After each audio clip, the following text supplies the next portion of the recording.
Mr. John, Mr. John. Mr. John, answer me. He's dead. Oh.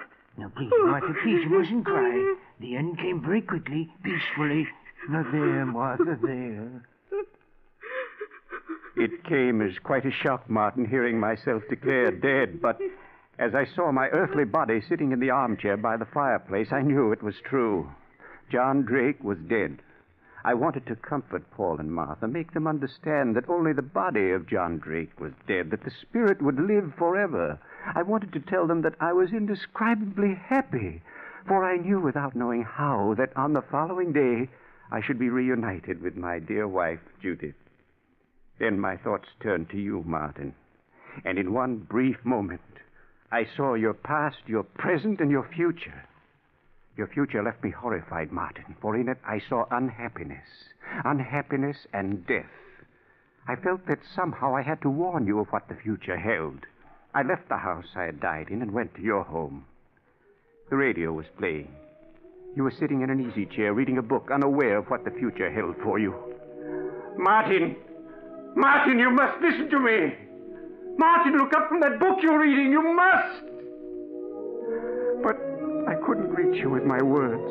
There was too great a distance between us. I stood by, helpless to aid you. A few minutes later, you yawned, closed the book, and turned off the radio. A half hour later, you were in bed and asleep. And then I suddenly had hope. I couldn't reach you while you were awake, Martin, but while you slept, perhaps I could reach your subconscious, warn you about the future. I saw your desk with writing paper on it, and I knew that was the only way to reach you. I spoke softly, trying to reach your subconscious. Martin, listen to me. This is John. You must hear me, for it's a matter of life and death. You must do exactly as I say. I want you to get out of bed. That's it. Throw back the covers. Now put your feet on the floor. Martin, do as I say. That's right. Now go to your desk. That's fine. Now sit down. That's it. Pick up the pen that's on the desk. Martin, pick up the pen. That's right. You picked up the pen and began to write as I dictated. Everything up to this point explains how this letter was written. And now, the reason for it. In looking into the future, I was horrified to see that Susan would die the night of June 7th, 1947, at exactly 6 o'clock. That means you must act swiftly, Martin, for she has less than 24 hours to live. If you don't, she will be found frozen to death. As for yourself, I see you dying as the result of an accident in a small, roughly furnished room. In this room is a desk calendar, and the date it shows as you lie dying is September 3rd, 1947. Martin, the love I bear you and your daughter has reached out from another world to warn you against the future. I pray that you will act upon this information and save yourselves. Your brother, John. That's the most extraordinary letter I ever heard. Well, what do you make of it, Doctor? You sure this is your handwriting? Certain of it. And then there are these ink stains on my fingers. Yes.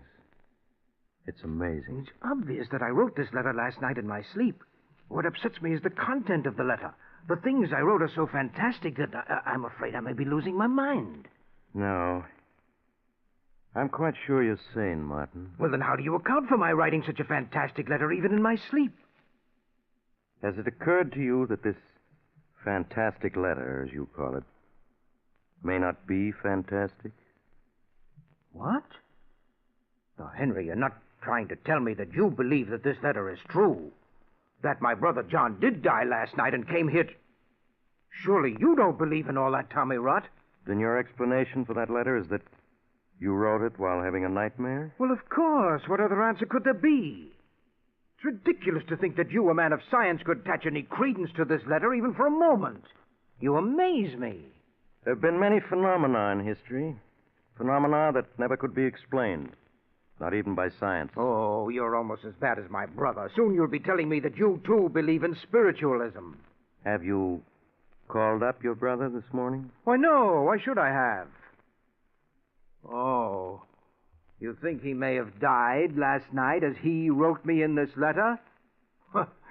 Doctor, I think you'd better see a doctor. I suggest you call your brother. Well, all right, I will, just to show you what a fool you are for believing even for a moment that there can be anything to this letter. Why, when John was here last night, he looked just as healthy as... hello, Paul. This is Mr. Drake. Is my brother there? The what? Last night? After he returned home? I see. Thank you, Paul. He is dead, isn't he? Yes. Paul said that he died last night. If your brother died last night, then this letter must have been written by him through your subconscious after... No, that can't be. What you're saying is madness. The dead can't communicate with the living. Yeah, but in this letter, your brother speaks of his death last night and goes on to tell My about... brother couldn't have written that letter through my subconscious. Such things can't happen. I wish I felt as certain as you do. What about this part of the letter? In looking into the future, I was horrified to see that Susan would die the night of June 7th, 1947, at exactly 6 o'clock in the evening. That means you must act swiftly, Martin, for she has less than 12 hours to live. If you don't, she'll be found frozen to death. And that proves how fantastic the whole letter is. Today is June 7th, and outside it's like summer. How could Susan possibly be frozen to death? I don't know, Martin. But if Susan were my daughter, I think I'd want to be with her tonight at 6 o'clock. You'd never be able to forgive yourself if anything would have happened to her. I'll go with you if you like. Oh, very well. But mind you, I still don't believe that John wrote this letter through my subconscious.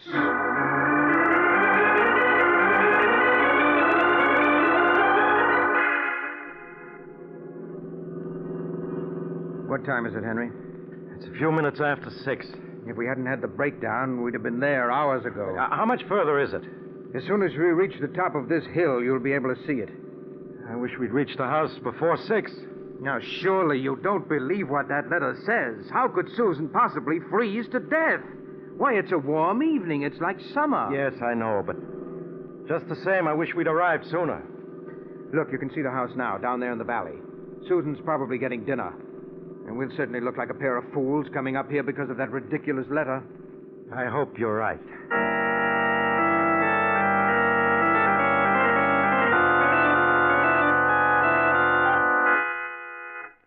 Henry, Susan isn't in her room. She isn't? No. Could she be in the village or visiting friends? No. You're forgetting her car's parked in front of the house. Yeah, that's right. Well, where can she be? I'm afraid I can't answer that. I'll search the second and third floors while you search this floor in the cellar. She must be someplace in the house.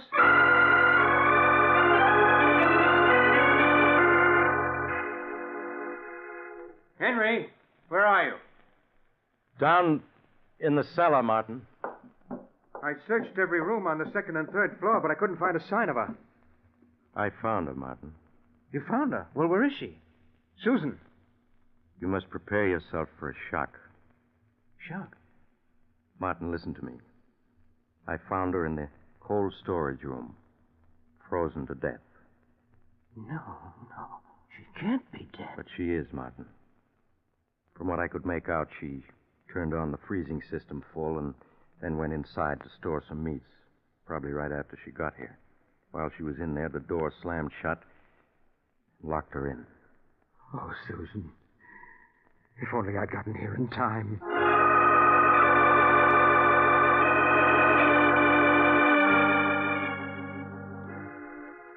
Martin, for weeks now you've been like this. Now you must get hold of yourself. You'll break down. You did everything you could to save Susan. No, that's just it. I didn't. John reached me from beyond the grave to warn me about the future, but I merely laughed. Had I heeded his letter, Susan would be alive today. But, Martin, you did try to get there in time. It wasn't your fault the car broke down. Yes, but if I'd believed in the letter, I'd have hired another car and kept going instead of waiting for my car to be repaired. You know, I've been thinking perhaps it was meant that your car should break down. that she should arrive too late to save Susan. What?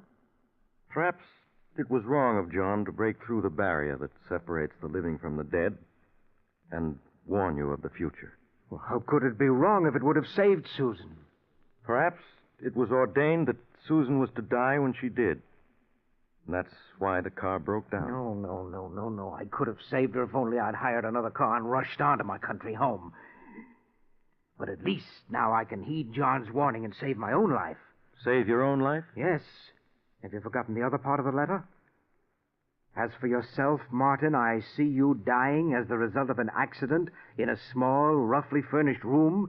In this room is a desk calendar, and the date it shows as you lie dying is September 3rd, 1947. Today is August 1st. That means I have less than 5 weeks to live, unless I can save myself. But how can you save yourself, Martin? What's meant to be will be. Not if I'm clever enough to take advantage of the information in this letter. Dying as the result of an accident in a small, roughly furnished room. Yes, but if John had only told me what kind of an accident it was meant to be. Well, nevertheless, come what may, I'm not going to die on September 3rd.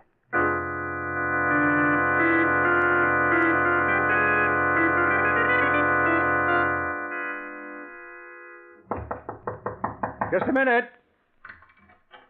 Hey, Martin, what's going on? I mean, what's the meaning of all those men around the house? Why was I searched before I entered the room? Henry, do you know what the date is?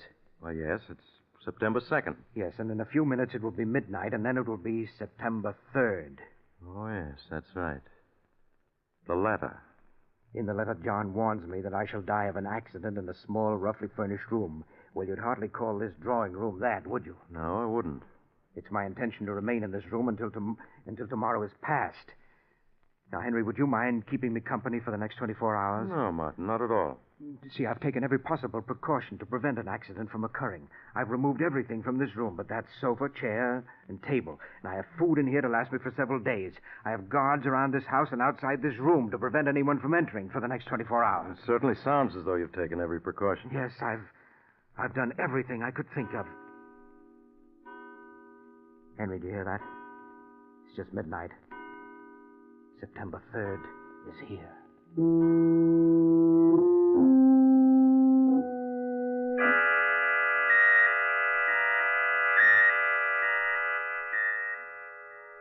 Martin, will you stop looking at your watch every other second? I can't help it. One more minute and it'll be midnight. And when the clock in the hallway strikes, it'll be September 4th. Yes, Martin, yes.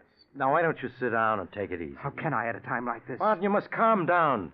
Think of your heart. Only 30 seconds more, Henry. 30 seconds. Martin, you're as white as a sheet. Well, who wouldn't be? I'm cheating death. I'm going to live. Live, do you hear? Easy there now. I can't help feeling it would have been better if John hadn't warned you about the future. No, don't say that. If he hadn't, I'd have been dead by now. Henry, do you hear that? It's midnight. And I'm still alive. Alive.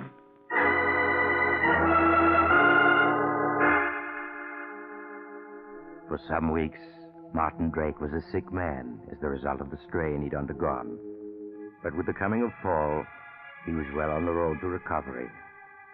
It was in late autumn that he invited Dr. Warren to go hunting with him in Maine.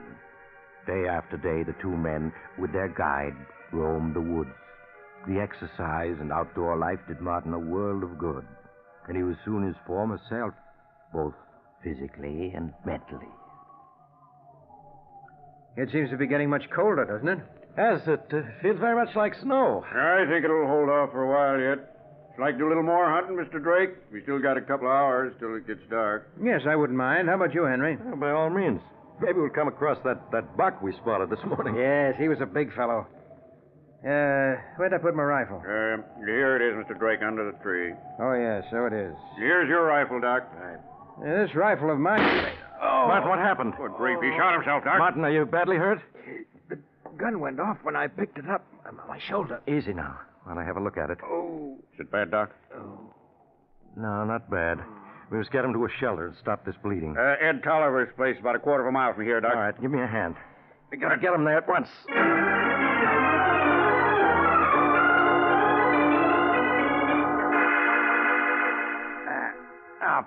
him down gently on the cot. Easy now. That's it. How is he, Doc? Think he'll pull through? Yeah, of course. He's just fainted from the pain and the loss of blood. Now, let's see. Sure is a nasty wound. Yeah. Fortunately, the bullet went on through his shoulder. I won't have to probe for it. Oh. What are you going to do to him, Doc? Well, first I'll have Henry, to... where am I? Now, just lie still, Martin. We brought you to this shack where I can fix you up. Oh, my shoulder hurts. It'll be all right now once I get the bullet wound cleaned up. Pete, put my medical bag on this desk here. Open it, will you? Sure, Doc. Will you have to probe for the bullet? No. Fortunately, it went right through. All I have to do is clean the wound. It may hurt a bit, Martin. That's all right, Henry. Go ahead. Maybe you better turn your face away from me so you won't see what I'm doing. Sometimes it's easier that way. Concentrate on the desk over there, huh? All right. Pete, hand me that tube of sulfur powder. Yep. Also the... Henry! What is it, Martin? That calendar. What calendar? There on the desk. Don't you see? Yes. Do you see what date it has? September 3rd. I guess that's the day Ed Tolliver went back to the city. September 3rd. Oh, Martin, you mustn't get excited. Do you remember what the letter said?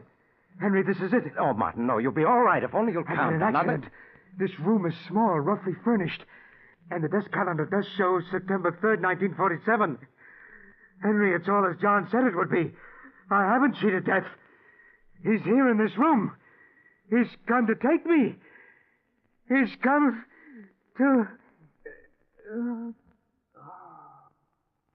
Doc, what's wrong? He's dead. Dead? But it was only a shoulder wound. You said he'd pull through. Yes, but I was wrong. Shock killed him. I guess nothing can save a man when it's ordained he die. Death came to Martin Drake as it was foredoomed to come.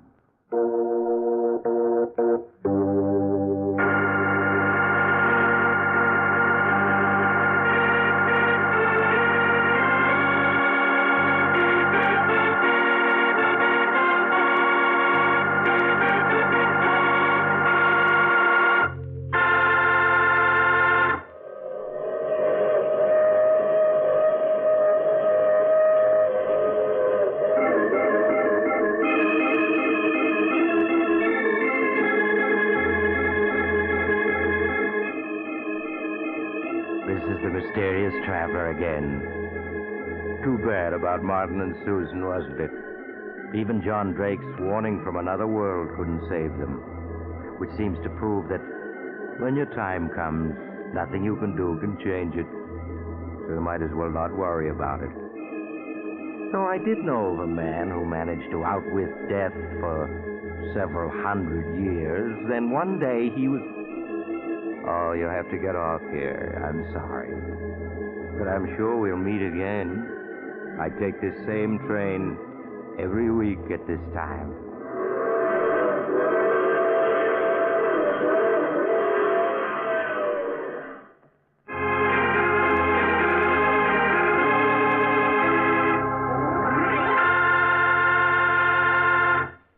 You have just heard The Mysterious Traveler, a series of dramas of the strange and terrifying. In today's story, all the characters were fictional, and any resemblance to the name of an actual person, living or dead, was purely coincidental.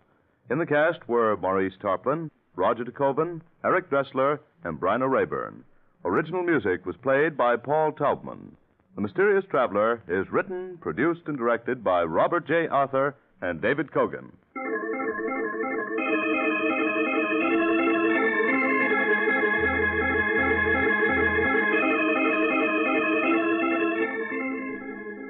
Listen next week to a tale titled Death is My Co-Pilot. Another strange and suspenseful tale of the mysterious traveler.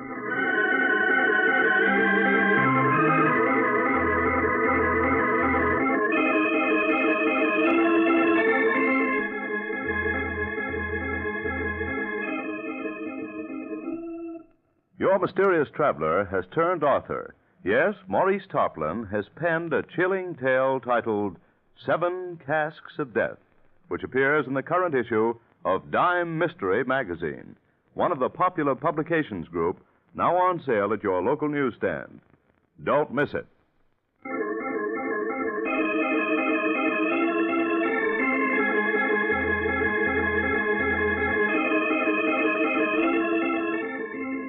This program has come to you from our New York studios.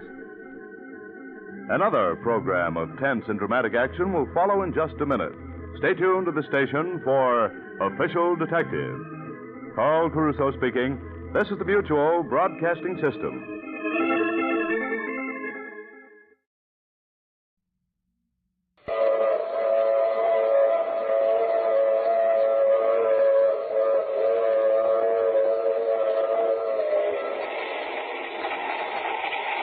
The Mutual Broadcasting System presents The Mysterious Traveler. Written, produced, and directed by Robert A. Arthur and David Cogan. And featuring tonight two of radio's most distinguished personalities, Santos Ortega and Richard Coogan, in No Grave Can Hold Me.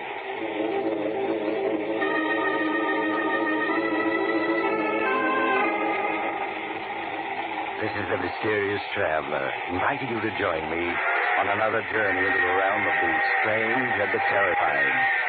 I hope you will enjoy the trip, and it will thrill you a little and chill you a little as we travel tonight into the world of shadows, from which no man may return, and we learn the story of one who does return. It's a story I call No Grave Can Hold Me.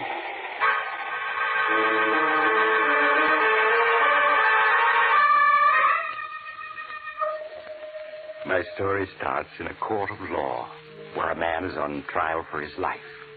The courtroom is tense, for the jury is out deciding the prisoner's fate. But the prisoner himself, a tall man with glossy black hair and piercing eyes, sits calmly with his lawyer, his daughter Nora, and his son-in-law Harry Wilson, waiting for the fateful verdict. Oh, dear, I wish we knew. Father, I think the jury is coming in now. They say it's a bad sign when the jury is out for such a short while. You need not worry, either of you. I shall be free. I certainly hope so, Randolph, but... Well, you know, you did admit you killed Clemens. Because he insulted me. He called me a mountebank, a charlatan, a trickster. He called the great Randolph a faker. So he died. There they come. Oh, Father, I'm frightened. They're taking your places in the jury box now. They look awfully grim. I repeat, have no fear for me. Foreman of the jury, has the jury reached a verdict? It has, Your Honor. What is the verdict? We find the defendant guilty as charged of murder in the first degree. Oh, no, no. What finds you guilty? The fools. They, too, think that I'm an impostor, a trickster. They shall learn different. If I die, so shall they. The prisoner will rise. Father, you to stand up. The prisoner will rise. Very well. I'll stand up, so that they will recognize my face again when they see it suddenly in the night, and know that death has come to claim them. Maximilian Randolph, you have been found guilty of the crime of murder in the first degree. It is the sentence of this court that you shall suffer the punishment of death on the night of June 6th at midnight. And may God have mercy on your soul.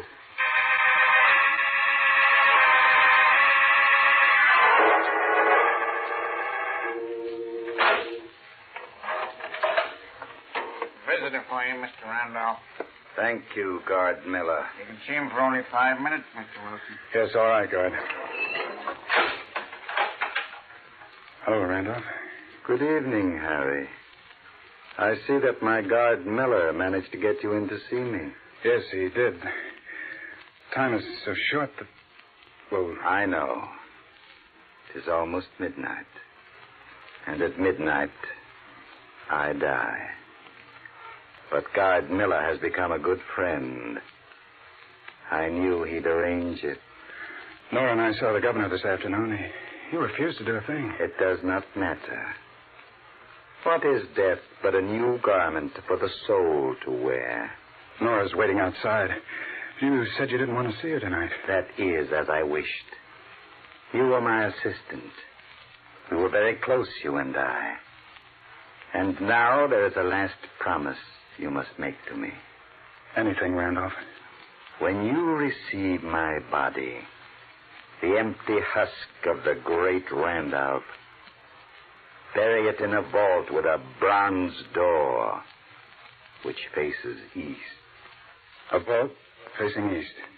Yes, of course. The door must be locked with a padlock of bronze, but it must be possible to open it from the inside without using a key. Randolph, you... The coffin must be locked shut as well. But I must be able to open it from the inside. Randolph, surely you're not serious. I never joke. All this and one thing more. Promise. All right, I promise. When I am buried, beneath my head must rest a notebook bearing the names and addresses of the 12 jurymen who found me guilty, of the prosecuting attorney, and of the judge.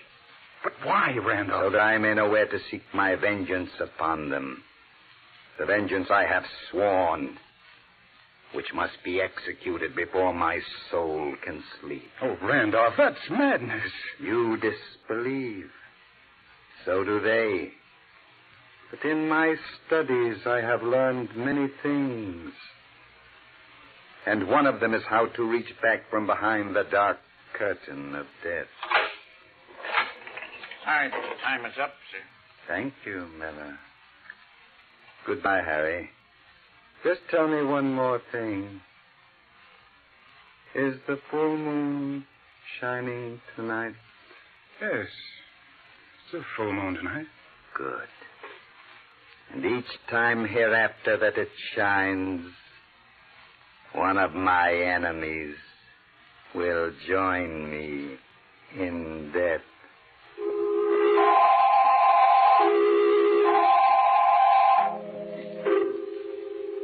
And so the great Randolph went to his execution and was buried according to his instructions. After a few days, his case was forgotten. Forgotten by all but Harry Wilson, his son-in-law. Well, as the first month passed and the full moon again shone in the windows of his apartment, a strange restlessness possessed Harry. Harry, what's wrong with you? No, I'm sorry, Nora, but tonight, the night of the full moon, I'm nervous. I can't help it. Oh, darling, you're not worrying about Father, are you? About his threat? Yes, I am. Oh, but that's absurd. Poor Father. Toward the end, I'm afraid he was suffering from delusions, and he was more than just an ordinary man. He wasn't entirely sane, Harry. No, maybe not, but he was so sure of himself, so certain. And those instructions for the way he was to be buried.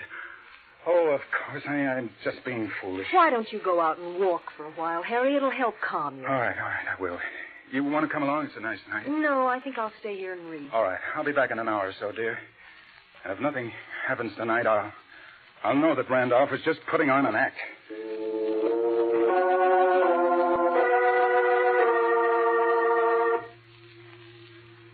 A little later, another man was also walking in the moonlight of a beautiful July evening. This one was short and stout. He was strolling homeward from a small poker party with his friends when, in the dark shadows cast by the trees along the edge of the park, a tall figure stepped directly into his path. Just a moment, Adam. Who are you? What do you want? Just to talk to you. I don't want to talk to you. Get out of my Not way. so fast, my friend. Look. A gun. Say, what is this, a hold-up? No, Adam. It is not a hold-up. Then why are you threatening me with that gun? Why have you got that scarf covering your face? Because my face has changed in the months since I was executed and buried. It's rather frightening now. What are you saying? Who are you, anyway? You're beginning to recognize my voice, aren't you? You know who I am. You just don't want to admit it to yourself. But great Randolph. Whom you, as foreman of the jury, caused to be executed. Oh, no, it's not possible. No one could come back from the dead. No ordinary man. But the great Randolph has come back. No, I don't believe it. There's a trick of some kind. And is this a trick, Adams? Is it? Is it? But Toby, is it?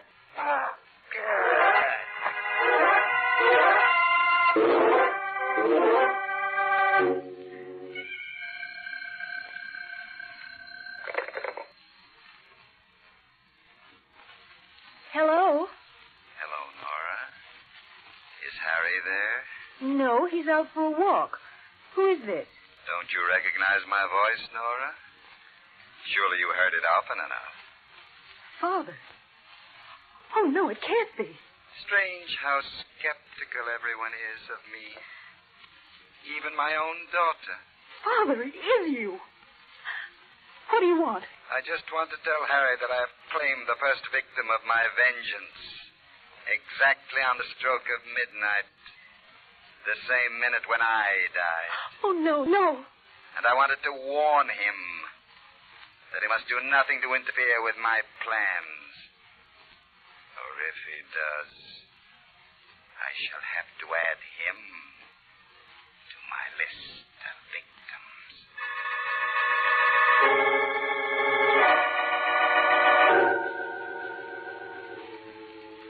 No, Nora, you telephoned here? You want to speak to me? Yes, Harry, just a little after 12.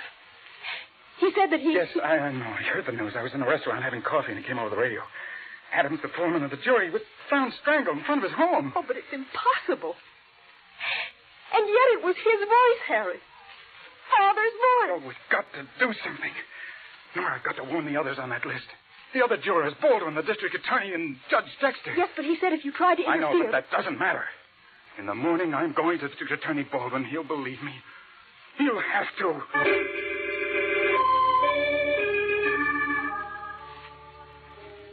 Oh, but Mr. Baldwin, you've got to listen to me. You've got to warn the others. You've got to give them protection. Or they'll die, just as Adams did. Winston, I'm a busy man. I have enough on my mind without having to listen to wild-eyed stories like the one you just told me. But it's true. Randolph's instructions about the way he wanted to be buried, the notebook that I put in the coffin with him. Mere theatrical mummery. Adams was the victim of an ordinary street mugging. That's all there is to it. I have to ask you to leave. I have more important things to tend to.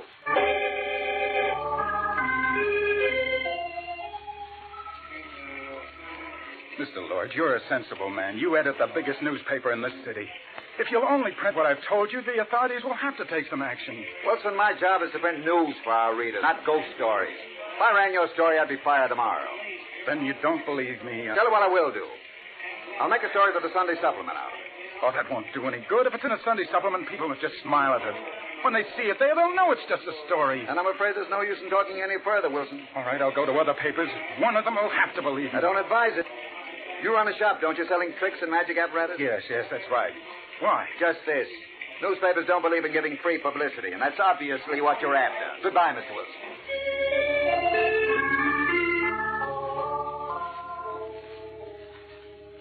I'm very sorry, Mr. Wilson, but Judge Dexter is unable to see you. Oh, but, miss, did you explain to him what it's about? How important it is? The judge said if you cared to write him a letter, he'd give the matter his consideration. Oh, that's no good. I got to talk to him. I'm sorry. He's leaving today for his vacation, and he won't be back for a month. Perhaps he'll be able to see you then, but he simply can't see you now.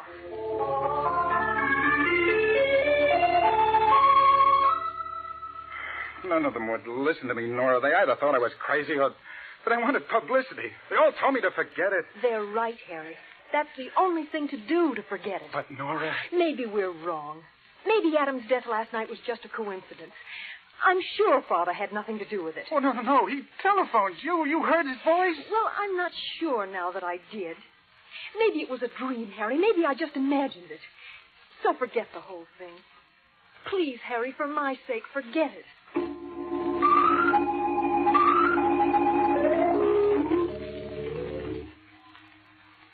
Oh, Harry, darling, it's no good just pacing up and down. Please sit down and try to relax. I can't, Nora. I can't. Tonight's the second full moon since Randolph was executed. He'll be leaving his grave tonight, and someone else will die. But, Harry, There ought to be a guard over the vault he's buried in. Oh, no, that wouldn't do any good if he came back to him that dead. He wouldn't be bothered by a guard. Please, Harry, you've done the best you can. And if it is true and you go on like this, well, you'll be in danger, too. I don't care. That list, Nora, the names on it were alphabetical. And Adams, the foreman, was the first to die.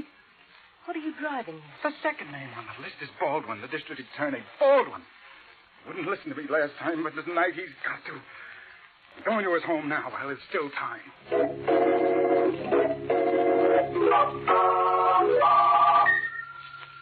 Mr. Baldwin, you are in danger tonight. I'm sure of it. Deadly danger. No, you mean it, I'm sure, Wilson. Yes. I thought it was some kind of a gag before. Now I can see you fully believe everything you've said. Oh, then you will take precautions, at least for tonight? I've been an officer of the law for 30 years. I've been threatened by a lot of convicted murderers, but not one of them has come back to get me yet. But you don't understand. The great Randolph is different. He had powers that we know nothing about. Perhaps, but I doubt it. Now, Wilson, I appreciate your warning, but I can't take it seriously, really. Then you won't guard yourself? No more than usual. I'll lock the door presently.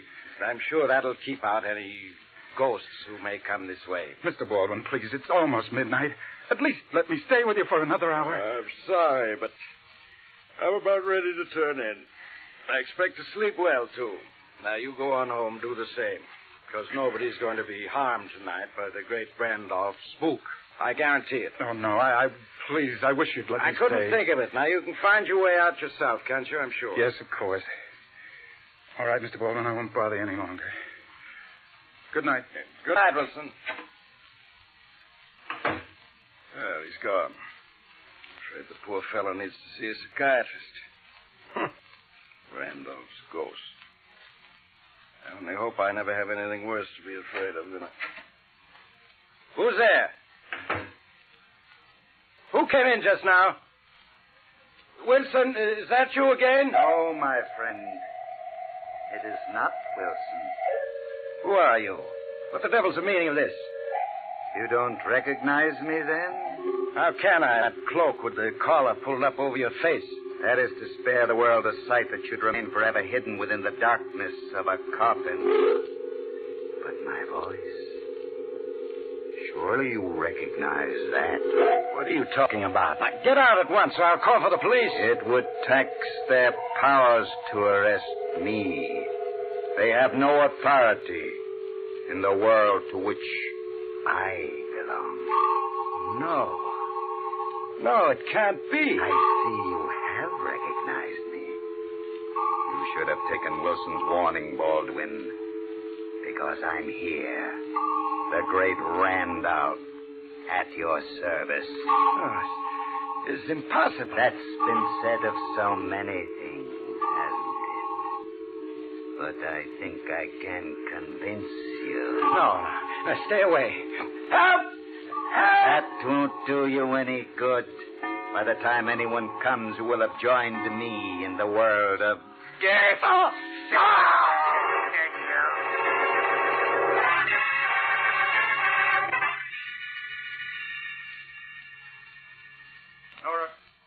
Nora! Where are you? Nora! Harry, I could hear you calling all the way down the hall. Nora, where have you been? I just went out to get the morning papers. Why? Why? It's happened again. District Attorney Baldwin has been killed.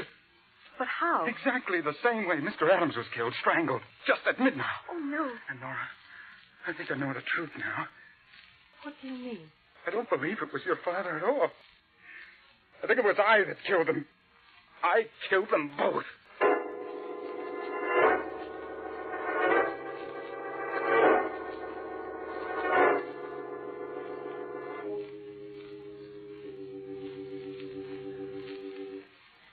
No, you've got to do it. There's a full moon tonight. You've got to lock me in this apartment. Oh, but Harry, you couldn't possibly have killed those two men. I could.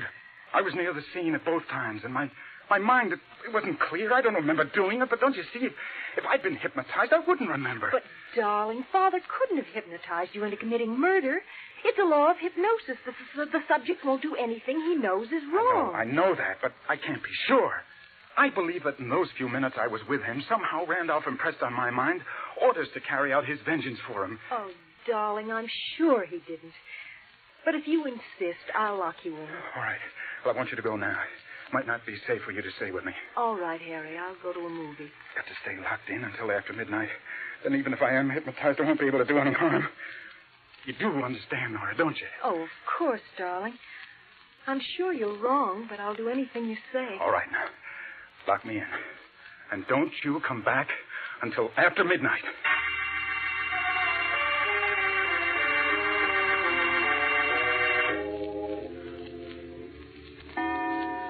7, 8, 9, 10, 11. Another hour and then I'll know. Or will I? Maybe I'll try to get out and I won't remember it. Or... Telephone. Yes. Hello. Hello, Harry. Randolph. Yes, my boy. I'm glad at least you don't say, no, it's impossible. No. Where are you, Randolph? That doesn't matter. I just wanted to warn you. And don't try to interfere with my plans. But, Randolph, I thought... Hello. Hello. He hung up. That proves that I'm not the one. Then in that case... Yes. That's the only possible answer. I know now what the truth is. Oh, I've got to get out of here. The door. Oh, so I couldn't break it down with an axe. Oh, there's no fire escape, and it's 8 floors down to the street. I have it, the superintendent. I can telephone the superintendent, tell him I locked in, and then he'll come and let me out.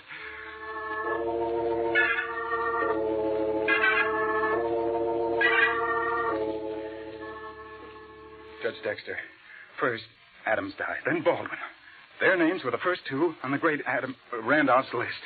Your name is third. And so you think that tonight I'm scheduled to die, huh? Yes, I'm sure of it. And you say you warned Baldwin last month just before he was murdered? I did. And he laughed at me. But he died just the same. And you're seriously asking me to believe that a dead man legally executed by the state is walking the streets tonight seeking my life? I tell you, he telephoned me only half an hour ago. I recognized his voice. You know, of course, that your story sounds like the ravings of an insane mind. I know it. That's why I've kept quiet this last month. I did try to convince the police, the district attorney, and all I got was laughed at. And then... Yes, and yet, obviously, you're in earnest. I don't think you're crazy. I'm not. For a little while, I thought that I was the killer. You? How? I thought I was under post-hypnotic control, that Randolph had planted in my mind the impulse to kill his enemies. But that phone call proved that I was wrong. And what do you propose that we do? If we went to his tomb, perhaps then we'd learn the truth. Why, Wilson, what do you want to open Randolph's tomb for? Don't you see? If we go there and we find Randolph is still in his coffin, then I'll know that the real murderer is my wife, Nora.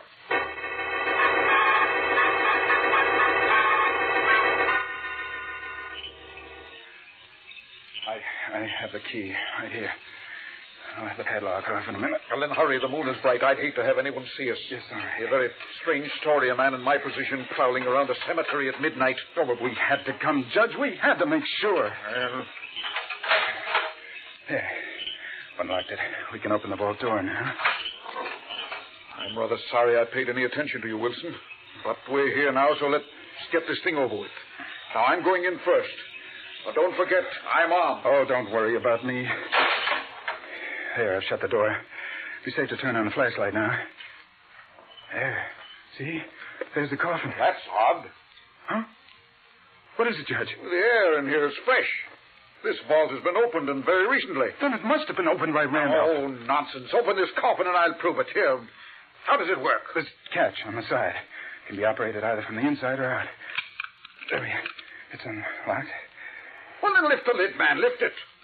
What? All right, I'll do it. There. There you are. Now, see?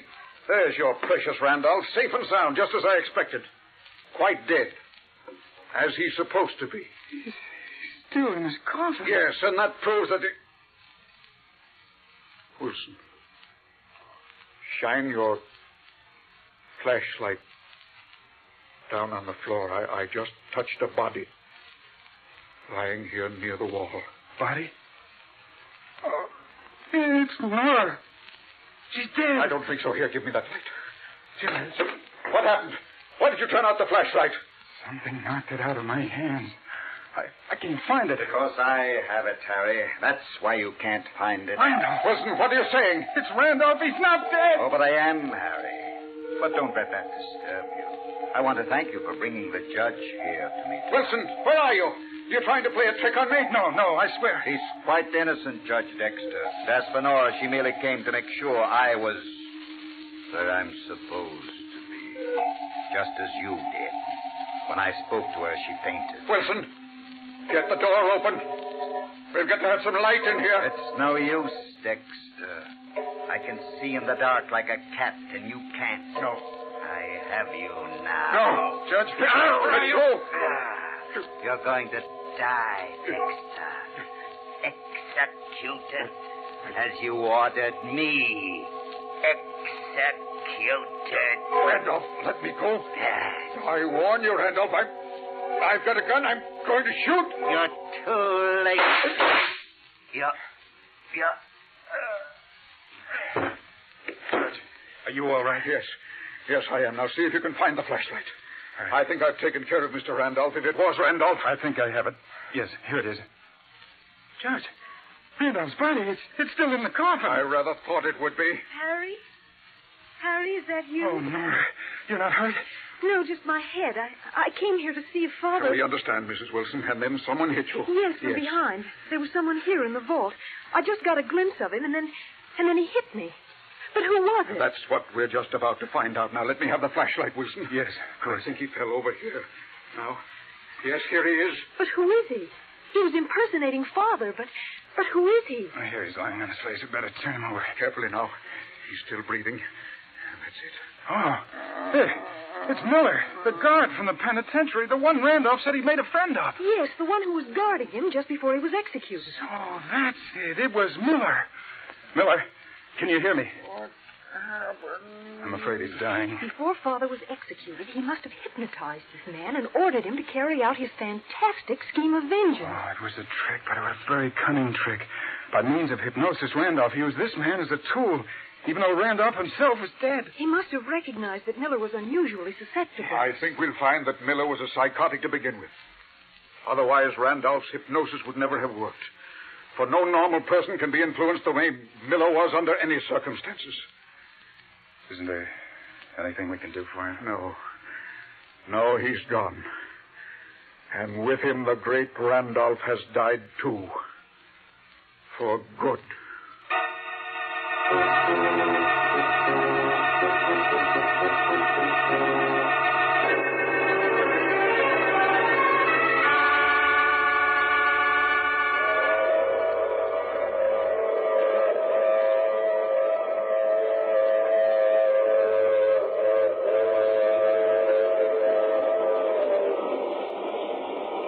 This is the mysterious traveler again.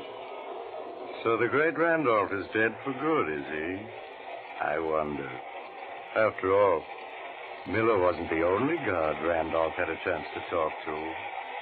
Oh, but he couldn't have hypnotized any of the others. I wouldn't give it another thought if I were you. Unless, of course, you were on the jury that convicted Randolph. In that case... Oh, you have to get off here. I'm sorry. But I'm sure we'll meet again. I take this same train every week at this same time.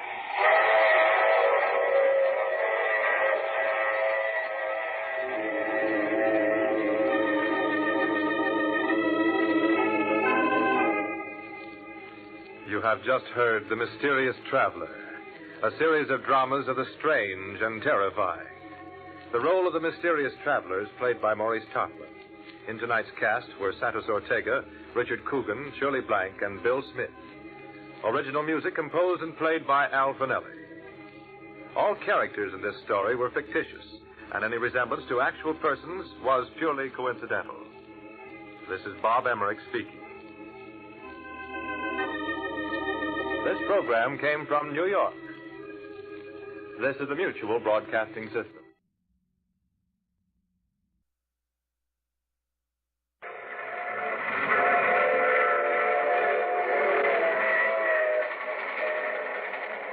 Mutual presents The Mysterious Traveler.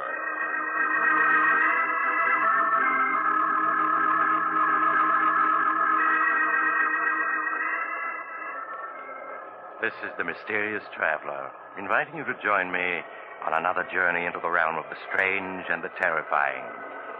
I hope you will enjoy the trip, that it will thrill you a little and chill you a little. So settle back and get a good grip on your nerves, if you can. Where are we going? Well, let us say for the moment we're taking a little trip into time and a story I call New Year's Nightmare.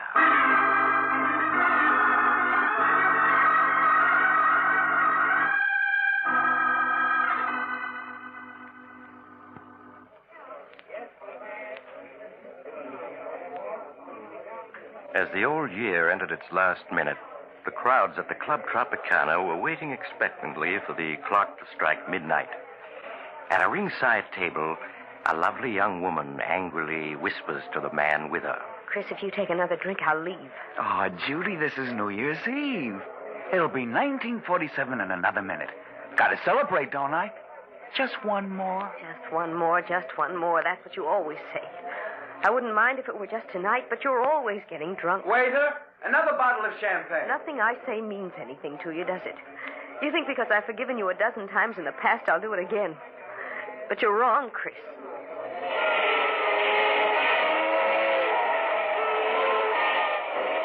Happy New Year, darling. 1947 is going to be our year. No, Chris, it isn't.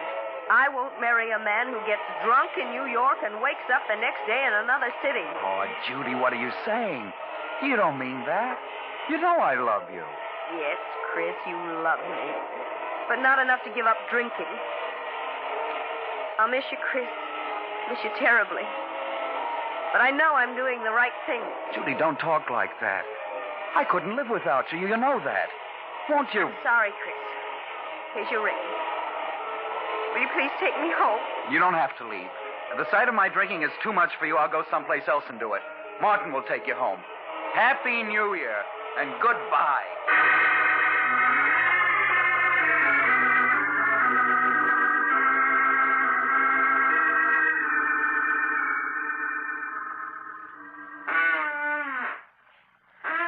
Do you mind finishing that drink, mister?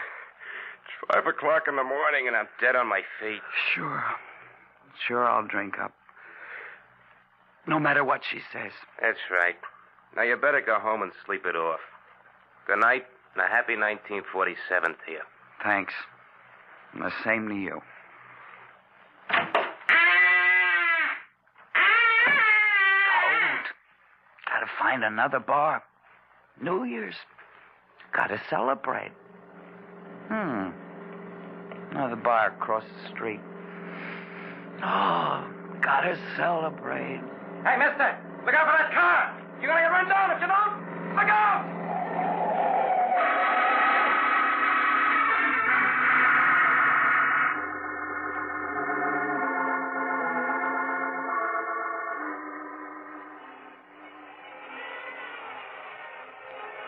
Oh, my head.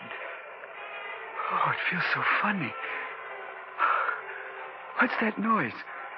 Those horns. Why, darling, it's midnight, New Year's. Oh, my head, it's throbbing so. Where am I? How did I get here? Why, darling, you live here. Live here? What are you talking about? Charles, I'd better call Dr. Smith. You look so strange. Hello? Connect me with Dr. Smith's apartment, please. Never seen this place before. Hello, Doctor? This is Blanche Arnold. Yes, it's Charles. He isn't well. Could you come to our apartment at once? Oh, thank you. Goodbye. What do you mean? I live here. Who are you? Where am I? I'm your wife, Charles. This is our home, don't you remember? You're my wife. Well, you can't be. I'm not married. What am I doing here? What's your game? Charles, can't you remember anything about us? What are you talking about? I never saw you before. And why do you keep calling me Charles? My name is Chris. Chris Andrews. Chris Andrews. So that's what the initial CA stood for. Oh, that noise out there. What are they making such a racket for? Because it's midnight, New Year's Eve. Midnight? New Year's Eve? But it was midnight hours ago when I left the Club Tropicana. What are you talking about? Oh, that must be Dr. Smith. I'll answer it. Dr. Smith? I don't know any Dr. Smith. Oh, come in, Doctor. I'm so glad you're here. I think it's the amnesia. It seems to have left him all of a sudden. Charles? It's Dr. Smith. I don't know him, and I don't know you. And please stop calling me Charles.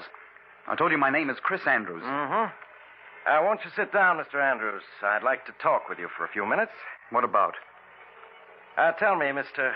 Andrews, what's the last thing you remember before finding yourself in this apartment? Why, Judy. She and I were at the Club Tropicana, celebrating New Year's Eve. I see. I remember we quarreled about my drinking. I walked out on her and had a few drinks someplace else. That's all I can recall. Oh, my head. I've had hangovers, but I've never felt like this before. What time is it?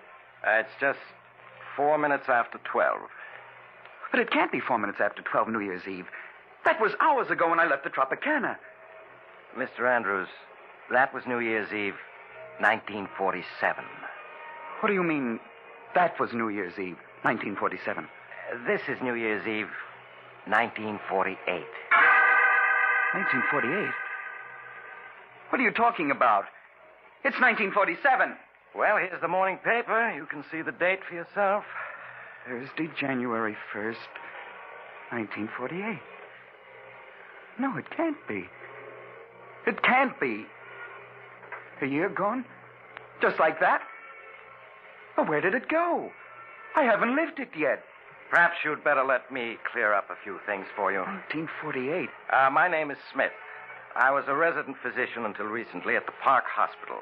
While I was on duty, last New Year's Day, 1947, you were brought into the hospital seriously injured, having been run over by a car. When you recovered consciousness 5 days later, you didn't know who you were. You were a victim of amnesia. Amnesia? Yes, and we didn't know who you were as you had no identification papers. But my wallet, letters... They were gone. The only clue to your identity was a belt buckle with the initials CA on it. We didn't know your real name, so I called you Charles for the C. Blanche was your nurse. I've always liked the name Charles. And as for your last name, we thought Arnold was as good as any, so you became Charles Arnold. But what have I been doing since the day I recovered consciousness? Well, you weren't discharged from the hospital until May. Then you went to work as an insurance clerk. As an insurance clerk? But I don't know anything about being a clerk. I'm a reporter. Well, there was no way of learning what your occupation had been. So when Blanche learned of this opening in an insurance office, you applied for the position. And that's where I've been working? Up to now? Yes. And then after you got your job, we were married. Married? Charles. Chris. Don't you remember? I'm afraid, Blanche, you really can't. Married. But Judy... Oh, it's like a dream. My head keeps throbbing. I keep expecting to wake up. There's that date in the paper. January 1st, 1948. Doctor, you said he might never get over his amnesia. Well, that was a strong possibility, but apparently the sounds of New Year's brought back his memory. You're going just like that. Judy, my friends, job, all gone. Doctor, where am I? I mean, what's the address of this apartment house? You're at 5718 North 13th Street, Philadelphia. Philadelphia? But how did I get to Philadelphia? That we don't know. All that I can tell you is that your accident occurred just a few blocks from here. Darling, I know what a shock it must be. Strange. You must have called me darling many times in the past. And yet this is the first time I've ever heard you call me that. Yes, I know. What did you say your name was?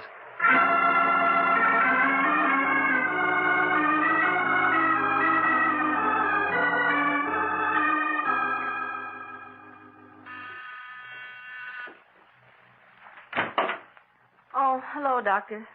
Come in, won't you? Thank you. How are you, Blanche? All right, I suppose. How's Chris getting along? He's fine. It's just... Why, Blanche, what's this? I've never seen you cry. Here. No, it's just that everything's so changed. Those 6 months Chris and I were married before he regained his memory were the happiest of my life. And now? This past month since he got his memory back, it's been as though I were married to a stranger. It isn't as though he doesn't try to be nice to me, but it's also obvious he doesn't love me. Now, Blanche, you mustn't say that. It's true, I tell you. How can a man love a woman those first 6 months as he loved me and then fall out of love with her when he's regained his memory? Well, you must have patience, Blanche. It will take time for Chris to adjust himself to what's happened. He fell in love with you as Charles Arnold, and I'm sure he will as Chris Andrews. You just must give him time. Chris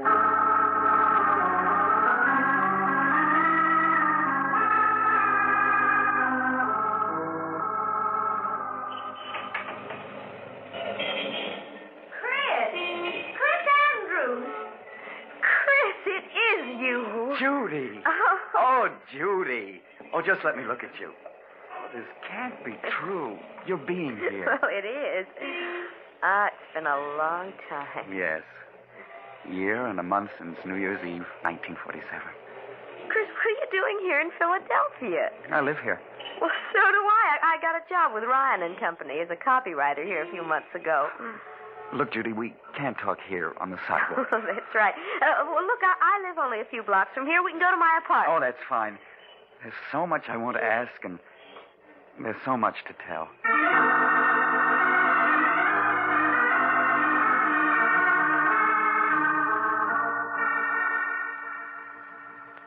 Here, let me have your hat and coat. Thank you. Would you like something to drink? No, I don't drink anymore. Oh? Chris, you have changed. You look so much older. Well, you don't. You're as lovely as that night I saw you last. Thank you, Chris. Judy, you'll have to let me explain what happened after I left you that night at the Tropicana. If you find it difficult to believe, I won't blame you. It still seems like a nightmare to me.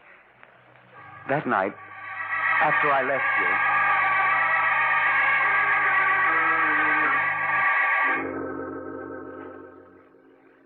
And so now you know everything. From the moment I last saw you to this one. Oh, no wonder you look different after having gone through an experience like that. Well, you're all right now. You know who you are. You're happily married. You have a job. I'm not happily married, Judy. Chris, you mustn't talk like that. Surely you must have loved your wife if you married her, and she hasn't changed. Judy, there's never been anyone for me but you. You know that. And you still feel that way about me. No, I don't. When we met tonight, that old look was still in your eyes. You do care. You know you do. Please, Chris, no matter how I feel about you, it's over now. You're married, and that's all there is to it. I wish you'd go, and I don't want to see you again.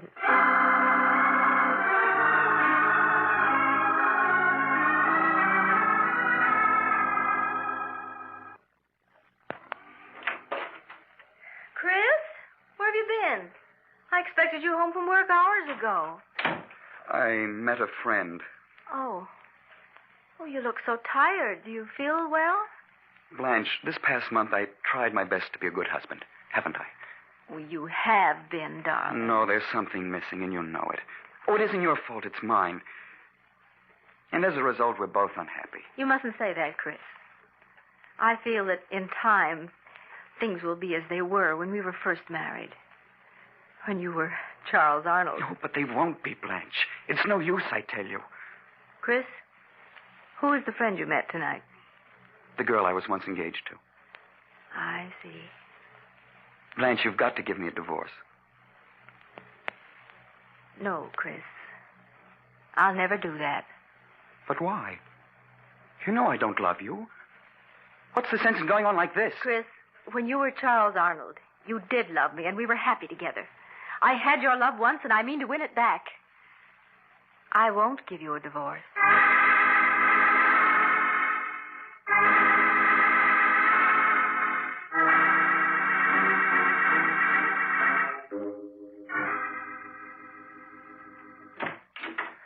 Hello, Judy. Chris, I asked you not to call on me again. Judy, I've got to talk to you. May I come in? Well, all right. But just for a few minutes. Thank you. Judy, even if we hadn't met again a week ago, things wouldn't have been any different between my wife and myself. I'll never love her. And I'm not going on with her. What do you mean, Chris? I'm going to leave her, Judy, and start all over, someplace far away. I just came around to say goodbye. Are you set on leaving her? Yes. Nothing can change my mind about that. Now, you've got to understand my position, Chris. I could never be happy with you if I thought I'd been the one who came between you and your wife. But if you are going to leave her, I would like to see you again when you're free. Would you, Judy? Yes. But I don't want to see you until she's given you a divorce. Divorce? Judy, I am going to be free. Nothing's going to prevent it. Nothing.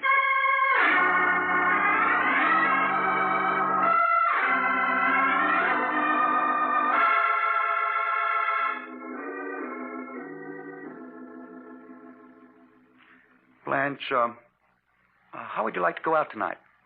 Go out? Yeah, we might take in a show or go dancing. Didn't I ever take you out when I was Charles Arnold?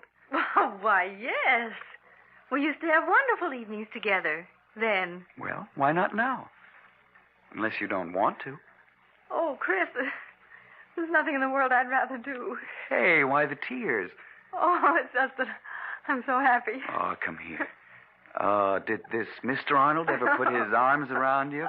Like this? Oh, yes, often. Oh, Chris, stop squeezing me so tight. Chris. Sorry, darling. Oh, you almost squeezed me to death. That's so you'll remember that I'm your husband and not Mr. Arnold. And Blanche. Oh, yes, Chris. I'm taking a week's vacation soon. What do you say if we go up to the Adirondack Mountains for a week of winter sports? Oh, Chris, I'd love to. Why, it'll be like a second honeymoon.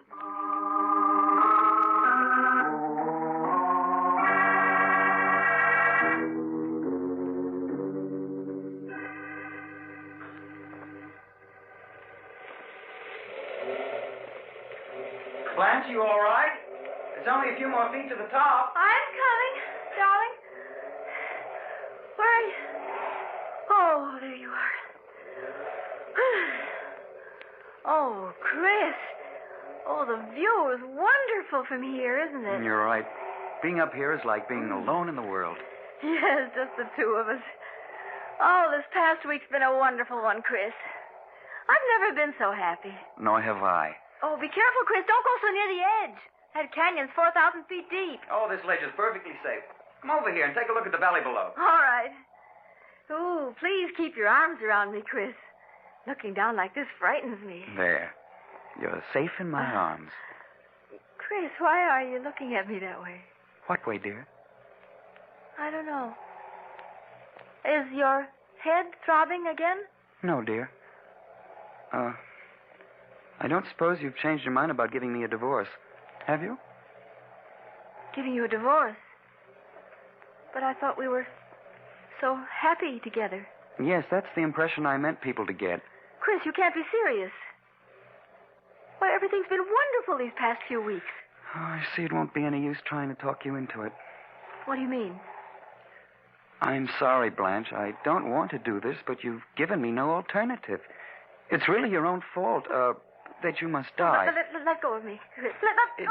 No use struggling, darling. No one can see or hear you, and you can't possibly escape. You can't throw me off that ledge, then I'll hang you. I don't think so, dear. We've been so happy these past few weeks. I'm sure the police will see it as an unfortunate accident. Stop pushing me toward the edge, Chris. Don't. I'll give you a divorce. I'll give you anything. I'm afraid it's too late for that.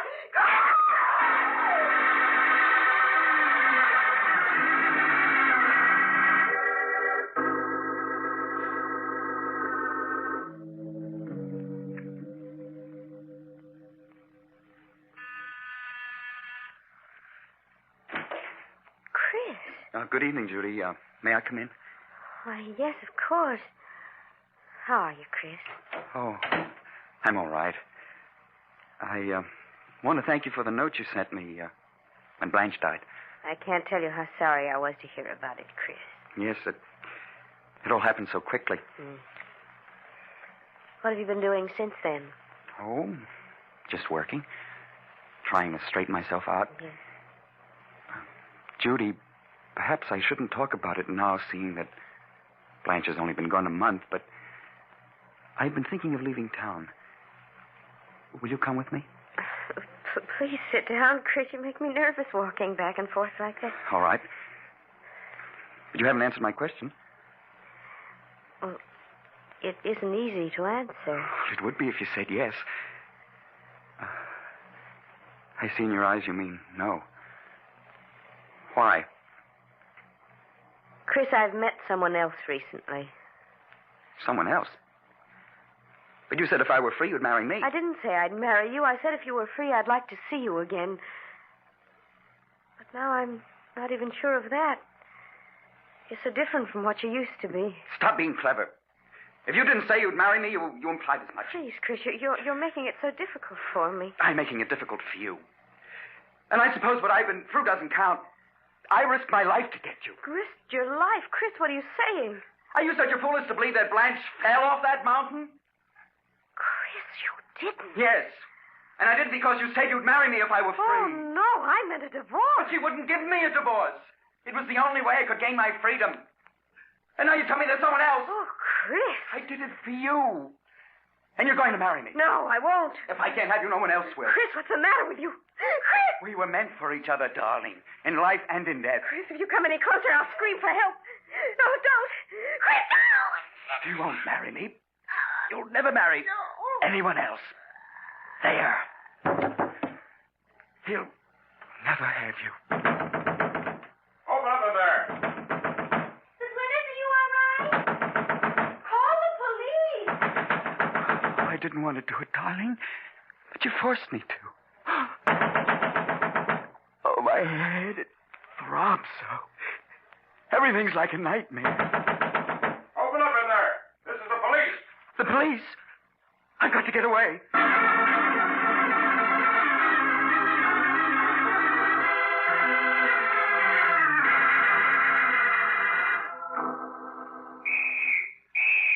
Oh, they're closing in on me.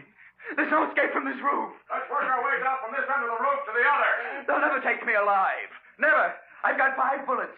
4 for them and the last for myself. Take it easy now, Joe. You may be hiding behind one of those chimneys.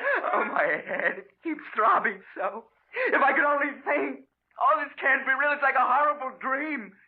And yet they're coming for me. Right. There's someone behind that chimney over there. Get under cover. They'll never take me alive, never. I'll show them. Keep down, Mike. Why don't you come and get me? Afraid to shoot it out with me, huh? I'll show you. Come on, Mike. His gun is empty. Oh, empty. You'll never take me alive. Never! He's climbing up on the ledge. It's 15 stories. I'm coming, Judy. I'm coming. He's going to jump. I'm falling. Falling!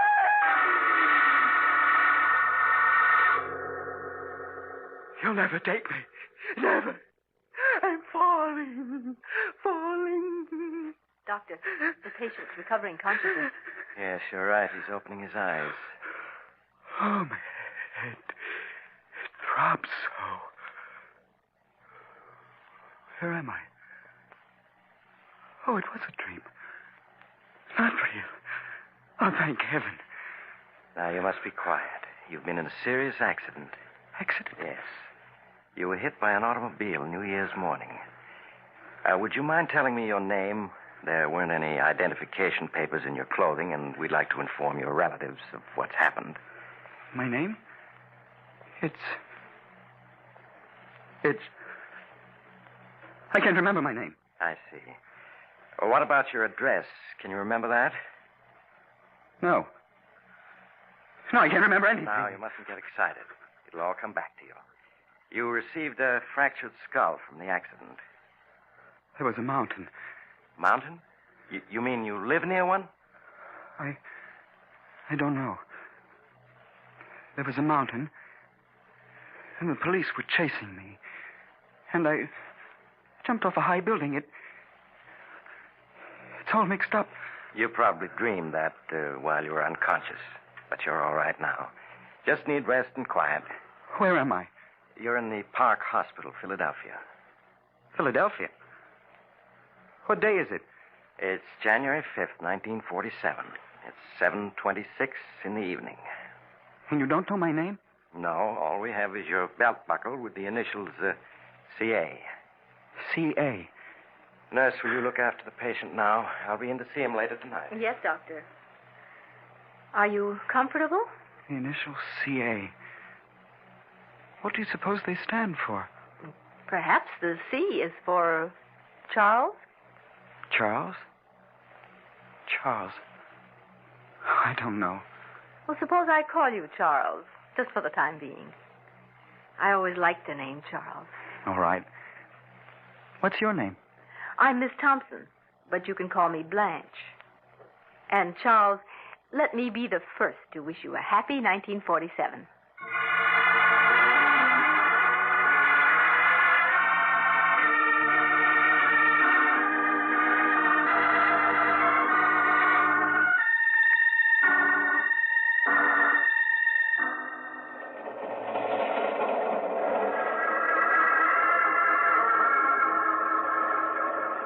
This is the mysterious traveler again.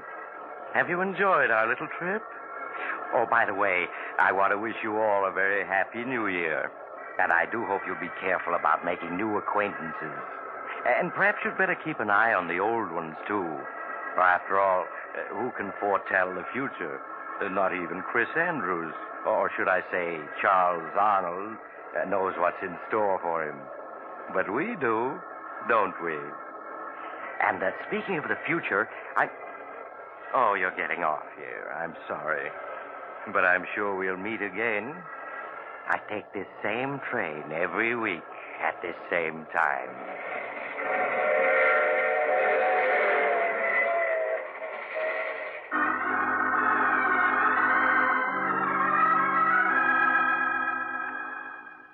You have just heard The Mysterious Traveler, a series of dramas of the strange and terrifying.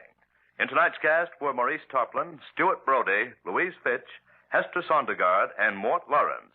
Original music was played by Doc Whipple. The Mysterious Traveler is written and directed by Bob Arthur and David Cogan.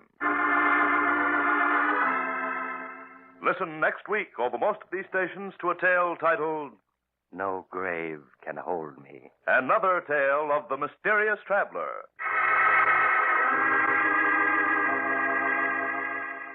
The Mysterious Traveler has been presented from our New York studios. Carl Caruso speaking. This is the Mutual Broadcasting System.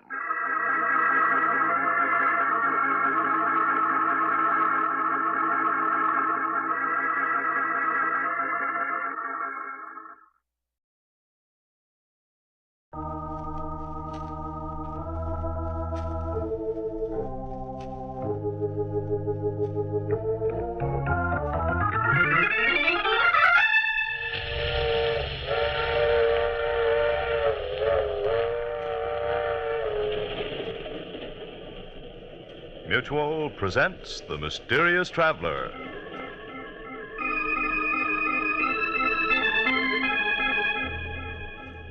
This is The Mysterious Traveler, inviting you to join me on another journey into the realm of the strange and the terrifying. I hope you will enjoy the trip that it will thrill you a little and chill you a little. So settle back, get a good grip on your nerves, and be comfortable, if you can, as you hear the story I call Murder in Jazz Time.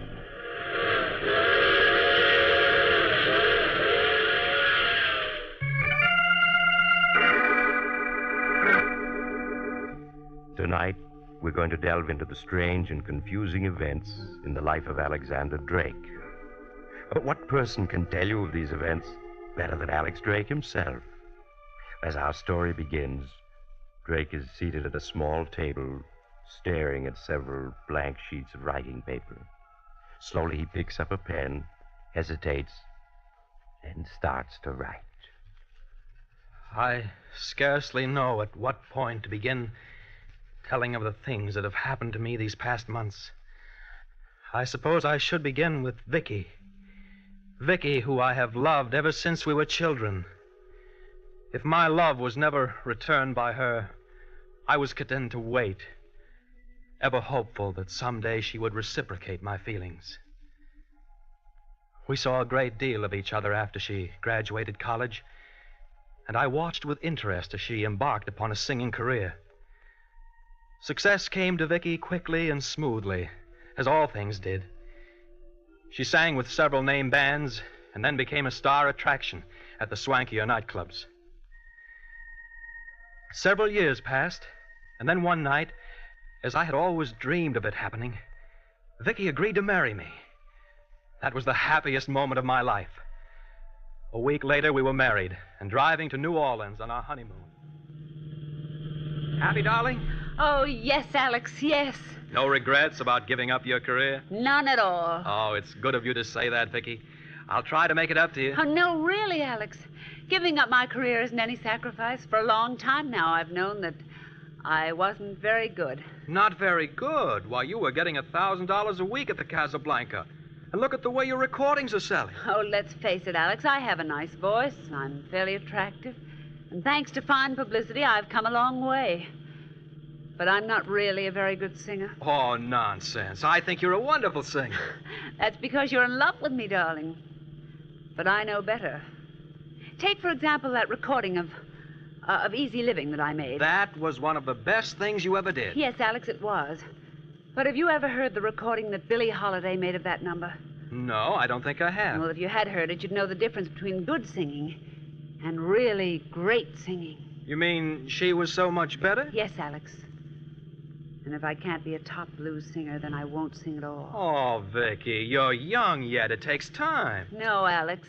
You either have it or you don't. I see. Is that why you decided to give up your career? Marry me? Yes, darling. I'm glad you told me. Oh, look, Vicky, that sign. Only 37 miles to New Orleans. Oh, wonderful. At last I'm going to see New Orleans. You don't know how long I've waited for this. Why all this enthusiasm for New Orleans? Why, Alex, New Orleans is the birthplace of jazz. Think of all the great musicians and singers who've come from there and the wonderful jazz they created. People like Willie Johnson, Bertha Hill, and Jack Simmons. And just think, Jeff Becker is still in New Orleans, and we can hear him play. He's the fellow that owns the famous waterfront cafe, isn't he? Oh, Alex, Jeff Becker isn't famous because he owns a cafe. Why, he's one of the great names of jazz. Many critics think he's the finest jazz pianist who ever lived. Forgive my ignorance, darling. I'm afraid I'm just a long-haired heart. Tell me, if this fellow Jeff Becker is as great as you say, how come I haven't heard more about him? Because he's always refused to leave New Orleans. He's had some fabulous offers to play in New York, but he's turned them all down. That's why he isn't widely known. But real lovers of jazz come from all over the country to hear Jeff Becker play at his cafe. Well, then I guess there isn't any question as to where we're going tonight. Jeff Becker's it is.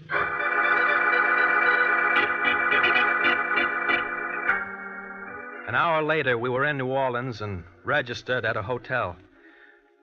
Early that evening, Vicky and I had supper at Antoine's, and then we left for Jeff Becker's cafe. As we drove, Vicky was unable to hide the excitement she felt. Jeff Becker's cafe turned out to be a long, rambling, shabby building with a balcony that ran the length of it and hung over the river. The inside of the cafe was as unpretentious as the outside. There were 40 ancient tables or so, a small bandstand, and an equally small dance floor. A mahogany bar ran the length of one wall with a long mirror behind it reflecting the shabbiness of the cafe. As we were seated, a few musicians began to drift in and take their places on the bandstand. Vicky whispered excitedly to me the names of the musicians, whom she seemed to know without ever having seen before. And suddenly Vicky clutched at my arm. Alex, look. There's Jeff Becker. Where? There he is, walking towards the piano. That little sandy-haired man? Yes. That's Jeff Becker. I stared at him and felt somewhat disappointed. For no good reason whatsoever, my imagination had led me to see Jeff Becker as an impressive-looking individual, whereas in reality he was a slight man, being no more than 5'5", with a plain, undistinguished-looking face. He looked a good deal younger than the 50 he was reputed to be. There were two very attractive-looking women with him, both of whom followed his every move as he sat down at his piano. The talk and the laughter in the cafe died out, and Jeff Becker and his men began to play.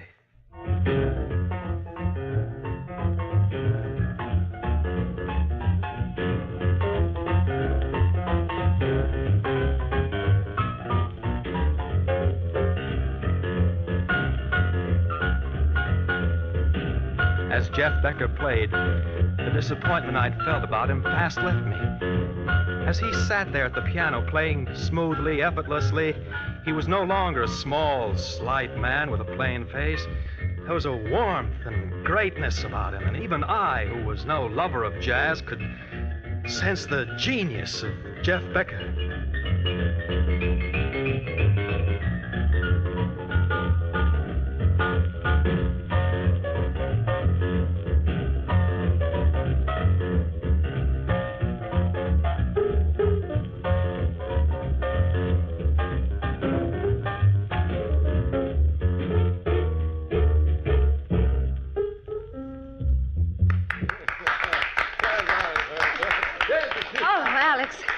Isn't he wonderful? Yes, Vicky, he is. He really is. Alex, look. He's coming this way. Yes, he seems to be coming to our table. Good evening, Miss Saunders. Welcome to New Orleans. Why, thank you, Mr. Becker. Thank you very much. Just call me Jeff. Only tourists call me Mr. Becker. All right, Jeff. Oh, this is my husband, Alex Drake. Glad to meet you. How do you do? Won't you join us? Sorry, no. I only have a minute. The boys and me got some playing to do. I've heard Brown B. Boogie played before, but never as wonderfully as you do it. Thanks very much, Vicky. How did you know who I was? I've seen pictures of you. Have you ever heard my wife sing, Jeff? Yes, I have. Well, I got to be getting back to work. It's been nice meeting you folks. See you around. Yes, of course. Huh. An abrupt sort of fellow, isn't he? He was being tactful, darling, not abrupt. He was afraid you might ask him what he thought of my singing. Well, what's wrong with my asking him that? Oh, nothing. Only it would have made Jeff Becker unhappy to have told you the truth about my singing. Well, anyway, I still think you're great. Thank you, darling. Oh, look. They're going to play now.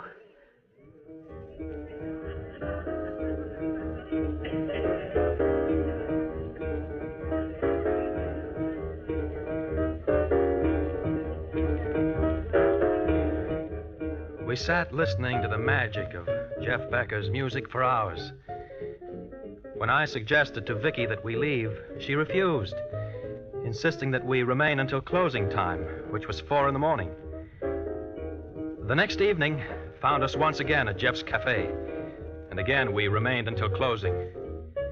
Try as I might, I couldn't get Vicky interested in the sights of New Orleans and the fascinating swamp country nearby. Night after night, despite my protests, we would end up at Jeff's cafe. Life to Vicky came to revolve around these nightly visits, and all else seemed unreal to her. Soon, even I lost track of time. Weeks passed, and then one night at closing time, Jeff Becker came over to our table. For the first time since the night we'd met. Howdy, folks. Glad to see you still with us. Hello, Jeff. Well, how do you folks like New Orleans? Having a good time? Frankly, we've seen very little of New Orleans outside of this cafe. Well, just between us, there ain't very much more to see. I agree. Oh, dear, it's closing time already. No sooner do we get here than it's time to go home. Well, if you'd like to hear more music, why not stay on? The boys and me always have a small session after closing hours. Well, thanks very much, Jeff, but I'm afraid that we really must be... we'd love to stay on, Jeff. It's wonderful of you to ask us. Glad to have you. See you around. Vicky, enough is enough. We've been here since 9 o'clock. Alex, you don't understand. It's an honor to have Jeff ask you to stay on. Few people get that invitation. Well, I'm duly appreciative, believe me, but 7 hours is enough of this place for one night. Now, come along, Vicky. Let's go back to the hotel. No, I want to stay for the session. Vicky, I think I've been more than reasonable. Coming here night after night for weeks. Now it's about time I got my way. I insist we leave. I won't go, I tell you. I'm staying here. If you want to go back to the hotel, don't let me keep you. As Vicky screamed at me, for a brief flashing moment, I almost imagined I'd seen hate in her eyes. The shock of that moment was like a revelation. Suddenly, I realized that Vicky had changed, that I was losing her. Her face, as she listened to the music, was like the faces of the musicians, and Jeff Becker's himself. Their emotion laid bare. By turns ecstatic, impassioned, unresisting. I was an outsider looking in on a way of life of which I could never be part. The lateness of the hour, the smoke-filled room, and my confused thoughts were too much for me, and I fell asleep with my head on the table.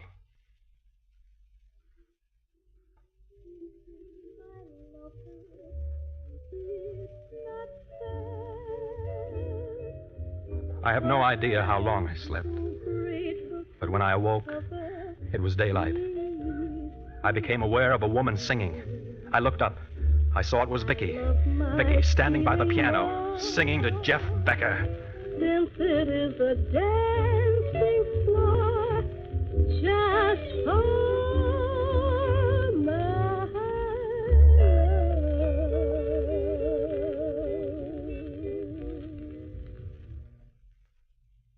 Well, Jeff? I don't know, Vicky. What's wrong? Hard to say. Oh. Vicky, jazz was born in these parts. And it came from the people. The people who worked on the levees, the river side-wheelers, and in the fields. It was part of the bone and flesh of old-timers like Willie Johnson and Joe Fletcher. They played jazz the way it was in their hearts. A singer like Chippy Hill just stepped up, clapped her hands, and gave out with the blues. That's what made it great. They played and sang as they felt. I see. Second-rate musicians picked up something that was fine and clean and took it to the big cities in the north. But they weren't playing for the sake of music. They were playing for greenbacks. And is that what's wrong with my singing? Afraid so. I reckon you had too many teachers, Vicky, and they all taught you to sing by the book. It may be popular, but it ain't good. Do you think it's too late to go back? Hard to say, Vicky. Do you want to start all over? Oh, yes, Jeff, yes. Would you let me stay on here and sing with your band? Well, if you feel... No, Vicky. Alex! You're not singing with the band. We're leaving New Orleans at once. Alex, be reasonable. You It's know... no use, Vicky. We're leaving New Orleans today, and that's final.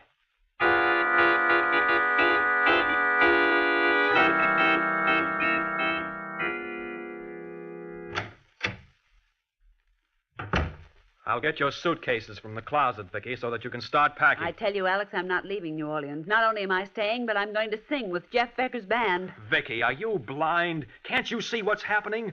You're losing all sense of perception, of values. Life to you has come to mean only Jeff Becker's cafe. I don't care. That's where I belong, where I really feel alive.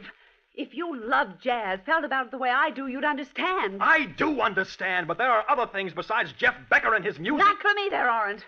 Now, here's a suitcase. Start packing. It's no use, Alex. I'm not leaving. You'll have to choose between Jeff Becker and myself, Vicky. Well, I'm sorry it's come to this, Alex. But I'm still going to sing with Jeff Becker's band.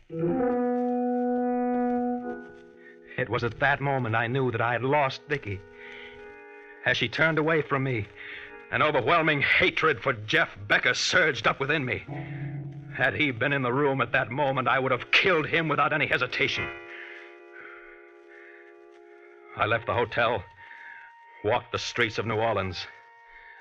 I knew that Vicky would never be mine as long as Jeff Becker were alive. And I also knew that I couldn't go on without Vicky. There was only one answer. I returned to the hotel, told Vicky I would remain in New Orleans with her. Night after night, we continued going to that waterfront cafe. And each night after the place had closed, Vicky would sing with the band.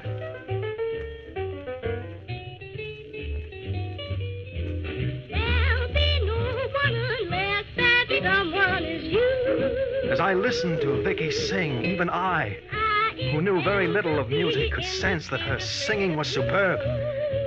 The musicians in the band looked at her approvingly and accepted her as one of themselves. Under Jeff Becker's almost hypnotic guidance, she sang with warmth and feeling. And as much as I hated Jeff Becker, I couldn't help but admire his genius for bringing out talent.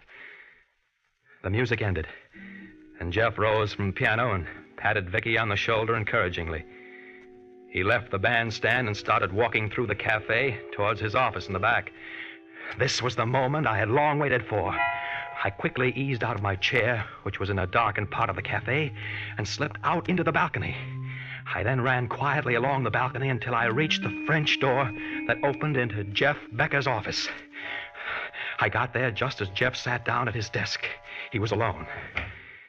I opened the door and stepped into his office. Oh. Hello, Alex. What can I do for you? I've come for my wife. Your wife? But Vicky isn't in here. Vicky is wherever you are, and I can't have that, Jeff. She's got to be mine. She is yours. You know that. No, she belongs to you now. She said as much. As long as you're alive, Vicky will never be mine. I know that. You're wrong, Alex. Believe me. It's music. She's got to be mine. She's got to be. Alex, don't.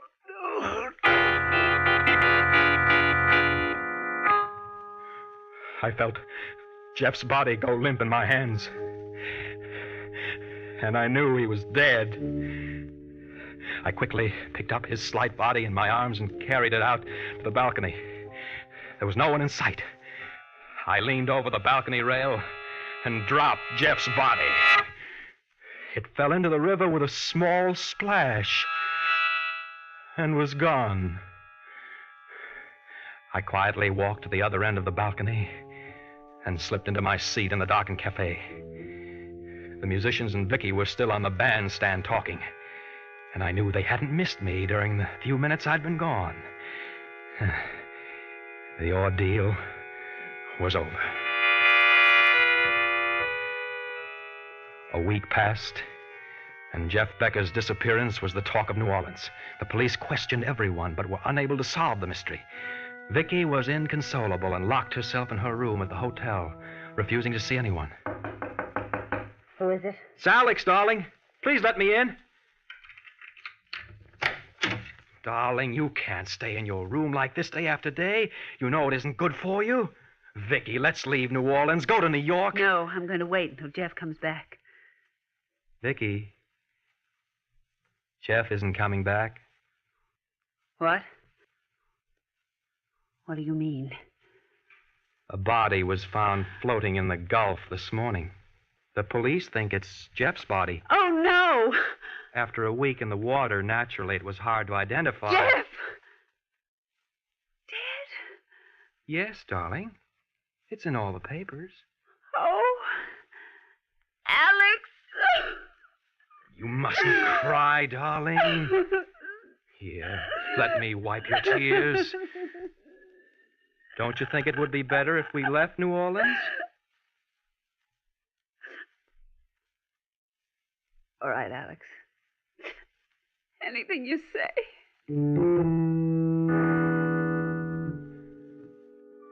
A few days later, we were back in New York.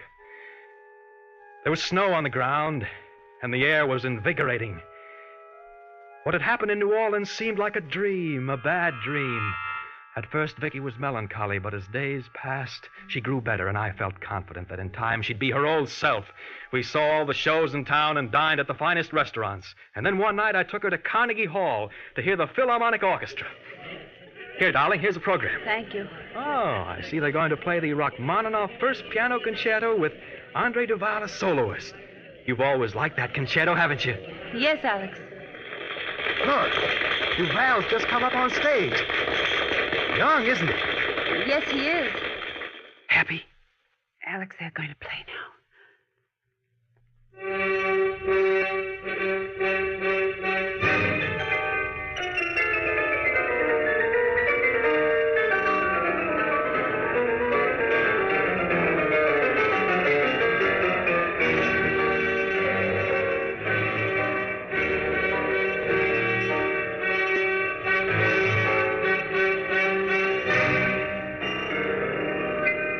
As I sat there in that great concert hall listening to the orchestra, I became aware of discordant playing.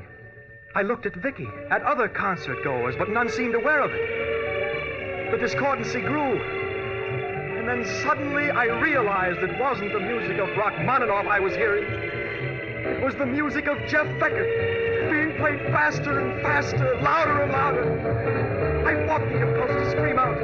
As I put my hands to my ears, I became aware of my arm being shaken. It was Vicky. Alex, what's the matter with you? Vicky, the music. Listen to it. Alex, be quiet. Everyone is looking at us. I can't stand it anymore. Let's get out of here. All right, Alex, but please be quiet. Everybody's looking at us. Hurry, Vicky, hurry.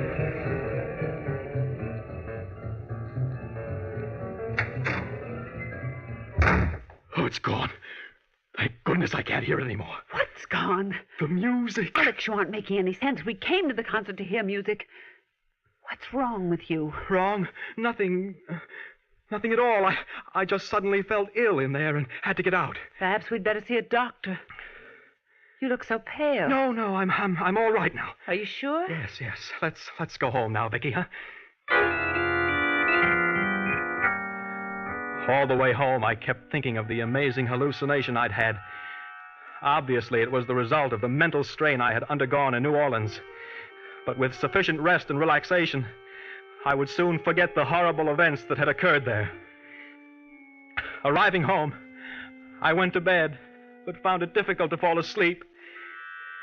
Hours later, I drifted off into an uneasy sleep, and then I started dreaming. I dreamt that I was in Jeff Becker's cafe, and the only people there were Jeff and myself. He was seated at the piano playing, smiling at me. I walked over to the bandstand, and he spoke to me. Hello, Alex. How do you like this number?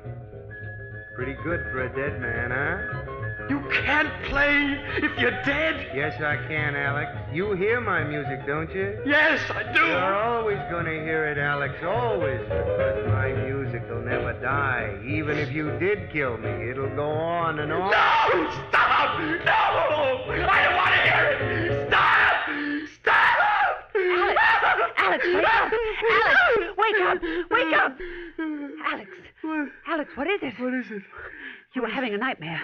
You screamed and woke me up. Yes. I remember now. What were you dreaming about? New Orleans. New Orleans? Yes. Go back to sleep now, Vicky. I'm all right. I'm all right, I said to her. But I wasn't. That was the beginning of a series of nightmares and hallucinations in which I heard Jeff Becker playing that accursed music of his. When an attack came, I would flee from room to room, pressing my fingers against my ears, but there was no escape. I could hear the rhythmic pounding of Jeff Becker's music in my head, growing louder and louder, relentlessly hammering away. I knew that it would only be a question of time before he drove me mad. I fought for my sanity, but the... Good morning, Mr. Drake. How are you feeling today? Oh, I see you've done quite a bit of writing. Good. I'm glad you followed my suggestion. It's all written down, Doctor. Everything that happened to me. It's fine, Mr. Drake. I'm sure it'll be of great help to both of us. Do you feel in the mood for a visitor? A visitor? Yes, your wife. Yes, I'd like to see Vicky. She's just outside. I'll have her come in. Will you come in now, Mrs. Drake? Hello, Alex. How are you, darling? Vicky. Oh, it's good to see you again and have you near me. Oh, Alex.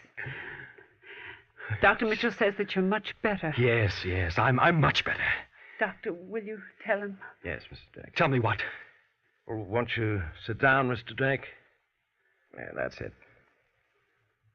Now, what I'm going to tell you will come as a shock, but I'm hopeful it'll rid you of the hallucinations you suffer from. Yes, Doctor? Mr. Drake, you did not murder Jeff Becker. But I did. I choked him until he was dead. And then I threw him into the river. No, Mr. Drake. Jeff Becker was not dead when you threw him into the river. He was only unconscious, and the water revived him. His body made a splash. A small splash. Jeff Becker is alive. He was picked up by a fishing trawler going to sea. Do you understand, Mr. Drake? Jeff Becker is alive. Will you come in, please? I didn't want to do it, but he made me. Hello, Alex. How are you? No! You're dead! You're dead, do you hear? But your music, it goes on and on. I can't get away from your music. It follows me everywhere. Doctor, can't you do something? I'm afraid we've failed again. This feeling of guilt is overwhelming. However, we shan't give up. It's getting louder and louder, and I can't escape from it. Stop it! Stop it!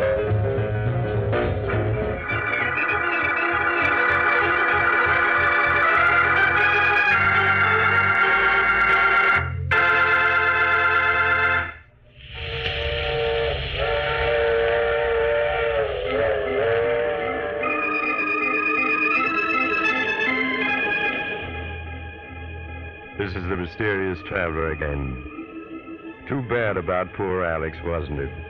It just goes to prove you may be able to escape the law, but there's always your conscience to reckon with. What happened to Alex? Oh, he finally responded to medical treatment, and today he and Vicky are a very happy couple. However, there are still two things Alex can't stand: jazz and the sight of rivers. He's strictly a long hair these days. Now, I recall another young man once who decided that two murders are better than one, and so... Oh, you have to get off here. I'm sorry. But I'm sure we'll meet again. I take this same train every week at the same time.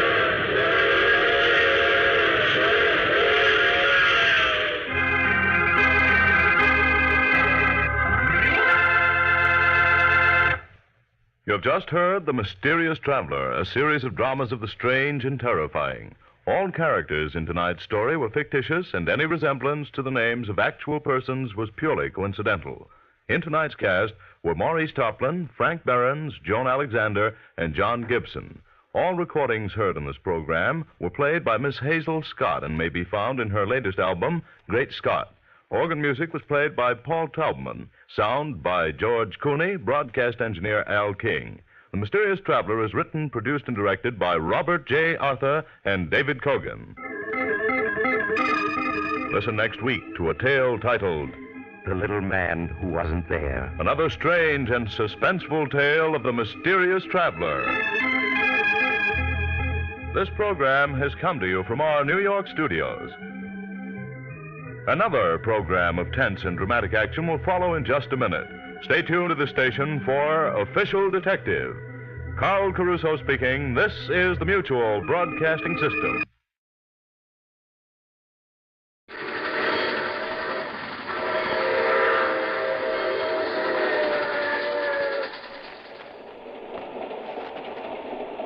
The Mysterious Traveler.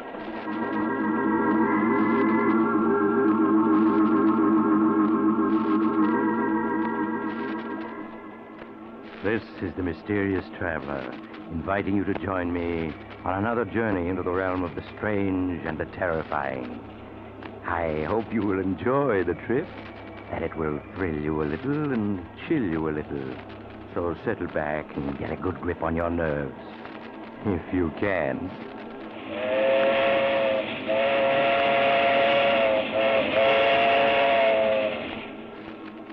going? Why, we're going to pay a visit to the home of Albert and Louise Jordan. As nice a couple as you'd hope to meet. In a story I call Death is the Visitor.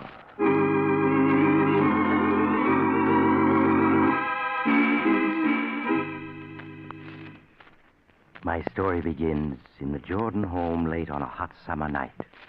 Albert Jordan is asleep and is having a nightmare about his mother-in-law. Oh, no. You can't pull the wool over my eyes, Albert Jordan. I'm on to your ways. Think that my only child was foolish enough to elope with you. But you made her do it, Albert. You made her. No. She wanted... As long as I'm alive, she'll be protected from you. Albert, are you listening?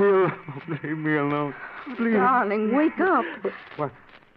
What is it? You were having a nightmare, dear.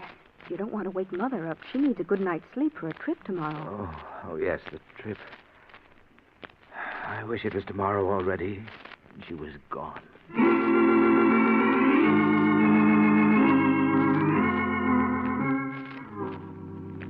Are you sure you have everything, Mother? Yes, Louise. Everything I need for my trip home is in this handbag. Oh, now don't forget to ship my trunk. I've already notified the expressman, Mother. He'll be here to pick it up this morning. Thank you, dear.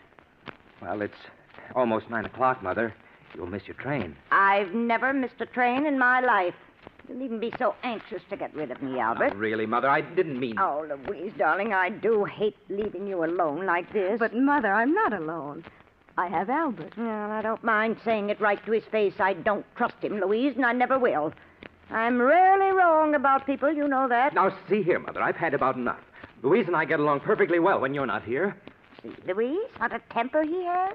Do you want me to stay, darling? Really, Mother, I'm very happy with Albert. Oh, well, very well, then I'll go. But you'd better be good to her, Albert. Yes, Mother. I will. Well, goodbye. And don't forget, Louise, Mother'll be back if you need her. Yes, Mother. Bye. Louise, if your mother pays us just one more visit, I'll leave this house for good. Albert, what are you saying? In the past year, she spent 8 months with us. She has her clothes here, a key to the house. Why, she's even listed in the phone book under our number. I tell you, I won't be responsible for what happens if she doesn't stay away. I'll write to her, Albert, and try to explain. Really, I will. Make her understand that we have our own lives to lead. You know, now that she's gone, I feel like a new man. I can breathe in my own house. Oh, Albert, you won't forget to put the tags on Mother's trunk, will you? The expressman will be here for it soon. No, dear. Shipping your mother's trunk to her will be one thing I certainly won't forget.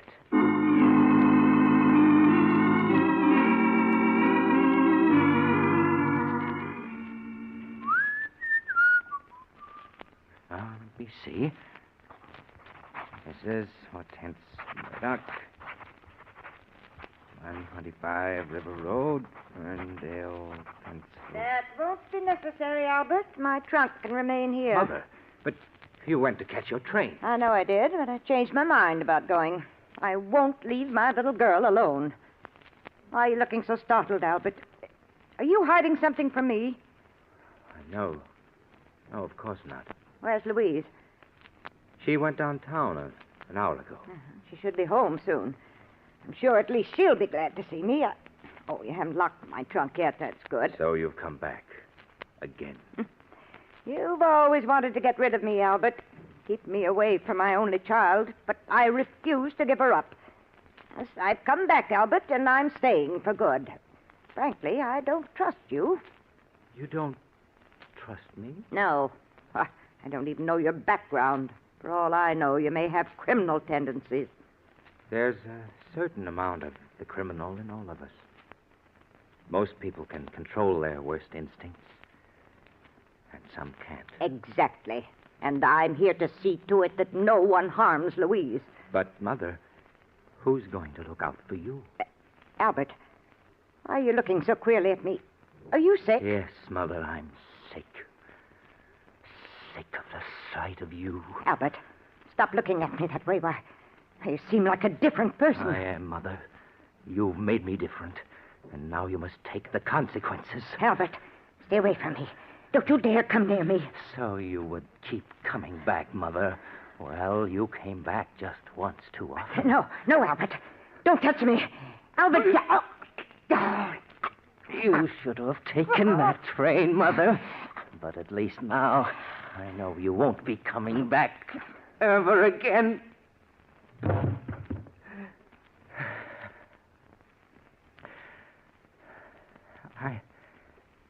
I didn't want to kill you, but you made me. Oh, but now I've got to get rid of you or they'll catch me. The trunk. Yes, it's large enough. Even in death, you're a problem, Mother. But you won't be for long. There. Now I'll have to get rid of the trunk. Somehow. I'll think of a way. Albert, are you home? Louise, the trunk. I've got to close it. Is that you, Albert? Yes, dear. Yes. Oh, I see you're locking the trunk. Yes, I was just getting it ready for the expressman. He should be here by now. Albert, is anything wrong? Anything wrong? What do you mean, Louise? I don't know. Your face is so flushed. Oh, it's just a little warm in here, that's all. Oh, we forgot to pack Mother's robe. Look. Oh, you'll have to open the trunk again, Albert. No, I mean, the trunk's full already. You wouldn't be able to get anything else into it. Why, nonsense. When Mother and I packed it, it was only half full. Oh, please open it. But it's locked, and we haven't got the keys. Oh, yes, that's right. Mother has them. Well, we'll just have to mail the robe to her. Oh, I'll answer the door. It must be the expressman. Make sure the tags are on it, dear. The tags. Oh, you can't go to her home. Oh, if I only had time to think. Wait, yes, that's the only thing to do. Come this way, please. You'll find the trunk in this room. Here it is. Are you finished, Albert? Yes, it's all ready to go. Okay. Well, I'll make a racket of it. Now, let me see. It's being shipped to... Perhaps you'd better load it on the truck first. It's easier this way, mister. You're shipping it to Mr. William Smith, 345 Wood Street, Las Vegas? Well, that isn't the right address. Then, what is it on this shipping tag, lady? Oh, well, that must be one of my customers. I must have been thinking of someone else when I wrote it out. Yeah, but what's the right address? Oh, it's Mrs. Hortense Murdoch, 125 River Road, Ferrydale, Pennsylvania. That's right, isn't it, dear? Yes. Okay, I know your name and address. I'll put the right tags on later. That's mighty heavy. Oh, please be careful with it. Don't worry, lady. I'll get there safe and sound.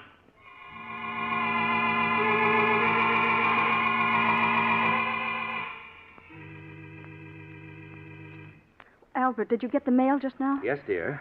Is there a letter from Mother yet? No, just a few bills. Oh, I'm really worried. It's a week now and no word from her. But you mustn't worry, Louise. I'm sure she's all right. Why, Albert, you're even worried yourself about her. You look so upset. Oh, I'll answer. I'll come with you. Maybe it's a special delivery from Mother. Yes? Hey, good morning. I got a trunk here for you folks. What? It's Mother's trunk. Yes. You always wanted to get rid of me, Albert. But I've come back, Albert, and I'm staying for good. Bring it in, won't you, please? Okay, lady. There you are. But I don't understand. Why should Mother send her trunk back to us? Would you mind signing for it, Mr. Jordan? What? Oh, yes. Here you are. Thanks. Bye. Albert, I can't understand why Mother shipped her trunk back to us, and without even writing a word about it. Can you figure it out? What? Oh, no, I can't. Well, I'm going to put an end to this guessing. Louise, what are you going to do? I'm calling Mother. Hello, operator. I want to put through a call to Ferrydale, Pennsylvania. The number is 223. Why bother, Louise? I'm sure there's a letter on the way. Oh, I've waited long enough for one. I'm sure there's something wrong. Oh, hello? Oh, hello, Sarah. This is Louise calling. Is my mother there? What? Are you sure? Oh, and that's why you shipped the trunk back. No. Thank you, Sarah. Albert, Sarah says that Mother never arrived home. She sent a postcard saying not to expect her just yet. Was Sarah the one who shipped the trunk back? Yes. She thought that Mother had decided to stay with us longer and would need her clothes. What? Albert, where can she be? Oh, now, Louise, I'm sure she's all right. All right, she's been missing a week. How could she be? Well, perhaps she's staying with friends. You know Mother hasn't any friends. We've got to do something. Albert, I'm going to call the police.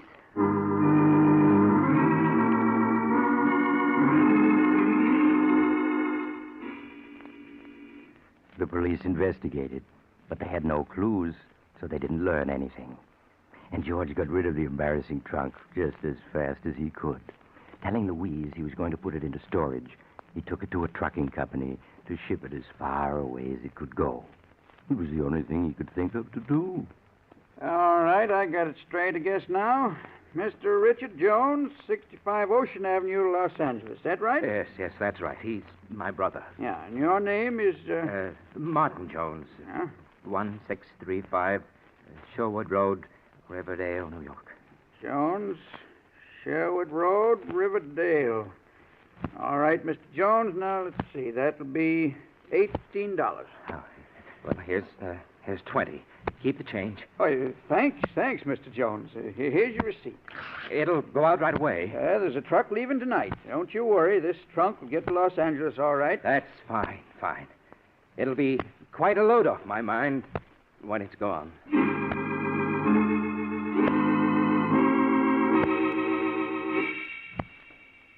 A week passed, 2 weeks, 3, and poor Albert was breathing more easily again. Until one morning when something most unexpected happened. Louise, darling.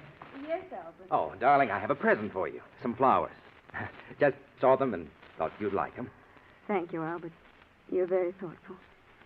Louise, your mother's been missing more than a month now. You can't go on like this.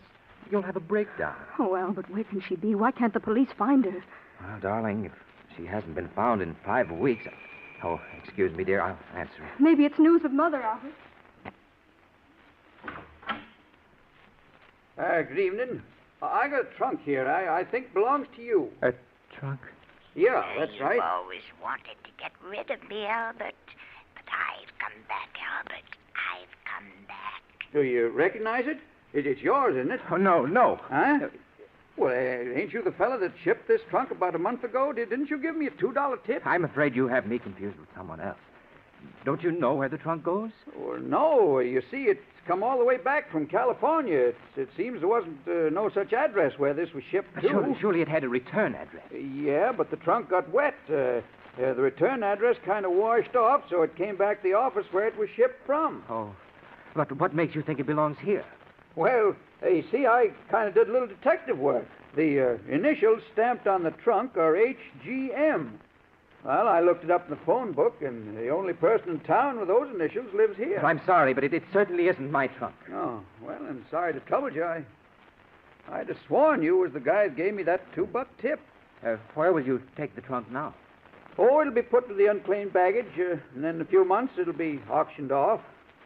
Auctioned off? Yeah. You'd be surprised what you sometimes find in them, just like a grab bag game. Well, sorry to trouble you. Oh, wait a minute. Huh? What did you say those initials were? HGM. HGM. What? They're my mother-in-law's initials. Her name is Hortense G. Murdoch. Well, sure. That was the only name in the book with those initials. That's why I came here. Well, that was a very clever piece of detective work. Yes, of course it's her trunk. I don't know why I didn't recognize it. Well, you know, trunks, they kind of look alike. Yes, that's right. Well, bring it in.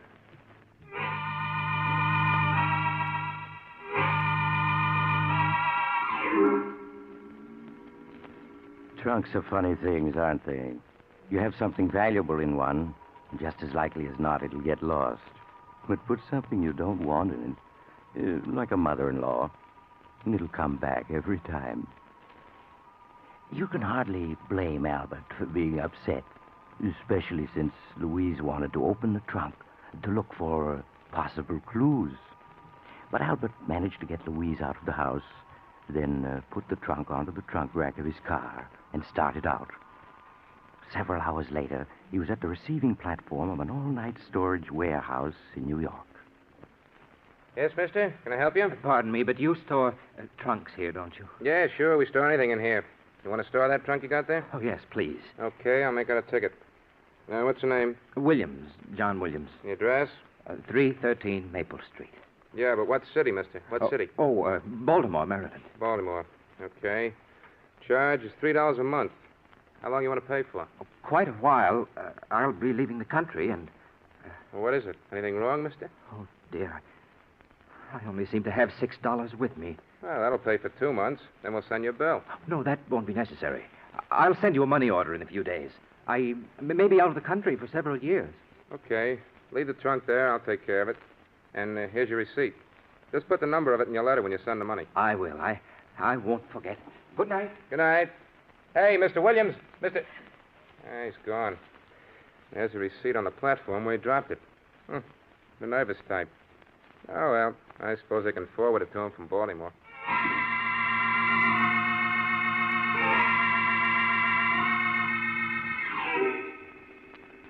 When Albert found he'd lost his receipt for the trunk, he was badly upset at first. That meant he couldn't send any money for future storage charges. But after all, there was no identification inside it, and he'd rubbed Mother's initials off the outside this time. So how could anyone trace it back to him? Especially since they'd be looking for him in Baltimore. So in a few weeks, Albert was himself again. Except for a nightmare once in a while. After all, what do I know about you, Albert? You may have criminal tendencies, and I'm going to protect my daughter from you.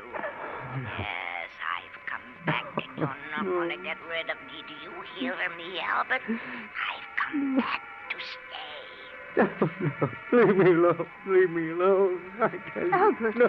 Albert, wake up. What is it, Louise? You were moaning in your sleep, dear. You must have been having a nightmare. Oh, yes, I was. But it's not important. It's just that midnight snack I had. Go back to sleep, darling.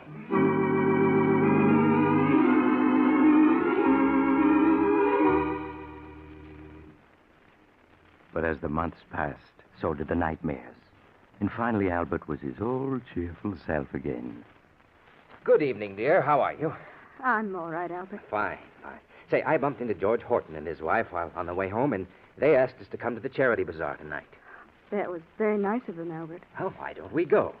There'll be an auction, a raffle, supper, dancing. It'll do you good. I know, but somehow I don't feel like meeting people. But you can't go on this way, Louise, cutting yourself off from the world. I've been unfair to you, haven't I, Albert? Keeping you home night after night all these months. Oh, why, darling, you know I've been perfectly happy. It's been so nice. Just the two of us. You've been perfectly wonderful, Albert, and I'm afraid I've been acting very selfishly. All right, I'll go to that charity affair tonight.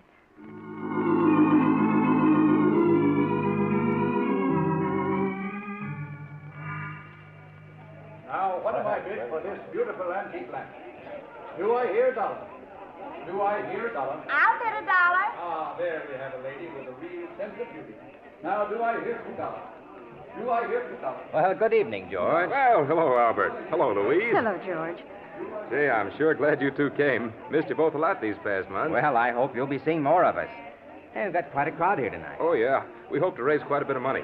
Say, that auctioneer's a genius.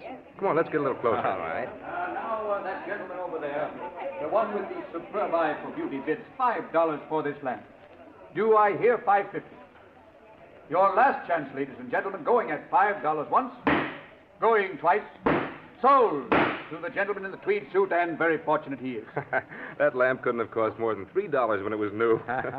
Well, now we come to the raffle. The raffle? Yeah, the raffle for a mystery prize donated by yours truly, George Horton. Oh. Better let me sell you a few tickets, Albert. They're only 50 cents each. No, thanks, George. We just came to be sociable. Better take a chance. No telling what you might win. Now, next, ladies and gentlemen, we come to the feature of the evening.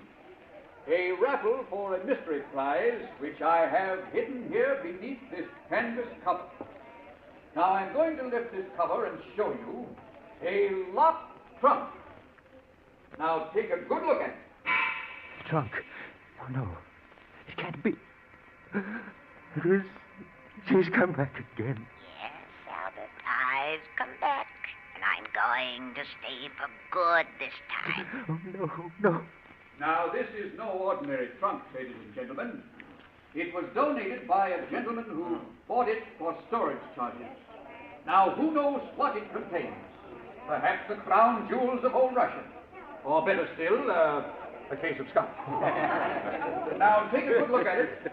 and try to guess. Albert, you're so pale. Is there anything wrong? No, of course not. George, where did you get this trunk? Oh, that big storage place in New York. You know, on the east side. Somebody did keep up the storage charges on it, and all the notifications they mailed came back, Yes, so... yes, I see. Now that you've seen all the prizes, and particularly seen this prize, ladies and gentlemen, I know you're going to want to buy not one, not two, but half a dozen chances each. What can be in it? Guessing is half the fun. Well, now we're all going to adjourn for supper, and immediately after supper, the big drawing will be held. So buy your chances now and win yourself a trunk full of surprise and pleasure. Well, Albert, changed your mind about buying a chance or two? Yes, George, yes, I have. I'll take all you've got.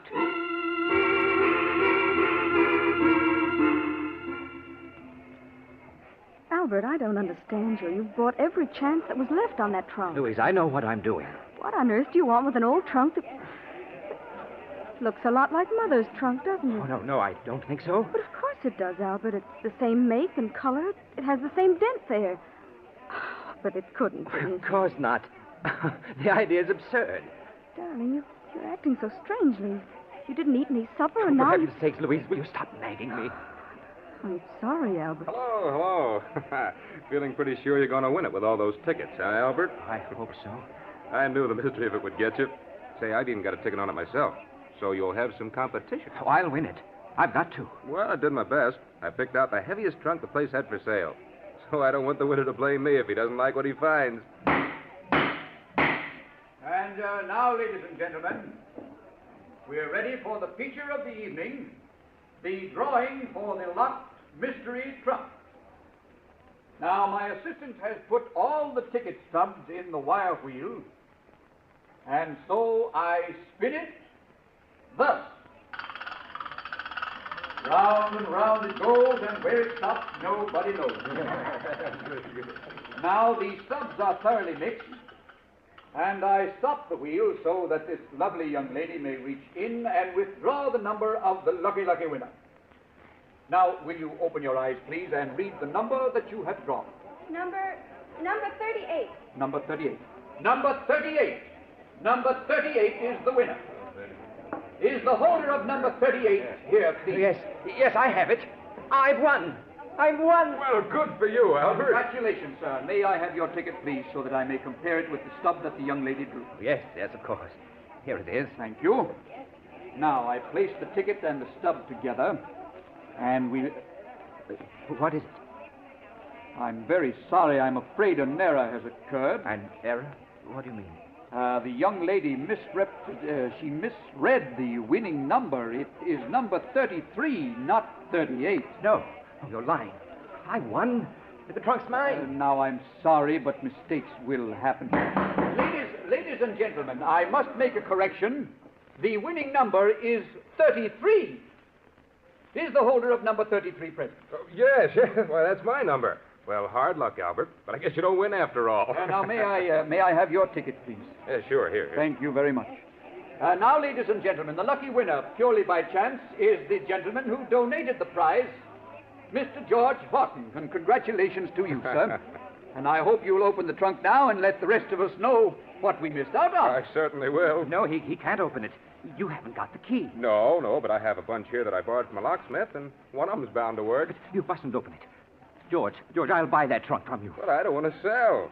Hey, I want to know what's in the trunk. That's where the fun comes in. I'll give you $100. You can't refuse. 100? Well, if you want it that bad, all right. I'll give you my check tomorrow. Yeah, but there's one condition. Condition? Yeah, that you open the trunk here so we can all see what's in it. Oh, no, I won't do it. Well, then the deal's off. Sorry, Albert, but curiosity has the better of me. Oh, come on. George, please listen to me. Sorry, Albert, sorry. Just a minute, everybody. As soon as I find one of these keys at bed, I'll... I told you I'd come back, Albert, and I have. You should have known I would. Oh, no. Darling, you're not well. Let's go home. No, it's no use. It's just no use. What on earth do you mean? You'll never be rid of me, Albert. Never. I've come back to stay this time. I think I've got it. Yeah, this key seems to be turning. No, wait. What is it? You mustn't open it. Oh, Albert, fun's fun, but after all... I had something to tell you. She's beaten me. I can't keep it hidden any longer. That's right, Albert. Tell them it's the only way you can ever be rid of me. Go on, tell them. Well, Albert? I did it. I killed her. Did what? Killed who? Albert, what are you talking about? I killed Louise's mother.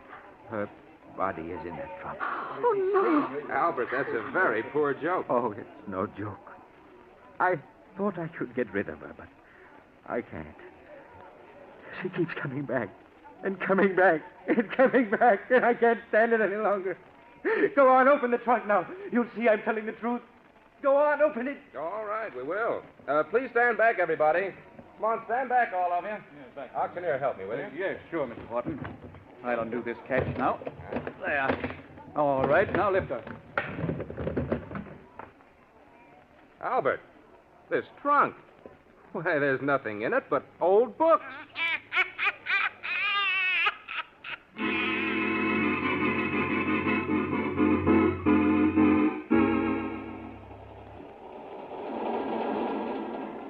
This is the mysterious traveler again. Poor Albert. He let himself be fooled by the wrong trunk. Maybe it was his guilty conscience. What happened to him? Why, he's getting the best of attention these days in a small but comfortable room with bars over the windows. The only trouble is the bars won't keep his mother-in-law out. She comes in every night to talk to him. So if you're ever tempted to... Oh, you're getting off here. I'm sorry. But I'm sure we'll meet again. I take this same train every week at this time.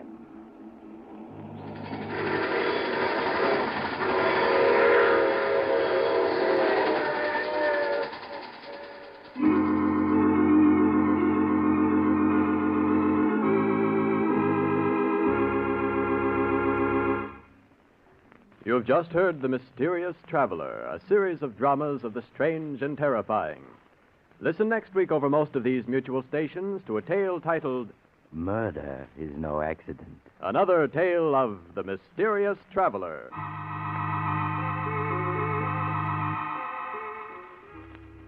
The Mysterious Traveler is presented by the Mutual Network from our New York studios. Russ Dunbar speaking. Stay tuned to this station for another exciting crime drama. True Detective Mysteries, which immediately follows Station Identification. This is the Mutual Broadcasting System.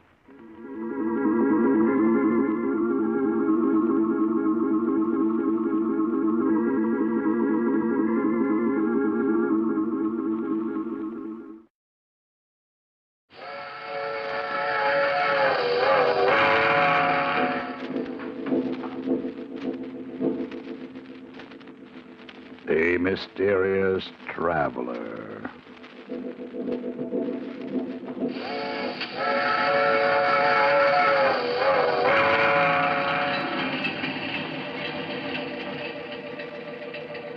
This is the Mysterious Traveler, inviting you to join me on another journey into the realm of the strange and the terrifying. I hope you will enjoy the trip, that it will thrill you a little and chill you a little. So settle back, get a good grip on your nerves, and be comfortable, if you can. Where are we going? Why, we're going to follow the adventures of a man who thought he could commit murder and escape punishment. I call the story Death Laughs Last.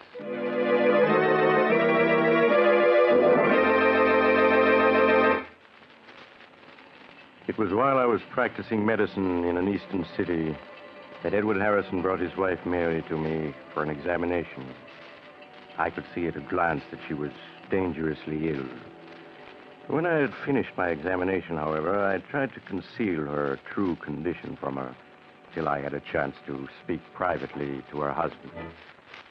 It isn't anything serious, is it, Dr. Smith? Oh, please tell me that it isn't. Well, I'm afraid it's too soon to say, Mrs. Harrison. Until the X-ray plates are ready, I can't say yes or no. Oh, but... Now your husband is waiting outside. He's probably beginning to worry, so... Oh, yes, of course. Here's your wife, Mr. Harrison.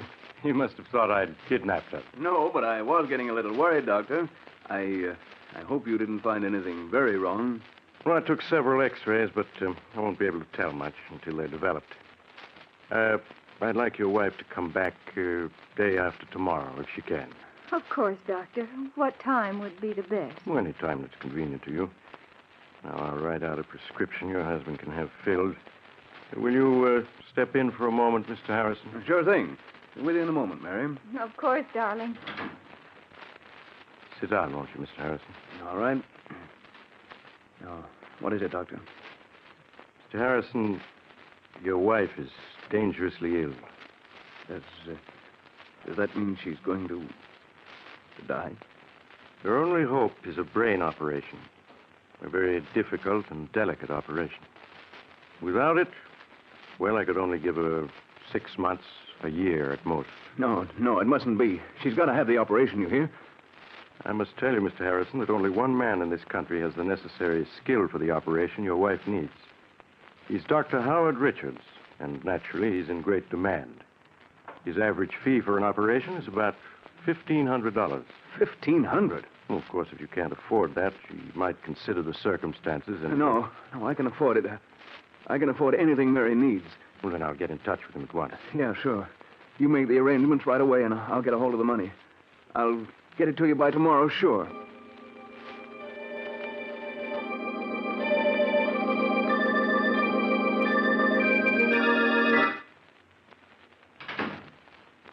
Darling, help me off with my coat, will you? Please? Oh, sure, Mary. Yeah. How you feeling? Oh, much better since Dr. Smith gave me that medicine in his office. He's a swell doctor. He'll fix you up in no time. Did he tell you anything more, Edward? Not a thing, except that the treatment might take a little time, that's all. A little time? Oh, dear, I hope it won't be too expensive. Your business hasn't been good, and we've used up all the money in our savings account, and... Oh, don't you fret about money. Don't you worry about anything. All right, darling, I won't. Oh, but aren't you going to take your coat off? No, I've got to get the prescription the doctor gave me filled. You just take it easy till I get back. I might stop in at the shop, too. There's something I've got to attend to there.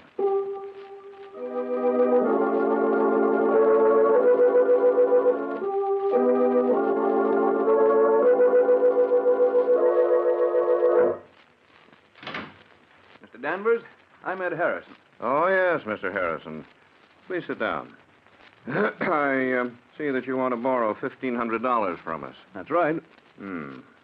Unfortunately, the security you offer, your home... Well, what's wrong with it? It's a swell little house, good section, all in good repair. Yes, that's true. But you already have a first and second mortgage on it, totaling $4,000. And, well, I'm afraid we can't make any further loans on it. But I've got to have the money. I've just got to. I'm sorry to hear that, because there's nothing we can do to help you. Nothing we can do.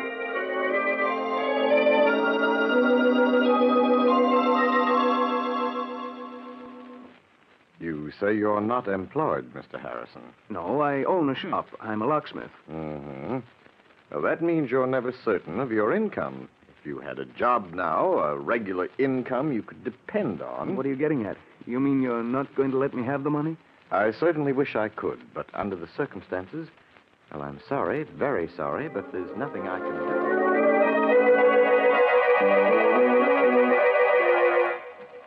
I'm afraid the collateral you suggest isn't satisfactory, Mr. Harrison. We'd lend you the money if we could, but we just can't. Sorry. But I've got to have it. I've just got to. Sorry. It's to save Mary's life. She'll die if I don't. Sorry. And I won't let her die. I won't. Sorry. Sorry. Look, Sorry. you must... Sorry. Listen. You must...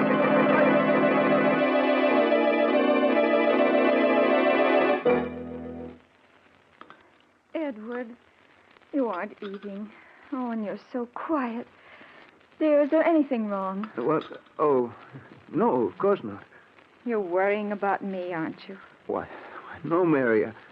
I was just thinking about making some changes at the shop. And... Darling, you don't have to lie to me.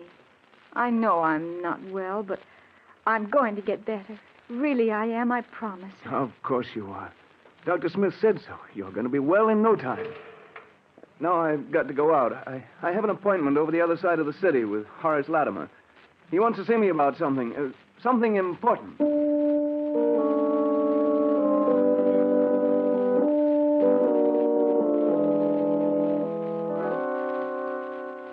Edward had no appointment with Horace Latimer, but went to see Horace anyway.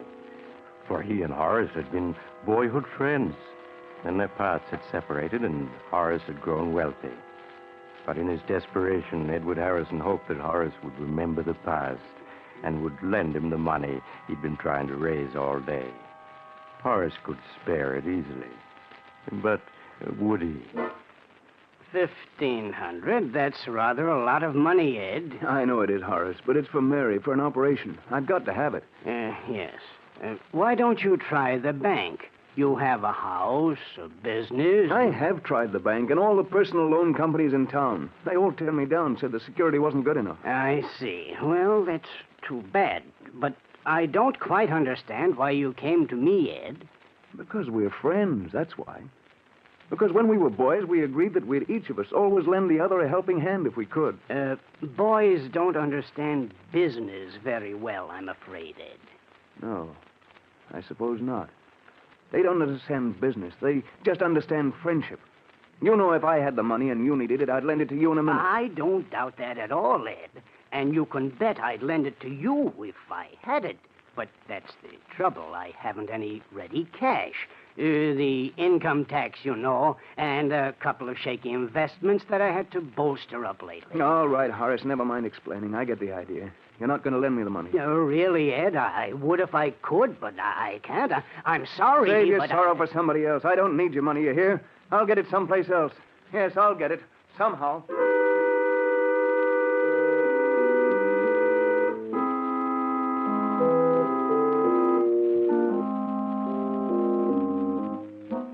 After he had slammed out of Horace Latimer's expensive home, Edward stood for a moment on the dark street corner, staring back with bitterness in his face.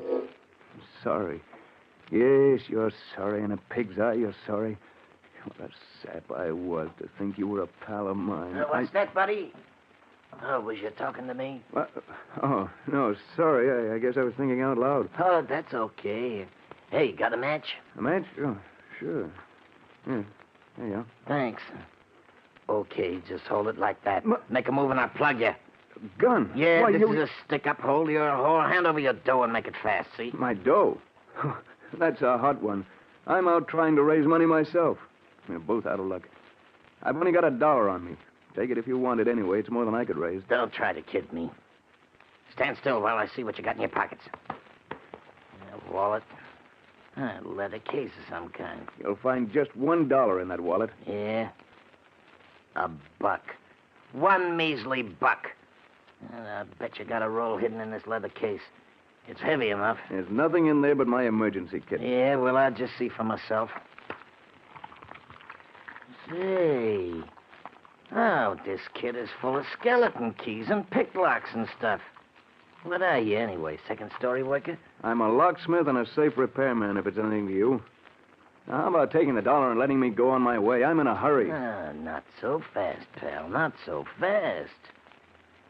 Were you leveling just now when you said you was trying to raise dough? Yeah, I've got to have $1,500 by tomorrow. What's it to you? You'd be surprised, pal. Okay, I'm putting the gun away, but you ain't leaving yet.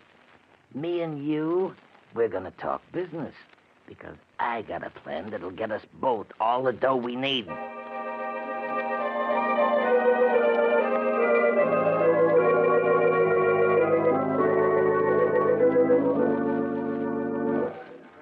Two more beers, waiter. Coming up. Well, is it a deal on my proposition? I don't know, Mike. Sure you do. There's nothing to it. You can open locks and safes. I know where there's a house with plenty of dough in it. You and me together, we'll go get it. We'll make a team. But burglary? I've never stolen anything in my life. Listen, you said you needed the dough bad, didn't you? So do I, plenty bad. You said you'd do anything to get it, didn't you? Yes, I did. Then what are you hanging back for? All you got to do is get the back door opened and the safe. In half an hour, you'll have your $1,500 and more. How else are you ever going to get it? Answer me that. I don't know. You're sure the money's there, Mike? Positive. I was casing the joint. Looked in the window in time to see the old geezer put a whole roll of bills in a safe that's like a bread box. You could open it with your teeth. All right, I'll do it. I've got to have the money. I'll go on the job with you.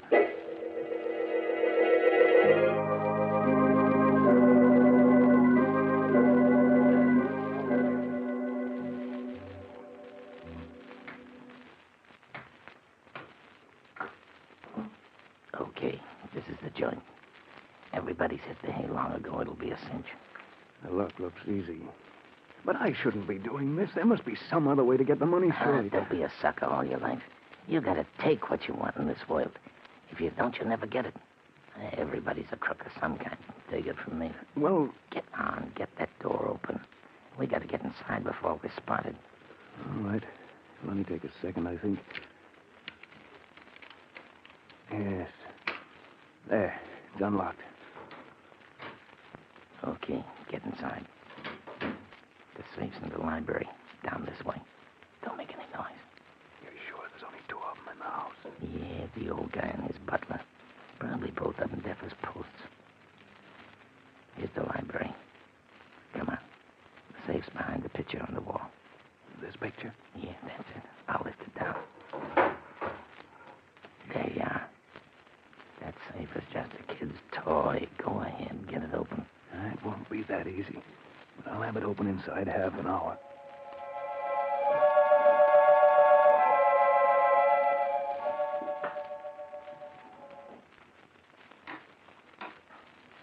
Hurry it up. You've been 40 minutes on that thing. It's coming now. There. It's open. About time, too. And now let's see what's in it. Here's the cash box. Will I open it? There. Look. Dough, cash, Mazuma. What'd I tell you? There must be thousands there. Easy. Come on, we'll count it and divvy it up. No, never mind. Just give me 1,500. That's all I want. You can keep the rest. Are you kidding? No, that's all I want. Just the 1,500 I need. Okay, it's your funeral. Here you are. 10, 11, 12, 13, 14, $1,500 bills. $1,500? Yeah, for just an hour's work. Easy money, huh? What do you say? We crack a couple more cribs tonight? No, I just want to get out of here now and... Get behind this door. I'll take care of it. Burglars! Jenkins! Please, help! What'd you expect me to do? Shake his hand? Would you kill him? Yes. I'm an accessory to murder. Cut that guff and let's get out of here. Or do you want to get caught? No, of course not. All right, let's get going. Come on, we can... Stand still, both of you. I have a gun and I have you covered. The butler. If you move, I'll shoot. I can see you perfectly. He's standing on the stairs. He's got a gun. We caught. No, not yet. We ain't. Not by an old scarecrow with a rusty horse pistol. Put up your hands. I'm going to call the police. You've done something to the master. Okay, we'll put up our hands. Light from me, Will. Oh! I shot him. We gotta get out of here in a hurry. No shots.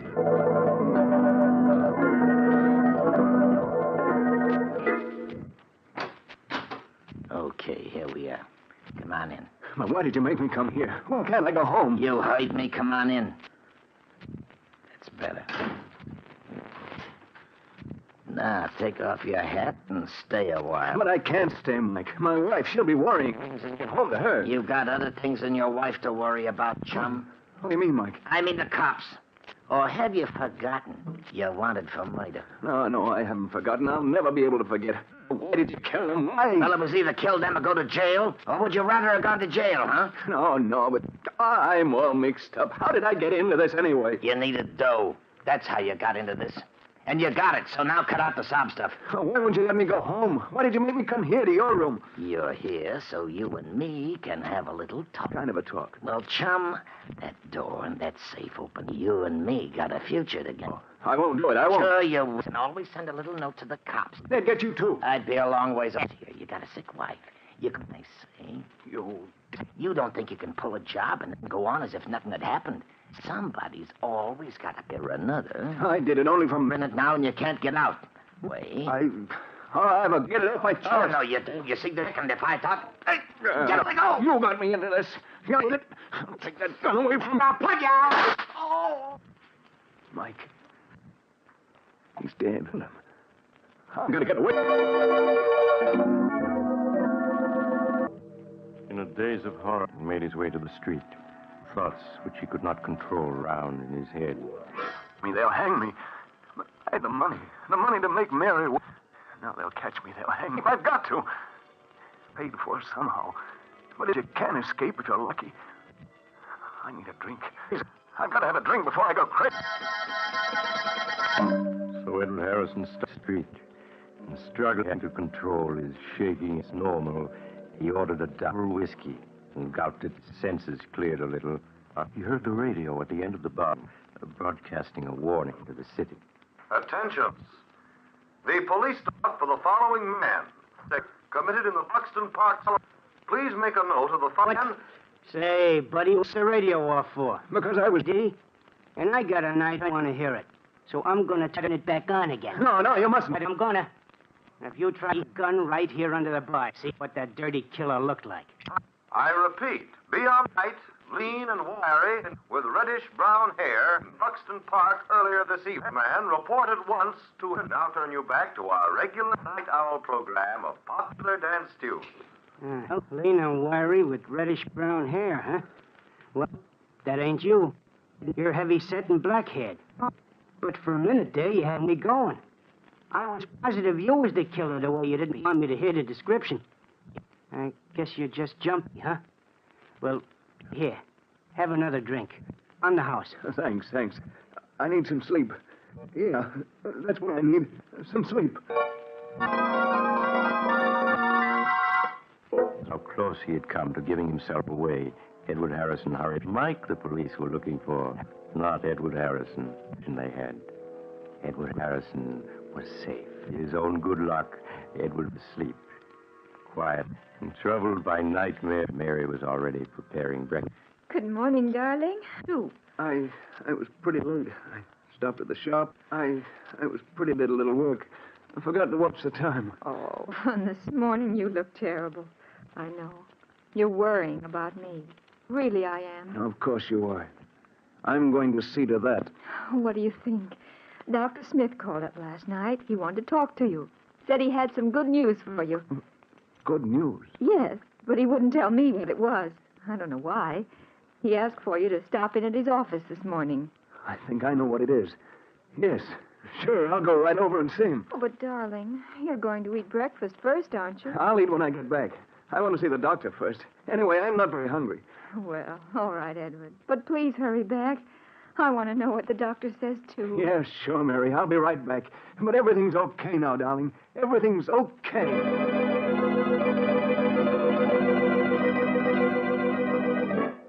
After he left the house, Edward bought a morning paper.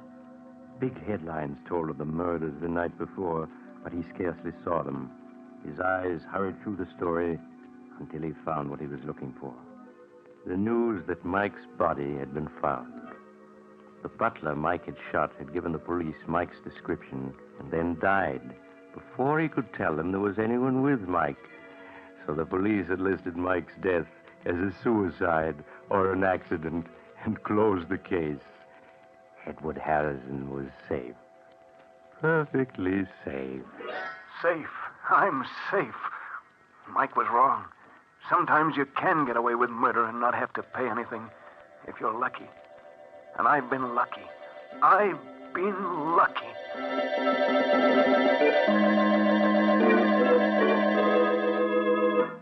When Edward Harrison entered my office, he sat down beside my desk and tossed a folded newspaper into the wastebasket. His expression was that of a man who had just faced disaster and been rescued at the last moment. Good morning, Doctor. Mary said you'd phoned. You had good news. Yes, Mr. Harrison, I called you last night after I got in touch with Dr. Richards. I wanted to tell you that he had agreed to operate on your wife. Oh, that's swell, Doctor. And I've got the money right here in my pocket. Money, yes. Yes, I was also going to tell you that Dr. Richards had said not to worry about it. You could take as long as you wanted to pay it. As long as I wanted? Yes. Then it wasn't necessary. I didn't have to do it. I didn't have to do it. I'm afraid I don't understand. Never mind, Doctor.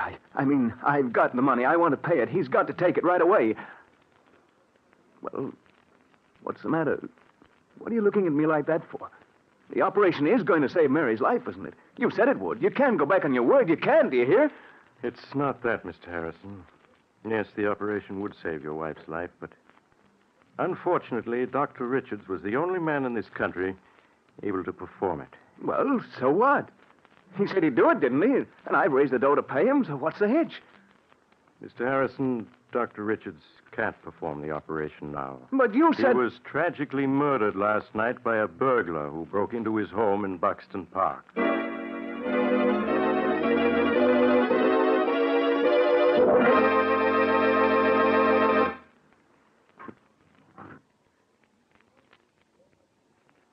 This is the mysterious traveler again. Did you enjoy our little trip into the life of a man who thought he could make good come out of evil? Poor Edward Harrison. He didn't believe that crime must always be paid for by someone, did he? What became of him? Well, after his wife died a few months later, he confessed everything to the police. He didn't have anything to live for, poor fellow. But I hope his experience will teach you that crime really doesn't pay. I always say that if... Oh, you're getting off at the next stop. I'm sorry. But perhaps we'll meet again soon. I take this same train every week.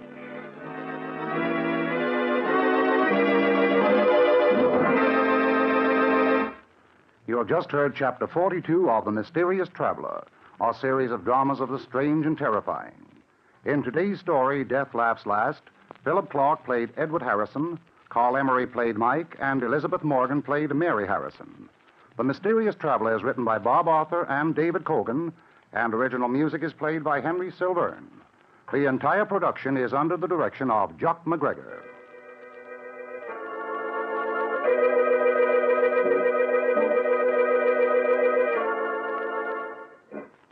And now, an important message for all of you. This is Jock McGregor speaking. The National War Fund drive begins tomorrow. As you probably know, this fund includes over 22 of the major war relief and service organizations. As the war progresses on all fronts, more and more people will need help. Our armed forces, American prisoners of war, our allies, and people right here at home. And by giving to the National War Fund, you will be helping. Consider just one of the many organizations that the War Fund supports, the USO.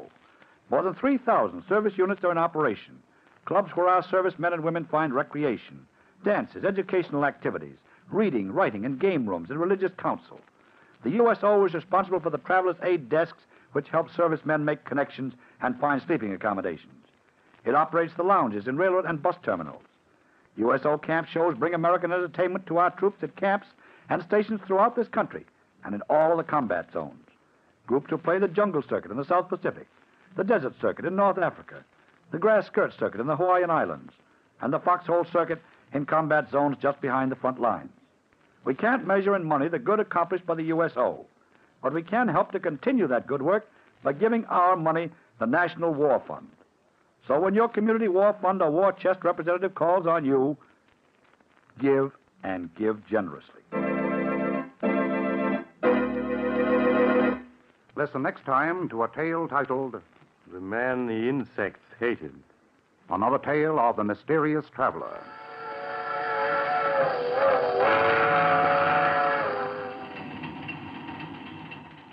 The Mysterious Traveler is presented by WOR Mutual from the WOR studios in New York. Beginning Saturday, October 7th, The Mysterious Traveler will be heard at a new time.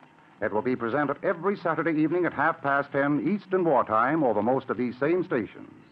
So remember the new time, 10:30 p.m., Saturdays. This is Mutual.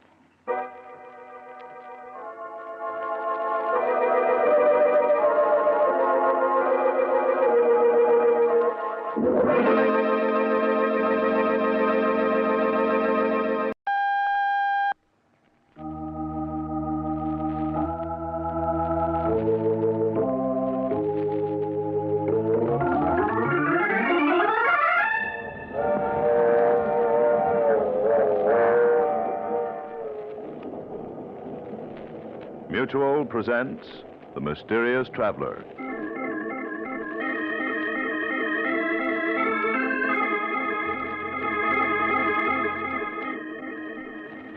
This is The Mysterious Traveler, inviting you to join me on another journey into the realm of the strange and terrifying. I hope you will enjoy the trip that it will thrill you a little and chill you a little.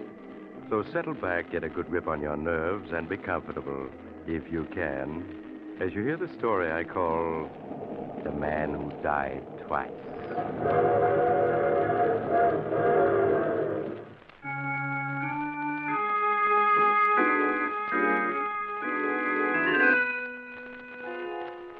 Tonight, we're going to delve into a murder most strange, one that confused many of the greatest legal minds of our day. My story begins in the mansion of Judge Marshall, situated high on a hill overlooking a large New England city. It is early evening, and Judge Marshall, one of the state's foremost jurists, is sitting in his library reading a legal brief. As he intently reads, the French door leading to the porch slowly and silently swings open, revealing a huge white-haired man standing in the doorway. His tremendous bent frame shows the remains of a man who'd been a giant in his youth. Suddenly, the judge becomes aware that he isn't alone. He quickly turns and sees his visitor. Who are you? What are you doing here? Don't you remember me, Judge? No, I can't say that I do. Think back. Think back 16 years when you were judge at a murder trial. 16 years? My good man, I presided over a great many murder trials, as you call them, and I still don't know who you are. Just keep looking at me, Judge, and think back. Think back. You do look familiar. I'll help you remember. My name is Adams. Luke Adams. Luke Adams? Yes. Now I remember. I sentenced you to prison for 25 years for killing a man. Yeah, for killing a man. You've aged, so that's why I didn't recognize you. Yes. It's hard to believe I'm only 45, isn't it? I presume you've been paroled? Yes. What do you want? I want to tell you my story, Judge. I want to tell you all the things I never got a chance to tell you at my trial. As far as I'm concerned, Mr. Adams, the case is closed. Now, if you don't mind, Then we'll reopen it. I've come to tell you my story, and you're going to listen. Very well, Mr. Adams. Sit down. Thank you. I don't know if you recall, Judge, but my wife, Millie, was a beautiful woman. Yes, I remember. She had the kind of beauty a man can't forget. Yes, and I suppose that's what caused it all. Millie and I grew up together, and I guess I loved her from the moment we met. The only reason she married me was because of the money I'd inherited. And when I lost it in 29, things were never the same again between us. She hated living in a small village, trying to stretch $1 into $2. Sometimes I think her smiling at other men was her way of getting revenge on me for the way we had to live. The angrier I got, the more she flirted, till she almost drove me out of my mind. Things went on like that, day after day, month after month.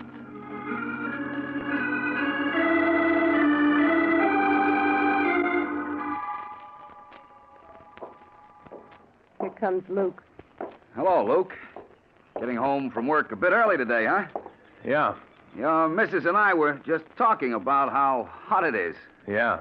You must have found it fierce, breaking stone in the quarry in this heat. Uh-huh. Well, I've got to be going. See you again.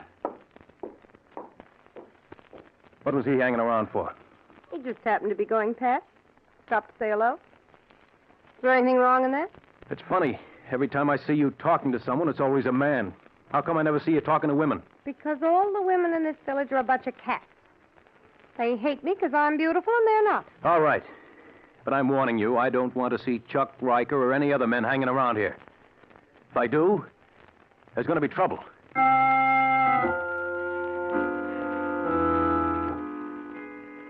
The days went by. Millie hardly spoke to me. Nothing I said or did seemed to please her. And yet, just knowing she'd be there when I got home was enough for me. And one day I come home from work. She wasn't alone. Oh, hello, Luke. Home early, aren't you? What's he doing here? Chuck was going past, dropped in to say hello. Just like that, huh? I thought I told you not to let this happen again. If Chuck wants to call on me, why shouldn't he? Right, Chuck? Sure. After all, Luke, there's no use being old-fashioned. We've all known each other since we were kids. What harm is there in an old friend dropping in and... Why are you looking at me like that? There's lipstick on your cheek. You'd better let me wipe it off for you. Now, wait a minute, Luke. I can explain. There's no use fighting over... Get up. Now, wait a minute, Luke. Can't we... Get up. Talking won't help. You'll have to fight your way out. That's it. Pick up that poker. Come on, come on. What are you waiting for? Okay, you asked for it. You're gonna get it. No. No, Luke, no. This'll learn you. No. Not to hang around other men's wives. Before I'm through with you, no woman will want to look at you. Luke, stop it. He's out on his feet. Stop it. How does he look to you now, Millie? I'll throw him out, then you and I will settle a few things. Come on, you. Out you go. Here's a push to start you on your way. There. Now we come to you. You think I'm afraid of you. Go ahead, hit me. Ruin my looks so no man will ever want to look at me. Go ahead. Millie, don't talk like that. You know how much I love you. Why are you doing this to me? I know I haven't been able to give you all the things you want, but that's no reason to treat me this way. I won't stand for it, Millie. All right, then let's separate. You go your way, and I'll go mine. No, I couldn't live without you. You know that. I'll never let you go. You're mine, do you hear? Oh, stop it. Millie, don't turn away from me. You make me sick. All right. But I'll never give you up. Never.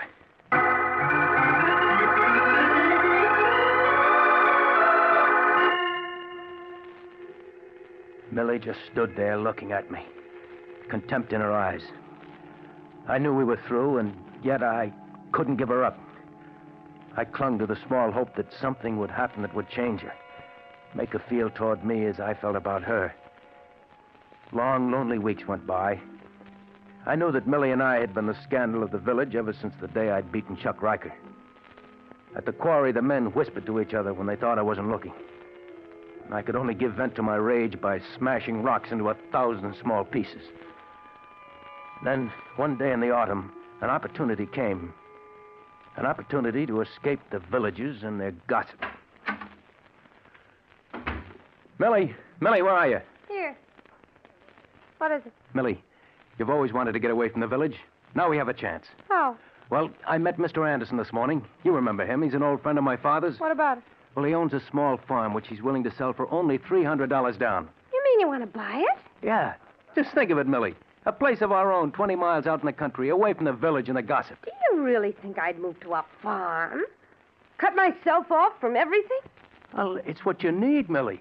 A home of your own, a place to work and build. You'd love it, Millie. I know you would. You mean you would? Don't think I don't know what's going on in that head of yours. You want to cut me off from everybody, take me someplace where you can keep an eye on me day and night. Well, I'm not having any part of it. But, Millie, you said yourself you're not happy here. Yes, but I don't want a farm. I want to live in a city. I want to have everything that other women have. But we can't go to the city. There's no work to be had. We're living in a depression. Are we? Well, if you can't give me what I want, there are plenty of other men who can. They'd better not try. I'm warning you, Millie, I'll kill any man who tries to take you away from me.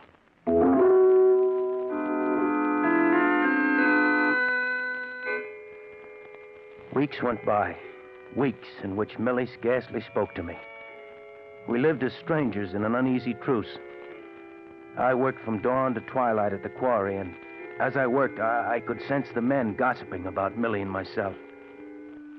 I would think of Millie and wonder what she was doing at that very moment. Steve, Yeah, baby? I can't stand it anymore. I can't go on living with Luke. The way he stares at me with those big cow-like eyes of his, watching every move I make. Well, you'll just have to go on putting up with it for the time being. It's all right for you to say that. You don't have to live with him. Sometimes I wonder if you really love me. Oh, don't talk like that, baby. You know I love you. Would I be putting my neck out like this if I didn't? Nobody knows we're meeting secretly. Maybe not, but sooner or later someone will see us together, and then there'll really be trouble. Afraid? I've never run away from a fight yet. I don't mind telling you, I wouldn't like to mix with that gorilla husband of yours. I know, Steve. You got to be careful. Don't worry, I intend to be. Just let me raise some dough, baby. Figure out one or two angles, then you and I'll be off for the big city. What about Luke? He'd be sure to follow. You don't know what he's like, Steve. He'd never rest till he found us. And when he did... Yeah, you don't have to draw me any pictures. I know that type. If we run off, we'd never have a minute's peace. We'd always be wondering when he was going to catch up with us. Yes.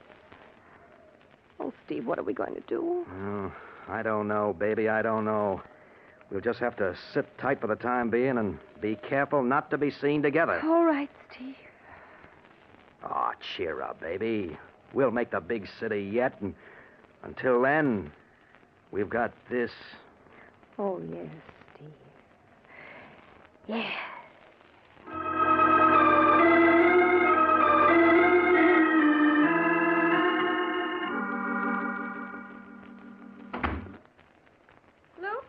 That you? Yeah, Millie. You want me? Yes. I've moved all your things up to the attic. I want you to sleep there from now on. Why? Because you keep me awake half the night with your tossing and turning, and you talk in your sleep. I talk in my sleep. What do I say? You keep yelling my names if I was murdering you or something. Oh, Millie. You'll be all right in the attic. Yes, Millie.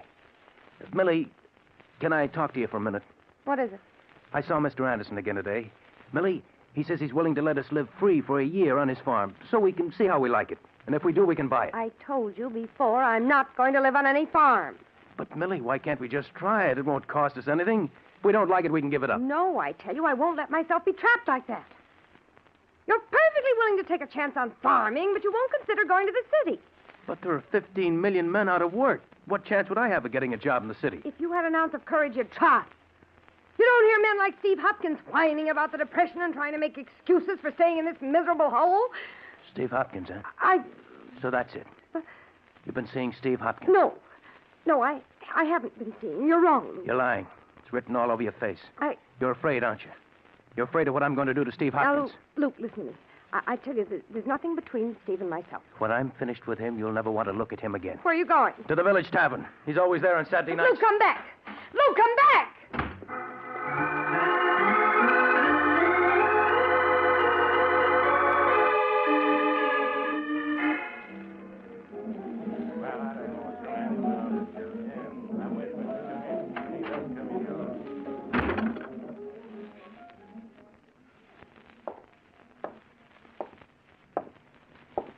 Hopkins, I want to talk to you. Well, go ahead, Luke. No one's stopping you. You've been making a play for my wife, and I don't like it. You're either drunk or looking for a fight. I haven't spoken to your wife in a year. You're lying. I know you've been seeing her these past weeks while I've been working. You better take it easy, Luke. You're getting to the point where you're suspicious of every man in the village. Don't try to smooth talk me. I know you've been seeing her, and if you try seeing her again, I'll kill you. You don't frighten me, Luke. And if I wanted to see your wife, not you or anyone else could stop me. Oh, no? I'll show you. Grab it, boys. Grab it. That's it. Let go of me. Let go of me. Hold on, them boys. Now, Luke, as sheriff of this village, I'd advise you to take it easy. I'll kill him. I'll kill him. I don't like that kind of talk. Now, mind your manners. You'll spend the night in a lockup. No man's going to make a fool out of me and live. Now, get hold of yourself. If Steve was seeing your wife, it'd be common gossip in no time. You know that. He may have fooled you folks, Sheriff, but I know better. You can protect him here, but just wait until I catch him alone. Just wait.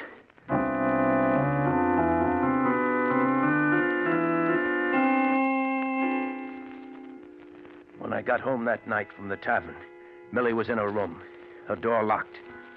I went up to the attic and tried to sleep, but I couldn't. I kept seeing Steve Hopkins' face, the way he had smiled at me in the tavern. He might have fooled the others, but I knew.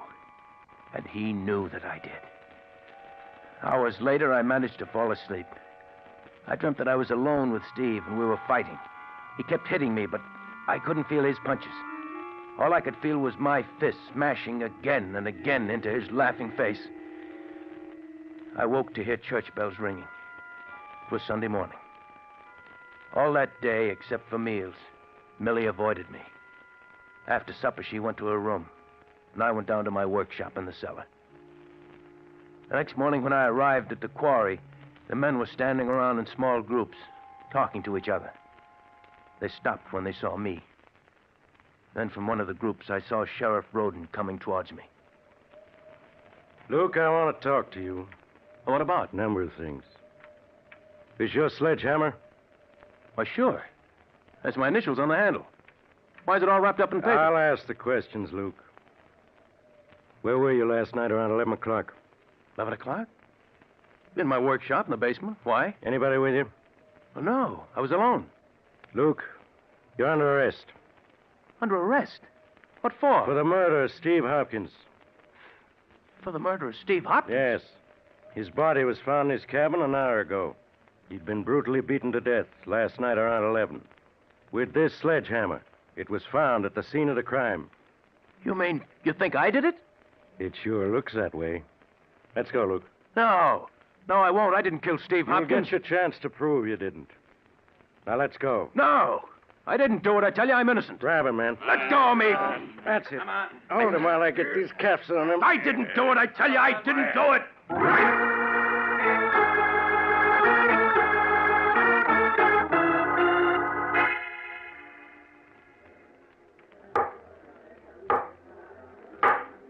Silence in the courtroom.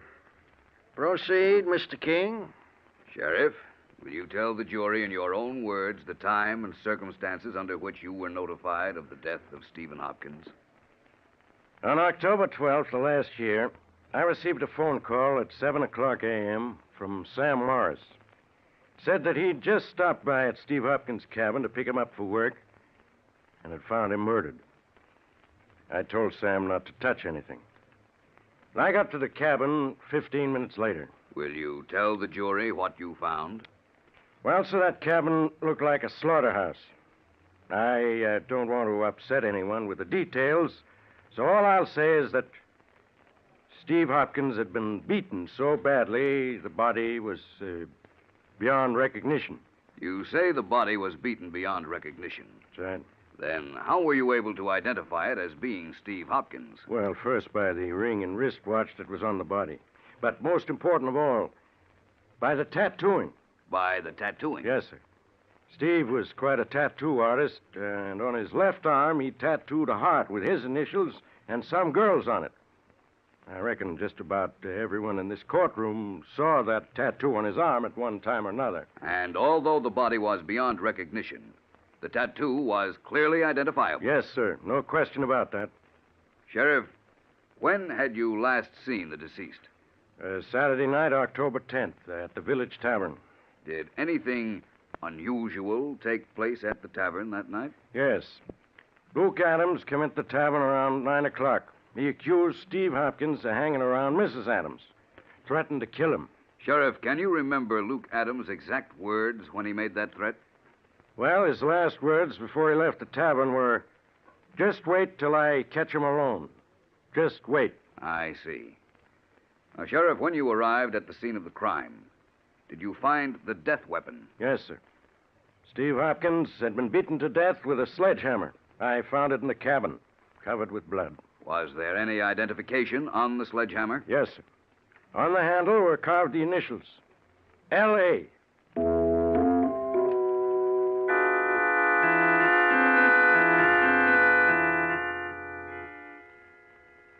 Now, Mrs. Adams, you say there was no justification whatsoever for your husband's suspicions. No, none at all.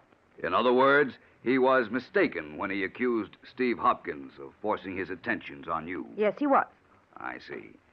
Now, your husband has testified that on the night of the murder, he was working in the cellar of your home. Where were you that night, Mrs. Adams? Upstairs in my room? Did you see your husband at all that night? No, I didn't. Would it have been possible for him to have left the cellar that night without your knowing about it? Yes, it certainly would.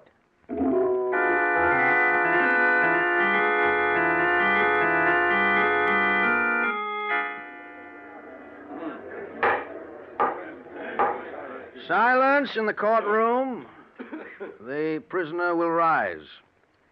Luke Adams, you have been found guilty of murder in the first degree with a recommendation for mercy.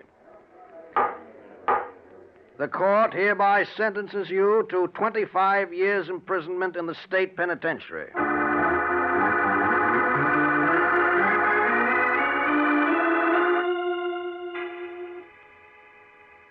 25 years imprisonment.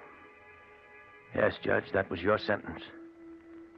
The towering iron gates of the penitentiary closed behind me. And I no longer had a name, only a number. A year after I was in prison, I was informed that Millie had divorced me and disappeared. With that, my last tie with the outside world was gone. Years passed. World-shaking events took place and scarce reached the prison workshop, where I spent long days repairing shoes.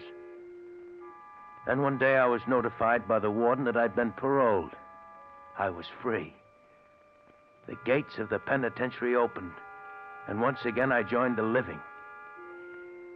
I came to the city, a stranger, and found employment in a shoe repair store.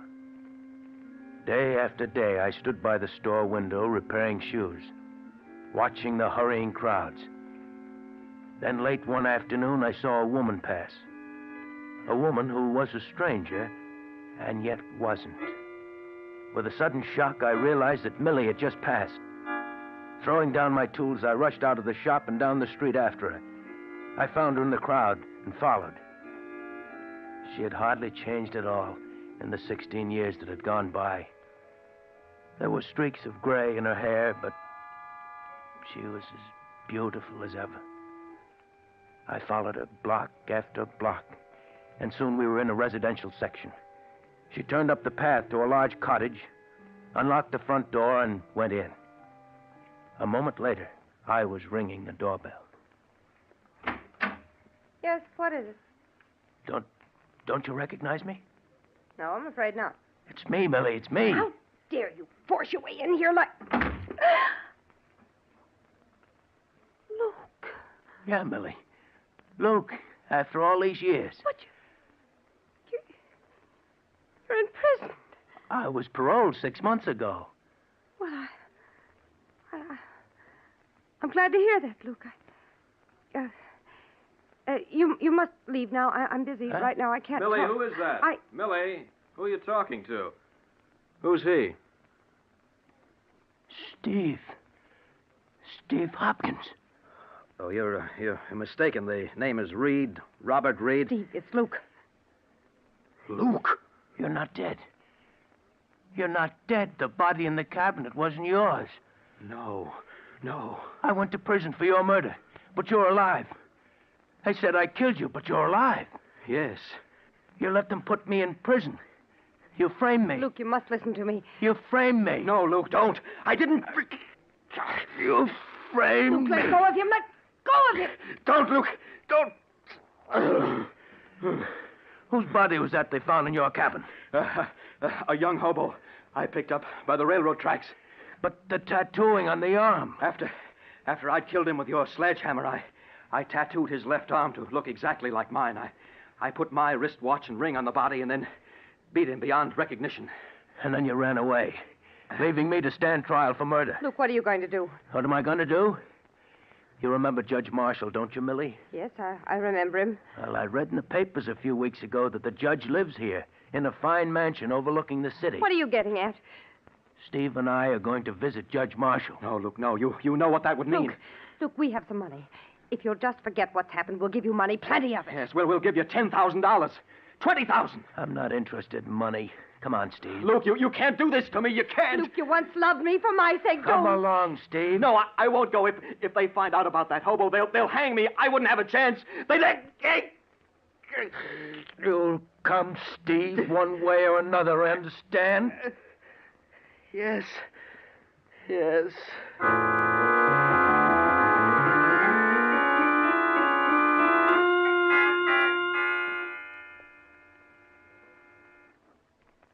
Judge.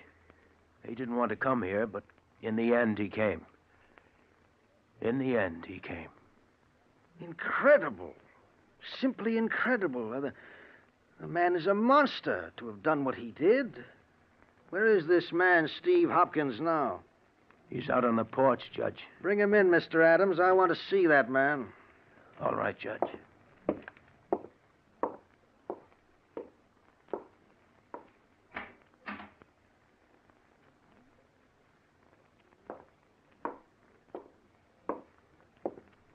Why are you carrying him?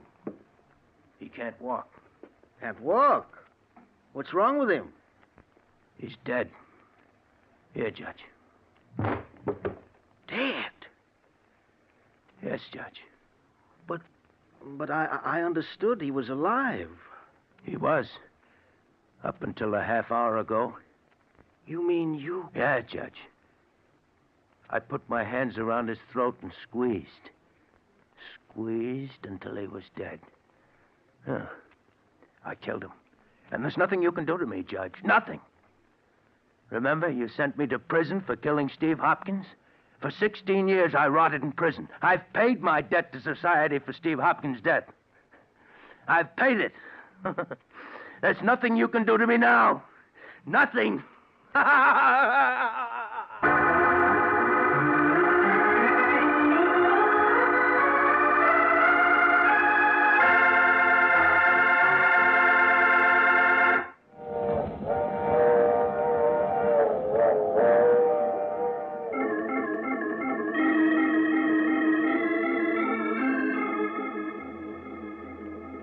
This is the mysterious traveler again. Did you enjoy our little trip? What happened to Luke Adams? Well, his case became one of the most celebrated controversies of the day. Some legal minds claimed he couldn't be sent to prison again. He'd already been punished. Other legal experts insisted he should be tried again. But in the midst of this raging controversy, poor Luke Adams died, and his case was never decided. What do you think? Should Luke Adams have been tried for murder again? Or having already served 16 years for Steve Hopkins' murder, should he have gone free? I should like to know what your verdict is. Send your letters to the Mysterious Traveler, care of Mutual Broadcasting System, New York 18, New York.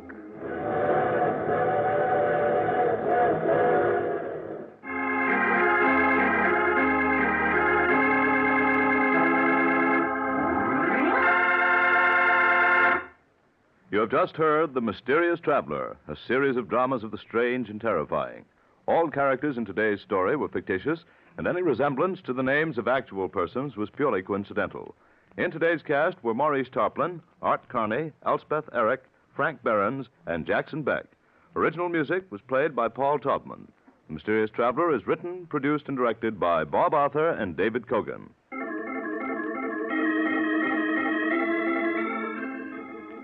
Listen next week to a tale titled The Ivory Elephant. Another strange and suspenseful tale of the mysterious traveler.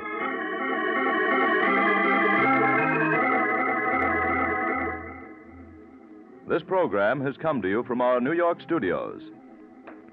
Another program of tense and dramatic action will follow in just a minute. Stay tuned to this station for Official Detective. Carl Caruso speaking. This is the Mutual Broadcasting System.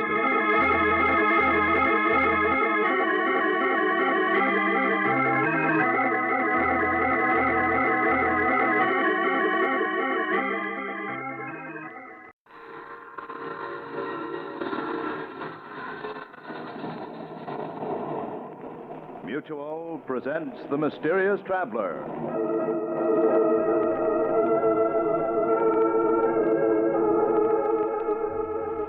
This is The Mysterious Traveler, inviting you to join me on another journey into the realm of the strange and the terrifying. I hope you will enjoy the trip, that it will thrill you a little and chill you a little. So settle back, get a good grip on your nerves, and be comfortable. If you can.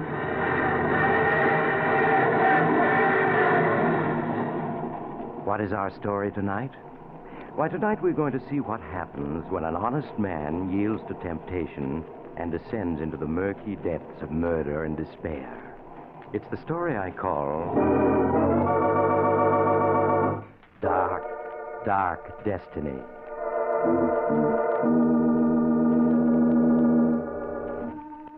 In the office of Dr. William Norris, Joseph Harrison, a man in his 30s, is waiting anxiously as in the next room Dr. Norris is finishing his examination of pretty young Mary Harrison.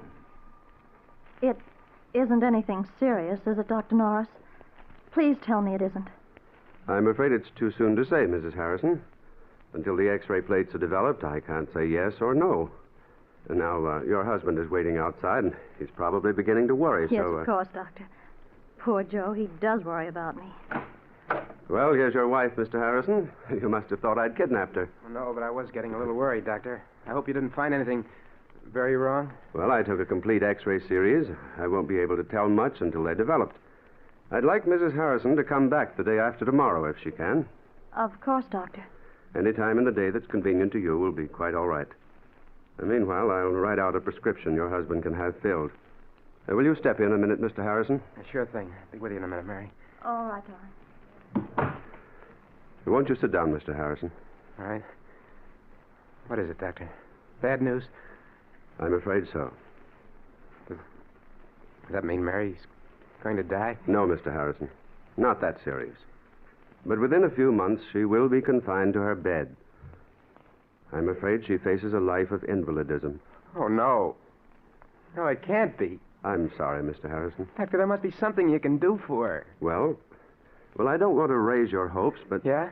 There's one doctor in this country who, through a very remarkable type of operation, has been able to help people like your wife. Well, why didn't you say so? Let's get him. Well, I must warn you, Mr. Harrison, this operation doesn't always meet with success. In many cases, the patient shows no improvement at all. After all, it's still in the experimental Look, stage. if there's 1 chance in 100, I want Mary to have that chance. Now, please get this doctor to operate on my wife. All right, I'll try. But his services are in great demand. And, well, his average fee for an operation is about $1,500. $1,500? Of course, if you can't afford that, he might consider the circumstances. No, I can afford it. I can afford anything that Mary needs. Very well, then I'll get in touch with him at once. Yeah, sure. You make the arrangements right away. I'll get hold of the money. I'll have it by tomorrow, sure.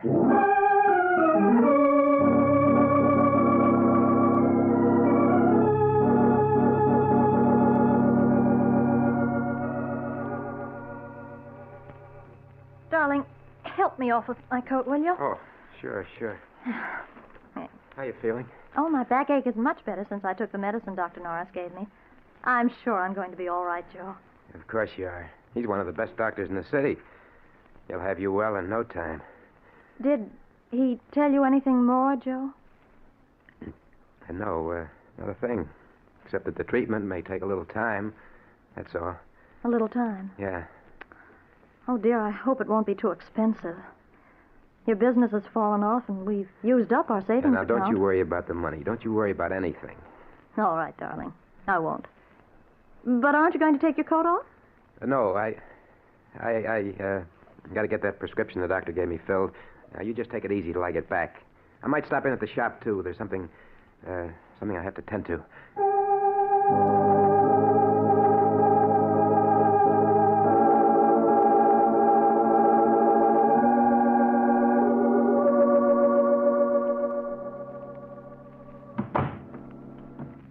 Mr. Danvers, I'm Joe Harrison. Oh, yes, Mr. Harrison. Please sit down. Thank you. I see that you want to borrow $1,500 from us. That's right. I've got to have it right away. Unfortunately, the security you wish to offer your home is... What's wrong with it? It's a swell little house in a good section. It's all in good repair. Houses are worth money these days. Quite true. But you already have a first and second mortgage on it, and well, prices are falling, so I'm afraid we can't make any further loans on it. I've got to have the money. I've just got to... I'm sorry to hear that, because there's nothing we can do to help you. Then forget about the loan. I'll sell the house. Plenty of people want houses. That's true, too, but I don't think you can possibly clear much over the mortgages on a sale. A few $100s, perhaps. You see, those mortgages were issued when prices were at their peak. And now, well, things have changed. Yeah, I see they have.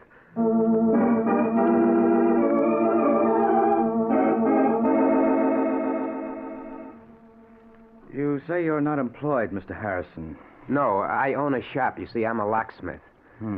That means you're never certain of your income. Now, if you had a job, a regular income that could be depended upon... What are you getting at? You mean you're not going to let me have the money? I'm afraid I can't, Mr. Harrison. But your ads say that you lend up to $2,000 on a personal note. I only want $1,500. Look, you gotta let me have it. I certainly wish I could, but under the circumstances, I'm sorry. Very sorry, but there's nothing I can do.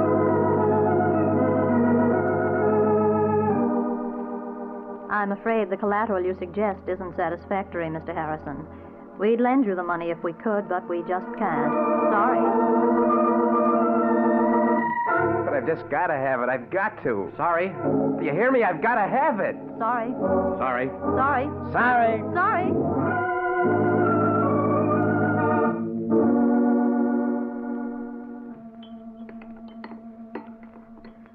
Joe, you're not eating. And you're so quiet. Is anything wrong? What? Oh. No, of course not. You're worrying about me, aren't you? No, Mary, of course not. I was just thinking about some changes at the shop. Darling, you don't have to lie to me. I know you're worrying. But I'm going to get better. Really, I am. I promise it. Sure you are. Sure. Dr. Norris said so. You're going to be well in no time. Well, I have to go out now. I have an appointment with Horace Latimer. You remember I told you about him? We grew up together. I may be pretty late, so don't wait up for me.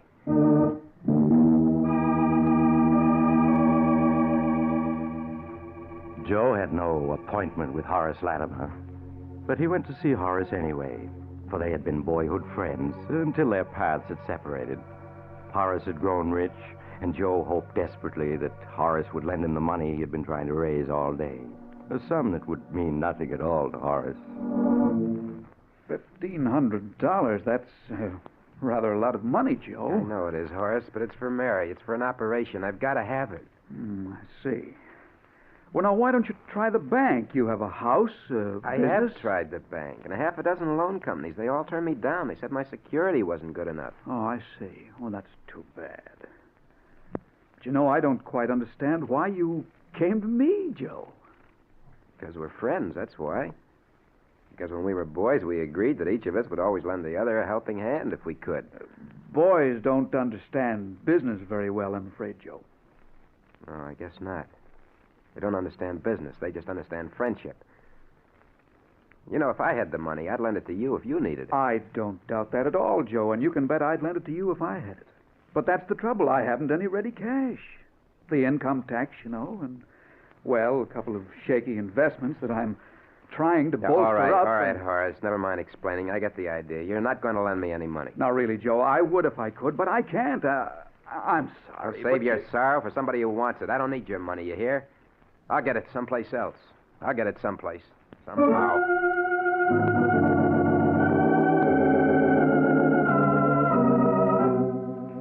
After he had slammed out of Horace Latimer's expensive home, Joe stood for a moment on the dark street corner, staring back with bitterness in his face. Yeah, you're sorry. I'll bet you are. What a sap I was to think you were a pal of mine. I should have known better. I should have known. Buddy? Huh? You speaking to me? Oh, no. Sorry, I guess I was just thinking out loud. That's okay. Hey, got a match? Match? Sure, yeah. Here you are. Thanks. Okay, hold it just like that. Make a move and I'll plug you. Gun? Why, well, you're... Yeah, this is a stick-up. Hand over your dough and make it fast, see? My dough?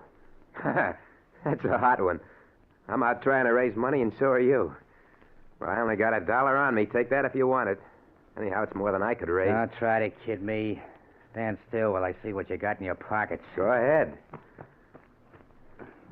Wallet. And a leather case of some kind. You'll find exactly $1 in that wallet. You made a mistake, I tell you. I don't live in this ritzy neighborhood. I just came here to try to borrow a little money. One measly buck. But I'll bet you got a roll hidden in this leather case. It's heavy enough. There's nothing in there but my emergency kit. Yeah, well, I'll see for myself. This kit is full of skeleton keys and pick locks and stuff. What are you, anyway, a second-story worker? I'm a locksmith and a safe repairman, if it's anything to you. Oh, yeah? Yeah. Now, how about taking that $1 and letting me go on my way? I'm in a hurry. Not so fast, pal. Were you leveling just now when you said you were trying to raise dough? Sure I was. I got to have $1,500 by tomorrow. And what's it to you? You'd be surprised, pal. Okay, I'm putting the gun away, but you ain't leaving yet. Why not? Because me and you are going to talk business. I got a plan that'll get us both all the dough we need.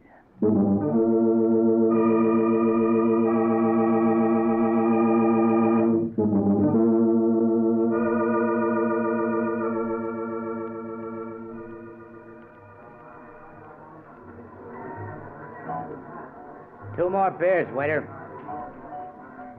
Well, Joe, is it a deal on my proposition? I don't know, Mike. Sure you do. There's nothing to it. You can open locks and safes. Yeah, And I know a house where there's a safe with plenty of dough in it. You and me together, we'll go get it. We'll make a team. but burglary. I've never stolen anything in my life. Listen, you need dough bad, don't you? And so do I. Plenty bad. Yeah, but You said you'd do anything to get it, didn't you? Yeah, I did. Then what are you hanging back for?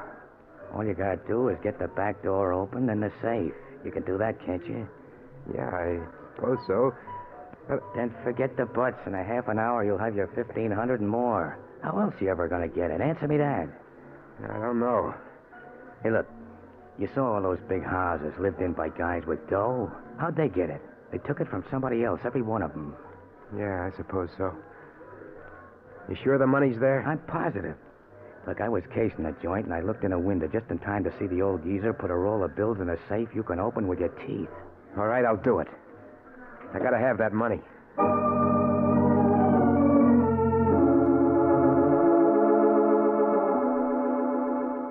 And so, half an hour later, Joe and his newfound acquaintance stood in the shadows of the rear entrance of an imposing brick house, listening intently. Not a sound anyplace. Good thing there's no dogs around. 1 o'clock. Everybody's hit the hay long ago. This'll be a cinch. That lock looks easy enough. I shouldn't be doing this. Must be some other way to get the money. Don't be a sucker all your life. You gotta take what you want in this world. Go on, get the door open. Gotta get inside before we're spotted. Well, all right. It'll only take a second, I think. Yeah, it's coming. There, it's unlocked. Let's get inside. Come on. There. Good. We're in, and nobody spotted us. The safe's in the library this way. Don't make any noise. You sure there's only the two of them in the house? Yeah. The old guy and his butler. Probably both deaf as posts. Here we are. Here's the library door. Come on in. The safe's behind a picture on this wall. That picture there? Yeah, that's the one. I'll lift it down. There you are. There's the safe. Just a kid's toy. Kid's toy? Nothing. That baby's tough. Well, you can open it, can't you? Yeah, but it'll take at least a half an hour. Well, get going. We can't stay here all night.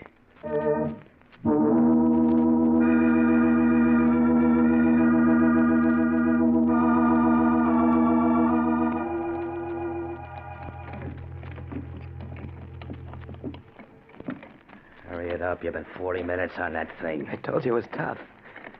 It's coming now. There. There you are. About time, too. Now, let's see what's in it. Here's the cash box. Wait till I open it, and we'll know what we got. There, look. Dough, cash, Mazuma. What did I tell you? There must be thousands there. Easy, come on. Let's count it and divvy it up. No. Never mind. Just give me the 1,500. That's all I want. You can keep the rest. You kidding? No, that's all I want. Just the 1,500 that I need. Okay, if that's the way you want it. Here you are.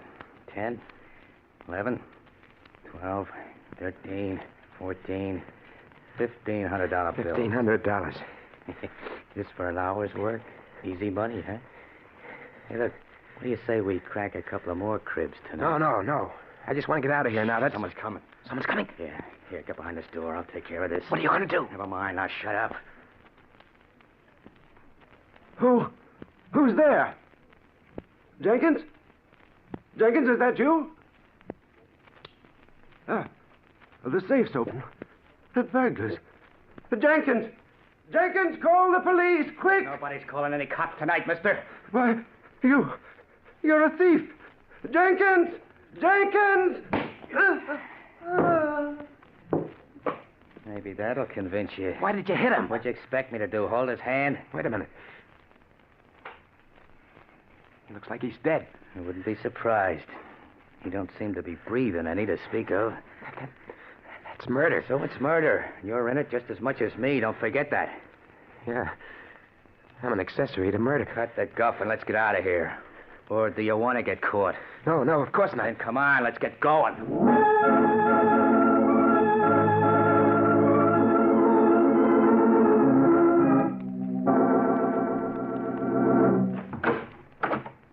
Okay, here we are. Come on in. Why did you make me come here? Why can't I go home? You heard me. Come on in. That's better. Ah, take off your hat and stay a while. Well, I can't stay, Mike. My wife, she'll be worrying. I gotta go home to her. You've got worse things than your wife to worry about, pal. What do you mean? I mean the cops.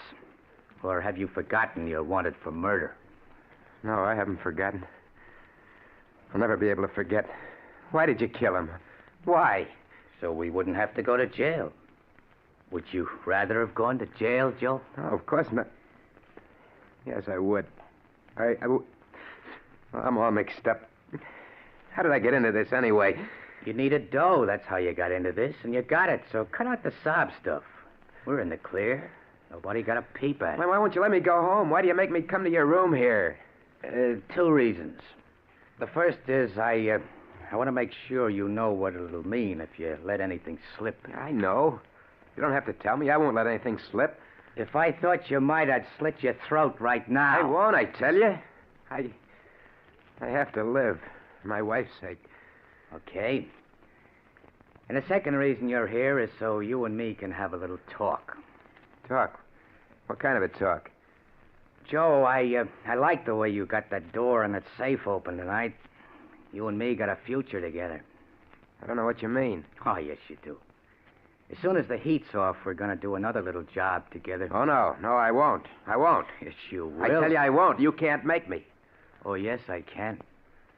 Because if you don't, I can always send a little note to the cops telling them it's you they want for that killing tonight. You wouldn't do that. They'd get you, too. I'd be a long ways away by then, but you can't get away. You got a business here and a sick wife. You couldn't leave them. Well, now you see why you're going to do what I say. You dirty... You... No, don't say it. You don't think you can pull a job and then go on as if nothing had happened to you. You're mixed up in murder. And somebody's always got to pay for murder. One way or another. I only did it for Mary's sake. Don't matter why you did it. You're in it now, and you can't get out. Not without paying in some way. I got a good mind to go to the police, to confess. Get this off my chest. Oh, no, you don't. You see this gun? I'd plug you in a second if I... Get away. Let go of my hand. Let go. You've got me into this. You're not going to make me go any further into it. Take that away from you. Mike. Mike. He's dead. He's dead. He tried to shoot me and shot himself. I gotta get away from here. I gotta get back to Mary.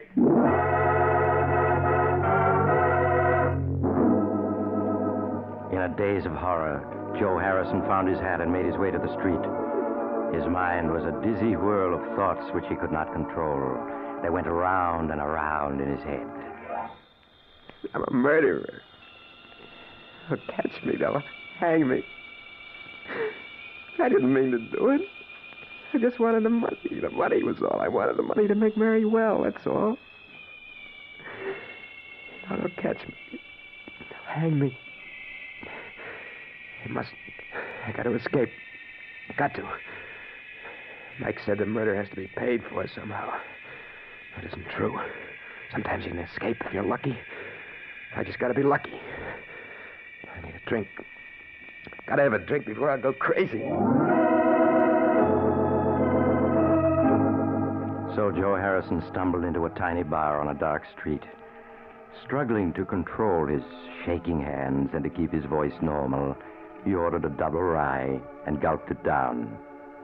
Then, as his senses cleared a little, he heard the radio at the end of the bar broadcasting a warning to the city. The police department is asking you to be on the lookout for the following man, wanted for the brutal murder committed in Gramercy Park section 2 hours ago. Please make a note of the following description given by the victim before he died. The description follows. Hey, look, buddy, what's the idea? What'd you shut the radio off for? Answer me, what'd you do it for? Because I was sick of listening to it, that's why. Oh, is that so? Well, I'm not, see? And I got an idea maybe there was some other reason you didn't want to hear it. So I'm going to turn it on again. Oh, no, you mustn't. Well, I'm going to. And if you want to make a try for a break, I got a gun right here under the bar, you see? Now let's hear what the killer looked like. I repeat, be on the lookout for a man of medium height, lean and wiry, with reddish-brown hair. If you see such a man, report at once to headquarters. We now turn you back to our regular night program of popular dance tunes. Lean and wiry with reddish-brown hair, huh? Well, that ain't you. You're kind of heavy-set and black-haired. For a minute there, you had me going. I was positive you was the killer, the way you didn't want me to hear the description. Just jumpy, huh? Yeah. Well, here, have another drink on the house, huh? Oh, thanks. I gotta go home. I need some sleep. Yeah, that's what I need. Some sleep.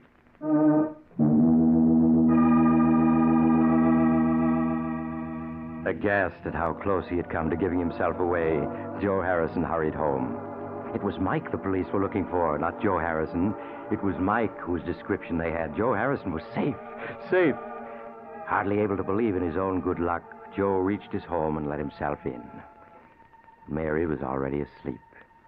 Quietly, he got into bed and at last fell asleep himself.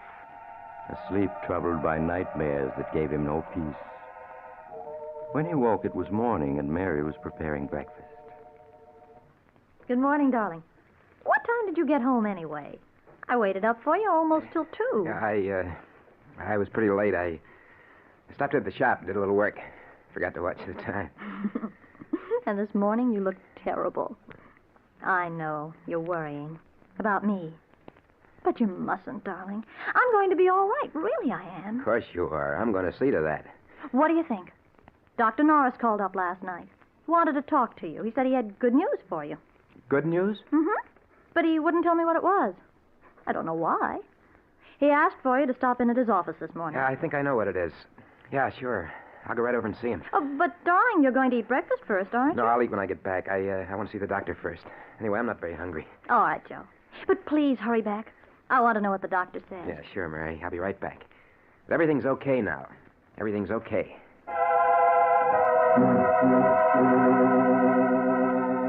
After he left the house, Joe bought a morning paper. Big headlines told of the murder the night before, but he scarcely saw them. His eyes hurried through the story until he found what he was looking for. The news that Mike's body had been found. The man Mike had struck had given his butler Mike's description before he died, but he hadn't seen Joe at all. So the police had listed Mike's death as a suicide or an accident and closed the case. Joe Harrison was safe. Perfectly safe. Safe? I'm safe. Sometimes you can get away with murder, not have to pay anything. If you're lucky. And I've been lucky.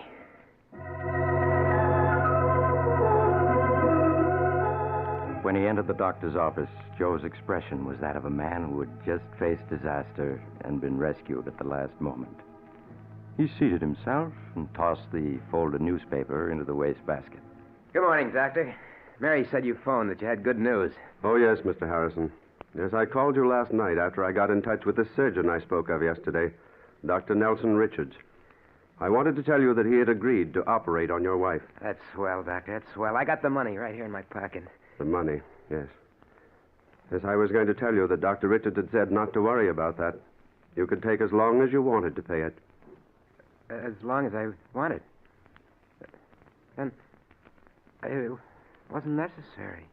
I didn't have to do it. I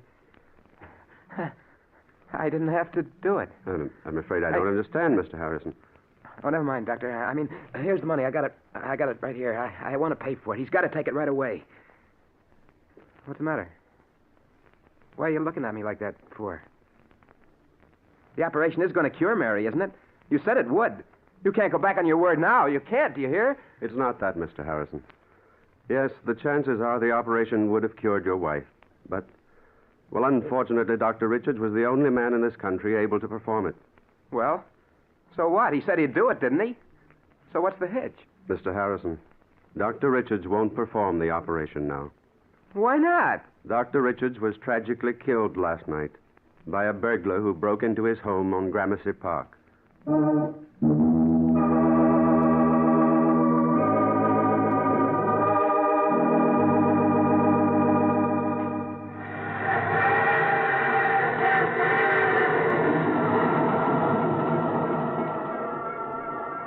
This is the mysterious traveler again.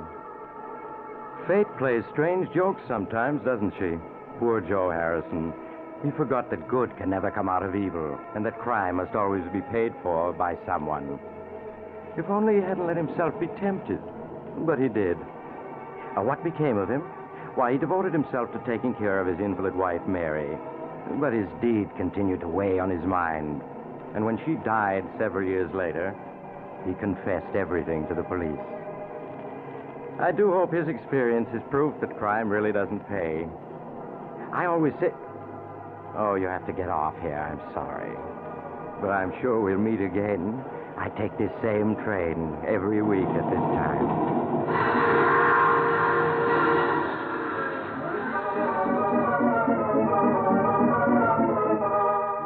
You have just heard The Mysterious Traveler, a series of dramas of the strange and terrifying.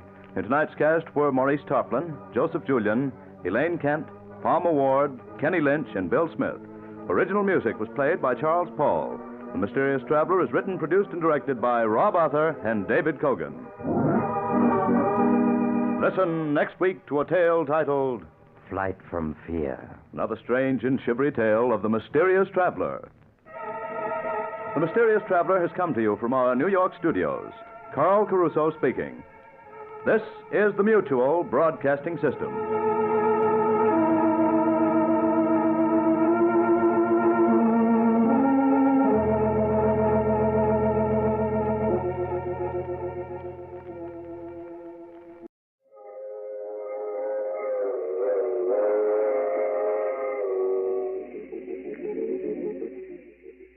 The Mysterious Traveler.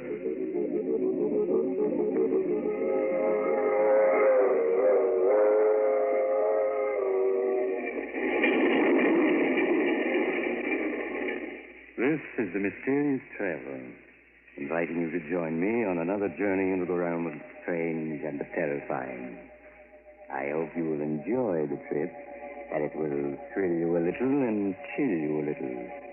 So settle back, get a good grip on your nerves, and be comfortable, if you can. Where are we going? Well, we're going to join Walter Cabot as he takes a little excursion into crime. I call the story Murder Goes Free.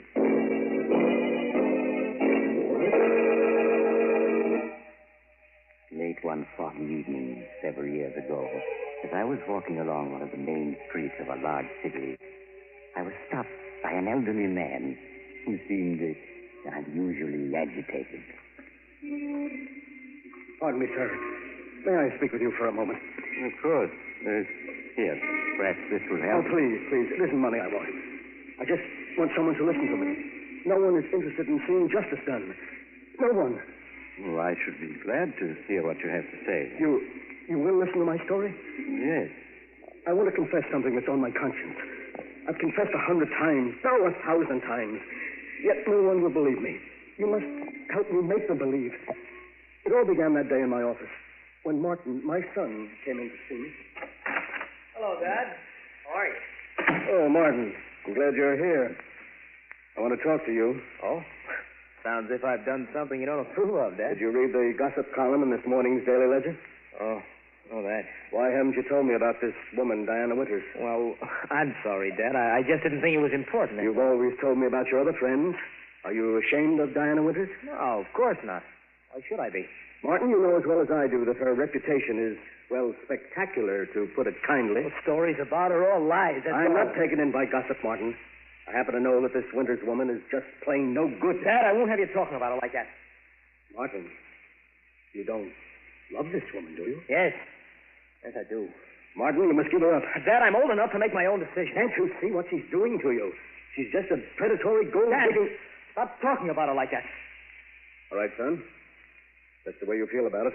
You'd better go. All right. Goodbye, Dad. Oh, Martin. My son. Oh, perhaps that's... Come in. Oh, it's you, Norman. Hello, Walter. What's the matter with Martin? Just passed him in the reception room. He appeared to be quite upset. We've had a quarrel. Oh? It's the first one we've ever had. Was it about that bit of gossip in this morning's Daily Ledger? Yes. Imagine Martin's name linked with that of a... Martin will be all right. He'll get over it. No, he won't. I can't stand by and watch him ruin his life. I've got to do something. I wouldn't if I were you, Walter. You've got to let Martin make his own decisions. He's no child. Oh, you're a fool, Norman. You expect me to watch the only person who means anything to me get hurt? No, I suppose you won't. What are you going to do? I'm going to have a talk with that woman, Diana Winters.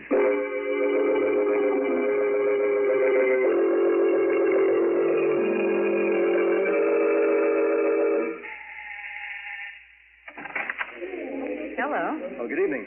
Are you Miss Winters? Yes. Won't you come in? Thank you. My name is Walter Cabot. Oh. Walter Cabot.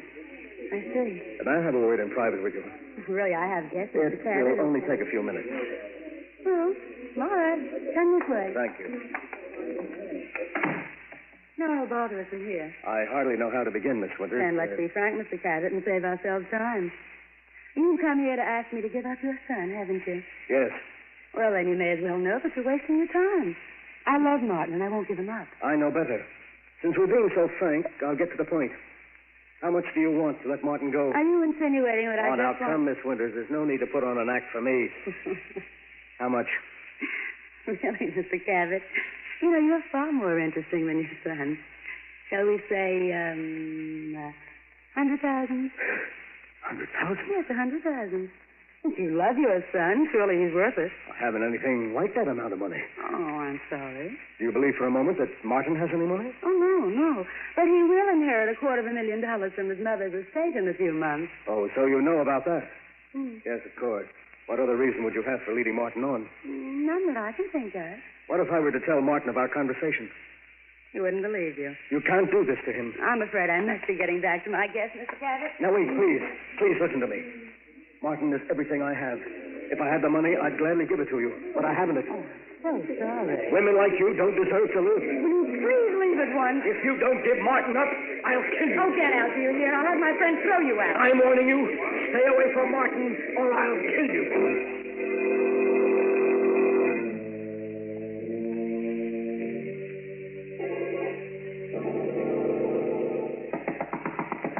Come in.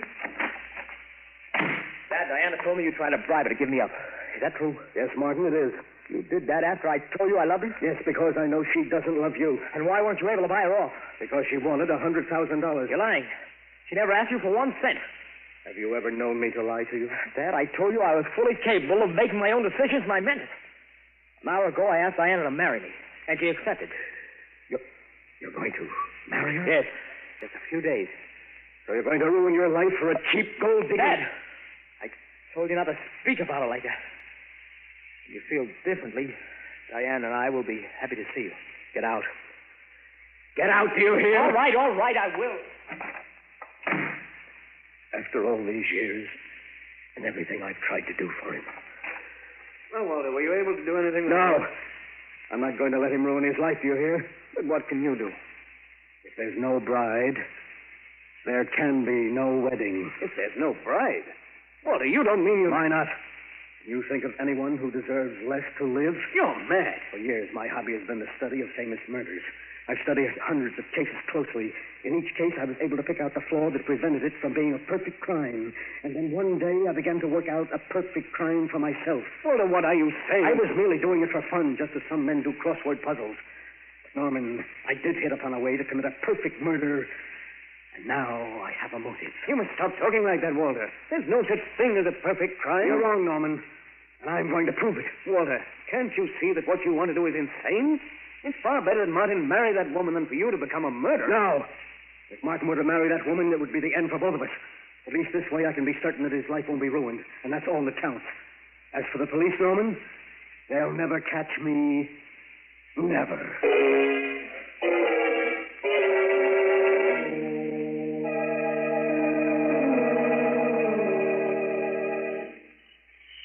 Pardon me, sir. Can you tell me the name of this horrible place? There ain't nothing horrible about Valley Springs, stranger. 1,242 people think it's mighty fine village. I've never seen an uglier place. What do people live here for? Been drinking, haven't you? Well, I'm warning you, mister. You'd better stop insulting this village, or I'll run you in.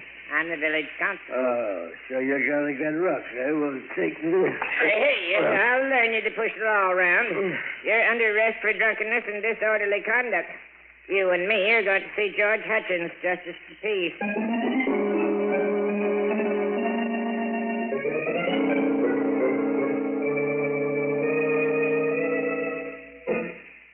And after insulting our village half a dozen times, Your Honor, he attempted to attack me. And that's when I arrested him. Did right, Pete. What you got to say to the charges, Mr. What's your name? I'm not gonna tell it. He sure had a jug full, Your Honor. Charge is drunkenness, disorderly conduct. How do you plead, stranger? Gilly, Your Honor, Gilly. Yeah. Well, stranger, seeing you admit your guilt, I'll only fine you $20. Well, if I don't want to pay? Well, I'm afraid in that case you just spend the night in cash. I won't be intimidated. I'm not going to pay my fine, and you can't make me. Oh, dear. Pete, looks like you'll have to lock him up tonight. Take him away.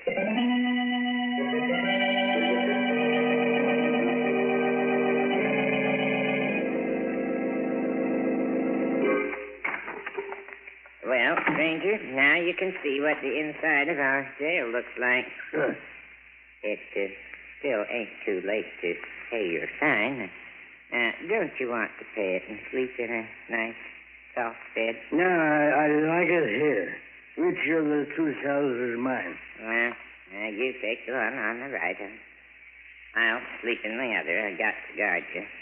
Go ahead, get in so I can lock the door. Just as you say, Constable. Now, I don't want to hear anything out here till morning. I'll have enough trouble sleeping in here without you bothering me. I'll be so quiet, Constable, you won't even know I'm here. We dream.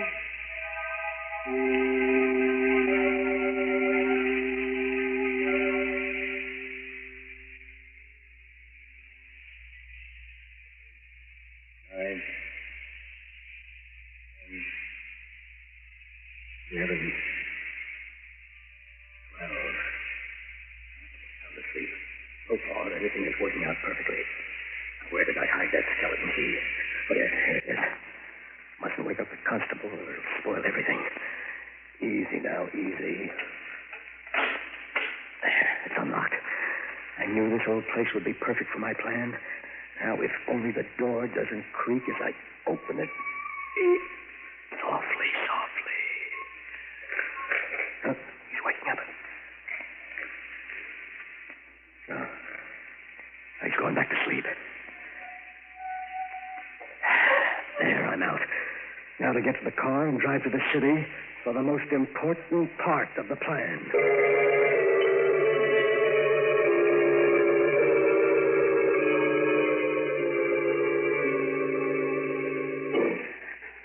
Who's there? Who's there? Perhaps if I turn on the lights, Miss Winters. You. Yes, Martin's father. What do you mean by breaking into my apartment? What do you want? What do I want? You remember what I said to you the other night? Oh, what you said? Oh, no, And I'll refresh your memory.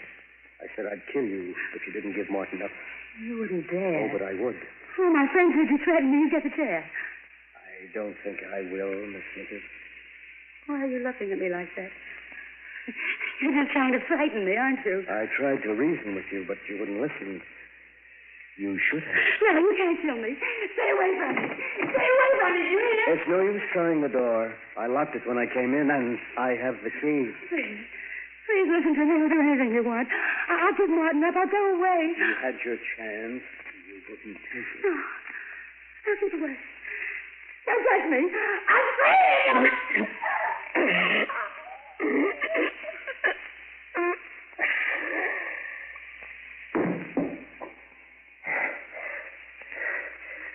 There.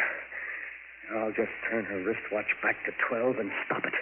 The exact time I was being arrested in Valley Spring, and my son is free. Free.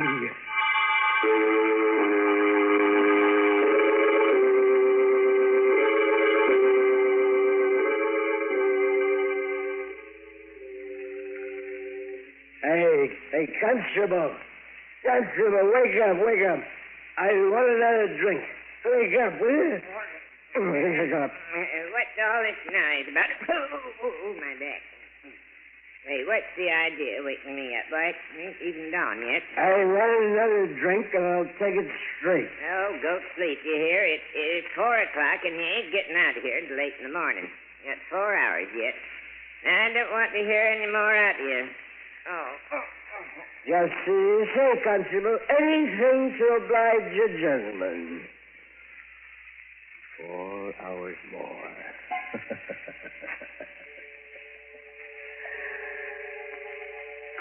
Good. Now I've established the fact that the constable spoke to me at 4 o'clock in the morning in my cell, and that I was very drunk. Oh, the perfect crime. Everything's worked out exactly as I planned. The police will never be able to prove a thing. In a few months, the murder will just be a thing of the past. And Martin and I will once more be as close as ever.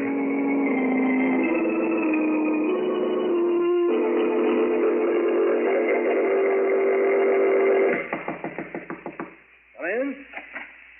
Oh, hello, Kelly. Well, how's the DA's office this morning? Well, so I finally caught up with you. My partner told me a few minutes ago that you've been looking for me. Looking What's on for your you? That's putting it mildly. There's been a 5-state alarm out for you for the past 24 hours. What? Where have you been the last few days? I've been vacationing at a small resort 100 miles upstate. Kind of sudden vacation, wasn't it? What? Even your partner didn't know where you were. Well, I went there on the spur of the moment. Oh, you did, huh? Yes. And where were you on the night of the 22nd? The night Diana Winters was murdered. Say, I read about that, Kelly. That's rather an Stop stalling. Where were you? Frankly, Kelly, I don't recall where I was that night. I'm afraid I was a little drunk. You're going to have to do better than that for the DA. Oh? Well, I'm afraid I won't be able to. I really can't remember where I was that night. Cabot, I think you're going to wind up in a place you're not going to like. In the chair. Get your hat. We're going down to headquarters. That sounds serious. Well, look, do you mind if I speak to my partner and explain matters to him? That won't be necessary. You'll be able to read all about it in the papers. And believe me, it isn't going to make pleasant reading.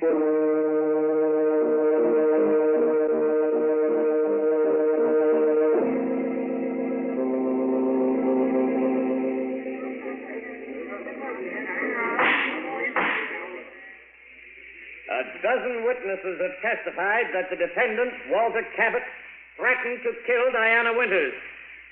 And how has the defense replied to the charges of the state? It hasn't. Can we accept the flimsy story of the defendant? That he was drunk the night of the murder and hasn't any recollection of his actions? Perhaps Walter Cabot doesn't know where he was that night, but I do. He was in the apartment of Diana Winters, where he cold-bloodedly strangled her as he vowed to do before a dozen witnesses. There is only one verdict you can render. Guilty of murder in the first degree. The state rests, Your Honor. Since you've insisted on defending yourself, are you ready for the defense's summation, Mr. Cabot? Your Honor, I've often observed the strange twists of fate by which a man is saved or condemned. My inability to recall any of my actions on the night of the 22nd left me without a defense. Yesterday, frankly, I regarded my case as being hopeless. Today, however, through a twist of fate, I have received a new lease on life. I'm now prepared to prove my whereabouts on the night in question. I should like to call upon a witness for the defense. You have the court's permission. Thank you, Your Honor. I wish to call Peter Wilk to the stand. Peter Wilk to the stand. Here I am. Raise your right hand, please. You solemnly swear to tell the whole truth and nothing but the truth to help you God? I do. State your name and occupation, please. Peter Wilk.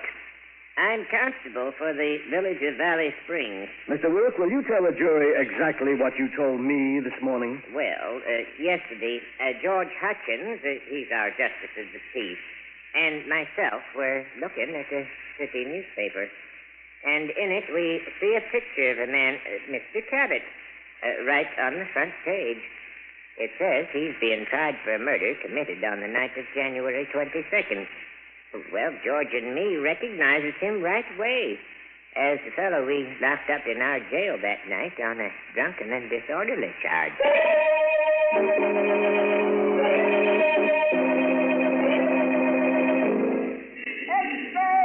Extra, get your evening papers. Walter Cabot acquitted. Read all about it. Read all.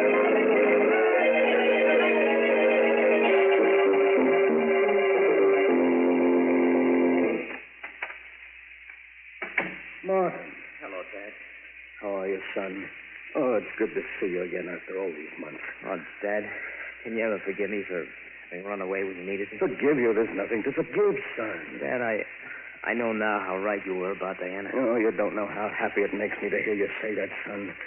I've been through a great deal lately, but it doesn't matter now that I have you back. Oh, Dad, I'm glad to be back. I promise you I'll never let you down again. Oh,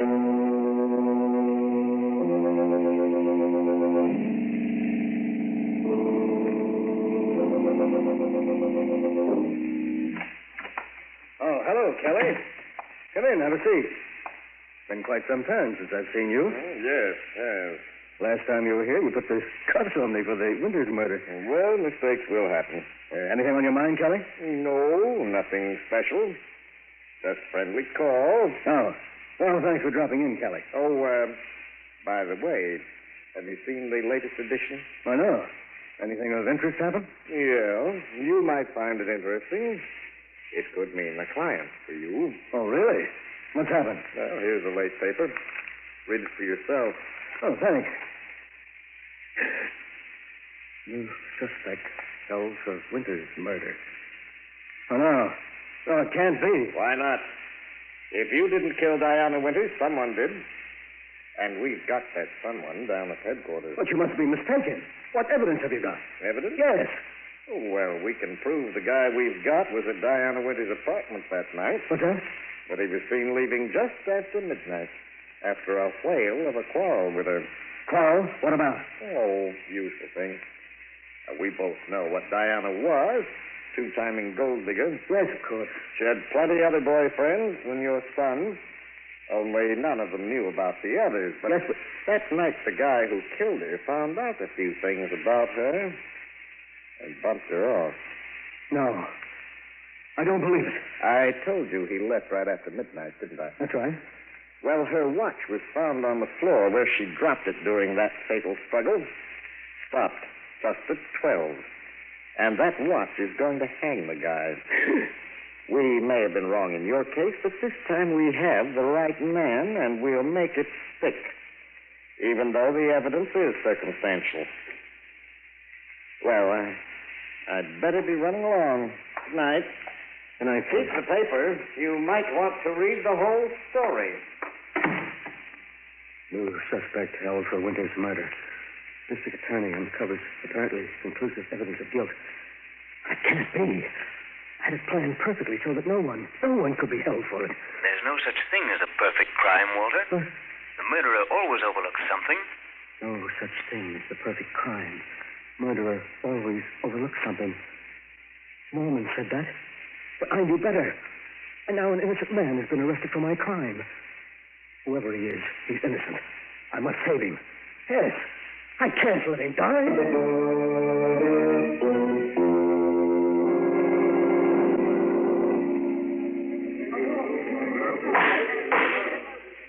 Gentlemen of the jury, you have reached a verdict. You have found the defendant guilty of murder in the first degree. Silence in the courtroom. No, it can't be. You're wrong. Silence in the courtroom. I'll have it Mr. Cabot, you'll kindly refrain from such outbursts. But, Your Honor, I protest. The evidence submitted by the state was purely circumstantial. There was no real... May I remind Mr. Cabot that this case may be appealed. Your oratory is quite uncalled for. But the prisoner is innocent, Your Honor. You haven't any right to... Another such outburst, Mr. Cabot, and I'll hold you for contempt of court. Your Honor, the defendant was convicted on purely circumstantial evidence.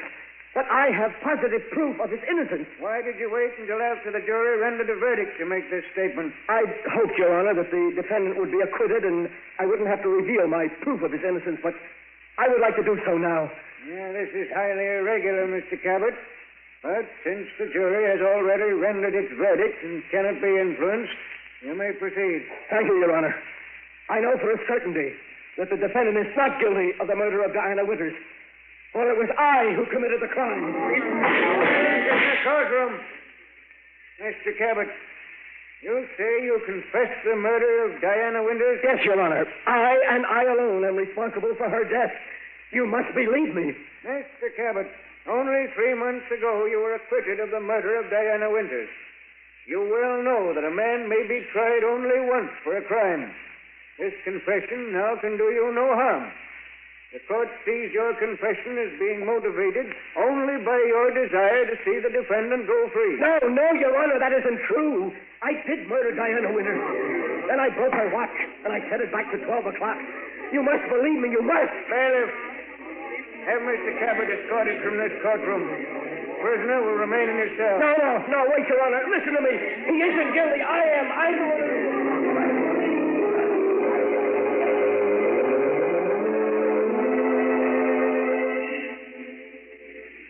That day in court, I've confessed 1,000 times, and yet no one will believe me. No one.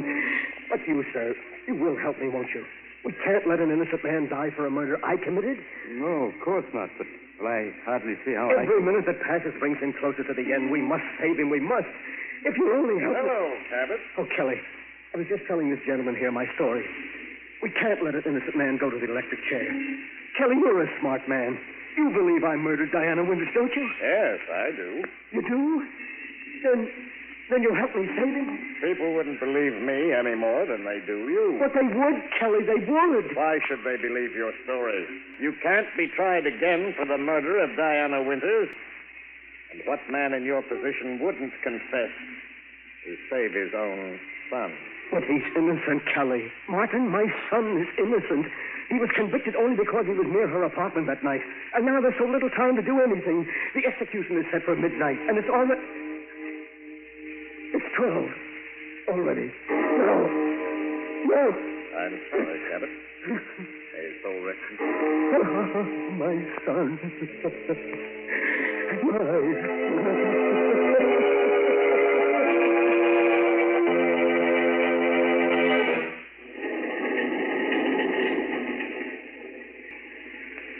This is the mysterious traveler again.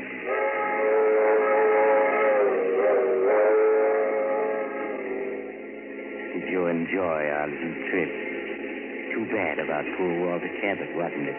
Such a brilliant man. But his own intrigue sent the one person he loved to the electric chair. As the city hall clock tolled midnight, Walter Cabot must have heard his partner's warning.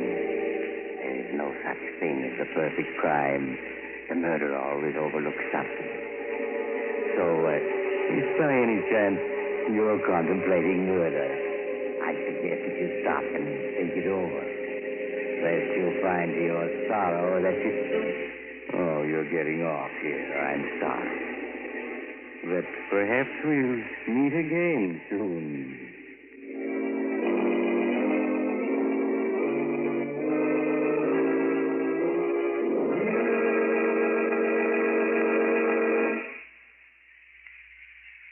You have just heard Chapter 67, the final chapter of this series of The Mysterious Traveler, Tales of the Strange and Terrifying. In tonight's story, Murder Goes Free, Ed Latimer played Walter Cabot, Tony Barrett played Martin, and Irene Winston played Diana. The Mysterious Traveler is written by Bob Arthur and David Cogan, and original music is played by Henry Silverne. The entire production is under the direction of Jock McGregor.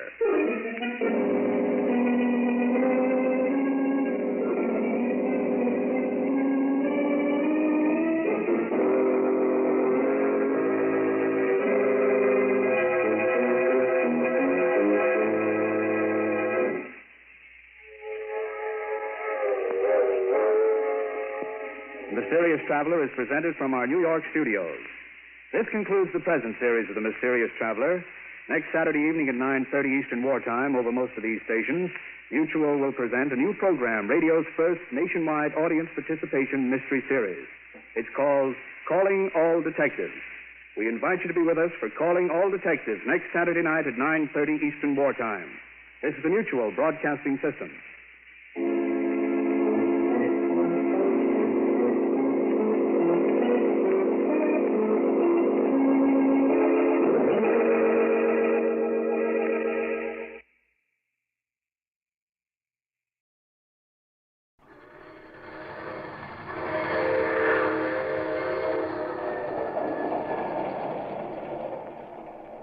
The Mysterious Traveler.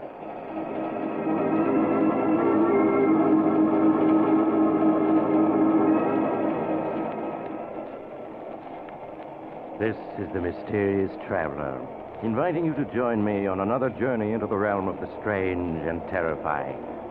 I hope you will enjoy the trip, that it will thrill you a little and chill you a little. So settle back and get a good grip on your nerves. If you can.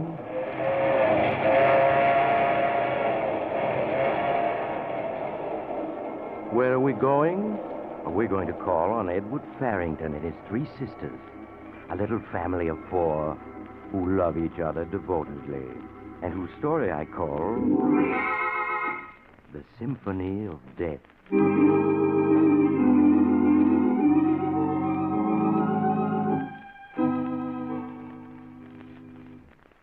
Edward Farrington and his sisters live by themselves in a large, gloomy old house on the outskirts of Boston. It is evening, and Edward is on his way home when his attention is attracted by a small establishment which is advertising a closeout sale. An economical and foresighted man, Edward stops his car and enters the dimly lighted shop. Good evening, sir. May I serve you? I'm not sure. I saw your sign, and it occurred to me that by purchasing now something I'm sure to need sooner or later, I might save a substantial sum. You are very foresighted, sir. Now, here is a design I can recommend unreservedly. A simple white column, yet cut from the finest Carrara marble. I see. The angel on top is of a single piece with a shaft. It can never be dislodged or separated. In every inch, in every line, it expresses dignified grief. Yes, I agree with you, but I'm afraid it's too expensive. What are these stones here in the corner? These? They are our simplest design. Polished granite cubes with just enough room for the name and the date. They are excellent memorials, but I am sure in the long run you will get greater satisfaction from something more appealing to the eye. No, I think these will do excellently. Yes, they're just what I had in mind. I'm particularly pleased by the fact that they're all alike. I see. You wish all 4 of them, then? No, not 4, just 3. 3 will quite prepare me for all eventualities. Will you be able to store them for me until they're needed? Yes, we can store them at our main warehouse, if you wish. Excellent. I suppose I might as well give you the inscriptions to be carved on them while I'm here. You can leave room for the dates to be added. Of course, sir. Then if you'll just take this down. In loving memory of Florence, sister of Edward Farrington. Yes, sir. In loving memory of Martha, sister of Edward Farrington. In loving memory of Emily, sister of Edward Farrington.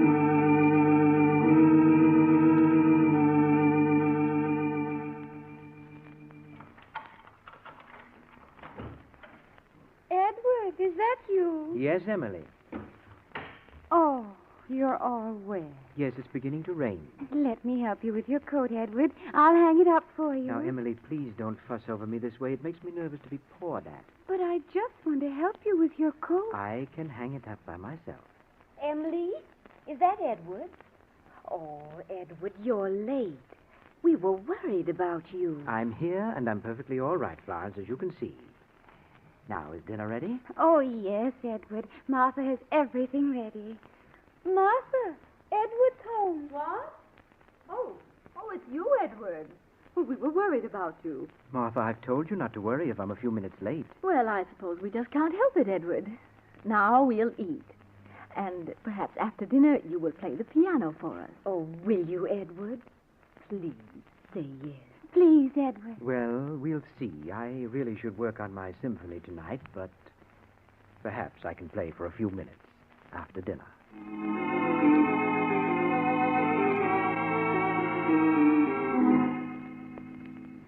And so, after dinner, Edward played for his sisters on the great piano in the library.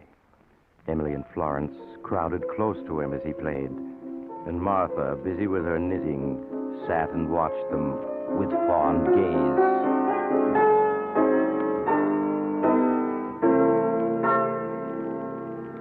Oh, that was lovely, Edward. Please play some more. Yes, something we can sing. Well, all right. Just one more, and that's all.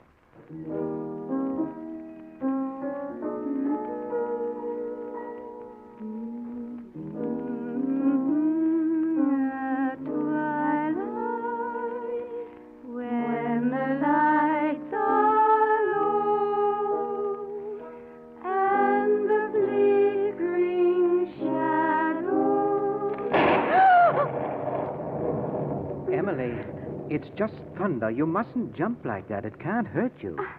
I know, but I can't help it. I like thunderstorms. I like to watch the lightning. I think that's enough for tonight. Now off to bed, both of you. All right. Good night, Edward. Good night, Edward. Good night, Emily, Florence. Well, I suppose I might as well go to bed myself. No, Martha, don't go yet. I want to talk to you. To me? Yes. What about Edward? How old are you? How old? I'm 35. Oh, no, why be silly about it? I'm 37. You ought to get married. You still could, and you owe it to yourself. I shall never marry Edward. I promised Father that I'd look after things and keep the four of us together as long as we live. And I will. As long as we live. But perhaps we'd be better off if we weren't together. You can't mean that. But I do. I need solitude in which to finish my book and my symphony. It's very distracting, you know, to have the three of you constantly hovering about me. You're just feeling blue tonight. You wouldn't be happy without us any more than we would be without you. No, we'll all be together, the four of us, as long as we all live. Well, now I'm going to bed. Good night, Edward, dear. Good night, Martha. We'll all be together, the four of us, as long as we live. As long as we all live.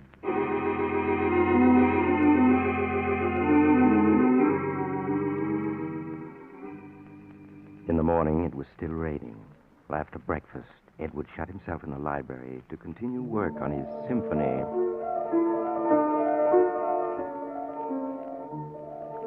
Doesn't Edward play well, Emily? Edward's a wonderful player. Let's listen a minute before we go upstairs.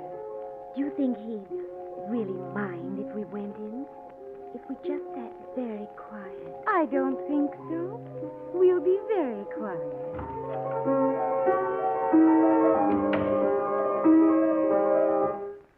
Who's there? Oh, it's you two. We're sorry, Edward. We didn't mean to disturb you. We'll go right away. No, you don't have to go. You mean we can stay, Edward? For a minute. I'm going to stop for a smoke. I'll bring you the cigarette. Oh, the cigar box is empty. Empty? Why, I was positive I had plenty of cigarettes. That's why I didn't buy any yesterday. You did have a lot yesterday. I saw them. Well, they're gone now. And I suppose I'll have to drive down the hill to the drugstore and get some more. And that will mean I'll get nothing done this morning, nothing whatever.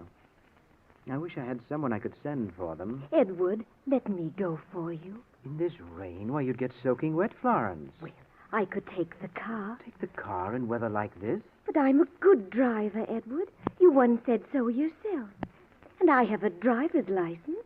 You know I have. You helped me get it. Yes, that's true. Well, I'd be very careful, Edward. Well, you must promise to drive very slowly down the hill to town. Oh, I will, Edward.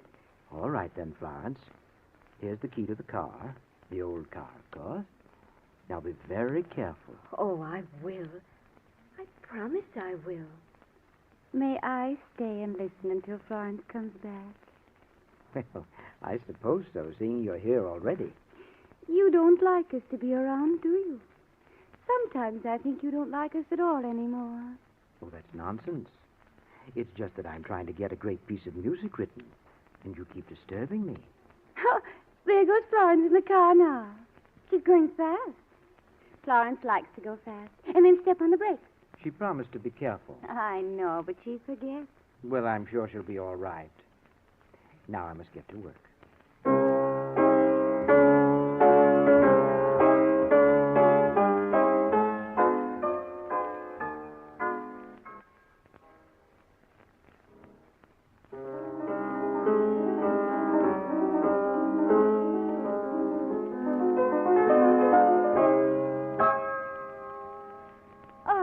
Was nice.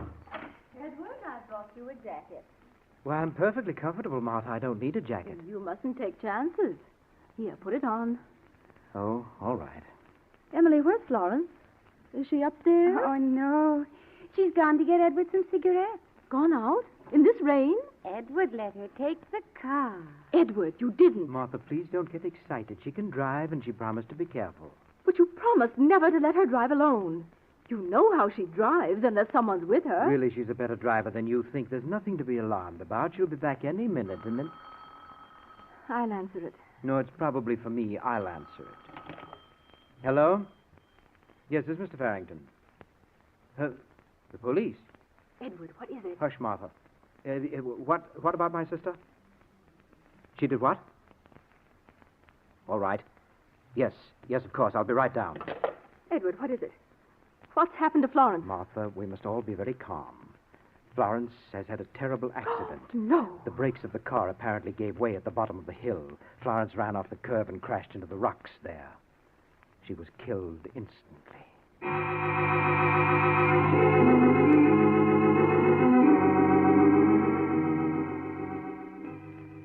The official investigation into poor Florence's death established only the fact that the brakes had failed. But the brakes had only been checked the day before, as Edward proved to the police. Accordingly, they ascribed death to an unfortunate mechanical failure and closed the case. Edward, however, could not dismiss it from his mind so easily. Edward, you can't go on like this day after day, brooding about poor Florence's death. Oh, my dear, I blame myself for it if I hadn't let her take the car. I know, Edward. Why don't you try to work on your symphony? It'll help take your mind off Florence. No, I can't possibly do any work on that yet for a while. No, but I have another notion.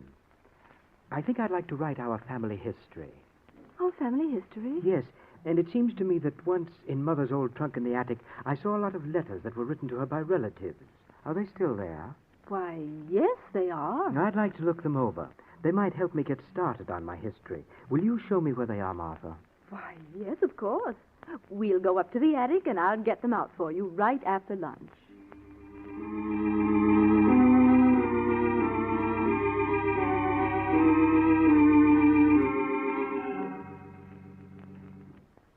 Here are the letters, Edward.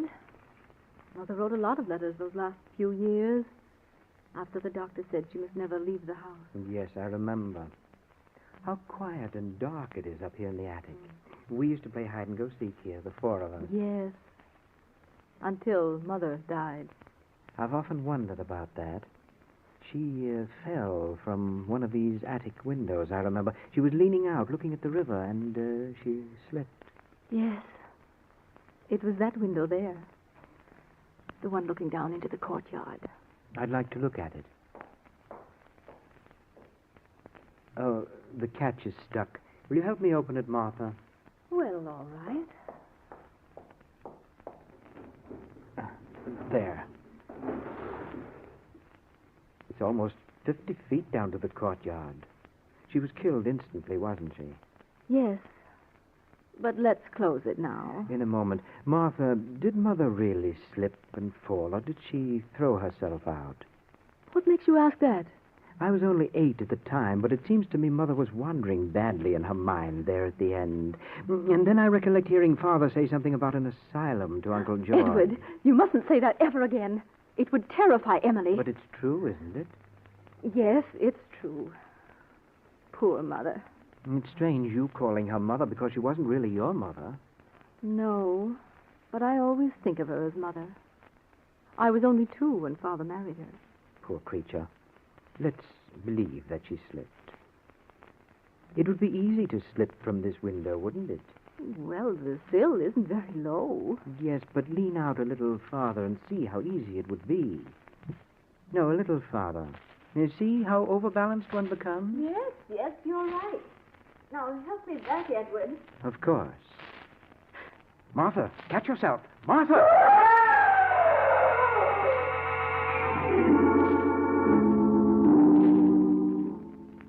Poor Martha's tragic death, coming so soon after Florence's, was a great shock to Emily and Edward. But Edward recovered from the tragedy somehow after a few weeks, and as though determined not to let it upset him, spent many hours a day at his beloved piano, working on his projected masterpiece.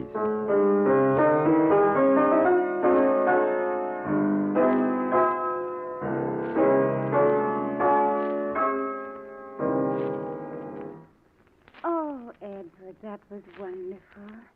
You played just like you used to, before Florence and Martha died. Yes, I'm getting my old touch back. You don't mind my coming in to listen, do you? Not today, but Emily, you have been disturbing me these last few weeks. Must you follow me around all the time? But, Edward, you know how much I like to be near you. And now that Florence and Martha are gone, I haven't anyone else to talk to. Yes, I know that, but I can't get any work done unless I'm left in peace. I won't bother you anymore, I promise. You know, I do miss Florence and Martha. Of course you do. But just the same, it's been awfully nice having you all to myself since they went. I'm afraid it's very lonely for you. Oh, no, it isn't. I like it. Yes, but I think we'll have to get a housekeeper. She'd be company for you, and she'd look after things. In fact, I'm going into town to interview a housekeeper today, a Mrs. McDonald. You'd like to go with me, wouldn't you? Oh, yes, Edward. We'll take the car and have a nice drive at the same time. Oh, that'll be fun. Now, how would you like to go out and get the car started for me? Get the car started? Yes, I have to tend to a few things before we go, and the motor needs to warm up. It's not working very well. Oh, Edward, do you think I could start it? Of course you could. Just turn on the switch and step on the starter, and then let it run until it's good and warm. All right, Edward. May I have the key? Yes. Here you are. Now, this is the ignition key. Mm-hmm. And use the little side door to get in. I'll unlock the big doors when I come out. I can pretend I'm driving it. Will you be long? No, just sit in the car and wait until I come. All right, Edward.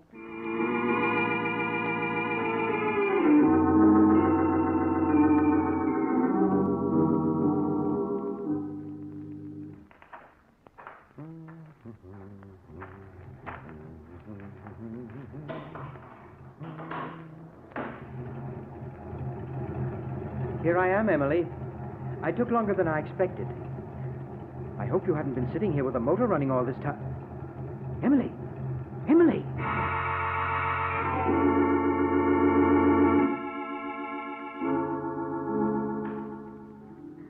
With Emily's unfortunate death from carbon monoxide poisoning, Edward Farrington was left quite alone in the great old house. His neighbors saw little of him, though they could hear him at his piano for many hours each day.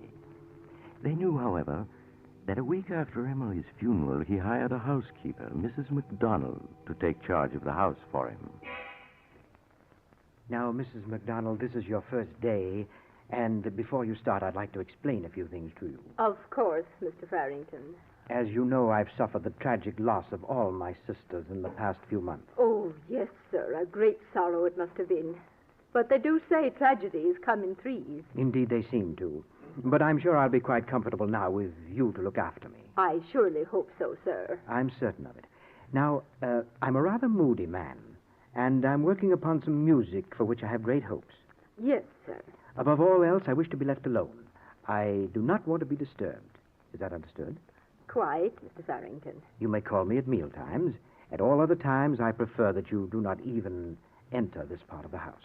I understand. Good. That's all, I think. Just put up with my little oddities, and we'll get along very well. Yes, sir. Then I'll see about the ordering for dinner now, sir, if you'll excuse me.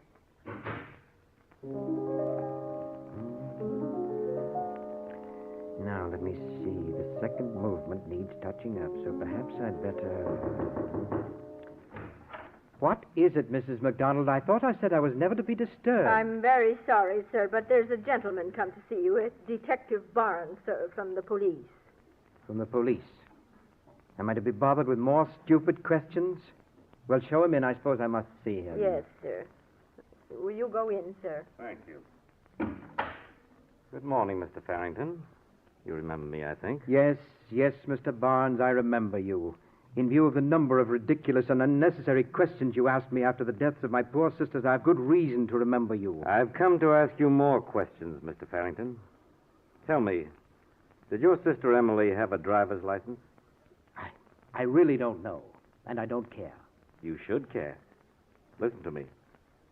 First, your sister Florence died in an auto accident when brakes that had just been inspected failed to work. Even modern automobiles aren't proof against mechanical failure. Then Martha died in a fall from an attic window.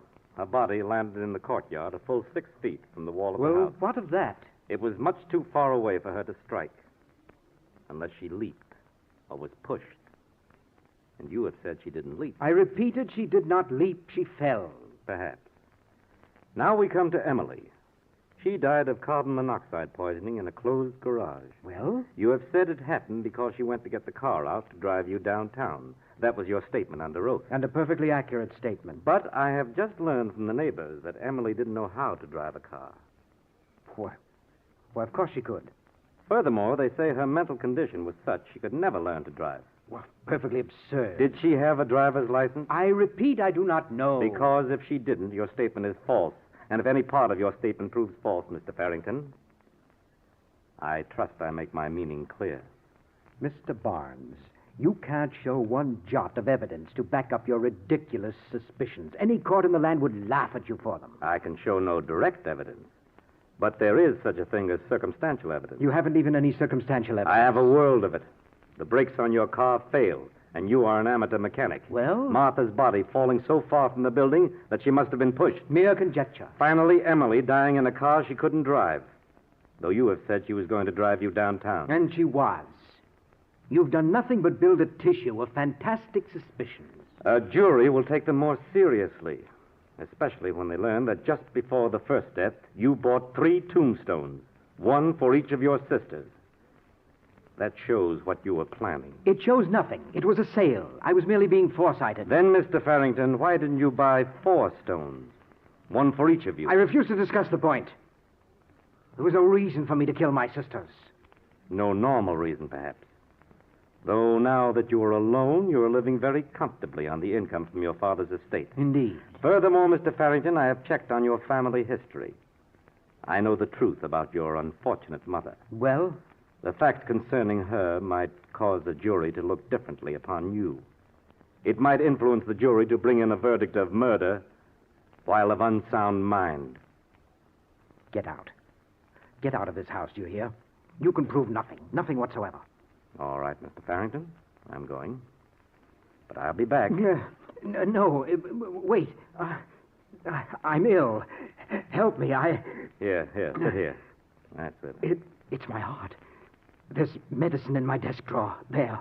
A small bottle. In the desk here? Yes. Here's the blue bottle. Is this it? Yes. Hurry. There's water in the thermos jug. Yes, I have it.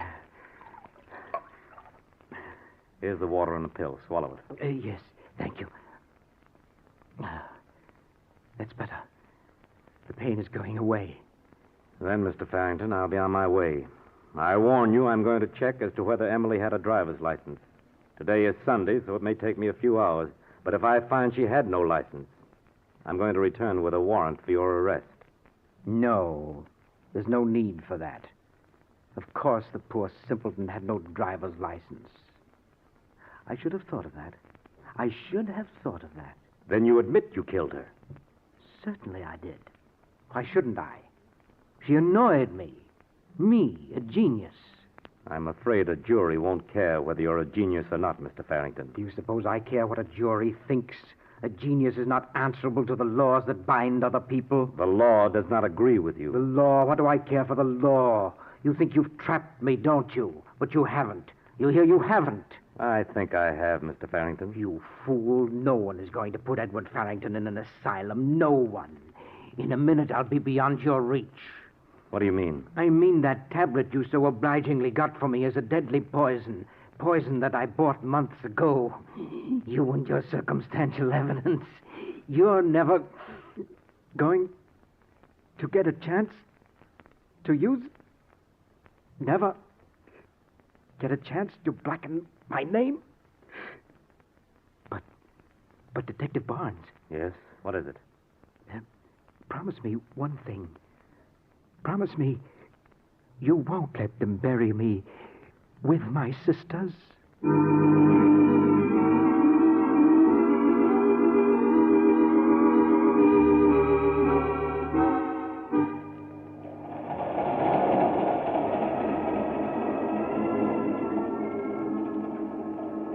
This is the mysterious traveler again. Did you enjoy our little visit with Edward Farrington and his 3 loving sisters? You know, perhaps Edward made a mistake after all when he didn't buy a 4th tombstone. By the way, do you live in a gloomy old house with 3 sisters who love you so much you can't bear to have them near you? Well, if you do, I'd advise you not to be too drastic with them. You might find yourself buried right beside them, as Edward was. I know another man who... Oh, you're getting off here. Well, I'm sorry. But I'm sure we'll meet again. I take this same train every week at this same time.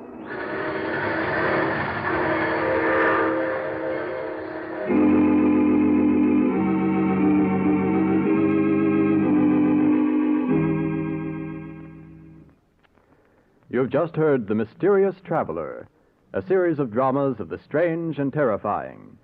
But before we tell you of next week's exciting story, here is Maurice Tarpaulin, the mysterious traveler himself, with a brief but vital message from your government. You all know that the stories we tell on this program are just stories, designed to entertain you, but not to be taken too seriously. Well, what I have to say now, however, is not a story, and is deadly serious.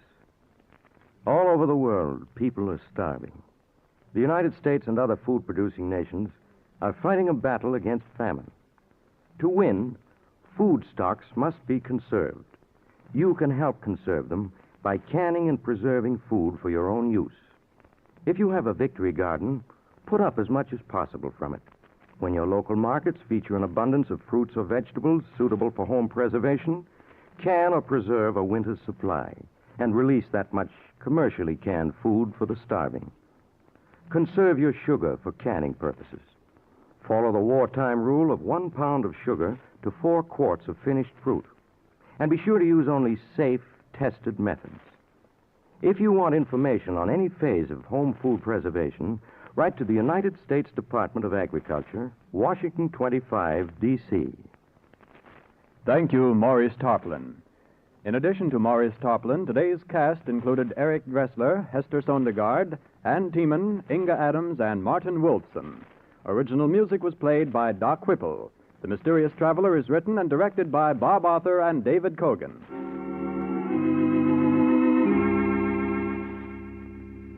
Listen next week over most of these mutual stations to a tale titled As I Lie Dying. Another tale of the Mysterious Traveler. The Mysterious Traveler is presented by the Mutual Network from our New York studios. Russ Dunbar speaking. Stay tuned to this station for another exciting crime drama, True Detective Mysteries, which immediately follows station identification. This is the Mutual Broadcasting.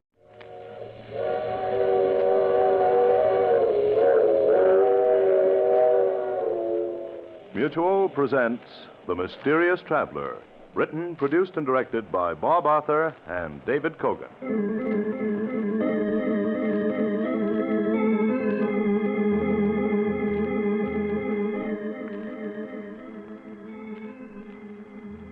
the mysterious traveler, inviting you to join me on another journey into the realm of the strange and terrifying. I hope you will enjoy the trip, that it will thrill you a little and chill you a little. So settle back, get a good grip on your nerves, and be comfortable, if you can.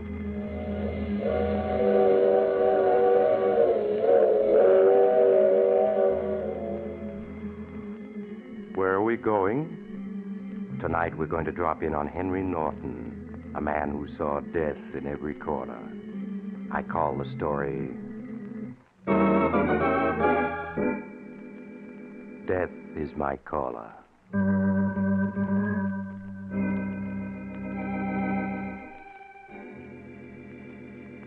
My story begins late one afternoon in the luxurious office of Henry Norton, a stockbroker. Norton, a tall, dapper man in his 40s, is in the midst of signing some letters when he's called on the office communicator by his secretary. Excuse me, Mr. Norton. Yes, Miss Berry. There's a Mr. Blair to see you. Mr. Who? Charles Blair. He says you know him very well. Charlie Blair.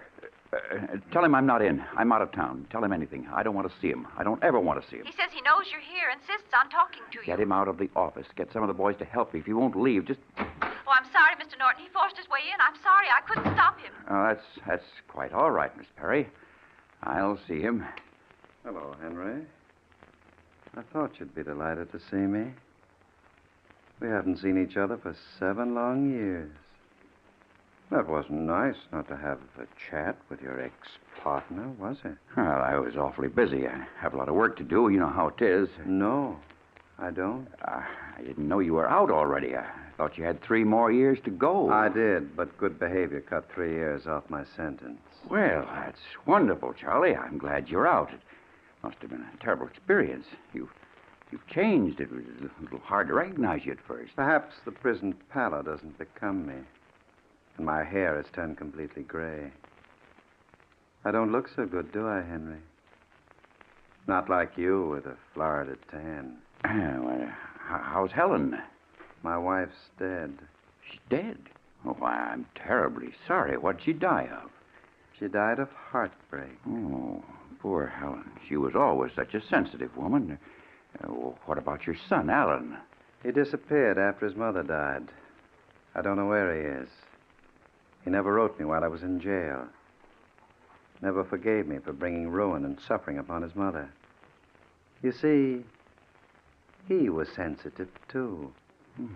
You've had a pretty hard time of it, haven't you, Charlie? Your sympathy is touching.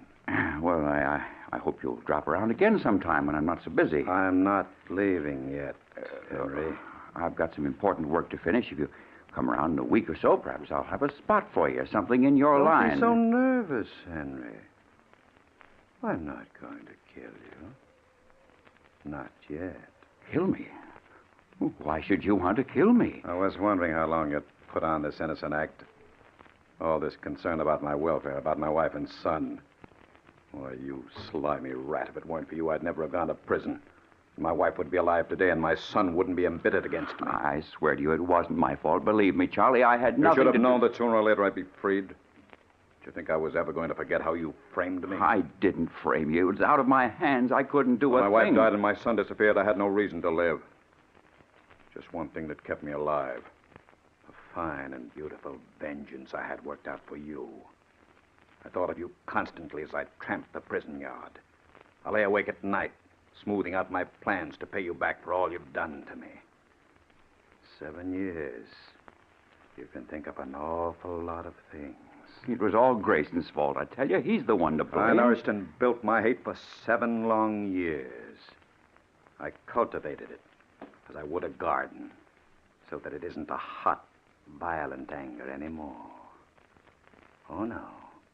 It's a cool, efficient hate that works by blueprint. I look at you now as an engineer would at something he must destroy. And you're as good as dead, Henry. No, Charlie. No, I can explain everything. Just give me some time. I could kill you now, but you'd only suffer a few minutes, and then it would be all over. That would never equal the years of torture and suffering that I've gone through. But I won't disappoint you, Henry. I am going to kill you. But not until you've gotten a fair idea what 7 years of suffering means. I tell you, Charlie, it wasn't my fault. Grayson made me do it. He made me water those stocks under your name. So it was Grayson. Poor Grayson went to prison where he got sick and died. He framed himself, didn't he? Come now, Henry, pull yourself together. You ought to be able to concoct a better alibi than that silly one. You were quite a brilliant fellow once. Why, with one swoop, you got rid of 2 partners. And you thrived during these 7 years while I was away. I hear you're one of the biggest brokers in the city now. Climbed over the backs of half a dozen people. Oh, look, Charles, let's be reasonable. I'll give you an important position in my company. It'll be a good-paying job. A job? What for? What do I want money for? I have no family, no one to work for, care for. I have only one thing left in my life. And that, Henry, is to see you go to the next world in the most agonizing way possible. Goodbye, Henry. You can spend the rest of the afternoon most profitably by making out your will.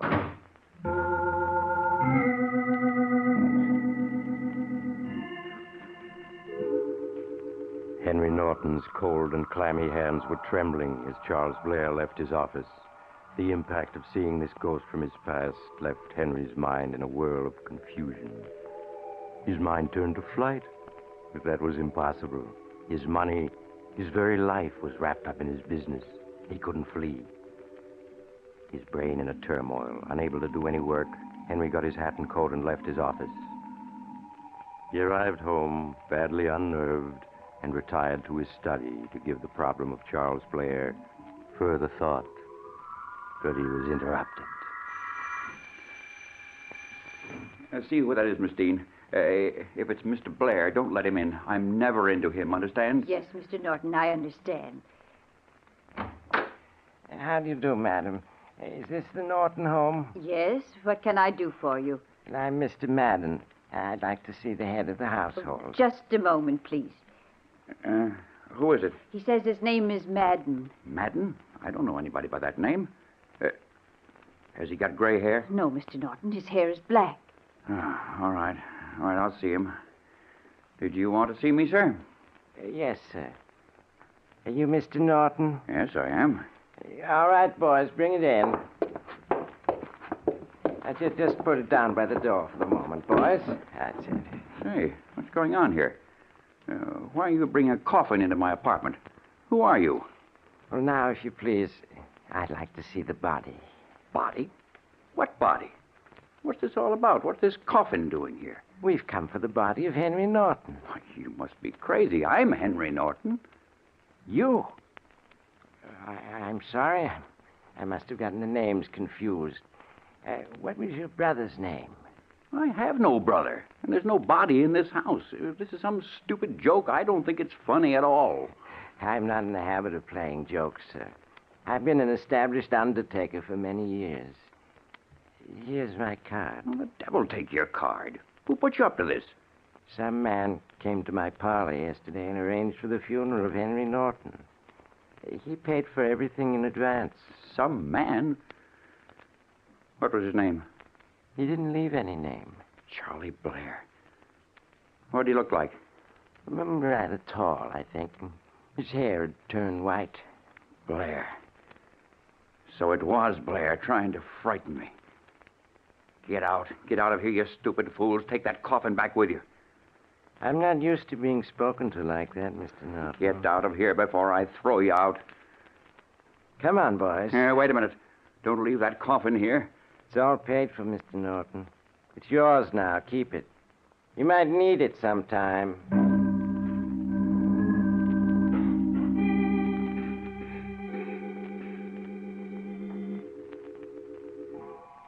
Before Henry could call Madden the undertaker back, he was gone. Henry turned from the door and stared at the new coffin on the floor. It even had a plate on it with his name engraved. Unable to stand the sight of the coffin, Henry fled to his study and locked himself in.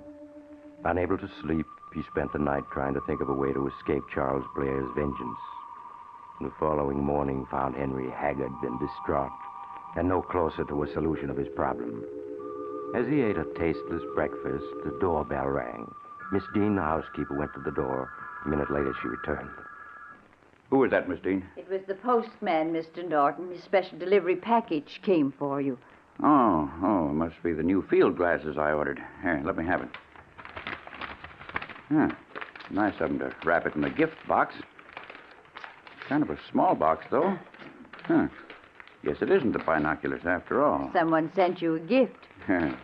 Probably one of my clients. Wait a minute. You hear anything? Hear what? It's ticking. I'll put it to your ear. Listen. Yes, I hear it now. It's throbbing. It's a time bomb. Oh. Somebody's trying to kill me. Time bomb. Oh. Hey, it'll go off any minute. Well, what are we going to do? Here, take it. Throw it away. Where? Out of the window, anyplace. No. There's people outside. Don't stand there like an idiot. Throw it out. Well, I'll throw it in the bathtub. Hurry before we get blown to bits. Dear, I hope it doesn't explode in my hand.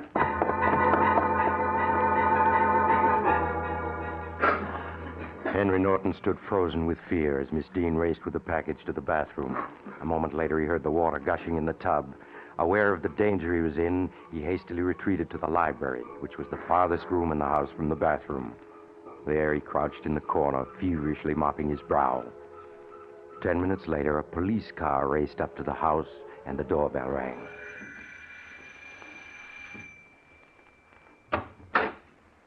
We're from the bomb and alien squad. Where's the package? It's in the bathtub. I turned the faucet on. That won't do no good, lady.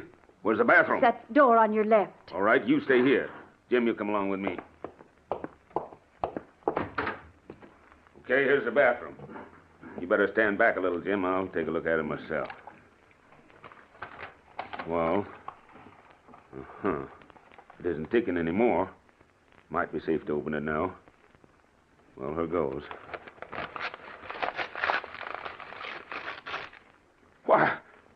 Why, it's only an alarm clock. Someone must have wound it up before he sent it out. Now, who'd want to do a fool thing like that?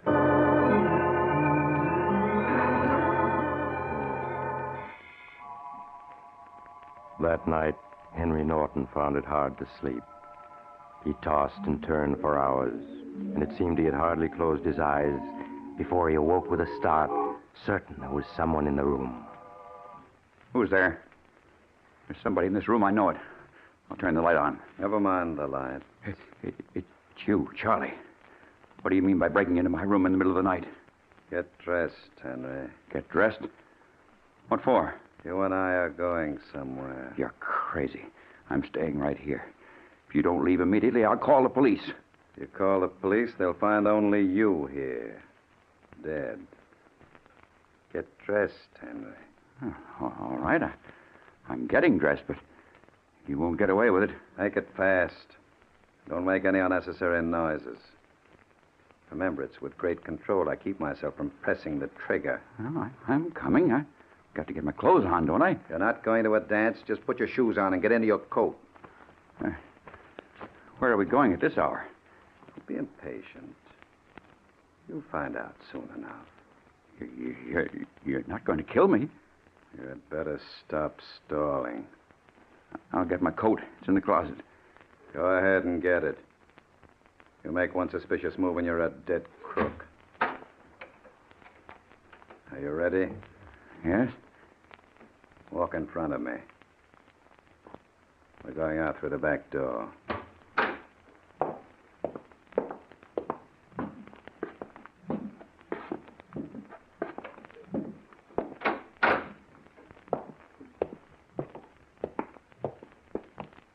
Now, into the car. You're going to drive. You want me to drive? That's what I said, and don't plan anything. Only takes a fraction of a second to fire a gun. You'll follow my directions carefully. Drive slowly.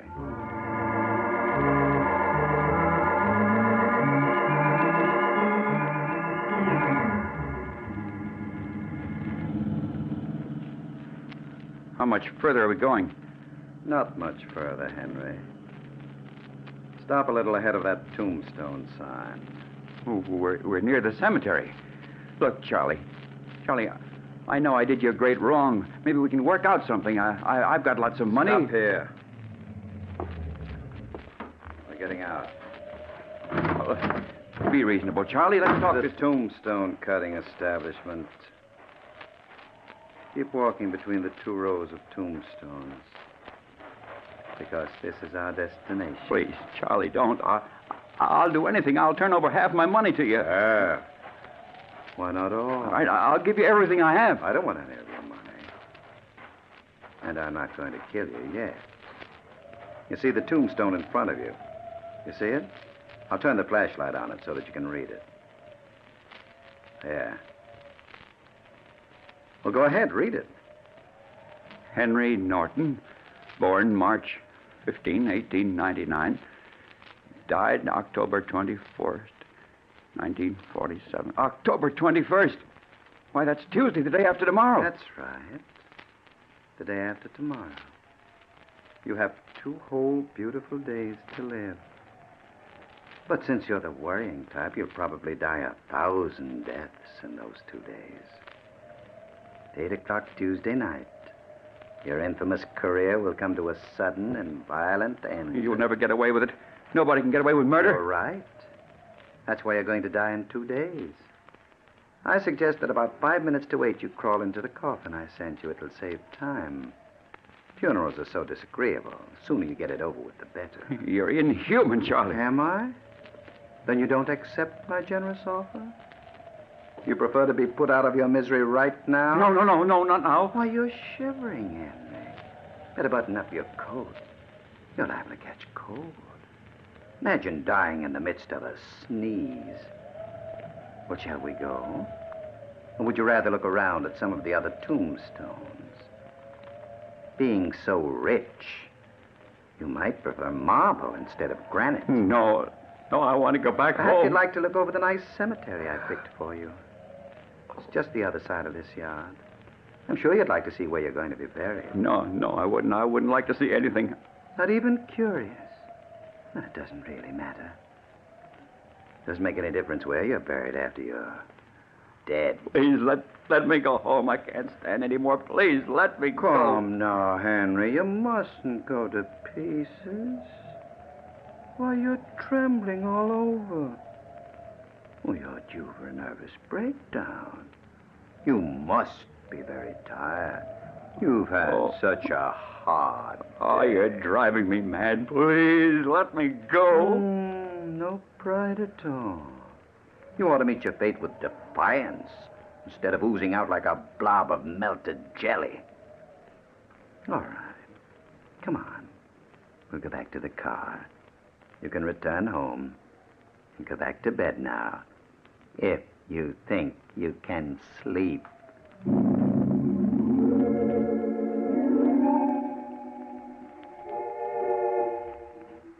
The morning of October 21st arrived, and Henry Norton's nerves were a little calmer. He had been promised a police guard, and detectives were searching the city for Charles Blair. He was reading the morning paper at home when the phone rang. Hello? Hello, Henry. Charlie, it's you. Very much me, Henry. How are you feeling? I'm fine.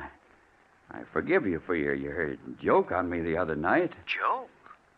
I wasn't joking, Henry. In fact, I called now to ask if you would like an elaborate funeral with flowers or just simple services with no one but your intimate friends present. Oh, but how foolish of me. I forgot you have no friends. So my call was useless. But I'll see you tonight at 8 o'clock sharp. Goodbye, Henry. Operator. I must trace that call. Please tell me where it was coming from. Yes, I'll wait. Huh? What? The Judson Funeral Parlors? Well, that's in this block.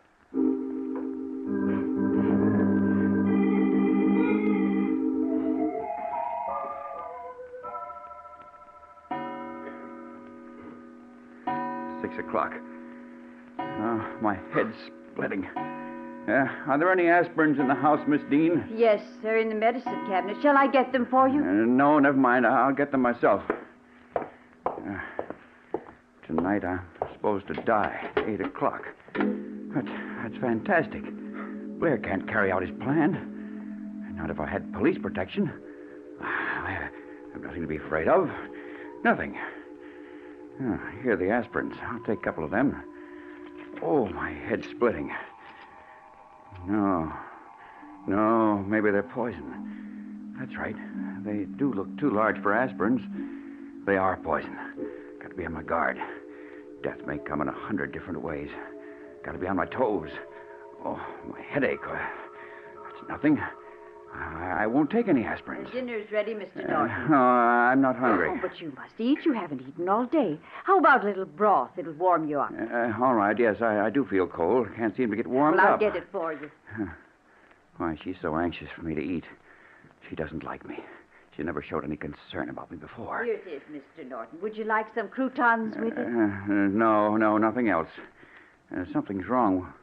This broth, it has a peculiar bitter taste. It's just some spice I put in. You're lying, Miss Dean. Lying? Why should I be lying? You're trying to poison me. Blair's put you up to this, but I'm too smart for the both of you. He'll never get me that way. You're crazy, Mr. Norton. I've put up with plenty from you, but I've had enough. I'm leaving. You're a hard, mean man. I wanted to tell you that for a long time, and if anybody wants to poison you, he must have good reasons. Get out, you Borgia. I'm going. You can get yourself a new housekeeper.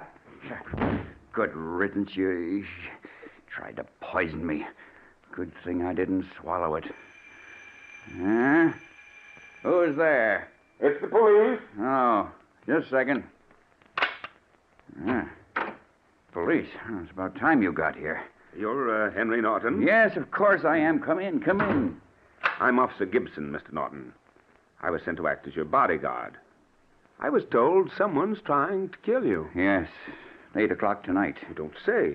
Even told you the exact time. What precinct did you say you came from? I didn't say. But I'm from the 16th precinct. Huh? Who's your captain? Captain Donovan, Tom Donovan. Say, what's all this about? I just want to make sure you're a real policeman. What do I look like, a fireman? I've just got to make sure. You got any credentials? Why, of course I have. Here's my identification card, and here's my badge. I guess you're okay. I've got to be careful. Blair's promised to kill me at exactly 8 o'clock tonight. He's capable of any trick. Well, you don't have to worry, Mr. Norton. The chances are that he's just trying to frighten you. But if he's serious, he won't get very far. You don't know him. He's an inhuman fiend. Well, I'll take care of him if he comes. Say, you don't speak like a policeman. Your English is too good. You were sent here by Charlie Blair. You're a fake. I happen to be a college man who became a policeman. Nothing strange about that, is there? Why don't you call the precinct and make sure? I will. I'll call him right away. Hello, operator. Give me the 16th Police Precinct station. Hello, 16th Precinct? This is Henry Norton. Did you send an officer named Gibson to my house? Oh, you did? I just wanted to make sure. Thank you. Sorry, you can't be too careful. Well, that's okay. I understand how you feel.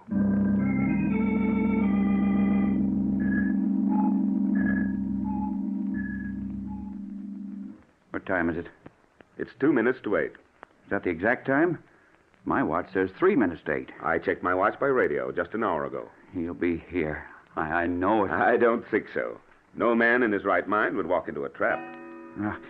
It's 8 o'clock. Your hall clock is off about a minute.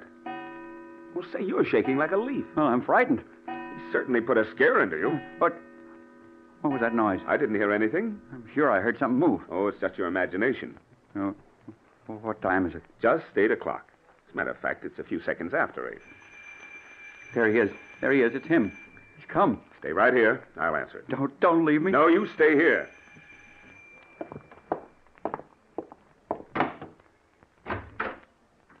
That's funny. No one's at the door. I'll take a look outside. Hello, Henry. Charlie, how'd you get here? You see, Henry? I keep my appointments. I got a boy to ring the bell at exactly 8 o'clock. I've been hiding in your house for hours. No, no, don't, Charlie, please. You can have everything. I promise I'll give you back everything I took from you. In less than a minute, you're going to die. Help! Help! Gibson, save me! The door is locked. No one can save you. In a moment, your heart will be ripped apart by a piece of lead. Just one terrific moment of agonizing pain. Then you'll be dead. Open our door, Norton. Help! Help, he's going to shoot! Open the door! You see? No one can help you now. This torture is only a minute for you, but it was 7 years for me. It's a pity you want so much to live. Mr. Norton! Mr. Norton! I'm going around to the side door! Please, Charlie, I'll do anything. No use crawling, getting on your knees. I'm going to shoot you when I count 3. No. 1. No. Help! Help! 2. Gibson, save me!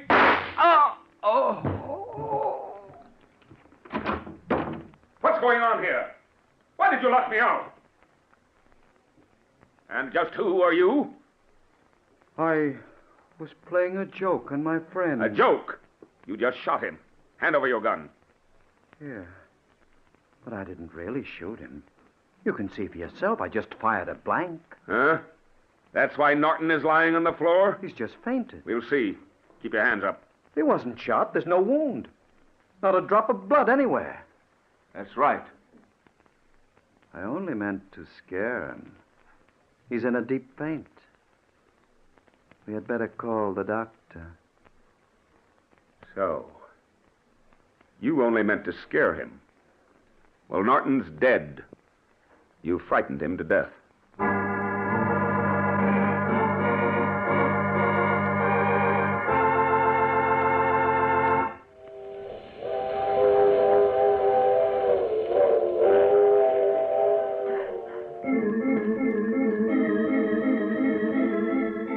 This is the mysterious traveler again. Did you enjoy our little trip? Poor Henry Norton. Imagine dying from the noise of a blank cartridge. His nerves were really on edge, weren't they? Oh, well, at least he got a free coffin and tombstone, and he doesn't have to worry anymore about dying. What happened to Charles Blair? Well, he's still in prison, of course, because you don't get away with murder, even when you kill with a blank cartridge. And speaking of murder, I recall another case in which a lovely young girl was able... Oh, you have to get off here. I'm sorry. But I'm sure we'll meet again. I take this same train every week at the same time.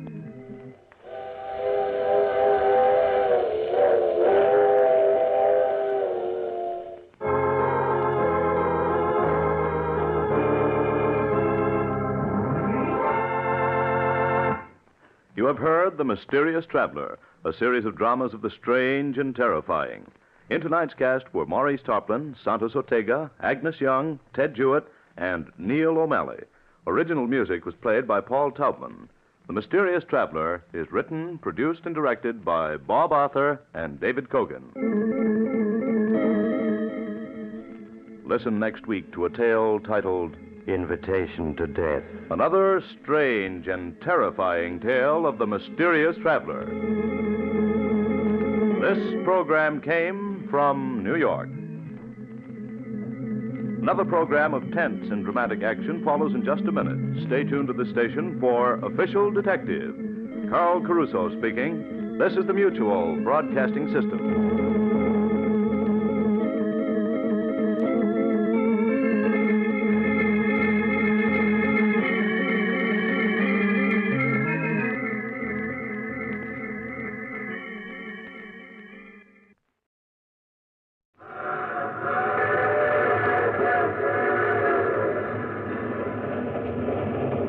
Mutual presents The Mysterious Traveler.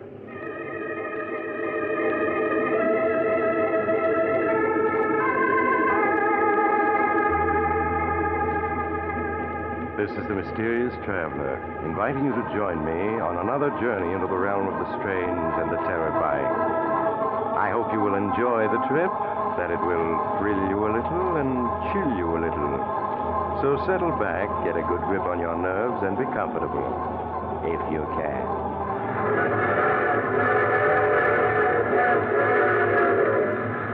Where are we going? Today we're going to delve into the strange story of a Chinese bell. A bell whose ringing is a summons for the dead to live and the living to die. As you shall see in the story I call Death is the Judge.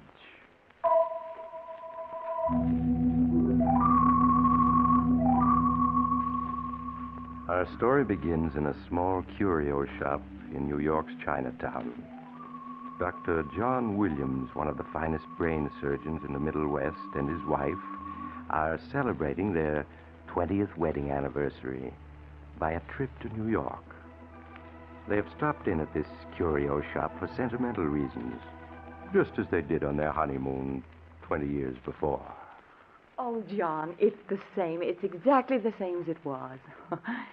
Doesn't look as though a thing had been sold since we were in here last. It certainly doesn't. If it wasn't that old Ki Wong is dead now, I'd be tempted to believe we'd gone back 20 years when we came through the door. Even the smell of incense and ginger's the same. We must buy something, John, even if it's only a trinket, just for sentiment's sake. If you want a trinket, how about this statue of Buddha here, huh? It only weighs about 3 tons. Oh, silly. But what about one of these bells, John? We need a dinner bell. How would this one do? That would be better for a temple gong, darling. Better try again. All right, John. Oh, I have it. This lovely little bell of rose crystal. Why, it's the exact color of that rose crystal pendant old Ki Wong sold us on our honeymoon. The lady has found something that pleases her? Yes, this crystal bell. How much is it? And please don't make the price too high. The price is not high, but the lady would not want it. But I do want it. Why should you think I wouldn't? Once it was a most unlucky bell. Now it is broken. My honored father, Ki Wong, broke it to break the evil fortune that followed it. Broken? Where? Looks all right to me. It is broken because it will not ring. The clapper is gone. That's right, Mary. The clapper is missing. But I could easily have a new clapper made. It is not possible. Only the clapper carved when this bell was carved out of the same block of rose crystal will make this bell ring. But that's ridiculous. I never heard of such a thing. Oh, we can test it easily enough. Suppose I tap it with this silver pencil. That ought to make it ring. I am happy to have you try. That's odd. It won't make anything but that dead sound. I'll bet I could make it ring. You're welcome to try, my No, dear. I don't mean now. I mean once I got it home. When my honored father took out the clapper, he meant that this bell should never ring again. And it never will. But why, Sam Key? Because bell was stolen, and so carried evil fortune with it. And because it is a bell of life. It came from a temple in Tibet. Only lamas were permitted to lay hands on it. But obviously someone else did. That is why it is unlucky. When my father received it 20 years ago, he took out the clapper and disposed of it. I do not know where or to whom. But why? Just what was he afraid of? He dare not risk having this bell ring, for it belonged to the High Lama of a tribe that believed the ringing of this bell will bring the dead back to life. You mean this bell? Yes. You look skeptical, but it is true.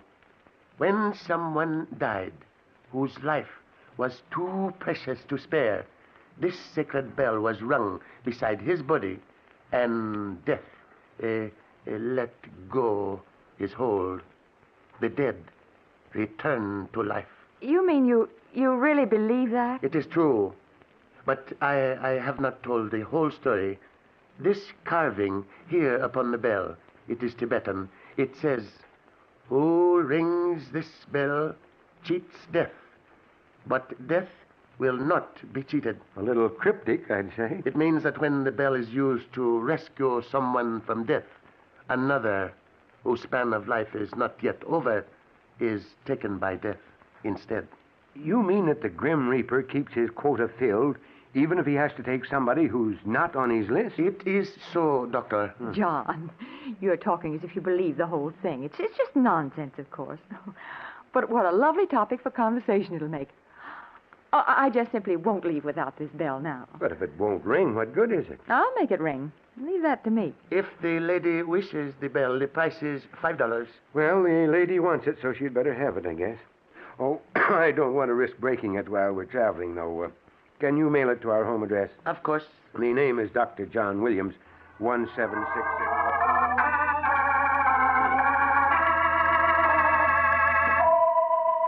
And so, a week later, shortly after Dr. Williams and his wife had returned home, a small package reached them. As he unwrapped it, Dr. Williams' curiosity was stirred again, and in his study he tried once more to make the strange bell of rose crystal ring. Curious. It really won't ring, no matter what I tap it with.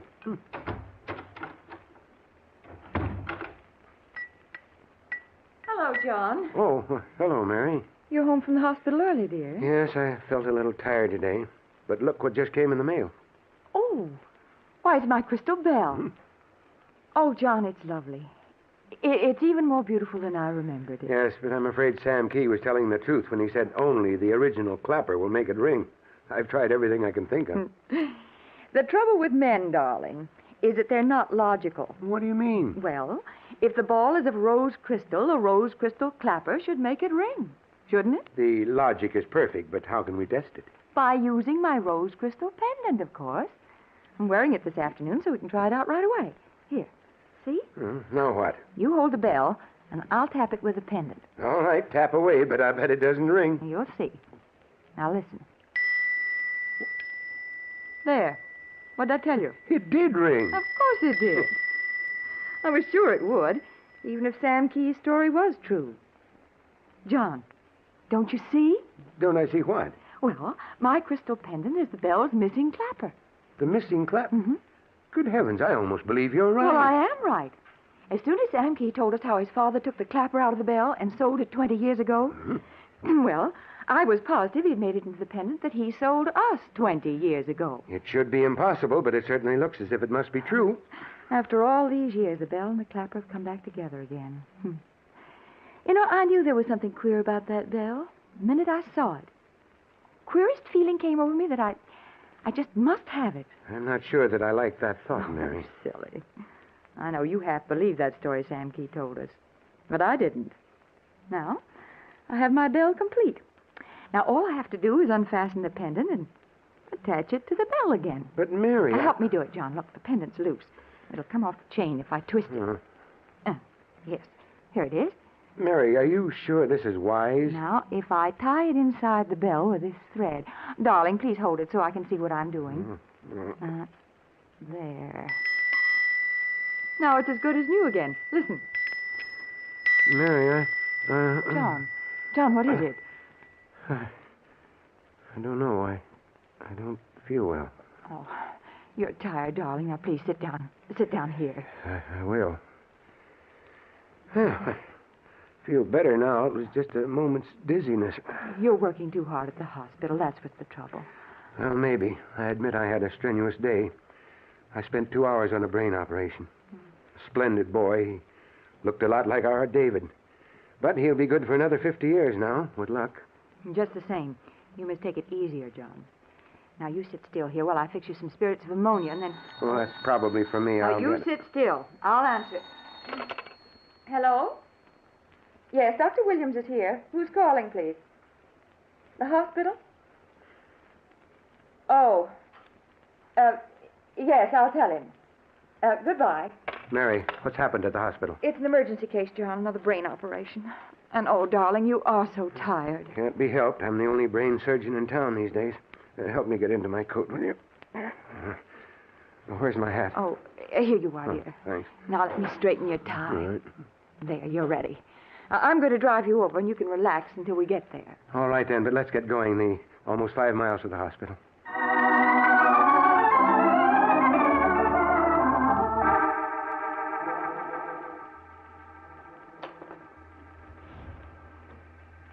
Nurse, another sponge, please. Here, Doctor.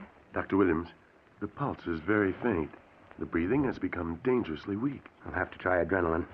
The hypodermic, nurse. Yes, Doctor. I'll get it ready. The patient has stopped breathing, Doctor. And there's no pulse. Quick with that adrenaline. We've got to get the pulse started again. Here, Doctor. Good. There. That ought to start the heart action again. There's still no pulse, Doctor. We'll try artificial respiration. Yes, Doctor. Oxygen, nurse, quickly. Keep the pressure steady, nurse. Johnson, any pulse yet? Not yet, Doctor. The adrenaline doesn't seem to have taken effect. Well, it must. Nurse, give him more oxygen. I'm going to continue the artificial respiration as long as there's a single chance.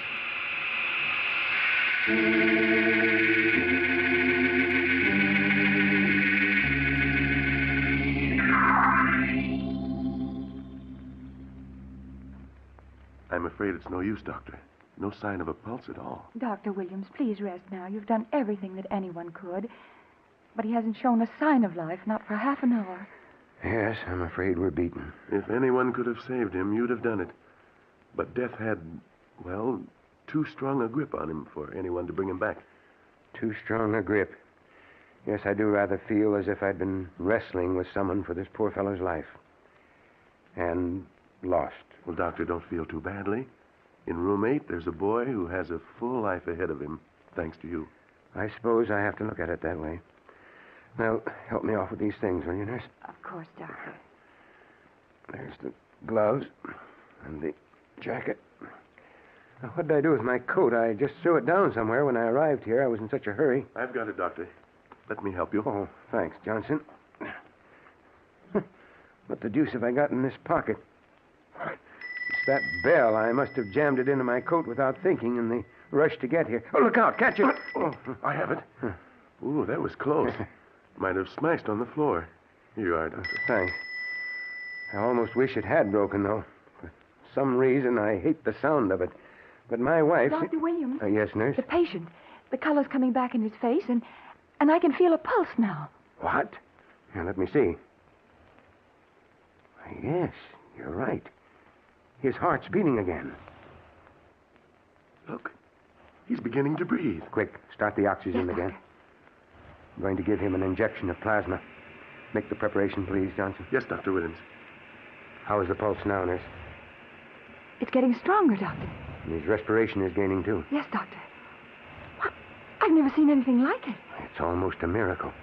Now, where's that plasma? Here, Doctor. I have everything ready. Good. Nurse, disinfect the arm, please. Right away, Dr. Williams. Oh, here comes Dr. Bronson. How's it going, Williams? Been having trouble? Oh, hello, Bronson. Yes, a little trouble, but I think we're in the clear now. For a while, I thought the patient was gone, but now he's going to pull through, I'm sure of it. Good. Doctor, I'm afraid I have bad news for you about your other patient, though. What do you mean? The boy in room 8. The one you operated on this afternoon. Yeah? He died suddenly just a couple of minutes ago. Just went like that for no reason at all.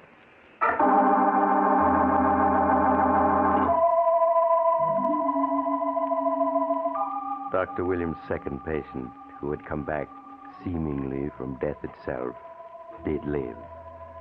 But when the operation was over and Dr. Williams was driving back to his home with his wife, he was strangely silent and preoccupied, so that when his wife spoke to him, he did not seem to hear her.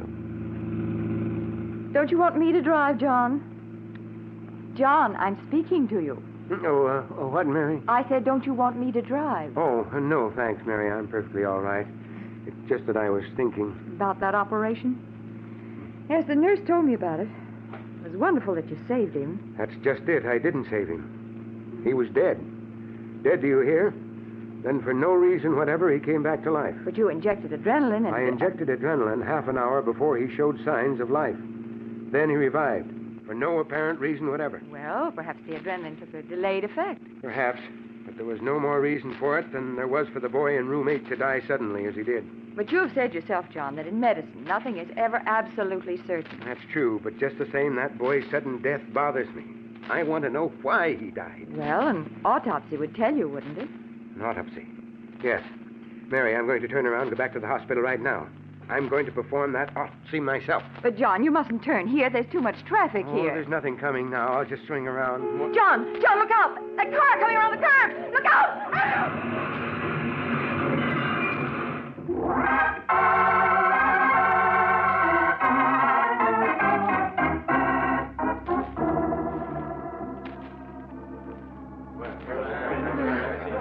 Now stand back, all of you.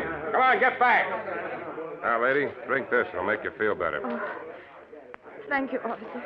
You were in an accident and knocked out for a couple of minutes. But you're coming around all right. Just drink this and lie quiet. An accident? Yes. My husband, where is he? I'm sorry, ma'am. Oh, he's hurt. Where is he? I must go to him. He's right here, ma'am. When I come along on my motorcycle after it happened, I pulled you both out. But he wasn't breathing. John. John, speak to me. It's no use, ma'am. I'm afraid he's gone. Oh, John. John. Come on, get back, all of you. Get back, I say. Now, ma'am, the ambulance will be here in a minute. If there's anything to be done, they'll do it. There's nothing. I've been a doctor's wife long enough not to know death when I see it. Just let me sit here where I can see him. I know how you feel, ma'am, and I hate to bother you. But if you could just tell me how it happened for my report. You see, the other driver says... It wasn't my fault. I couldn't help it. He pulled right out in front of me. He didn't even signal. Now, take it easy, mister. Or you'll make that bump on your head worse. Officer, where's my bag? There's some smelling salts in it. I feel faint. Well, here's your bag. I took care of it. Thank you. I'll feel better in a minute. And here's something that was in the bag, ma'am. Fell out, and I put it in my pocket. It's a bell. I'll put it in your bag if you like. Mary. Thank you so much. Oh, Mary. Where are you? John. John. Was that a bell ringing? Seemed so loud and clear. Like an alarm waking me up. What's happened, Mary? There was an accident, John. But you're all right. You're all right. An accident? Are you hurt? No, John, no. Please lie still. Hey, he's trying to sit up. And only a moment ago, he was dead. Gee, I'm glad he's okay, even though the accident wasn't my fault. Hey, mister, I'll give you a hand. Officer, What's wrong? I told you to be careful. You got quite a bump on the head. I feel so weak, so dizzy. Oh, he's keeled over. Where are those smelling salts? Here, let me look at him. I'm a doctor. John, you shouldn't exert yourself. Now, please, Mary. How is he, Doc? This man is dead.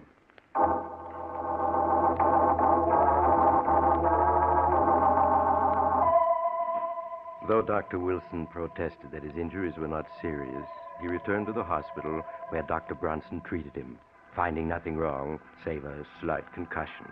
His wife took him home in a taxicab, promising to see that he stayed in bed for a day or two. That night, however, neither Dr. Williams nor his wife could sleep, though they remained awake for different reasons. 10, 11, 12. Mary, is that you? I was counting the strokes. It's midnight. You should be asleep. Can't go to sleep. Not until David gets home. David? Where is he? The movie? No, he came to me this afternoon and said there was a party at his fraternity tonight. He asked me if he could borrow the old car for the evening, and I let him have it. But he's not back yet, John. I can't help worrying. Especially after what happened to us. Well, I'll give him a talking to in the morning. A boy of 17 isn't old enough to be out until all hours. You ought to be asleep yourself, John. How's your head? It's all right. Just throbs a little. All I had was a slight concussion. John, are you sure? Of course I am. Didn't you hear Bronson say so? What are you getting at? The bell. The crystal bell. Well, what about the bell? Your first words were about hearing it ring like an alarm wakening you. And it had just rung. Well, what of it? It rang, and I heard it as I was regaining consciousness. But at the hospital, the bell rang in the operating room, and your patient came back to life. He heard the bell ring, too. Don't be silly, Mary. My patient revived for natural reasons. As for me, I was just knocked out. But both times, somebody else died, John. At the hospital, the boy in room 8. And after you returned, the driver in the other car died. Pure coincidence. The boy probably had a blood clot on his heart. The driver had a fractured skull. It's a common occurrence for men with fractured skulls to keel over without even realizing they're hurt. But Sam Key told us that when the bell rang, the dead would return to life.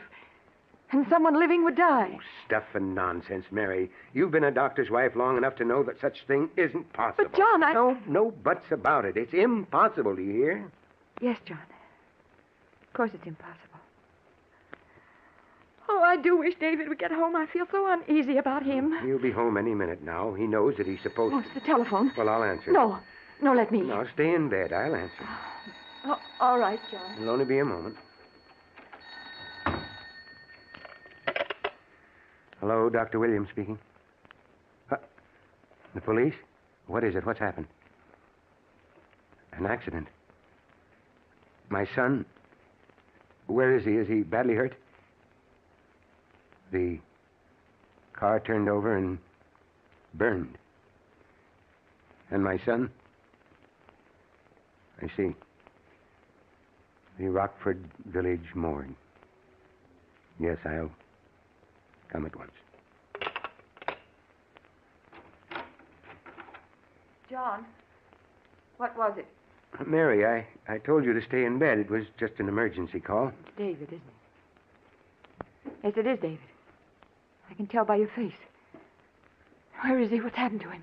He's been in an accident, Mary. David is dead. Is that it, John? Yes, Mary. Take me to him. Oh, John, you got to take me to him.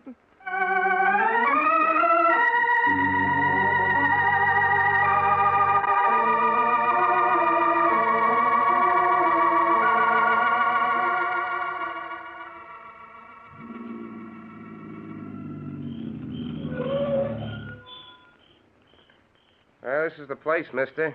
The Rockford Village morgue. Cross the pavement, go down those steps, then along the walk to where you see that little light over the door. Well, thank you. Mary, you must wait in the cab for me. I want to come with you. No, you mustn't. Promise me you'll wait here. I want to come with you. I want to see my son. Not yet. Promise you'll wait for me. All right, John. I'll wait. Be careful of those steps, mister. They're pretty steep, and it's awful dark. I'll be careful. I'll only be 5 minutes or so, Mary.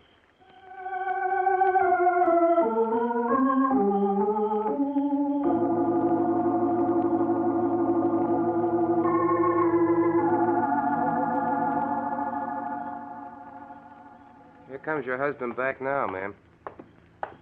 John. Oh, John. Was it David? Please get back in the cab, ma'am. No, John, I must know. Was it David? Yes, Mary, it was David. Oh, I have to go to him. Mary, stop. No, let go of me. I'm going to David. Mary, stop struggling. You can't go to I him. must. I must. Mary, don't you understand? You mustn't see him. I'm going, John. What have you got in your hand? It's the bell, the crystal bell. What are you doing with it? Here, give it to me. No, I'm going to ring it. Oh, give me that bell. No, I won't. I'm going to ring it, I tell you. There. There, I've rung it. I've rung it. David! David, did you hear? Mary, you're out of your mind. I'm not. I know what I'm doing. David! Can you hear me? Now, give me that bell. There. In heaven's name, what are you trying to do? It brought back your patient. It brought you back. And it'll bring back my son. Mary, come to your senses. It's just a bell. It's not. I know it's not. You were dead. And I saw it bring you back to life. You mustn't believe that. And even if the bell were more than a bell, don't you understand? The car turned over and burned. I had to identify David by his fraternity ring and the driver's license in his wallet. I don't care. He's my son. David! David! Mary, get into the cab. I won't. Not until I have my son back. David! Mary, won't you please? Mother! John, listen. It's David. Mother! David. Mother! Dad! Where are you? John, let go of me. It's David. He can't find us. I've got to go to him. Mary, don't you understand? He was burned horribly. Mother! Dad! Where are you? Mary. Let go of me. He's my son, and I'm going to him. David! David! Mary, come back. Mary, don't go down those steps to the morgue. David! David! Mary, come back. Come back. Hey, mister, watch yourself. Look out for them steps. Mary! Mary! Mister, look out! Mister, are you hurt?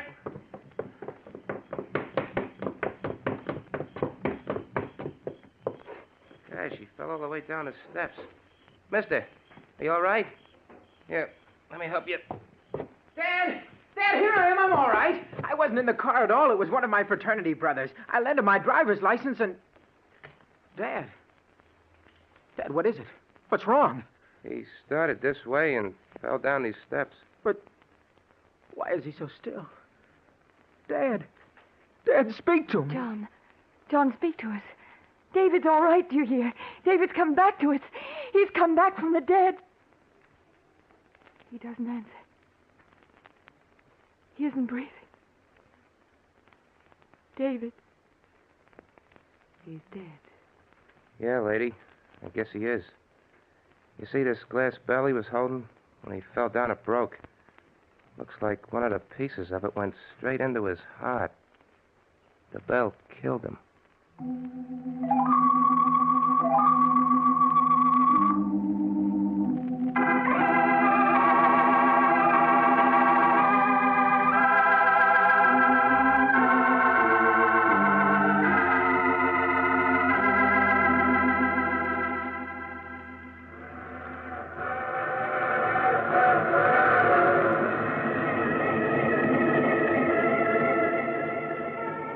This is the mysterious traveler again.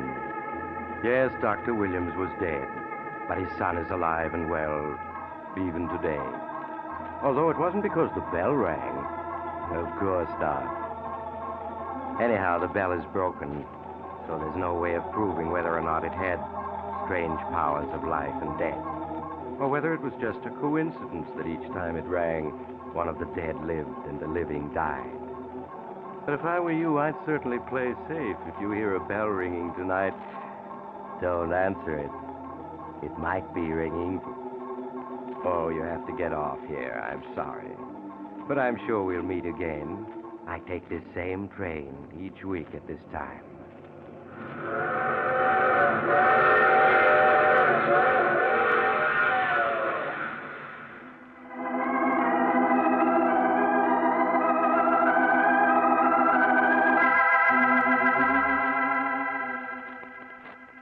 You have just heard The Mysterious Traveler, a series of dramas of the strange and terrifying. In tonight's cast were Maurice Toplin, Cameron Prudhomme, Eleanor Phelps, Donald Bucher, Juan Hernandez, and Mort Lawrence. Original music was played by Charles Paul. The Mysterious Traveler is written, produced, and directed by Bob Arthur and David Cogan.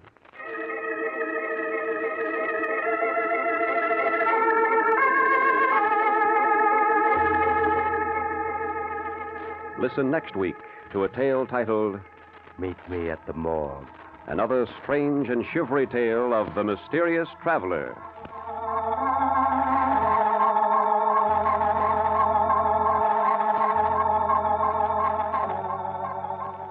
The Mysterious Traveler has come to you from our New York studios.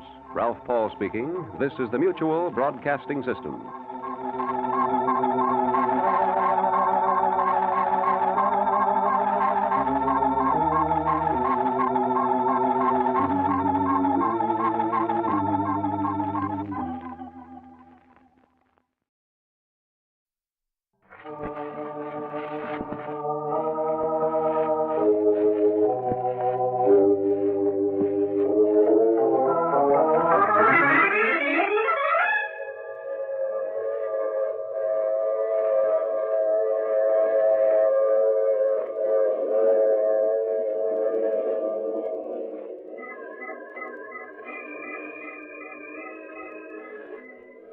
The Mutual Broadcasting System presents The Mysterious Traveler. Written, produced, and directed by Robert A. Arthur and David Cogan, starring tonight two of radio's foremost personalities, Carl Weber and Inga Adams, in an original radio drama titled Queen of the Cats.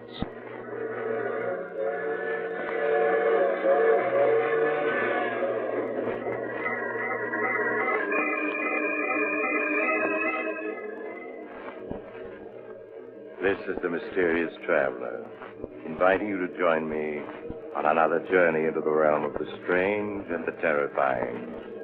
I hope you will enjoy the trip, that it will thrill you a little and chill you a little. So settle back, get a good grip on your nerves, and be comfortable. if you can, as we prepare to meet the Queen of the Cats.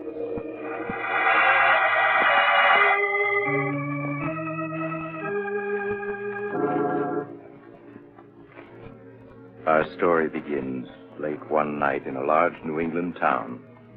Jane Elliott, an attractive girl in her early 20s, hurries down a quiet and darkened residential street. Finally, she stops before a large colonial house with a nameplate on the door, Dr. George Richards. She hesitates a moment, then rushes up the few steps to the door.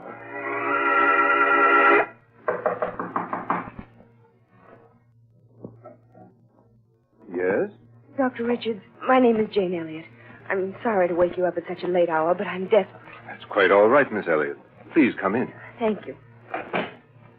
Now, what seems to be the trouble, Miss Elliott? You're pale and trembling. No, I'm not ill, Doctor. It's Chris. Chris Arnold, my fiancé. Doctor, you've got to help him. You've got to, or something terrible will happen. I know it will. I'll do everything I can, Miss Elliott. Now, please tell me what's wrong. Well, I don't know what's wrong. All I know is that Chris is frightened. He's in deadly fear of something. I see. Where is your fiancé now? At his home, Brookfield Manor. Doctor, I know it's late, but won't you come with me and see Chris? He needs help desperately. Please, Miss Elliott, you mustn't cry. Of course I'll come with you, and I'll do what I can.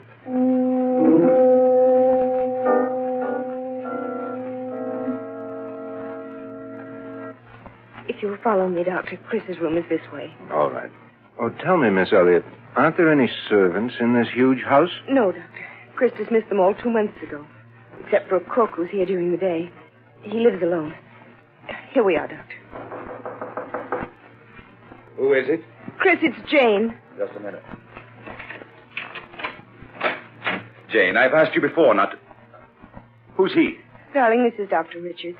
Doctor, this is my fiancé, Chris Arnold. How do you do, Mr. Arnold? Why the devil did you bring him? I don't need a doctor. Please, darling, I couldn't stand to see you. Forgive me, Mr. Arnold, but it's obvious to the most untrained eye you do need a doctor. Chris, please tell the doctor what you're afraid of. I'm not afraid of anything. I'm afraid that's not true. Your eyes are twitching, and you keep glancing around the room nervously. Mind your own business. People who are ill are my business.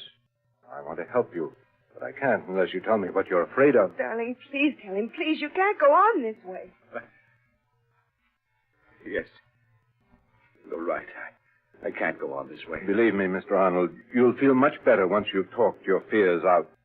Now, suppose you start from the beginning and tell me everything. All right, Doctor. I suppose it all began 2 years ago at a party Jane and I were invited.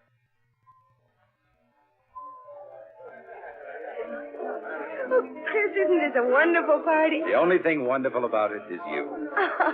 Oh, Chris, don't. People are watching. A fine thing when a man can't kiss his best girl in public. At Miss Tyndall's school, we were taught a young lady never kisses a man in public. Miss Tyndall is setting romance back 50 years. Who are you looking for? Rana Farouk, my roommate at Miss Tyndall's. Oh, she's the Egyptian girl you were telling me about. Yes, I want you to meet her. Only, better not fall in love with her, as every other man does. Sounds as though she's a second Cleopatra. Oh, there she is, Chris. Come on. So that's Rana. No wonder men can't resist her. Chris, your mouth is open. Rana. Hello, Jane. I've missed you. Rana, this is Chris Arnold. Chris, Rana Farouk. Hello, Chris. I would have recognized you any place from the picture Jane had of you on her dresser, Miss Tyndall's. Hello, Rana. Oh, look, there's Miss Tyndall waving at me. Excuse me, won't you? Of course, Jane. I'll be back in a minute. You know, Chris, at Miss Tyndall's, the first thing I would see in the morning when I got up, and the last thing before I went to bed, was your picture. And I always knew that someday we should meet. And now we have. Why are you staring at me like that? Aren't you going to say anything? I prefer just to look.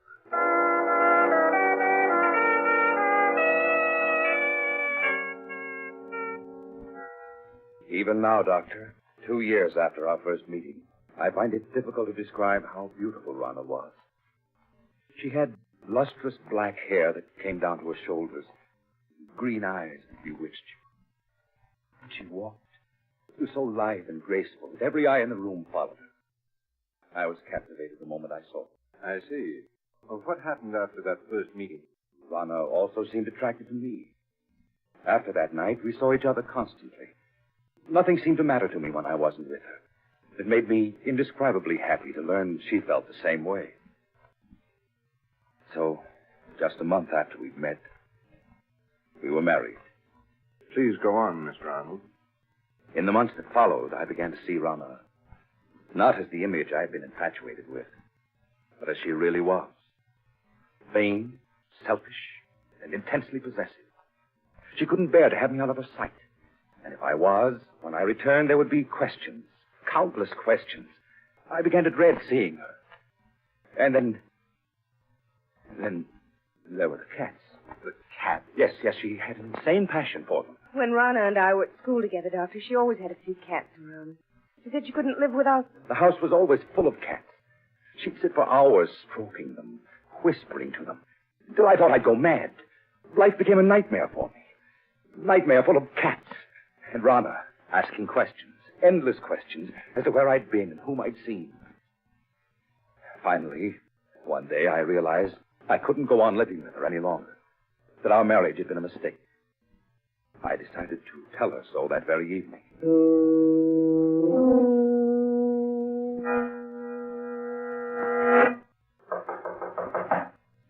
May I come in, Rana? Of course, dear. Good evening, Chris. Darling, why didn't you tell me that you'd had lunch with Mary Walker when I called you at the office this afternoon? How did you know I had lunch with her? A friend told me. Friend? Who was it? Oh, what is it, Beauty? What are you trying to say? Rana, put that cat down and answer me. Who was the friend that told you I had lunch with Mary Walker? You've never met her, darling. Who is it that you always seem to know what I've been doing, who I've been seeing? It's as though you have people spying on me. Chris, what a thing to say. Now, please hurry and change, or we'll be late for the Hopkins party. There's something strange about the way you always know what I've been doing. Sometimes I suspect... Chris, look out! You stepped on Sabina's tail. I'm sorry, but I didn't see her. I've asked you before to be more careful. Oh, poor Sabina. Are you all right now, my beauty? If there weren't so many cats underfoot, I wouldn't have stepped on her. Why must you keep them around? Because I love cats. They're beautiful, sacred. Thousands of years ago, my ancestors worshipped the cats. When you speak like that, you almost look like a cat. And why not? Is there anything in the world more beautiful than a cat? You see? They agree. Rana, I can't go on like this anymore. Why, darling, what do you mean? Our marriage was a mistake. I want a divorce. Chris, you can't be serious. Oh, I am, Rana. Dead serious. I love you, Chris. And I won't give you up. You're mine, darling. You'll always be. Nothing shall ever separate us.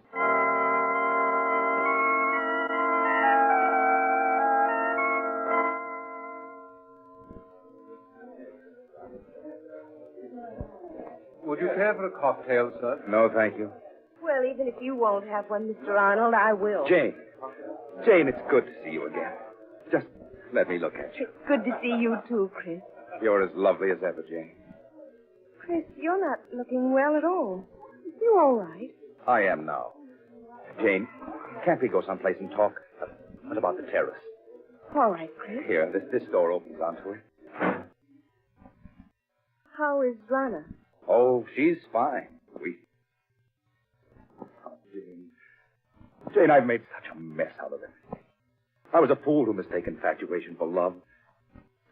Jane, can you ever forgive me for the way I behaved towards you? There's nothing to forgive. I must be going now. Well, Jane, this is a surprise. Rana. Really, Jane, the way you've avoided calling on us, I have suspect you're still in love with Chris. Rana, you have no right... Please, Chris. I'm afraid I'll have to be leaving. It's getting quite late. Good night. Good night, Jane. I hope I didn't interrupt anything by coming out here so unexpectedly, Chris.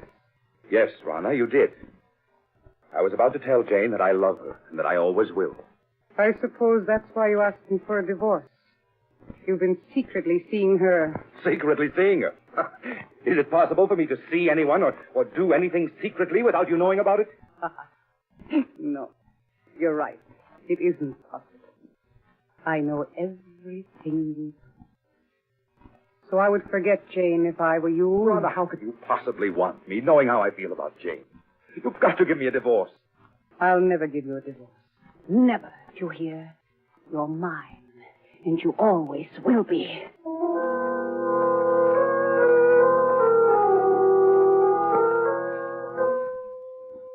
I can still see her, Doctor. She stood there, hissing at me. Chris, you're mine, and you always will be. Suddenly I realized that she looked like a cat. An angry cat. Her green eyes, cold and murderous. Her long nails digging into my arms. Her body tense. For a moment I thought she was going to scratch my eyes out. After that night, I hardly spoke to Rana. I treated her as a stranger.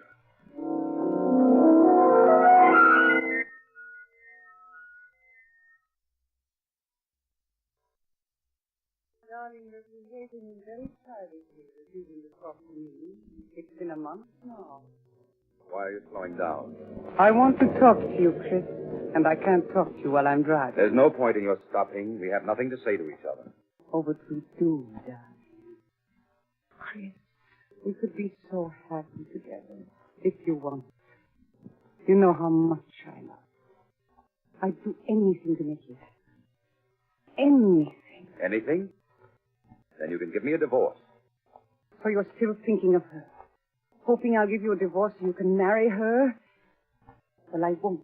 You hear? I won't. I think we'd better be moving along. Chris, you haven't any right to treat me like this. I'm your wife. Only in the eyes of the law, not in my eyes. I hate you. I hate you. Good. You cat. You almost took out my eyes with those claws of yours. I'll scratch your eyes out before I let any other woman have you. This will bring you to your senses. Now, slide over. I'll drive. Very well, Chris.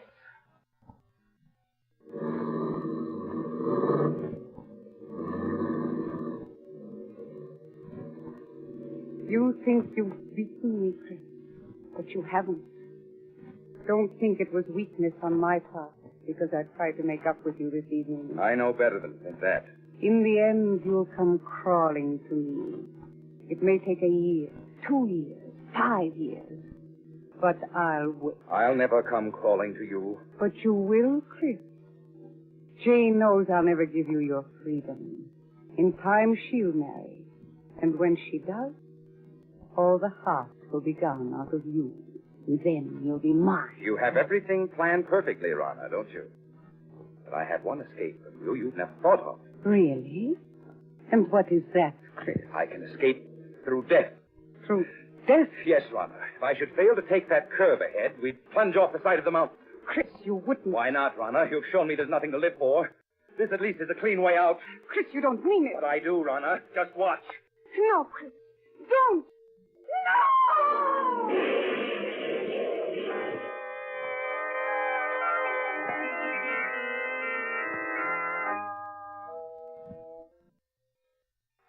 When I drove the car over the side of the mountain, I thought Rana and I were going to our deaths. But fate decreed otherwise. When I recovered consciousness 48 hours later, in the hospital, I learned it was only Rana who died. Yes, I recall reading about it in the papers. It was a miracle that you survived. Yes, for weeks they despaired of saving me. But at the end of 8 months, I walked out of that hospital.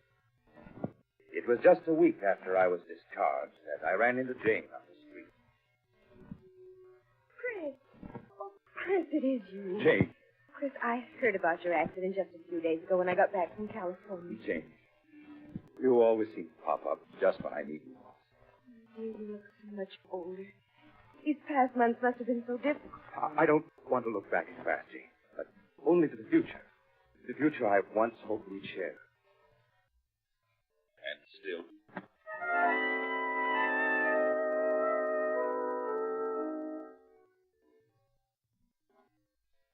months ago, Doctor, Jane and I became engaged.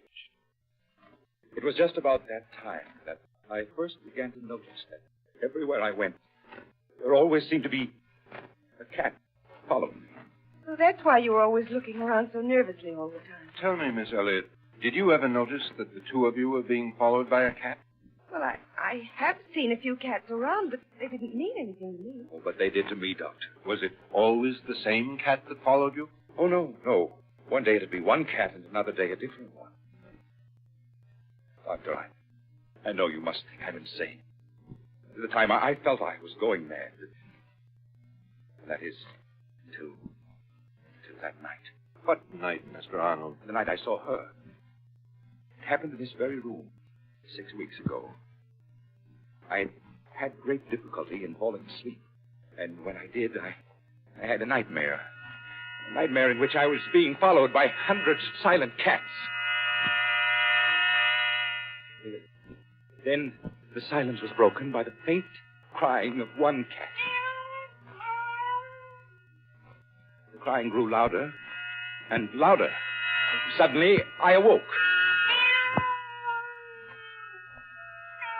With my awakening, the cry didn't cease. I lay in the darkness listening, realizing that the cat I'd heard wasn't a part of my nightmare, but was real. Yes, real, living, and in my room. I could feel my heart pounding as I sat up in bed. I looked about my darkened room. Then, suddenly, I saw her. Two burning green eyes in the darkness. There was no mistaking those eyes. Rana! It is you, Rana. Isn't it? Yes, I'd recognize those green eyes anywhere. So you've come back. Just as I've always thought of you. As a cat. I know why you've come back. Because of Jane. You always said that if you couldn't have me, no one else would. That I was yours and always would be. Well, you're wrong, do you hear? Jane and I are going to be married. Just trying to scratch my eyes out. You always said you would before you'd let any other woman have me. Well, we'll see about that. There. Perhaps that'll hold you. Nothing you can do will stop me from marrying her. I know that the cats that were following me, spying on me, were doing so under your orders. You're the queen of the cats. Yes, I should have known. Even when you were in human form, you looked and acted like a cat. You think you're clever, but even if you are the queen of cats, you can't prevent me from marrying Jane. So you think you can? Well, perhaps a bullet between those green eyes of yours is what's needed.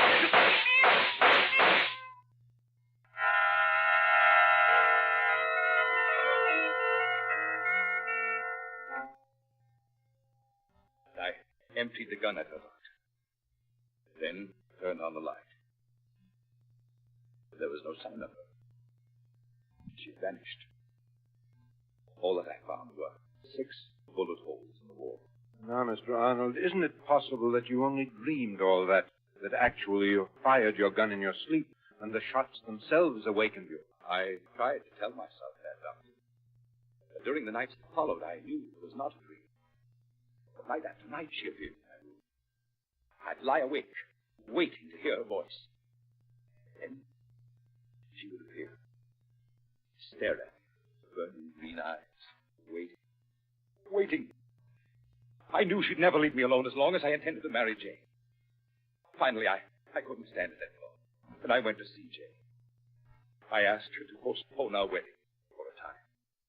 And without asking any questions, she agreed.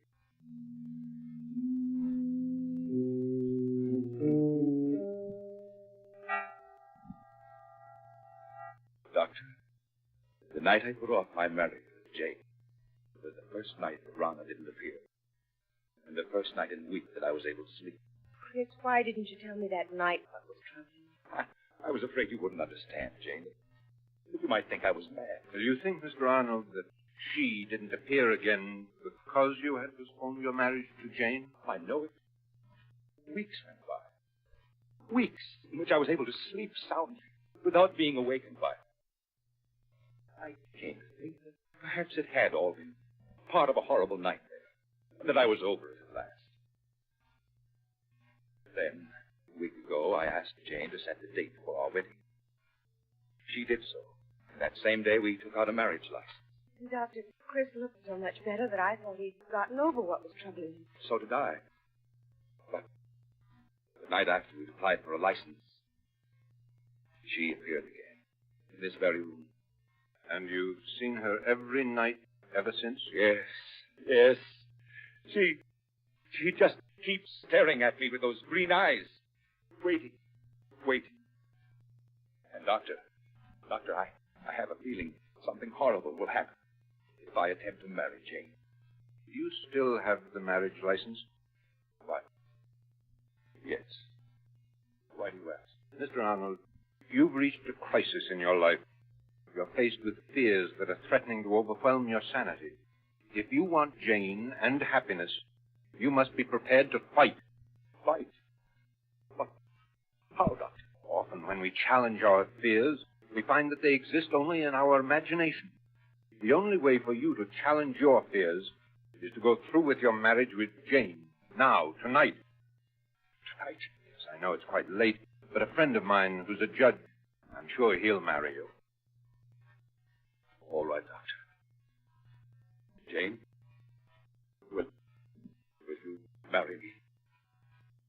Tonight? Oh, yes, Chris. Yes.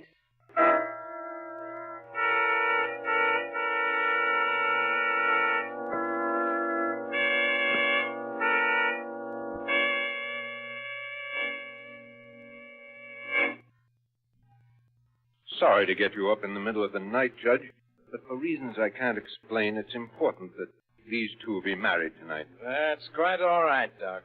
Always glad to oblige a friend. Have you got the license and the ring, young man? Oh, yes, sir. Here's the license.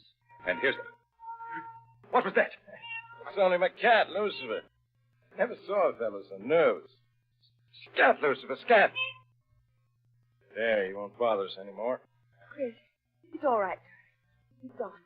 What's the matter, son? Don't you like cats? No, he doesn't. Judge, would you mind getting on with the ceremony? All right, Doc. Never saw so many nervous people. Now, young man, you take her right hand. That's it. Now, shall I give the long ceremony or the short one? Oh, the short one, please. All right. You, Christopher Arnold, take this woman to be your lawful wedded wife, to love, honor, and cherish, as long as you both shall live. I do. It's Runner. What place does that cat come from? Scat! Please, it's only a black cat. You mustn't pay any attention to it. Of course not. Now, it's Runner, I tell you. Look at her eyes. Why are you so afraid of cats? I told you she's trying to prevent me from marrying Jane. Well, I'll get rid of her for once and for all. Chris, what are you doing with that gun? Put it down. This time I won't miss. No, I missed. She's escaped. She won't get away. No, wherever she's gone. I'll find her. I'll find her and kill her. Chris, come back.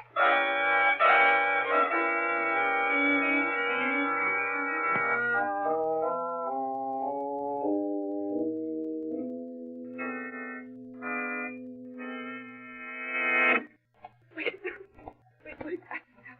I'm out of breath. Doc, where can he be? No, Miss Elliot. You can't be far off.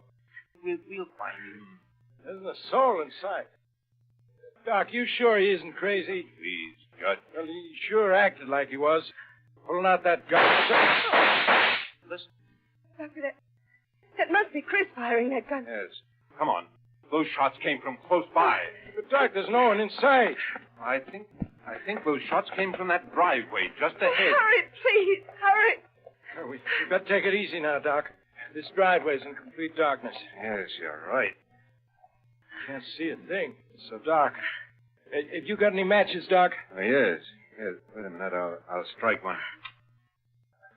Afraid it isn't much of a help. Doc, look. Dead cat. What? Yes. He was shot to death. Look. Here's another one that's been shot to death. Oh, but neither of them is the black cat. No. Match is out. Wait a minute, I'll light another one. Come on. Doc, isn't that somebody lying over there? Chris! No, Miss Elliott. You stay with the judge while I look. All right, Doctor. This would never have happened if I hadn't agreed to marry. I was afraid. So afraid.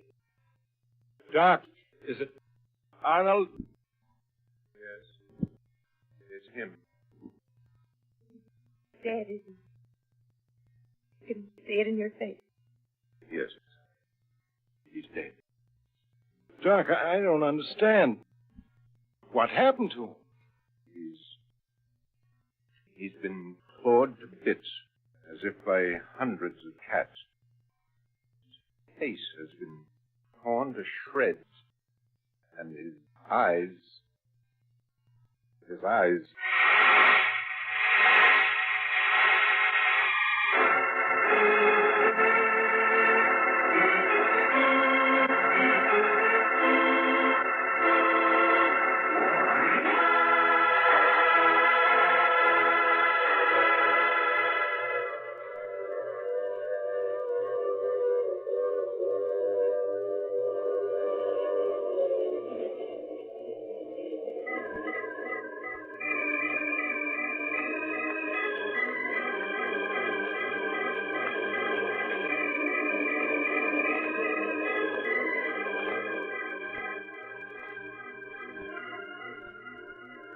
This is the mysterious traveler. Did you enjoy our trip? Too bad about Chris Arnold, wasn't it? Seems there just isn't any escape from a jealous woman, particularly when she's the queen of the cats.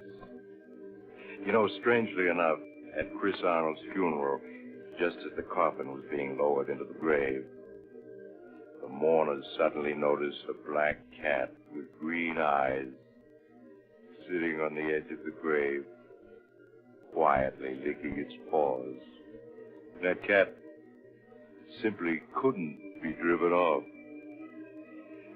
Now, I recall another case in which two ghosts got together and decided, "Oh, you have to get off here. I'm sorry. I'm sure we'll meet again. I take this same train every week at the same time."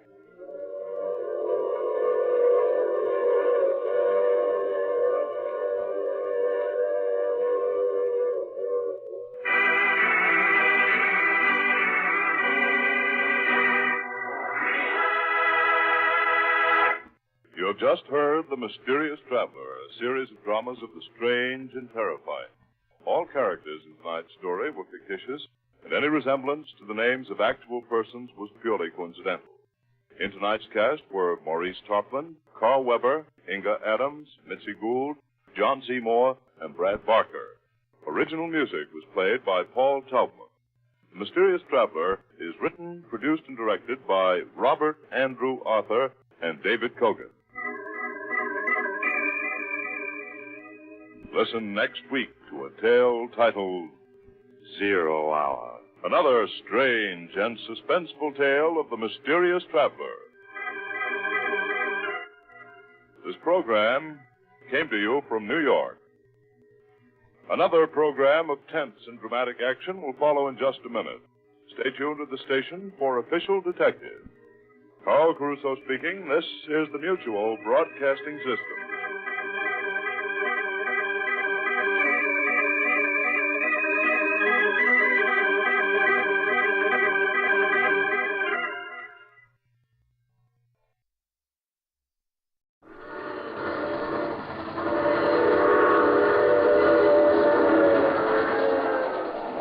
Mutual presents The Mysterious Traveler.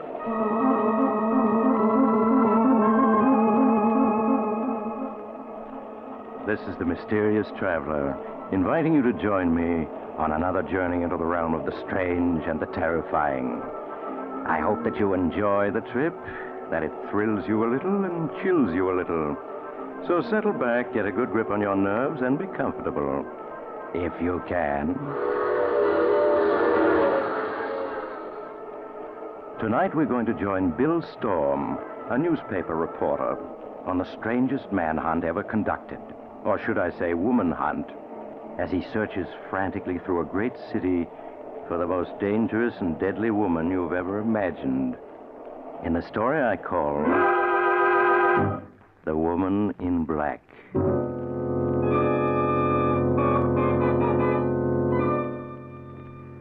And now here's the story as Bill Storm himself wrote it down when he began to be afraid that maybe he was going to succeed in his hunt for the woman in black. My name is Bill Storm. I'm a newspaper reporter. And I'm writing this because I have a date tonight. A date with a gorgeous brunette with big dark eyes and the smoothest, softest voice in the world. Sounds nice, doesn't it? Well, I'd like to believe she's nice, but I can't. In my heart, I know she's the most dangerous woman in the world. Up to a week ago, I'd never even heard of her. A week ago, the day of Rusty Dean's funeral. You know, the big shot, gambling, slot machines. Killed by a solitary gunman while stepping out of his nightclub. They didn't catch the killer, but they gave Rusty the biggest funeral since Prohibition. I was on the read-write desk that afternoon. My best friend, Tom Jervis, was covering the funeral. And along about 4, he phoned in. First, he gave me all the dope on the funeral, and then he started telling me about some brunette he just met. He was always a sucker for brunettes. Bill, she's a knockout. Big black eyes and the smoothest, softest voice in the world. I want you to meet her. Oh, blonde's more my style, Tom. Anyway, you're supposed to be working. Or have you forgotten? I am working. Listen, Bill, I've got a front-page story here. Theda led me to it. Who did? Theda, that's her. Theda. Theda. Just like Theda Barrow, the old silent picture star. Oh. Well, this is how it happened, Bill. I was watching the crowd at Rusty's funeral. I spotted a trim little number all in black, whispering to Joe Nelson. Well, who's Nelson? Joe Nelson, a small-time thug. Well, anyway, she moved off. I thought she might be a relative of the deceased, so I asked Joe about her. He claimed he'd never seen her before. That all that she'd said to him was 4 o'clock at the Banner Bar and Grill. 4 o'clock at the Banner Bar and Grill? Sounds like a message. That's what Joe figured. Only he decided that she'd delivered it to the wrong guy. Well, I sort of wanted to see her again, so I persuaded Nelson he needed a drink. We slipped around the corner here to the Banner Bar and Grill. Sure enough, she was here waiting for us. Now, Tom, watch yourself. Bill, you've got the wrong idea. She's a perfect lady. Yeah? What about that big story you claimed you had? I'm coming to it. But honest, Bill, I want you to meet Theda. You'll go for her. Hey, look, I'm going to put her on the phone to say hello. Here she is. Theda? Hello, Bill Storm. Hello, Theda. Is that your real name? Yes. Don't you like it, Bill? Well, sure I like it. What's the rest of it? Any girl my sidekick goes overboard for, I'd like to know her name. There isn't any rest of it, Bill. Just Theda. Oh, nobody is just one name. Not these days. Sorry, Bill. It's all I've ever had. Here's Tom again. Listen, Bill, I'm going to fix up a date with her for you. But here's the story that I promised you. Joe Nelson has been getting quietly plastered. And from what he's let slip, I'm positive he's the gunman who killed Rusty Dean. He is? Well, then hang on to him. I am. You get a car, come down here. We'll smuggle him up to the office and work on him. Maybe we can get the whole story out of him. I'll be there in 15 minutes. Keep buying him drinks till I get there. What's the address? It's on the corner of 5th and Spruce. Bill, 2 men just came in the door. They got Tommy guns. They're after Joe Nelson. Tom, what happened? They just mowed him down. Theda's gone. She slipped away when they came in. I think she fingered him for them. Yeah, that explains everything. Bill, they're coming over toward this phone booth. They're going to shoot. Bill! Tom! Bill, they've got me. But find that girl. She knows who they are. She's working with them. So long, Bill.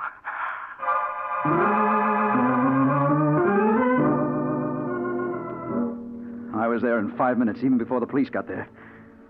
The place was deserted except for the 2 dead men. Joe Nelson, the gunman, and Tom. Tom, my best friend, led to his death by a Delilah in a black dress. Well, the police didn't find the gunman who did the shooting, so I set out to find the girl, to track them down through her. Once I found her, she was going to talk plenty. I began the hunt by calling on the man who had been Rusty Dean's chief lieutenant and was running his enterprises now, Nick Murray. Sit down, Storm. You said you wanted to talk to me. What about? Murray, did your boys kill Joe Nelson this afternoon? My boys? No, Bill. Why should they? Maybe because it was Nelson who bumped off Rusty Dean. He did? How do you know that? You mean you didn't know it? Listen, if I'd known that Nelson would have been dead long before this. I figured that. That's what made me think that you were in the clear. You haven't told me how you know Nelson killed Rusty. Well, he had a few drinks this afternoon. He let it slip out to Tom Jervis, my sidekick. Just before those two hoodlums riddled them both. A brunette named Theda put Nelson and Tom on the spot for them. A brunette named Theda? Never heard of her. Oh, I hoped you might have. A good figure. Deep, dark eyes, low, soft voice. Looks like a lady. Some lady if she works with a bump-off gang. No, I never heard of her. But if she's working with any local mob, I'll hear about her all right. If any of my boys run across her, I'll let you know. Thanks, Murray. But warn them. If they meet her, watch out. She's pure dynamite.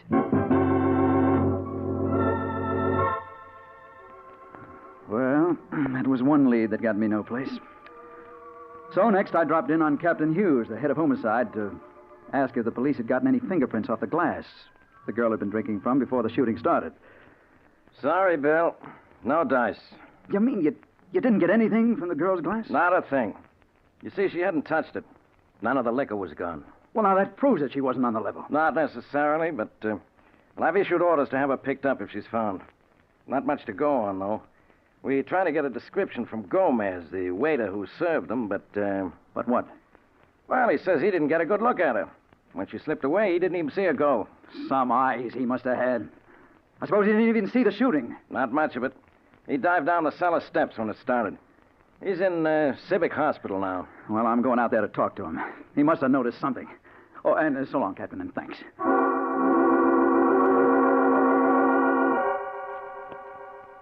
It wasn't much of a lead, but it was all I had. It was pretty late by now, and when I got there, the hospital had settled down for the night. They put Gomez in a ward, and outside the ward, I found a nurse on duty. The blonde kid who turned as I came up. Oh, good evening. You looking for someone? Yes, my name is Storm. I'm looking for a patient named Gomez. Gomez? Oh, yes, broken arm and internal injuries. How is he? Is he awake? Yes.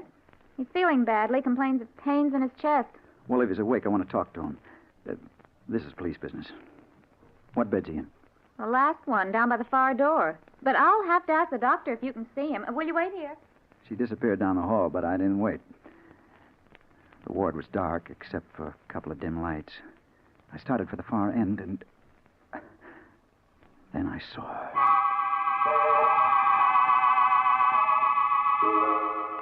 She was just a figure in a black dress bending over the last bed. But it was Theda, all right. It had to be. I tiptoed down the room. She was talking to Gomez, and he was moaning a little. It hurts, doesn't it, Gomez? Yes, of course it does. But it'll go away soon. He mumbled something, and then he reached for the glass on the table beside his bed. A drink of water? Of course. Let me help you. She helped him lift the glass to his lips, and then I knew what she was up to, and I yelled, Gomez, drop that glass, don't drink out of it. He dropped it all right, but it was too late. He'd already drunk from it. He turned to stare at me, his mouth open, and she moved toward the door right beside her. I ran after her, but it was too late. When I reached it, she was gone, swallowed up in a dark hall. I knew it wasn't any use hunting for her, and I turned back to Gomez. In my impatience, I grabbed his shoulder. Gomez! Who was she? What did she want? Mr. Storm, you're not supposed to be in here. What are you doing to my patient? I'm going to make him answer me. Take your hands off him. He's not going to answer any questions for you tonight. And I say yes. I'm afraid not, Mr. Storm. He's dead. Yes. He was dead, all right. The only possible witness who could have led me to her, and she eliminated him. And then I knew that whoever she was and whatever her game was, trying to find her was going to be about as safe as moving into a den of rattlesnakes.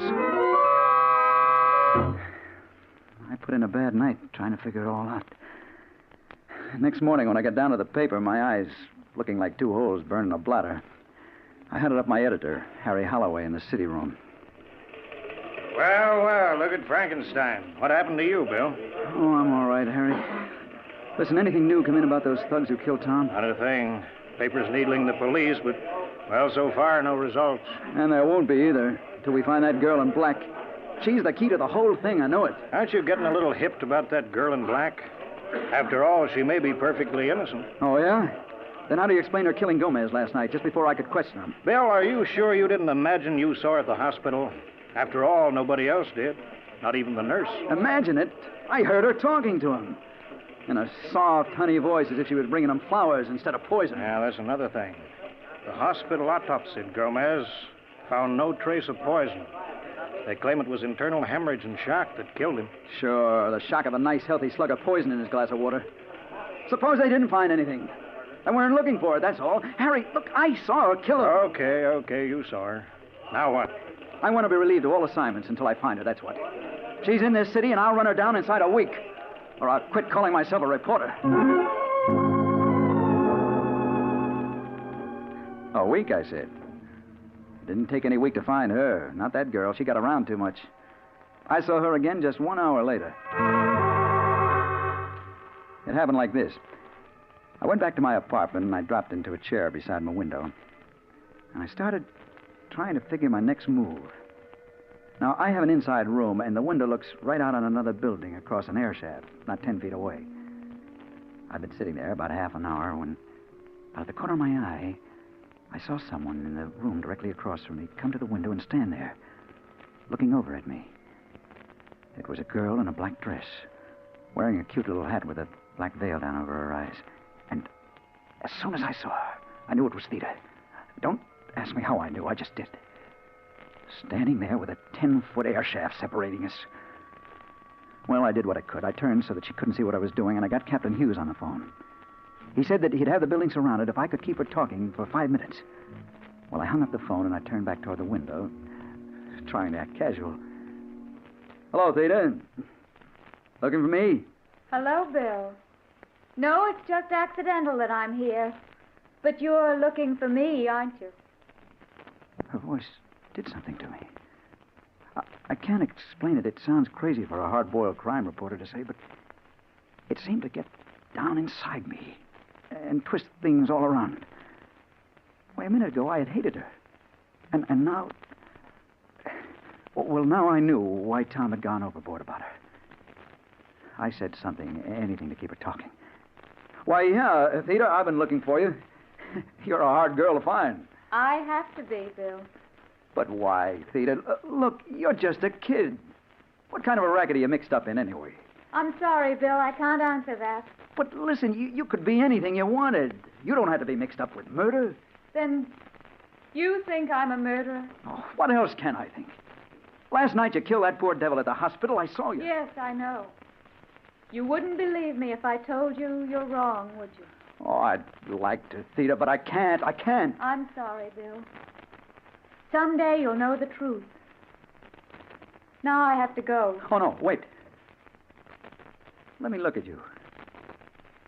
I think we met someplace before. Yeah, it was Chicago. But I can't remember where. Please don't try to, Bill. And don't try to find me anymore. Now, goodbye. Oh, no, wait. But she was gone. And then somebody else appeared at the window. A window washer. He started to climb out on the sill to fasten his belt to the safety hooks, and I yelled at him, "Hey, you! That girl who was there, stop her!" You made a little number in the black dress? Yeah, where did she go? She went out just as I come in. But... Well, go after her, grab her. She's wanted by the police. Hey, listen, mister, I'm here to wash windows, not to chase dames. If the police want to, let them catch her. Now, quit bothering me. I got a job to do. Hey, look out. Huh? What? Your safety hook. No! Ah! Right in front of my eyes, he fell 15 floors. I saw the safety hooks break as he leaned his weight against them. And then I knew why she'd been there. She'd been there to weaken those hooks, to make sure that poor devil fell and killed himself.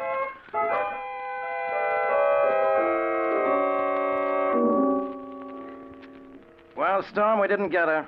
She slipped through our fingers somehow. But she was there, Captain. I saw her. I talked to her. She was there, all right. We found a handkerchief in the room, a woman's handkerchief. Initial J on it. Heavy perfume. Here it is. Lilac. It's drenched in lilac. But look, the initials J. She said her name was Theta. She was kidding you. But she did the job all right. Those safety hooks had been filed away to nothing. One of the local mobs is trying to get control of the window washers union. That's why she was killed. Intimidation. Sweet little lady, that one. Hey, but Storm, the elevator boy who took her up says she was a blonde, not a brunette. He was crazy. Her hair's as black and soft as midnight. Getting poetic, aren't you? I wonder if you're still as anxious to find that girl as you were. What? Of course I am. Yeah? And when I find her, she'll get what's coming to her.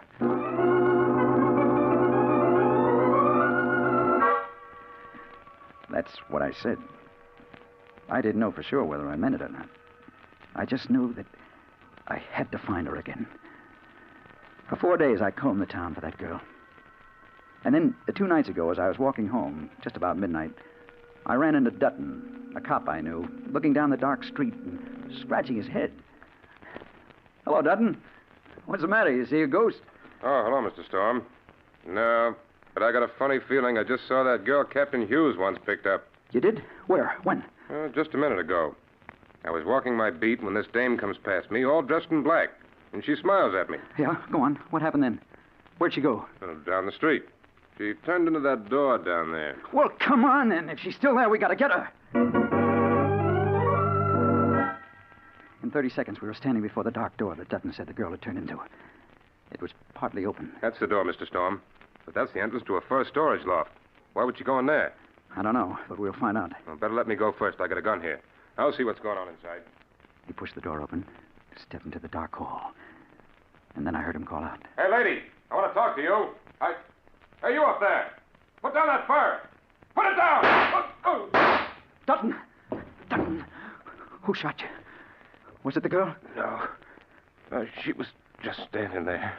It was 2 guys upstairs.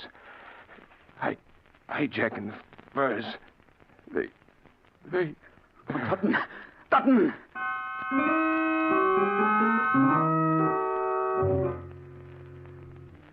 But listen, Storm, you say you didn't see her. Then how do you know it was the same girl? I know, Captain Hughes.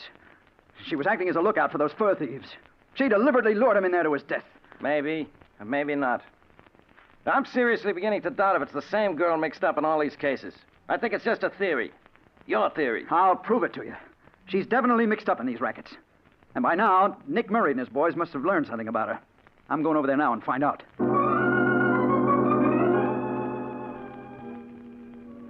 When I got to Murray's club, one of the boys showed me up to the office.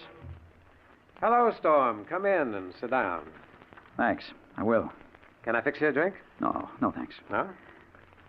I just wondered if you'd picked up any trace of that girl I was asking you about. Theta? No, the boys haven't turned up a thing.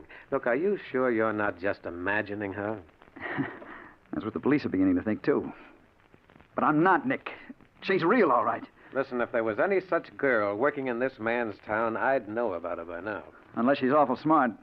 And it looks like this one is. Oh, well, I guess I'd better go and get some sleep. I need it. Oh, before you go. Yeah? I don't know anything about the girl, but tomorrow I may be able to tell you who killed your sidekick, Tom Jervis. You may? Yeah. When? Well, I won't have the dope until tomorrow night. If you'll meet me around 10, I can give it to you. I'll meet you. Just say where. You know the Tambourine Bar on 3rd Avenue? No, but I'll find it. Okay, there's a back room. Meet me there about 10. And come alone. About 10? Right. I'll be there.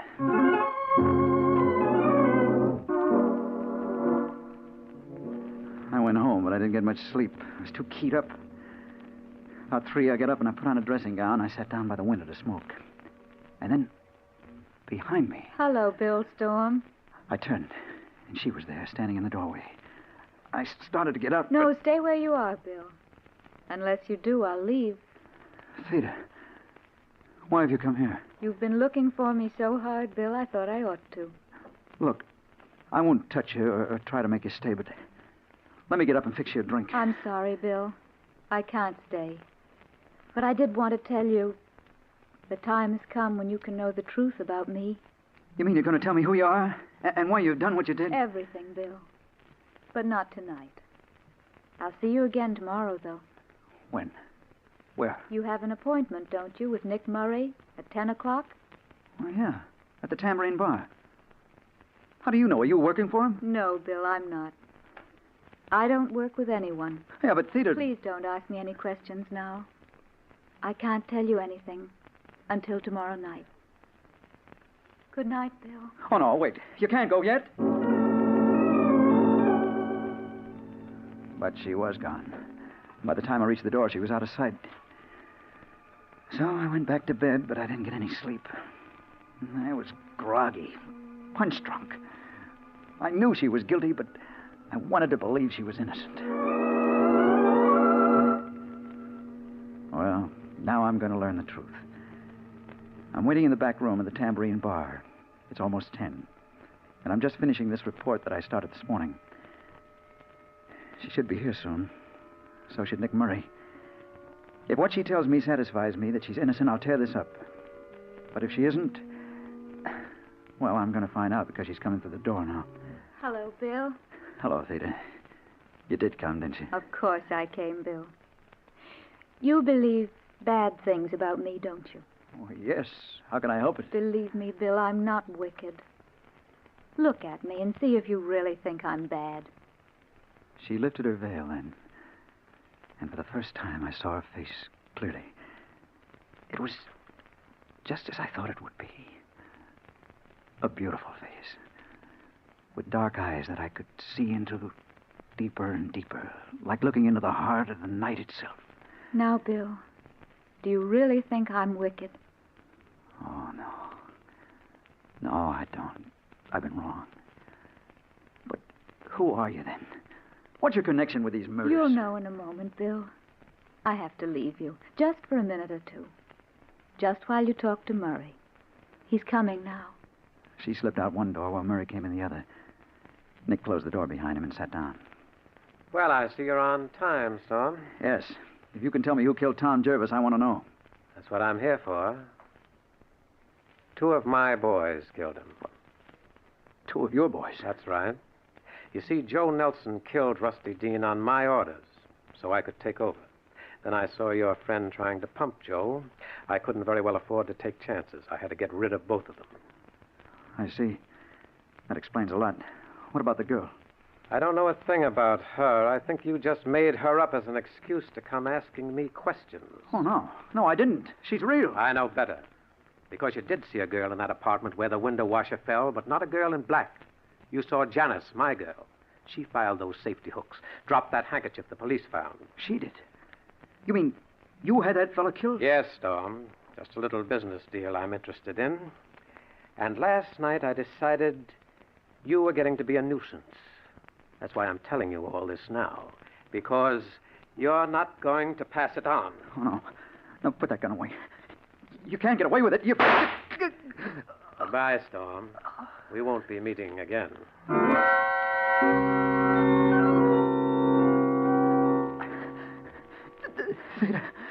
Theda. Here I am, Bill. Oh, Theda, help me. Call a doctor. I'm sorry, Bill, I can't. But it won't hurt long.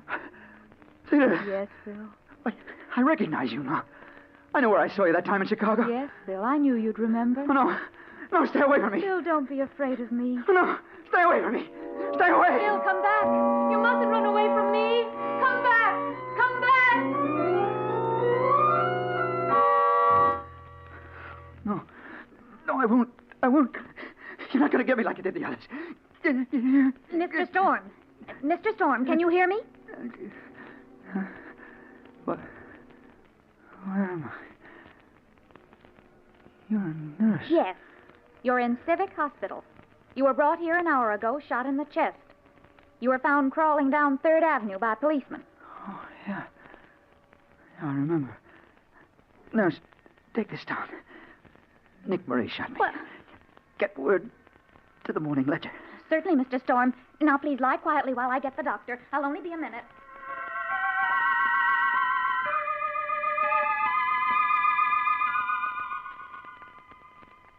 Hello, Bill. Hello, Theda. You followed me here. Yes. You shouldn't have run away, Bill. I did it because I remembered where I saw you last. In Chicago. The time I was in a taxi accident. I saw you in the other car just before we hit. 3 people were killed. That's right, Bill. You did see me then. And now you know who I am. Yeah, I know. Now I understand why you have to be around when people die. You don't kill them. It's just your job to be there. But I never expected you to be a beautiful girl. Why not, Bill? Just because people think of me as an ugly old man with a scythe, does that make it true? I'm not really ugly, you know. I'm not someone you have to be afraid of. Oh, no. And I'm glad you're beautiful. Makes it easier this way. Now take my hand, Bill.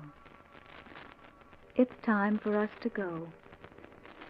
Yeah, sure. I'm ready.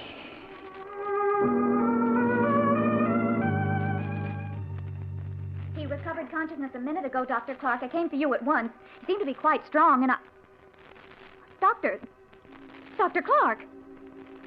He's dead.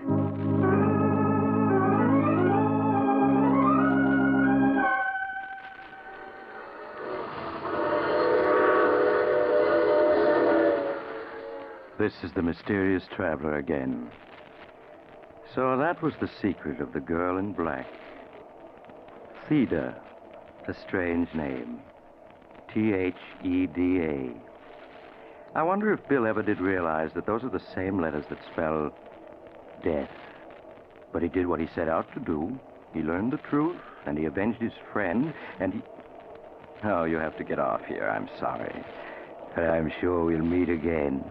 I take this same train every week at this time.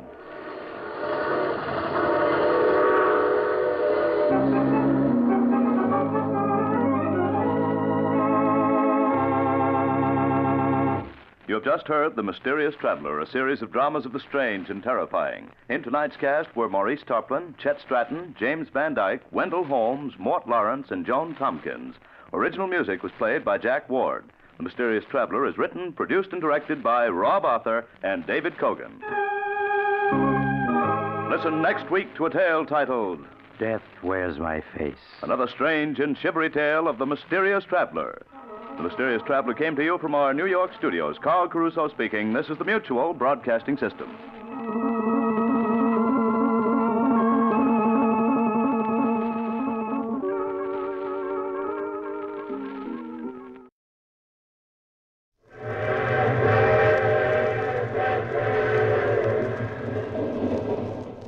Mutual presents The Mysterious Traveler.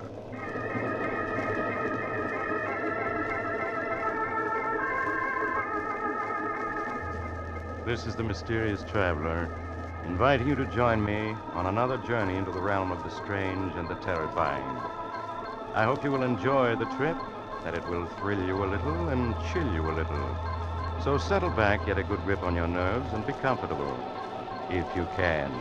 For in a few moments, you're going to meet a ghost, the strangest phantom that you ever heard of. But first, I want you to be my guest on a little train ride.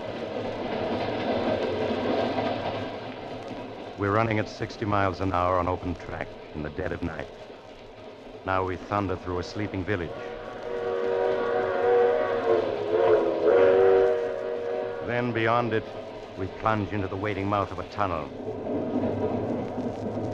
We race through the tunnel and into the open again. Over a trestle and on into the night. A little world of our own, rushing forward resistlessly, a symbol of power and speed and life. Yes, trains do have a life of their own, as you'll see in the unusual ghost story that I call The Locomotive Ghost.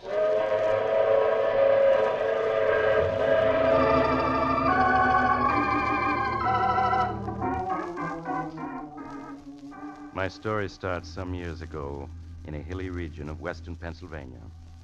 It's almost midnight, and two men laden down with several handbags are moving cautiously over the rough ground beneath a railroad trestle. They come to a spot beneath one end of it, and there in the darkness, they stop and turn on a flashlight. All right, we can sit down and rest now. Are you sure this is the right spot? Of course I'm sure. This is the loading spur that branches off at the mine entrance. Main line's over there, about 100 yards away. How long do you think we'll have to wait? 5 or 10 minutes. These mine trains don't run in a minute the way they do out in the main line. Suppose the money isn't on the mine train. They might have changed their plans. It'll be on it. Those miners are waiting for their pay, and the treasurer's bringing it himself. Plus bonus money and cash for operating expenses. Big haul, my friend. $200,000. $200,000? That's a lot of dough, but... But what? You getting cold feet? No, of course not, but... Well, they'll be killed, won't they? The crew on the train? Forget it. I thought you were turning soft on me now after I spilled the whole plan to you. No, Joe, I'm not turning soft. Joe. What is it? Thought I heard a noise then. Over there. It's just your imagination. Oh, you're right. Somebody's coming. Keep the light steady. I got my gun handy. Who could it be? It's probably just a bum. They often sleep under this trestle. All right, you stop where you are. It's only me, boys. Just old Boomer. Who? Old Boomer, that's all. Looking for a place to bunk. Howdy, boys. It's okay, Tom. I heard of this guy. So you're old Boomer, huh? The one they call the king of the bums? Not the king, son. Just the travelingest one of them all. 50 years I've been riding the rods, and I guess I've covered 1,000,000 miles of track. Mind if I sit down here? Got a kind of ache in my bones. Sit down if you want to. Thanks, son. Say, you fellas ain't bums. You're dressed too good. Never mind about us. Curiosity ain't healthy. Old Boomer never fights with anybody. Live and let live's his motto. Listen, here comes number 25. It's a mighty fine train, 25. Got a 16-wheel Mikado engine, can pull 20 cars at 80 on a level track. She's 50 seconds late tonight. Do you know every train on the tracks? Pretty near, son, pretty near. I ain't rode 'em all. I rode 'em all, from the Lackawanna to the Santa Fe. There ain't much about trains I don't know. Say, you fellas wouldn't have a little nip handy to take the chill out of an old man's bones. No, we ain't got a little nip handy. Sure, son. There's no harm in asking. There's the 25 passing Minesville now. Ain't that whistle far off in the night a sweet, mournful sound, though? Yeah, it is kind of mournful. Sounds far off and ghostly, don't it? Well, sometimes it is a ghost you hear, not a real train at all. What are you talking about? I'm just saying that sometimes when you hear a train whistling far off and mournful in the night, it ain't a real train at all. It's a ghost train. Ghost train? It's a lot of hooey. You just think so because you're young and don't know better. But old Boomer can tell you. There's ghost trains and plenty of them. They're the ghosts of trains that died in wrecks. Anything as live as a train is bound to have a ghost live on after. All right, can the chatter. You're hurting my ears. Let him talk, Joe. It helps pass the time. All right, but if you ask me, he's spouting a lot of bushwa. Go on, Boomer. What were you saying about trains having ghosts? Well, I've seen them many a time. They're running the tracks with all lights out, going faster than the wind. Not a sound coming from them. I've seen the Heavenly Express, too, a couple times. What's the Heavenly Express? It's a special train, son. It's on the Earth to Heaven run. Travels 1,000,000 miles a minute when it gets up speed. Takes the souls of railroad men from this world to the next. It always passes by when a wreck's gonna happen. That's enough talk. I'm sick of listening to you. All right, son. You don't believe me, but I know what I know. Glory be. I hear it coming. I hear it coming now. Hear what coming? The Heavenly Express. It's coming down this track. Listen. I don't hear anything. There's nothing to hear. It's passing right by overhead. Now it's slowing. It's gonna stop. It's never stopped before.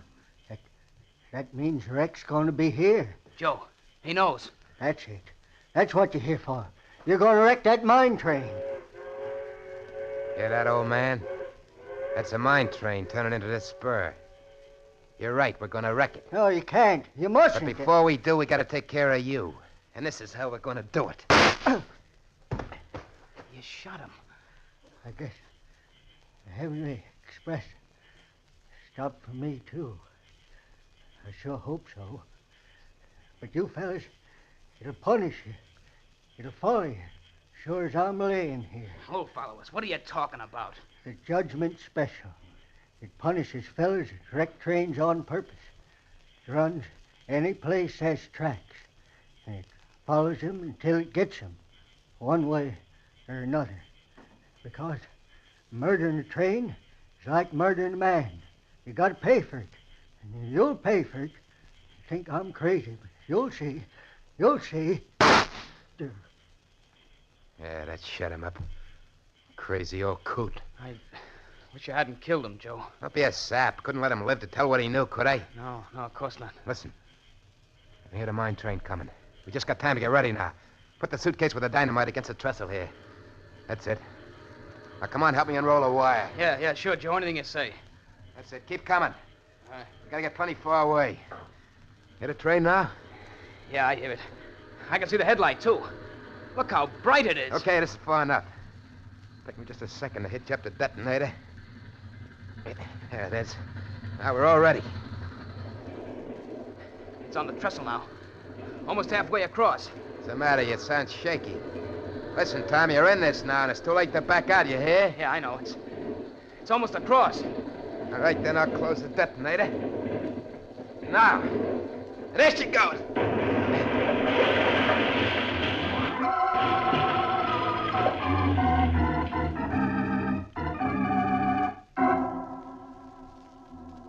3 hours later, the two men, Joe Malone and Tom Henderson, were driving eastward through the night, far from the scene of the train wreck. Between them on the seat was a large handbag, and Joe Malone at the wheel patted it lovingly. $200,000. Ha! You realize that, Tom? We got $200,000 riding here between us. Yeah, I know. What's the matter? You don't sound very happy about it. Sure I am. It's just... Just what? Well, I can't help remembering the crash when the mine train went into the ravine. The way the whistle kept screaming, just like the locomotive was something alive that was being killed. Oh, for Pete's sake, the whistle valve got stuck when the engine crashed, that's all. Sure, I know that, only... Well, I just can't help remembering it. Joe, the crew were all killed, weren't they?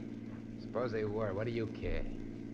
You're as nervous as an old woman. I should never have rung you in on this job. I'm all right, really I am, Joe. Listen, what are you going to do with your 100,000? I'm heading for the big town. Gonna have one swell time. Gonna buy new clothes, stay at the best hotel in town, and really cut loose. Meet me in New York, I'll show you a real time. Where are you going to stay? Mrs. Miller's boarding house. It's over on the west side. You can find it in the phone book. Mm-hmm. I'm just staying there till I can buy some real classy duds. And I'm moving to Park Avenue.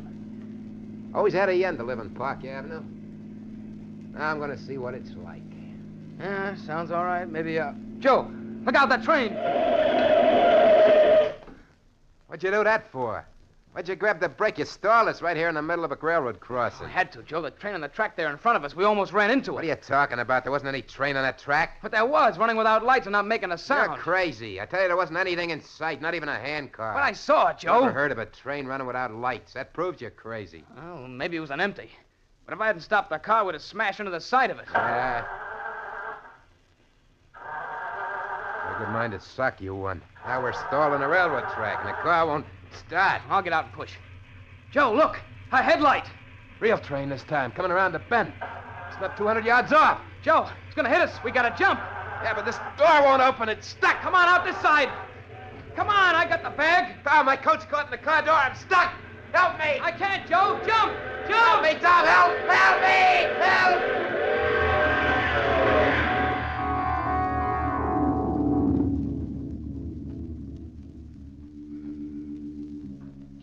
Mister, you all right? Yeah, I'm all right. But my friend, he must have been killed. Yes, he sure was. So when do you get away? Look at your car. There's pieces of it spread a quarter mile up the track. Whatever made you stop right there in the crossing? Car stalled. Who are you? I'm the crossing watchman. Watchman? Why weren't you on duty? Why didn't you signal there was a train coming? Because I didn't know it, mister. That was the wrecking train taking doctors down to Mineville. It was unscheduled. Oh, I see. What about the other train, the one that went past going east just before the wrecking train hit us? Other train? Yeah. Well, no other train due through here till 6 a.m. this morning. I saw it, I tell you, traveling without lights. No train ever travels without lights. It's against the law. Say, are you drunk? No, I'm not. Where you going? Listen, I got a report to make on this. You got to fill out a form. Forget it, I'm not interested. Getting away from here. I'm going to New York.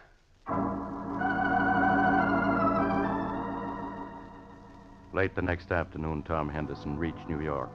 Not knowing where else to go, he hunted in the phone book for Mrs. Miller's boarding house that Joe Malone had mentioned and went there. Mrs. Miller gave him a room on the top floor, and there he carefully locked in the closet the precious handbag that held $200,000.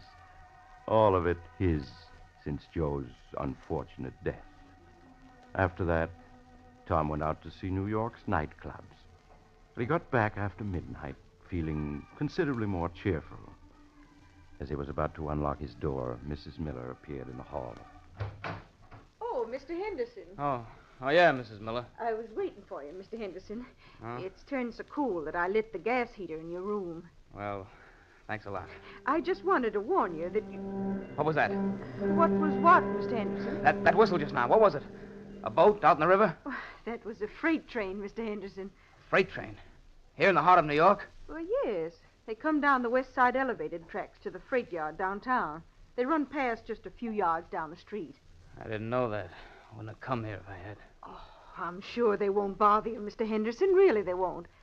Well, good night. Good night. Oh, battle axe. She's sure they won't bother me. It's too late to find someplace else where I'd leave here right now. I'll close the window. I'll keep the sound out. Anyway, suppose I can hear a train or two. What harm can hearing them do me? I'm gonna go to sleep and forget it. Yeah, forget it. I've got $200,000 and my whole life ahead of me. Should let an old coot like that Boomer worry me. Joe's getting killed by a train was just an accident. Could happen to anybody. Me, I'm alive. Tomorrow, I'm gonna start enjoying it plenty.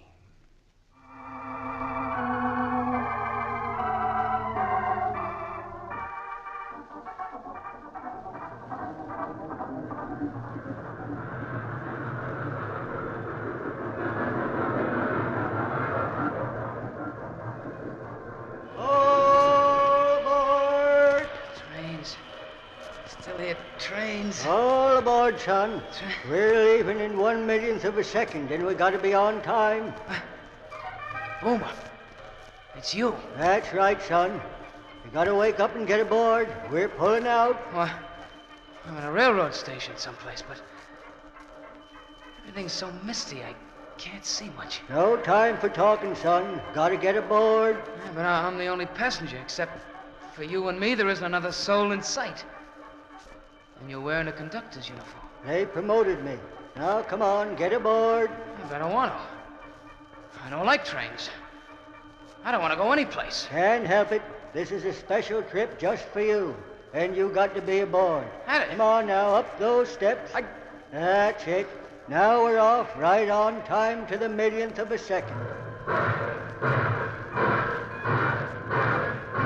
Where are we going? What train is this? Why, it's completely empty except for me and you. That's right, son. It's a 1,000-car train pulled by 30 engines.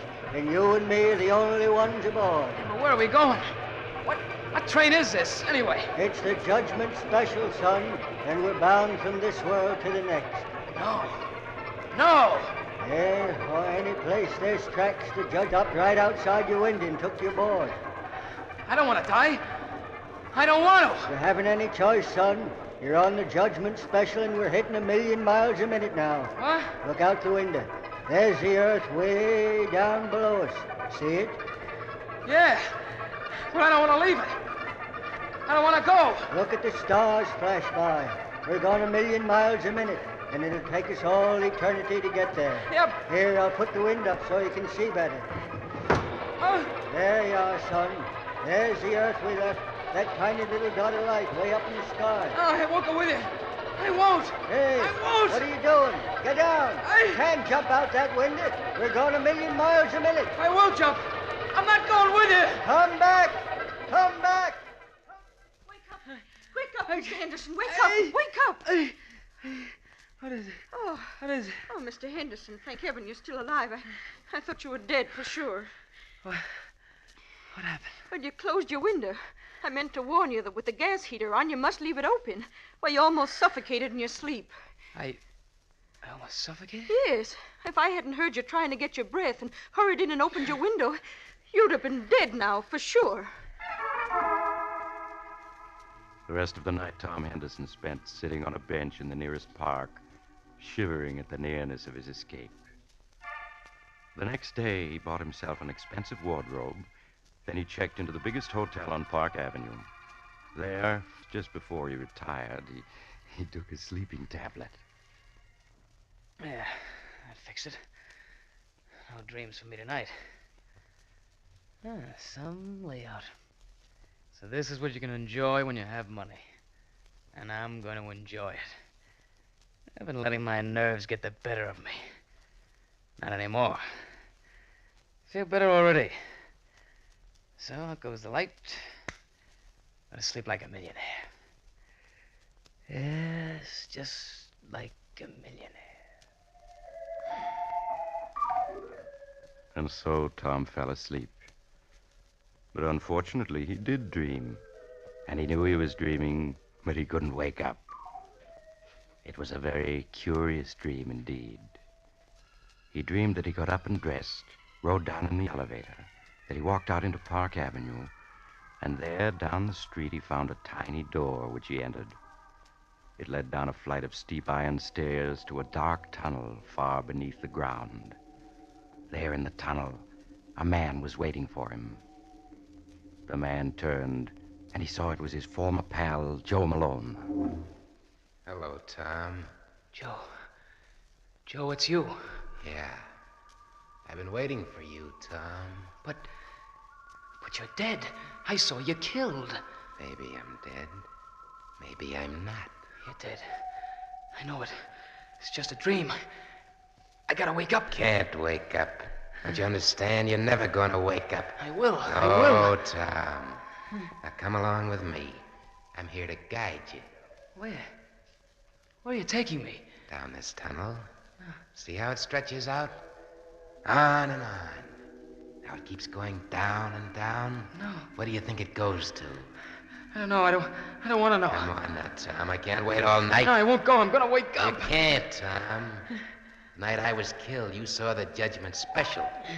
Now you can never get away from it. It's not true. It's the dream. I'm safe in my own bed in the hotel. And you refuse to come with me? Yes, I do. I refuse. Listen, Tom. Listen to what? I don't hear anything. Listen. It's closer now. You hear that? That's the judgment special, Tom. Coming through this tunnel. Train. It's a train coming. And where are you going to go? You're in a tunnel, Tom, and no way out. It's just a dream. It can't hurt me. It's coming closer, Tom. It's coming closer. No, it's only a dream. I gotta wake up. Wake up. Wake up. Wake up. Wake up. Wake up, mister. Oh. Thank heavens I'm awake. I'd say not any too soon either. But, who are you? So dark and carrying a lantern. Who am I, mister? I'm a track walker. Track walker? What do you mean? I mean that I inspect the track here under Park Avenue. What? How did I get here? Why, mister, a minute ago I found you walking in your sleep, your eyes tight closed down this tunnel right under Park Avenue. Park Avenue? If I hadn't met you, you never would open your eyes again, because number 10 is due along here in 3 minutes. Then it wasn't a dream. I really am in a railroad tunnel. Yes, I am. I'll say you are. How you got here, I don't know, unless you came down one of the inspection doors from the street. But, brother, if this walking in your sleep is something you do often, Take my advice and see a doctor. But Tom didn't go to a doctor, for he knew what a doctor would say. That it was his nerves, his guilty conscience. Now Tom felt he had to get away, far away to a place where there were no trains to haunt him. At dawn, he bought a ticket on the first plane leaving for Canada. That afternoon, he found himself in a tiny town deep in the heart of Canada. There, he hired a French-Canadian guide to take him by canoe far into the woods, away from any trace of civilization. Late that night, they arrived at the cabin where the guide lived with his wife. Tom unpacked his suitcase and joined the guide and his wife on the porch. For the first time since the wrecking of the mine train, Tom felt at peace. Oh, this is something like it. It is peaceful, is it not, monsieur? Yeah. Ah, monsieur's nerves are better already. Yes, this is what I need. How far is it to the nearest railroad? It is 80 miles, monsieur. 80 miles. Old Boomer said it traveled anywhere there were tracks. 80 miles ought to be enough. Pardon? I do not understand. Oh, never mind. I've got to get some sleep now. Of course. Good night, monsieur. Good night, monsieur. What was that? What was what, monsieur? That whistle then. It sounded like a train whistle. Impossible. It must have been an owl. Yeah, sure. Sorry I bothered you. Good night. Tom entered his room and went to bed, but he could not sleep. He tossed and turned, and at last got up and dressed. Oh, the moon is bright. I'll take a little walk. Gotta calm myself down. There's nothing to worry about now, not a thing. Out here in the wilds, I'm safe. Perfectly safe. Tom left the cabin and entered the woods. They pressed thick around him, but an open passageway through the trees attracted Tom. He started down it, the moonlight illuminating his way. He paused and made a startling discovery. Why, I'm walking on old railroad ties. And there are tracks here, all rusted and loose. But the guide said there wasn't a railroad closer than 80 miles. He lied to me. He tricked me. A train. There's a train coming. It's coming toward me. There's a headlight. I gotta run. Run!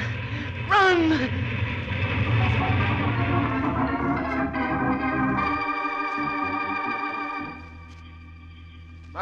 Marie! Qu'est-ce que c'est que ça, Pierre? The nervous one. He is not in the cabin. He has wandered off into the woods. Oh, that is strange. We must go after him. Hurry, before he does himself an injury.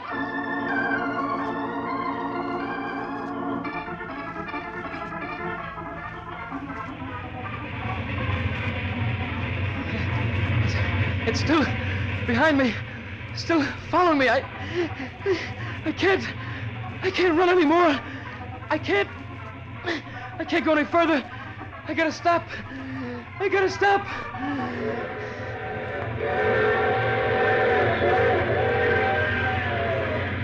The judgment special, son. It runs any place there's tracks, and it follows you till it gets you. Because murdering a train is like murdering a man. You got to pay for it. You think I'm crazy, but you'll see.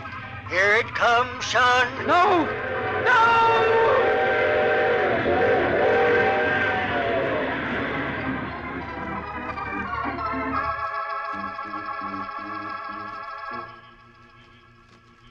He cannot be far now, Marie. See his footprints. He was running for half a mile. He will do himself harm running so hard in his darkness. Look, Pierre. Voila. Yes, it is the nervous one. We have found him. He's lying face down. Wait, I will turn him over. Pierre, he lies so still. Has he done himself an injury? No, Marie. There is not a mark on him. Yet his face, it is twisted with fear. Pierre, is he dead? Yes, Marie, he is dead. Oh. His heart. He killed himself by running, no doubt. But what was it he ran away from? There is nothing dangerous in these woods.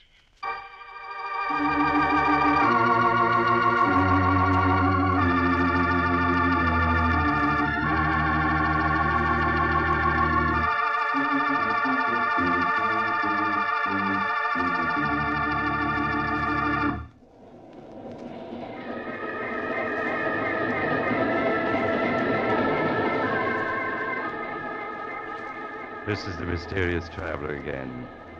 Poor Tom. The tracks he found himself on led to an abandoned logging camp. They hadn't been used in 20 years, and no train could possibly have run on them. Except a ghost train. But of course, none of us believes in ghosts, so we'll just have to accept the coroner's verdict, which was heart failure induced by overexertion. Just the same, if you ever see a train running without lights and going faster than the wind, don't be too sure it's only your imagination. And next time you hear a distant, mournful whistle in the night, you... Oh, all this talk about trains is making you nervous, and you have to get off here. I'm sorry. But I'm sure we'll meet again. Shall we say next week at the same time?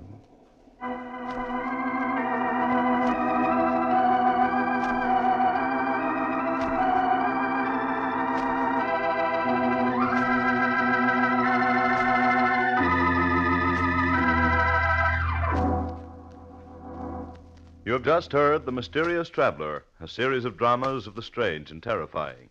In today's cast were Maurice Tarplin, James McCallion, Joe Julian, Bryna Rayburn, and Cameron Andrews. Original music was played by Charles Paul. The Mysterious Traveler is written, produced, and directed by Bob Arthur and David Cogan.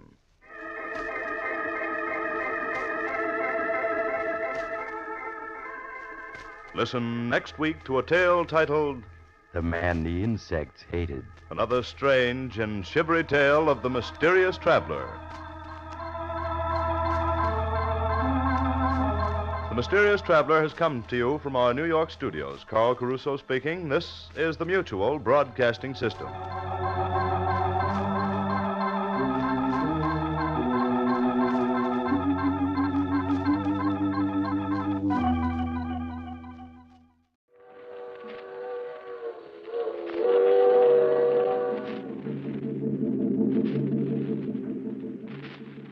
The Mysterious Traveler.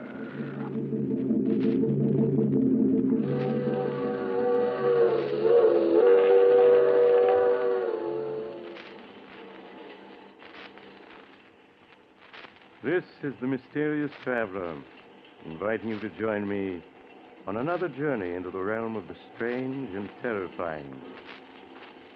I hope you will enjoy this little trip, that it will thrill you a little and chill you a little. So settle back, get a good grip on your nerves. But where are we going?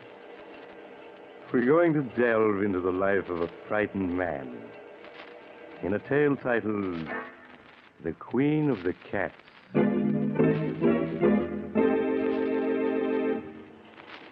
Some years ago, when I was practicing medicine, I was called upon by a young girl of 22 or so.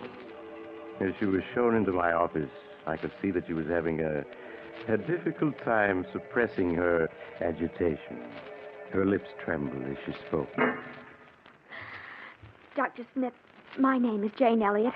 I have an appointment with you. Yes, Miss Elliott. Won't you be seated, please? Thank you. Now, what seems to be the trouble, Miss Elliott? You're trembling, and you don't look well at all. I'm not ill, Doctor. It's Chris. Chris Arnold, my fiancé. Oh, Doctor, you've got to help him. If you don't, something terrible will happen. Well, I'll do everything I can, Miss Elliott. Now, tell me what's wrong. I don't know what's wrong. All I know is that Chris is frightened. He's in deadly fear of something. Has he told you what it is that frightens him? No, I've questioned him countless times, but he refuses to tell me. I see. Where is your fiancé now? At his home, Brookfield Manor. Oh, Doctor, I know it's late, but won't you come with me and see Chris? He needs help desperately.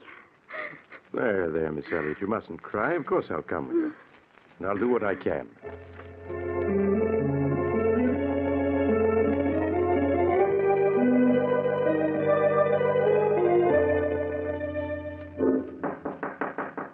Who is it? Chris, it's Jane. Just a minute. Jane, I've asked you before not to... Who's he? Darling, this is Dr. Smith. Doctor, this is my fiancé, Chris Arnold. How do you do, Mr. Arnold? Why the devil did you bring him? I don't need a doctor. Please, darling, I just couldn't stand Forgive to me, see Mr. Arnold, but it's obvious to the most untrained eye you do need a doctor. Please, Chris, tell the doctor what you're afraid of. I'm not afraid of anything. Oh, darling, please tell him, please. You can't go on this way. Yes. Yes, you're right. I can't go on this way. If I don't tell someone, I'll go mad. Believe me, Mr. Arnold, you'll feel much better once you've talked your fears out. Now, suppose you start from the beginning and tell me everything. All right, Doctor. Come on in. I suppose it all began 2 years ago at a party Jane and I were invited to.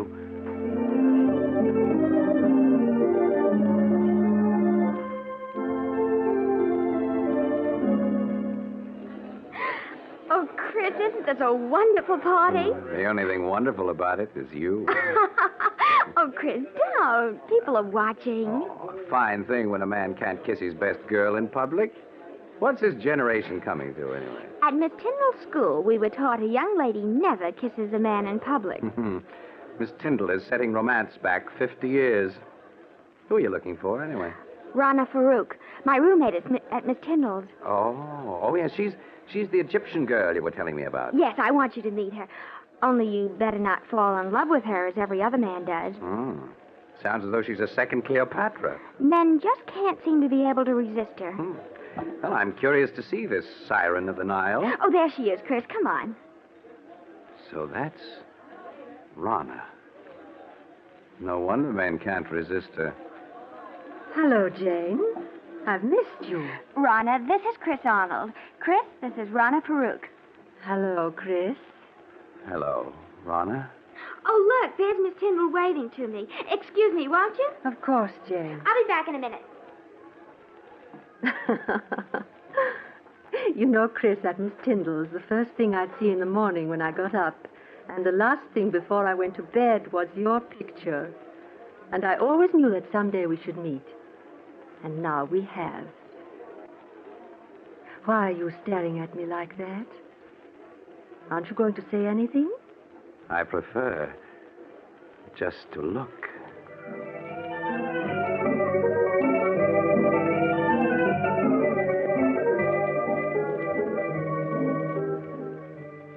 Even now, Doctor, 2 years after our first meeting, I find it difficult to describe how beautiful Rana was. She had lustrous black hair that came down to her shoulders and sparkling green eyes that bewitched you. No words can do her beauty justice. I was captivated the moment I saw her. I see. What happened after that first meeting? Rana seemed also attracted to me. After that night, we saw each other constantly. You did? Nothing seemed to matter to me when I was with her. And it made me indescribably happy to learn she felt the same way. A month after we'd met, we were married. Please go on, Mr. Arnold. After we were married, we took an apartment in town. In the months that followed, I began to see Rana not as the image I'd been infatuated with, but as she really was, vain, selfish, and possessive. It was a possessiveness verging on madness. She couldn't bear to have me out of her sight, and when I was, upon my return, there would be questions, countless questions. I began to dread seeing her. And then there were the cats. The cats? Yes. She had an insane passion for them. Yes, when Rana and I were at school together, Doctor, she always had a few cats around. She said that she couldn't live without The apartment was always full of cats. She'd sit for hours stroking them, whispering to them until I felt I'd go mad. Life became a nightmare for me, a nightmare full of cats. And Rana asking questions, endless questions. One day, I realized I couldn't go on living with her any longer, that our marriage had been a mistake. I decided to tell her about it that very evening. May I come in, Rana? Of course, dear. Rana, there's something important I want to talk to you about. Oh, please, Chris, there's so little time just now. We can talk later after the party. But, Rana, this is important. I think that... Darling, whatever you have to say can wait. Now, please hurry. But... Well, all right. We'll discuss what I have to say later. Chris, when I called you at the office this afternoon, why didn't you tell me that you had had lunch with Mary Walker? What? How did you know I had lunch with her? Oh, a friend told me. A friend? Who was it? What is it, my beauty? What are you trying to say? Rana, put that cat down and answer me. Who was the friend that told you I had lunch with Mary Walker? You have never met her, darling. How is it that you always know what I've been doing, whom I've been seeing? It's as though you have people spying on me. Chris, what a thing to say. Now, please hurry or we'll be late. There's something strange about the way you always know what I've been doing. Sometimes I suspect... Chris, look out. You've stepped on Sabina's tail. I'm sorry, but I didn't see it. I asked you before to be more careful. Poor Sabina. Are you all right now, my beauty? If there weren't so many cats underfoot, I wouldn't have stepped on her. Why must you have 5 cats around? Because I love cats. They're beautiful, sacred. Thousands of years ago, my ancestors worshipped cats, and the great cat goddess Sekhmet. On the river Nile, close by the ancient city of Hammadi, where I was born, are the graves of 100,000 sacred cats. They have been mummified and buried with reverence. Rana, I can't go on like this anymore. Why, darling, what do you mean? I feel our marriage was a mistake. I want a divorce. Chris, you can't be serious. But I am. I love you, Chris, and I won't give you up. You're mine, darling. You always will be. Nothing shall ever separate us.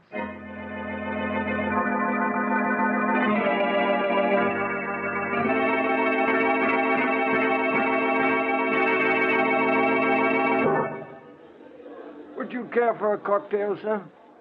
No, thank you. Well, even if you won't have one, Mr. Arnold, I will. Jane, it's good to see you again. Just let me look at you. Chris, you're not looking well at all. Are you all right? I am now.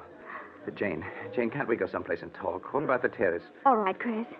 Here, this door opens onto it. There, this is much better. It's been quite some time since we've seen each other, hasn't it? Yes, the last time we saw each other was the night that... The night that I met Rana. Yes. How is Rana, Chris? Oh, she's fine. Jane, I've made such a mess out of everything. I was a fool to have married her. Please, Chris, you mustn't talk like that. But I was a fool, Jane. Mistaking infatuation for love. Can you ever forgive me for the way I behaved toward you? There's nothing to forgive, Chris. Well, Jane, this is a surprise. Rana. Hello, Rana. Really, Jane, the way you've avoided calling on us, I half suspect you are still in love with Chris. Rana, you had no right to talk to her like that. Please, Chris, I'm afraid I'll have to be leaving. It's getting quite late. Good night. Good night, Jane. I hope I didn't interrupt anything by coming out here so unexpectedly, Chris. Yes, Rana, you did. I was about to tell Jane that I love her, and that I always will. I suppose that's why you asked me for a divorce. You've been secretly seeing her. Secretly seeing her? Is it possible for me to see anyone or do anything secretly without your knowing about it? No, you are quite right. It is not possible. I know everything you do. So I would forget Jane if I were you. Rana, how can you possibly want me? Knowing how I feel about Jane. You've got to give me a divorce. I'll never give you a divorce. Never. Do you hear? You're mine. You always will be. Yes? Well, what's to prevent me from leaving you? Wherever you go, Chris, I'll follow. If I can't have you, no one else ever will. Remember, Chris, you're mine. You always will be.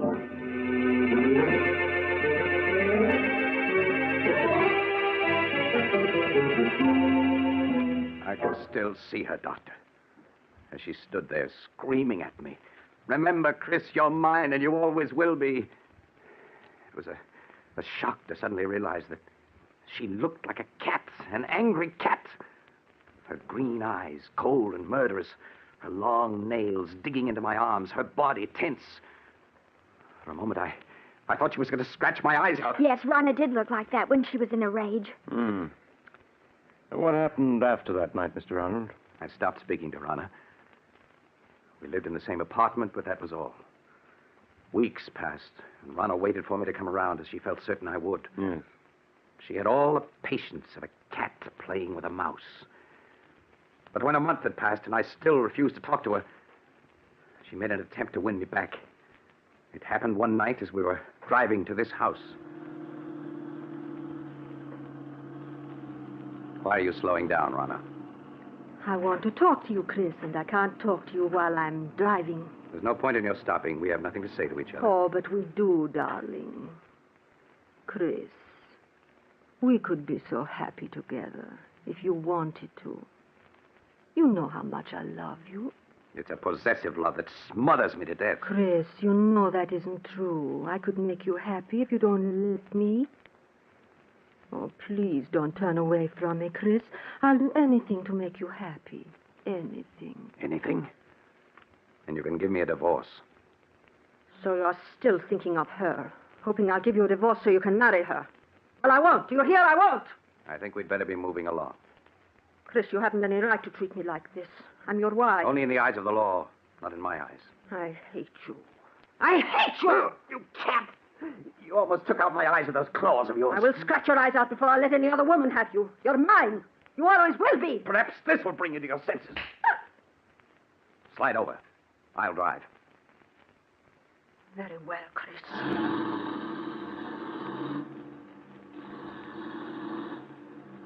You think you've beaten me, Chris. But you haven't.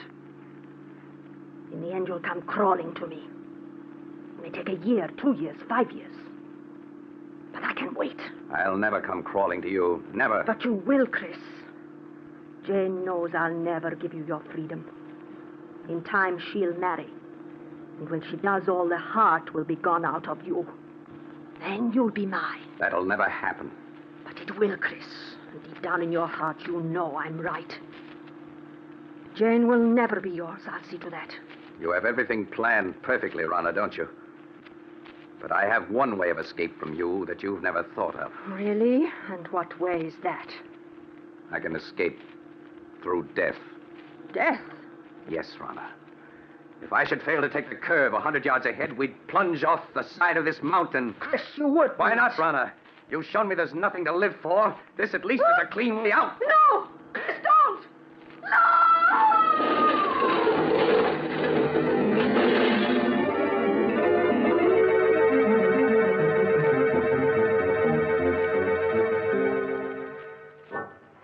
When I drove the car over the side of the mountain, Doctor, I thought Rana and I were going to our deaths. But fate decreed otherwise. When I recovered consciousness 48 hours later in a hospital, I learned it was only Rana who died. Yes, I recall reading about it in the papers. It was a miracle that you survived. Yes. For weeks, they despaired of saving me. But at the end of 8 months, I walked out of that hospital. The police believed my story that it was an accident. And I was free to begin a new life. It was just a week after I was discharged from the hospital that I ran into Jane. Chris! Oh, Chris, it's you. Janie, you always seem to pop up just when I need you most. Chris, you look so much older. Are you all right? And my heart isn't any too good, but otherwise I'm fine. And seeing you again is just what I need to put me on my feet. These past months must have been so difficult for you. I don't want to look back to the past, Jane, but only to the future. The future I once hoped we'd share, and still do.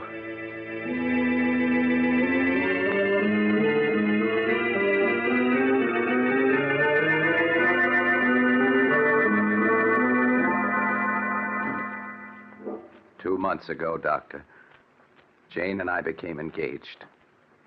It was just about that time that I first began to notice that everywhere I went, there always seemed to be a cat following me. Are you sure you weren't imagining it, Mr. Arnold? At first, I thought it was my imagination. But a week after Jane and I became engaged, I was certain I was being followed. Yeah. Tell me, Mr. Arnold, was it always the same cat that followed you? No. One day it'd be one cat, and another day a different one. Oh, I know you must think I'm mad, Doctor. And at the time, I felt I was going mad. That is, until that night. What night, Mr. Arnold? The night I saw her. It happened in this very room 6 weeks ago. I had great difficulty in falling asleep that night. Suddenly, the silence was broken by the faint crying of a cat. crying grew louder and louder. I lay in the darkness listening, realizing that the cat crying was real, living, and in my room. I could feel my heart pounding as I sat up in bed and looked about my darkened room. And then suddenly I saw her. 2 burning green eyes in the darkness. There was no mistaking those eyes. They were Rana's. I stared into those eyes for what seemed like hours. Then, as though listening to a stranger's voice, I heard myself speak. Rana. It is you, Rana, isn't it? Yes. I'd recognize those green eyes anywhere. So you've come back, and in the form I've always thought of you, as a cat. I know why you've come back. It's because of Jane. You always said that if you couldn't have me, no one else could. But I was yours, and always would be. Well, you're wrong, do you hear? Jane and I are going to be married. You came between us once, but you aren't going to this time. I will marry you, and there's nothing you can do to stop me. Ah, you fiend! Trying to scratch my eyes out. Well, we'll see about that. There. Perhaps that'll show you that nothing you can do will stop me from marrying her. I know that all those cats that were following me, spying on me, were doing so under your orders. You're the queen of the cats. Yes, I should have known. No wonder you always knew where I'd been, who I'd seen. You had your cats spying on me even then. Well, even if you are the queen of the cats, you can't prevent me from marrying Jane. Perhaps a bullet between those green eyes of yours is what's needed.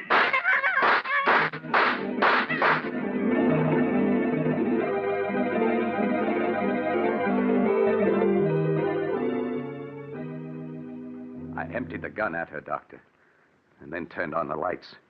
There was no sign of her. She'd vanished. All that I found were those 6 bullet holes in the wall.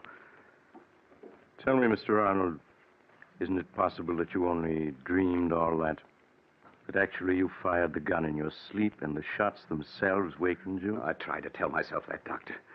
But during the nights that followed, I knew it was not a dream. For night after night, she appeared in my room. I'd lie awake, waiting to hear her footsteps, her voice. And when she would appear, I'd plead with her to leave me alone. But she'd only stare at me with those burning green eyes, waiting, waiting. I knew she'd never leave me alone as long as I intended to marry Jane. Finally, I could stand it no longer, and I went to see Jane.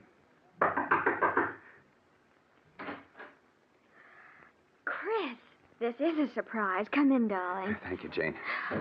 Oh, well, where have you been keeping yourself this past week? I was beginning to believe I was being jilted. Jane, there's something I want to ask you. Yes, Chris, of course. What is it? I know we set our wedding for next week.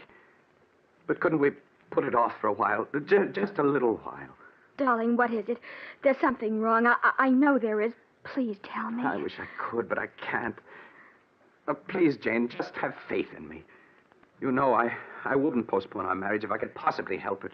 All right, Chris, I do have faith in you. We'll consider our marriage postponed for the time being.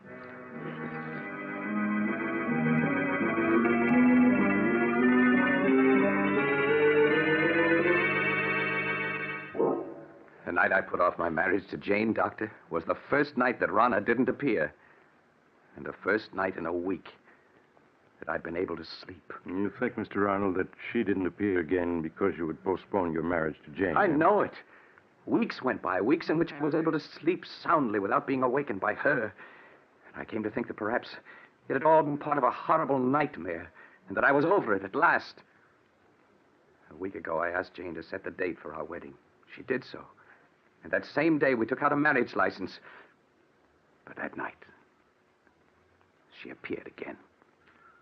Her eyes shining in the dark, cold and murderous. She knew about the license. That's why she returned. And you've seen her again? Yes, every night. She just keeps staring at me with those green eyes, waiting. She's determined not to give me any rest. I tell myself that I mustn't be afraid, but I keep hearing her voice over and over. If I can't have you, no one else will. You're mine, and you always will be. Oh, Chris, darling, I wish I'd known all this before. Do you feel, Mr. Arnold, that somehow she'll prevent you from marrying Jane? Huh? I know I sound mad, but I do. I have a feeling something horrible will happen if I attempt to marry her. Do you still have the marriage license? Yes. Why do you ask? Mr. Arnold, you've reached a crisis in your life. You're faced with fears that are threatening to overwhelm your sanity. The only way for you to challenge your fears is to go through with your marriage to Jane now, tonight. Tonight? Yes. It's quite late, but I'm sure a friend of mine who's a judge will marry you. Get married tonight? If you hesitate, you're lost. Your only chance is to face your fears. All right, Doctor. All right. Jane, will you marry me tonight? Oh, yes, Chris. Yes.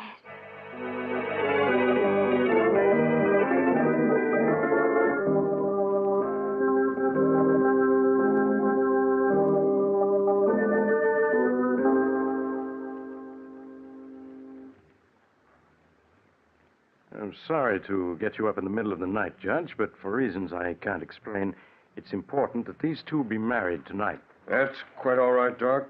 Always glad to oblige a friend. Have you got the license and the ring, young man? Yes, sir. Here's the license and the ring. Now, young man, if you'll take a right hand. That's it. Now, shall I give you the long ceremony or the short one? The short one, please. Just as you say, young lady. This is the shortest one I've got. Do you, Jane Elliott, take this man to be your lawful wedded husband, to love, honor, and obey as long as ye both shall live? I do. Do you, Christopher Arnold, take this woman to be your lawful wedded wife, to love, honor, and cherish as long as you both shall live? It's she. It's Rana. Chris, please, it's only a black cat. You mustn't pay any attention to it. Of course not. Now, It's Rana, I tell you. Look at her eyes. I told you she was trying to prevent my marrying Jane. Well, I'll get rid of her once and for all. Chris, what are you doing with that gun? Put it down. She got away.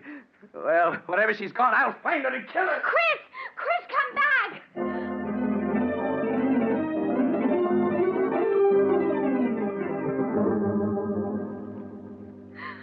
Oh, Doctor, where can he be? Now, Jane, he can't be far off. We'll find him. Oh, Listen. Doctor, that must be Chris firing that gun. Come on. Those shots came from close by. Hurry! Hurry! We better take it easy now, Doc. It's pretty dark out here. Wait a moment, and I'll light my cigarette lighter. Doc! Look, a dead cat! Yes. It was shot through the head. Say, look. Here's another one that's been shot to death. Neither one of them is the black cat. Say, Doc, isn't that a body over there? Chris! No, Jane, you stay with the judge while I look. All right, Doctor. There, miss. You mustn't cry. This never would have happened if I hadn't agreed to bury him. He was afraid. So afraid. Doc, is it Arnold? Yes. Yes, it's he. He's dead, isn't he? I can see it in your face. Yes, Jane. He's dead. But, Doc, what happened to him? He's been clawed to bits, as if by hundreds of cats. And most horrible of all, his eyes have been scratched out.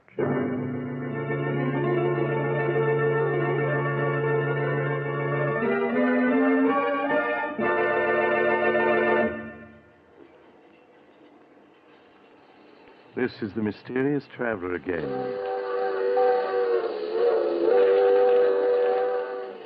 Have you enjoyed our little trip into the life, or should I say, death of a frightened man?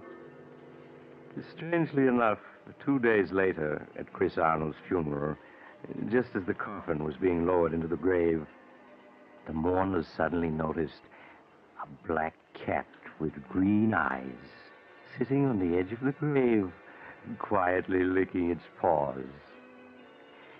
By the way, I trust you haven't a cat in your home, particularly a black one. I once knew a woman, she's dead now, who had a... Oh, you're getting off at the next stop, huh? I'm sorry. Perhaps you'll join me again soon. I take this same train every week at the same time.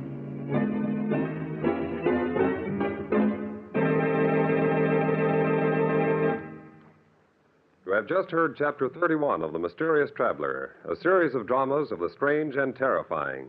In today's story, Queen of the Cats, Stutz Cotsworth played Chris, Sarah Burton played Rana, and Sandra Gould played Jane.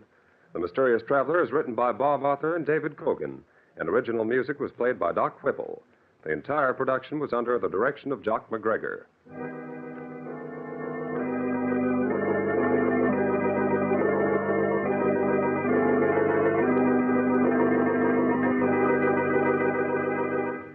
Listen next week to a tale titled Broadway, Here I Come. Another Tale of the Mysterious Traveler.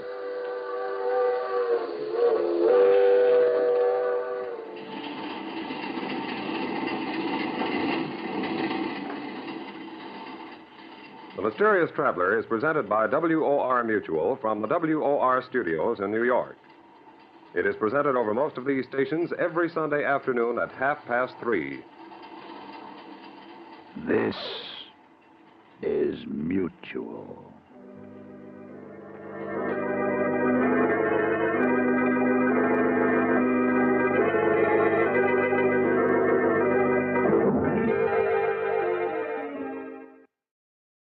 The time is 7 o'clock.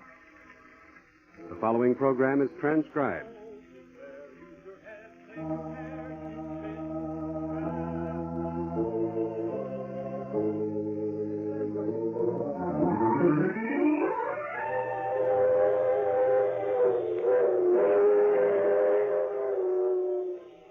Mutual presents The Mysterious Traveler.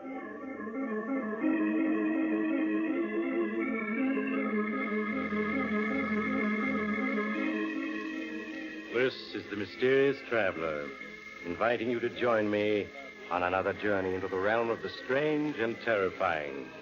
I hope you will enjoy the trip, that it will thrill you a little and chill you a little.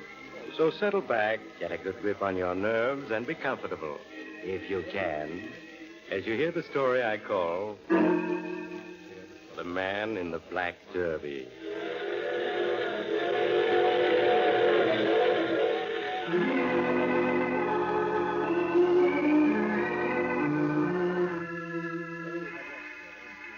Where are we going?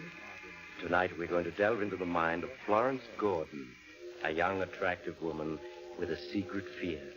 A fear that is buried deep in her subconscious, but of late has more and more frequently crept into her conscious, leaving her pale and trembling. But it's just dusk, and Florence is entering Central Hospital to visit a friend who's a patient. As she walks to the information desk, an uneasy feeling comes over Florence. For a moment, she stops and glances around the lobby of the hospital, as if searching for someone, and yet not sure what this person would look like. As she stares at the people about her, a nurse approaches. Is anything wrong, miss? No, there's nothing the matter. You seem so nervous, huh? I'd like to see Agnes Deering. Can you tell me the number of her room? Oh, I'm afraid you can't see her. She's very sick. Oh, please, she's an old friend of mine. I've come a long way to see her. May I, please, for just a minute? Well, all right. It's just down the hall to your right. Room 12. Thank you. As Florence Gordon walked down the hall, she unconsciously glanced back over her shoulder. There was no one following her. But as she reached the end of the hall and turned to her right, she bumped into a tall man wearing a black derby. Oh, I'm sorry I didn't notice you. Is this room 12? Yes, it is. Thank you.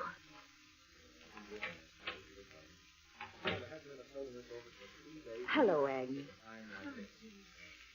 Nice to see you. As soon as I heard you were ill, Arnold and I came right over to Madison City. That's awfully good of you. How do you feel? I'm quite tired. No, don't say that. The nurse said you were coming along all right. She was lying. Oh, you're lying. I'll never get well. Of course you will. No. I'll never get well or go home again. Tell me, how was Chicago? It's the same as ever. You'll see it again. No. I'll never see it again. Oh, sure. Arnold's fine. He's been delayed, but he'll be here soon. It's going to be good to see him again. I haven't had many visitors. Agnes, that man outside your door, isn't he a visitor? Man? Outside my door? Yes. He's wearing a black derby. He looks familiar. Black derby? Black derby? It's all very black. I'm going to die, Florence. Springtime. Look at the pretty flowers. They all have black derbies. I'm afraid you'll have to leave now. Yes, nurse. I'll come back later. Bye. Goodbye. Oh, you're still here. Yes, I am. Are you a friend of Agnes's? Yes, I'm a friend. If you'll excuse me, I'll go in to see her now. No, she's delirious. The nurse won't let anyone in now. She'll let me in. That's strange. Where have I seen him before? He frightens me. Such a strange face. Oh, poor Agnes. She looks so thin and pale. It's so terrible she's going to die. What a terrible thing it is to die. My purse. I left it in Agnes's room. I gotta go back. No one's here. Agnes. Agnes.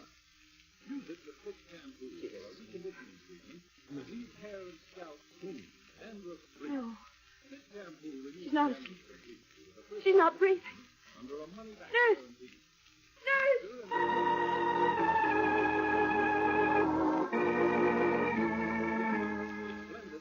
A moment later, in answer to Florence's cries, a nurse came running into the room. The nurse quickly summoned a doctor, who, after a brief examination, pronounced Agnes Deering dead. Florence, weeping hysterically, was led out of the death room by the nurse. Well, a few minutes later, Florence's husband, Dr. Gordon, arrived and took her back to the small hotel where they were staying. He gave her a sedative. He sat by the bedside, holding her hand until she fell asleep. When Florence awoke the next morning, her husband introduced her to Dr. Richard, an associate who was the psychiatrist. For both men listened quietly as Florence spoke of what occurred the previous evening. Oh, I know it was dreadful. She was lying there so sick and pale. And then she became delirious. When I came back from my purse, she was dead. Poor Agnes, she had a tough time of it. Did you know Agnes Deering, Dr. Richards? Yes, she came to my office once. There was nothing I could do for her. Nothing at all. The man with the black derby. He had something to do with her death. Darling, what man with the black derby? He stood outside the door of Agnes's room. Just stood there. Right after he walked in, she died. I see. Then you attribute Mrs. Deering's death to the man in the black derby? Yes. I know it sounds foolish, but he seemed to wait for the proper moment to walk in. It frightens me. That man has something to do with death. Now, please, Florence, you'll get yourself into a state again. I can't help it. There's some horrible connection between that man and her death. I saw him come in here. You were on the elevator with No, I've seen him before. I know I have. Can you remember, Mrs. Gordon, where you've seen him before? Think about it. No. No, I can't. That man had the face of death. Don't you think, Mrs. Gordon, that death is something that happens? What makes you think he's here? It isn't somebody. I know. I know inside of me that he exists. Tell me, what do you fear most? I suppose death. None of us want to die. That's only natural. But to be concerned with death constantly is the sure way to die. Suppose you come down to my office. We'll have a chat. I'm sorry, Dr. Richards. I'd rather not. Please, Florence, it would be better. You're not afraid of doctors, are you? I don't believe there's anything the matter with me. No. I just know that the man in the black derby has something to do with death. Well, I've got to leave. If you change your mind, just drop over to see. Who knows? Maybe the man in the black derby is dead. Won't hurt to talk about it.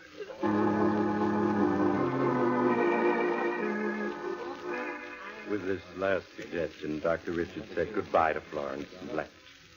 Arnold told his wife he would return in a minute and followed Richards to the hotel corridor. There he questioned Richards anxiously. Well, Doctor, what do you think?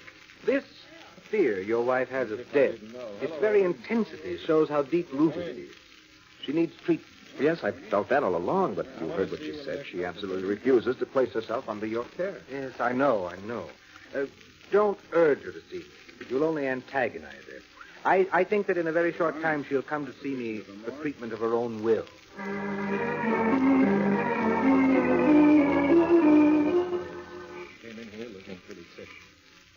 Well, darling, we'd better go to bed. It's very late. I'm not sleeping. Still thinking about the man in the black derby? I can't get him out of my mind. Florence, as your husband and a doctor, please take my advice. There's nothing really to be done.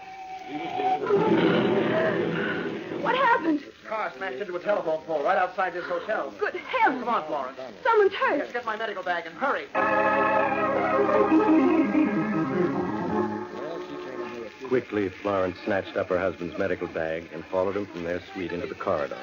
Arnold cast an impatient look at the elevator indicator and motioned Florence to follow him down the stairs. It took them but a few seconds to descend 3 flights to the lobby. But as they rushed out into the street, they could see the wrecked car just a few yards away. Oh, look, the driver's pinioned behind the wheel. Florence, that man standing there. Get him to come over and help me. Well, I wonder why he's just standing there. Go over and get him. Hurry. I beg your pardon. Were you talking to me? My husband needs help. The driver's hurt, pinioned behind the wheel. Your husband? Yes, he's a doctor. Please hurry. It's too late. How do you know it's too late?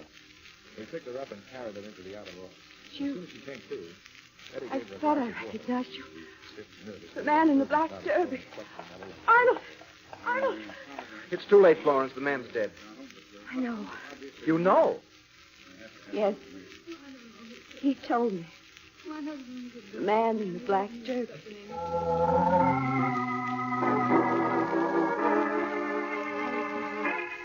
For a long moment, Arnold stared at his terror-stricken wife, then took her gently by the arm and led her into the hotel and up to their suite. There he gave Florence a sedative and watched her fall into an uneasy sleep. The next morning, when Florence awoke, she said nothing about the man in the black derby, but all day long she kept looking nervously out the window, and the slightest noises made her jump. As night came, he paced up and down the room, unable to sit still. Arnold, trying not to show his anxiety, spoke to her soothingly. Why don't you sit down, darling, and rest a bit? The mysterious man keeps following me everywhere. Hospitals, accidents. Somewhere in the back of my mind, I've seen him before. I know his face. What if you have? It doesn't mean anything. I'm going to die on him. Now, please, stop talking nonsense. I am. Look, darling, why don't you go see Dr. Richards? He can really do you a lot of good. There's nothing he can do for me. Well, how about coming along with me? I've got to drive to Westville on a case. Arnold, your practice isn't here. You're only busy. Yes, I know, dear, but several of the local doctors have learned that I'm a lung specialist and have asked me to examine some of their patients. Why don't you come with me, Florence? The ride will do you good. I don't feel like going now. All right, if you want to stay here by yourself. No! I'll go with you. Come on, then. Here's your coat.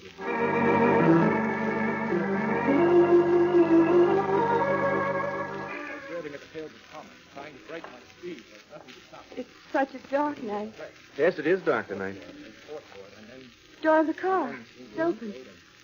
Oh, that's right. Oh, I must have left it open myself. They're always so careful about locking the car. Now, look, Florence, don't start your imagination going again. Believe me, it wasn't the man in the black derby. I simply forgot to shut the door. Now, please, get in. How far is it to Westville? Oh, it's about 10 miles. Such a lonely road. Ah, that makes it even better. You can be sure you won't meet anyone, especially your mysterious stranger.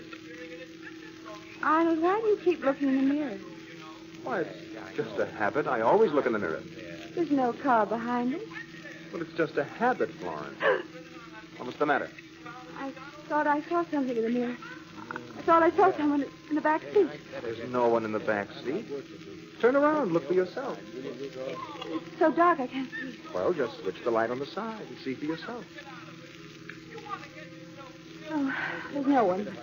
I could have sworn there was someone there. All right. Now that you're satisfied, you turn the light off, huh?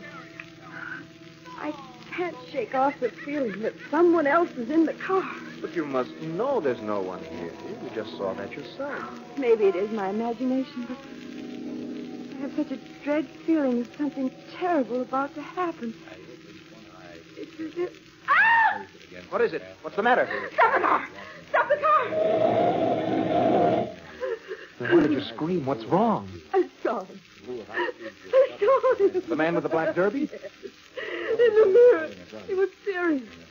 Looking straight at me. Now calm yourself, Florence. Listen. Your mysterious stranger exists only in your mind. Can't you understand? I saw him, I tell you. I saw him. Florence, that isn't possible. You only think of it. What's the matter? The road. Look. A dead tree across. It's right in front of us. Right around a blind curve. We hadn't stopped when I screamed. We would have been killed. I don't understand. I can't figure it out. I understand. It was meant for me. Do you understand, Arnold? My time is up. I'm going to die.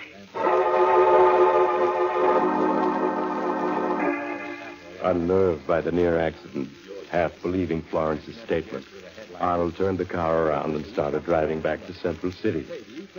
As he drove, he spoke long and earnestly to Florence, pleading with her to consult Dr. Richards.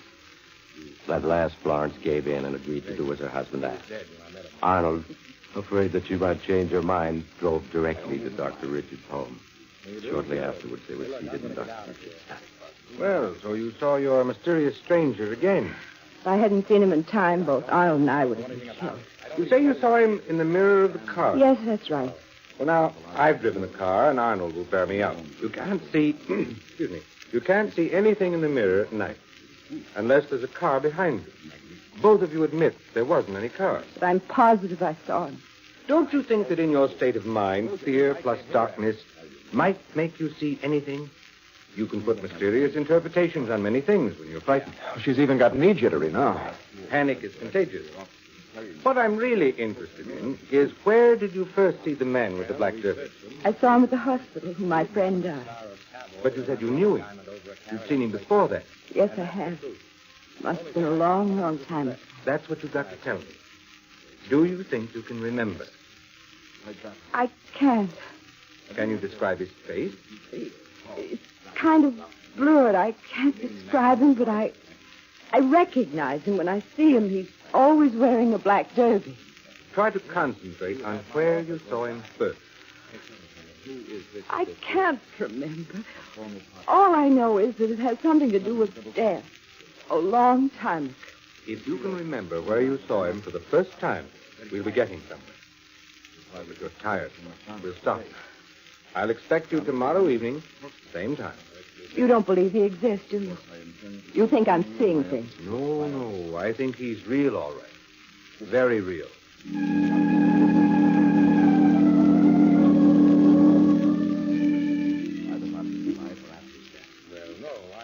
Well, how did Dr. Richards and you get along tonight? Not very well. Talked to me a long time, but I still couldn't remember anything. Well, it takes time. You've got to keep going to it. I'm not going to see him anymore. It's no use. Oh, please, darling, don't cry. I'm going to die. I'm afraid. I'm so afraid. Now, you must stop thinking about it.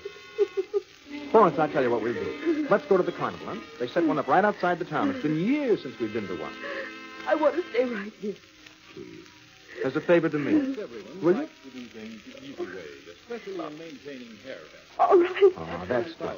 If the man in the black derby follows you tonight, I swear I'll punch him right in the nose.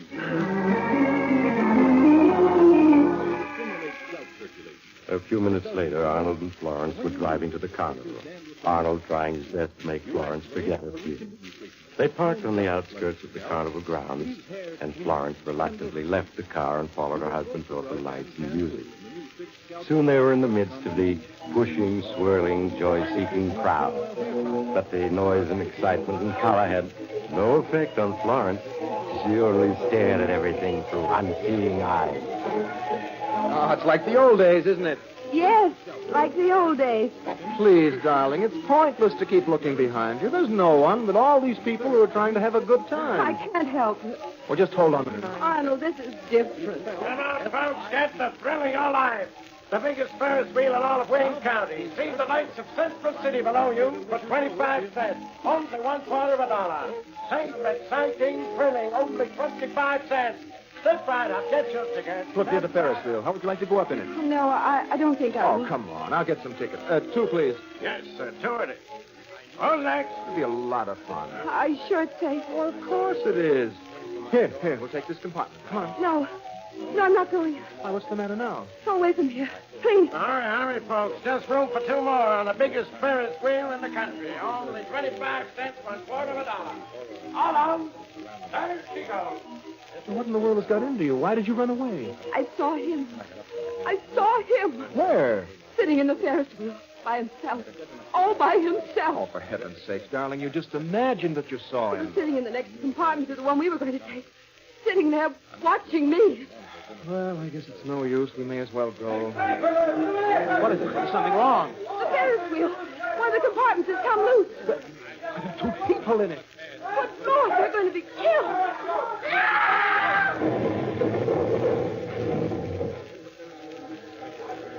He killed him. He killed him. It was meant for me.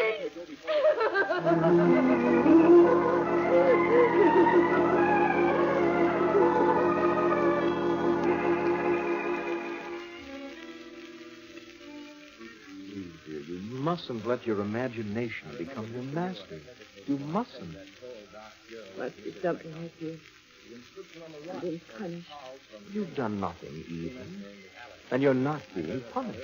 Sooner or later, he'll catch up to you. Darling, look, I've got to go on an emergency call to the hospital. You want to ride with me? Why do you have to go? Well, this is an emergency operation. They need a lung specialist, and I'm the only one in town. I have to go. I won't get into the car again. I won't be long. You're not going to leave me alone. I'm afraid I'll have to. I won't stay here alone. All right, if that's how you feel. Patient may die because I wasn't able to get... Well, you'll be right back. The minute I'm through. I'll keep calling you on the phone. Keep the door bolted and don't be afraid. After all, you're in a hotel. You can get help in a minute. Please hurry right back. Please. I'll be back as fast as I can make it. Goodbye.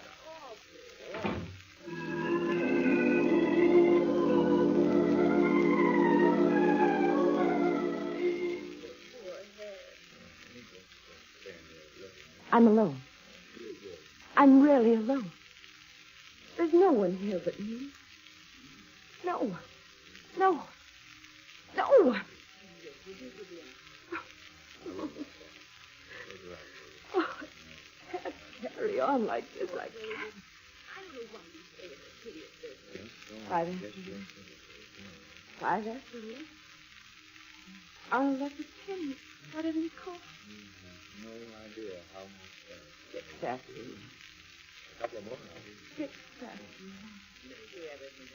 There's no one here. No one. That no one. Closet. There's someone in the closet. Oh. Nothing. Only 7 after.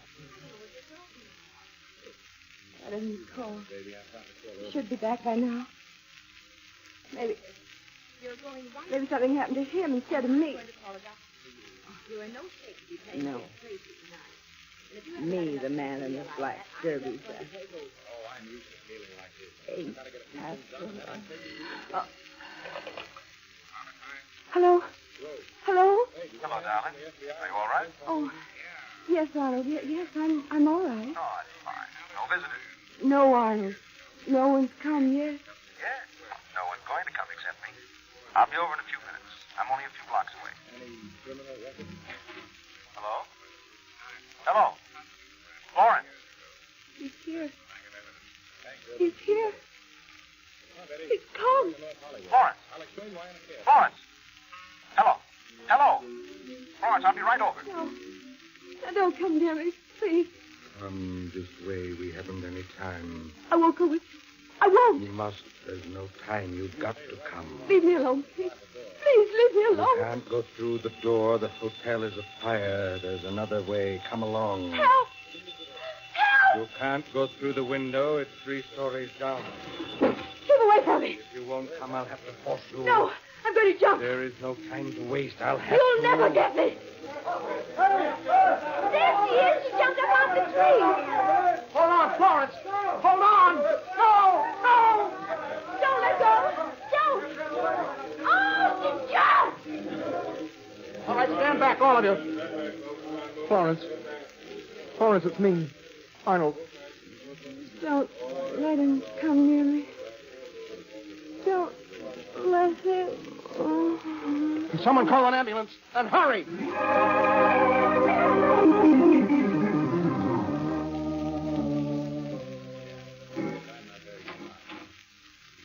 Come in, Dr. Richards. How is Internal injuries. Her condition is fair. She's been delirious. No. Mother, don't go with him. He's the man that's following me. No. She keeps repeating that about her mother. It's beginning to be clear to me now. Please stay, Mother. Don't leave me. Oh, she's coming out of it. I've got to talk to her. Florence. Florence. Where am I? You're in the hospital, darling. Oh. I had a horrible dream. Dreamt that my mother went off with the man in the black jersey. That's it. That's where I first saw him. My mother died when I was 5. The physician who attended her wore a black suit. He was the same man. You were very much attached to your mother, weren't you? I loved him more than anyone else in the world. Yes, and since then, every time you see a black derby, you associate it with death. This is an old-fashioned habit. A lot of people still wear derbies. The man who came into my hotel room. Well, I checked on that, dear. He was the assistant manager of the hotel. Hmm? He opened your door with a pass key to see if everyone was out of their rooms because of the fire. Then he wasn't dead. You really think it's just an association? Of course it is. This sort of phobia is quite common. Now, you go back to sleep. You'll never be bothered by the man in the black derby again. I believe that. It's so wonderful to be alive. I'm so glad. She's fallen asleep again. You made up the story of the assistant manager, didn't you? Yes, I did, Dr. Richards. Good. A lie is sometimes necessary. Probably she imagined someone came into her room. I don't know. Her room was bolted. It was never opened. No one could possibly have come in except... Except what? A black derby was found in the room.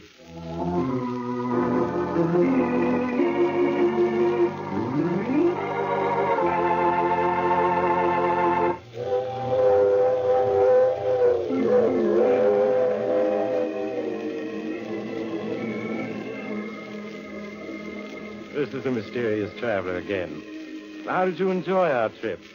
Very strange about that black derby that was found in Florence's room, isn't it? Perhaps Florence ought to place an advertisement in the lost and found column. But on the other hand, that mightn't be such a good idea. The owner of the hat might not only call for the hat, but the person who found it as well. Now, I recall another young lady who was unfortunate enough to... Oh, you have to get off here. I'm sorry. But I'm sure we'll meet again. I take this same train every week at this same time.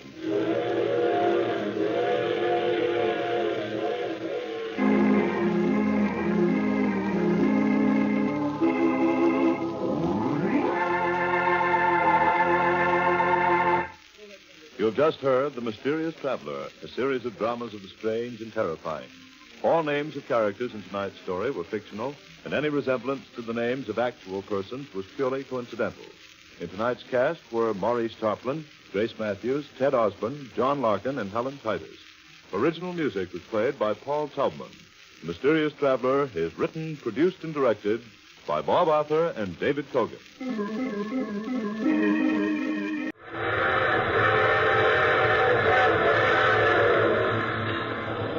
Mutual presents The Mysterious Traveler.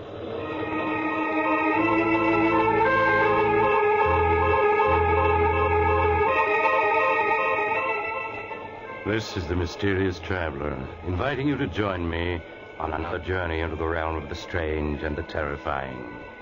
I hope you will enjoy the trip, that it will thrill you a little and chill you a little. So settle back, get a good grip on your nerves, and be comfortable. If you can.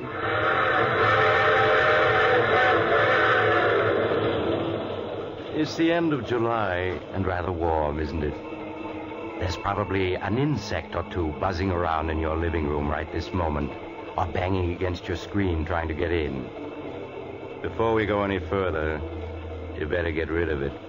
If you do, you'll breathe easier as you hear the unusual story I have for you today. The story I call The Man the Insects Hated.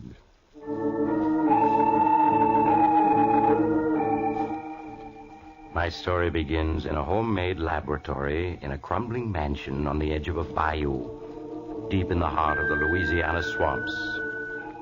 Outside, the air is filled with the strident hum and buzz of insects, uncounted swarms of them, crawling and hopping and flying in the hot, lush atmosphere. Inside the laboratory, the air is filled with the same sound as a small man with graying hair lifts a wire insect trap to a table. Listen to them, Mary. How they hate me, every one of them. The flies, the bees, the hornets, the beetles, the locusts, the spiders, they all hate me. Oh, John, they don't hate you. They're just bugs. They can't hate you. Yes, but listen to them hum and buzz when I come near. They know me. And the reason they're so upset is that they know that we're enemies and that I'm going to destroy them. Destroy them utterly. All right, John. Oh, Mary, you look tired. This life we've been leading the last few months, it's very dreary for you, isn't it? It's all right, John. It doesn't matter. Oh, but it does. These swamps, they must seem like the last outpost of creation to you. You always did love the city and the lights, the movement, the gaiety. I'm all right. You mustn't worry about me. It's such a struggle. If we had someone to help us, it would be easier. But no one will come out here and work for us. Yes, I know, my darling. Believe me, I do. But it's only for a little while. Soon we'll be rich. I promise it. All right, John. I'll be patient. You do believe me, Mary. You know that I'm on the verge of success now, don't you? That last formula, you saw how quickly it killed every insect in the cage? Yes, I know.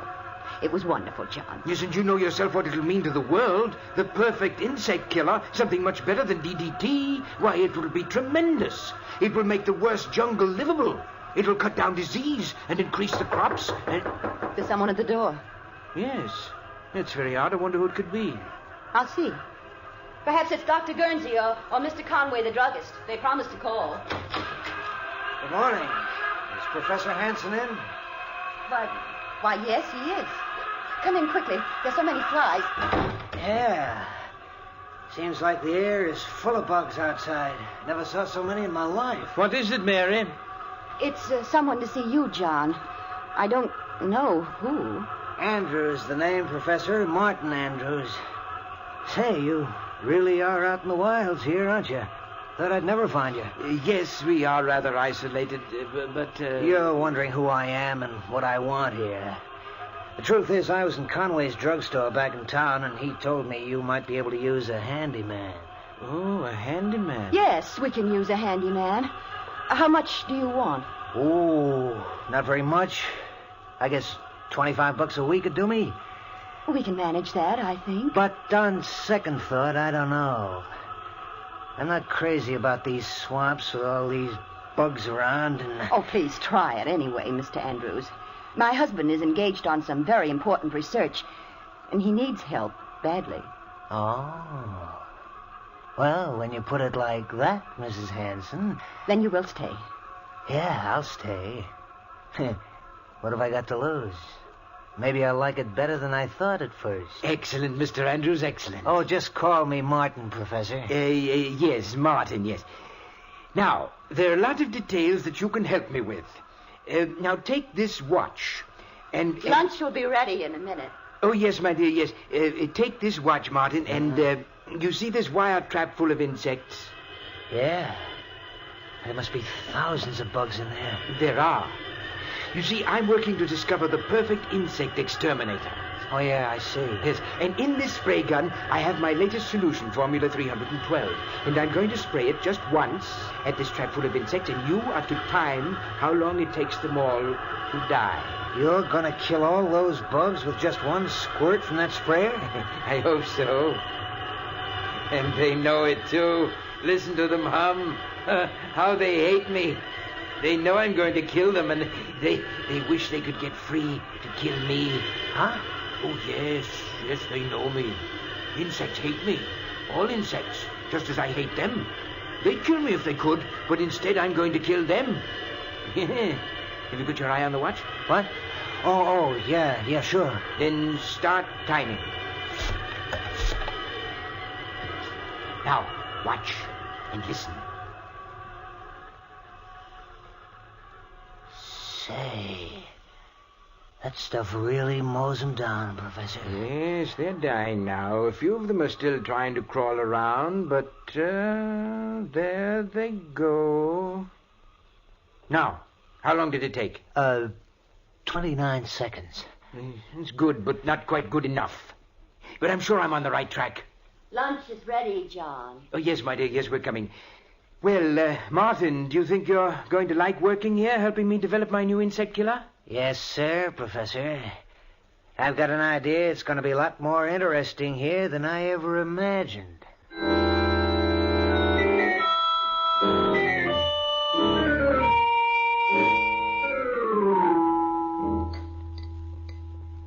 Some more coffee, John?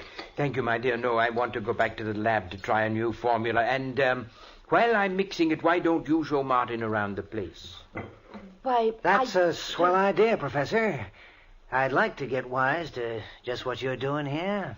But I'm sure that John could show you around and explain everything better than I could. No, not at all, Mary. And besides, you know how I feel about going outdoors. Well, all right, John. If you want me to. Fine. I'll get started on the new mixture right away, and when you're through, I'll have something for you to do, Martin. Okay, Professor.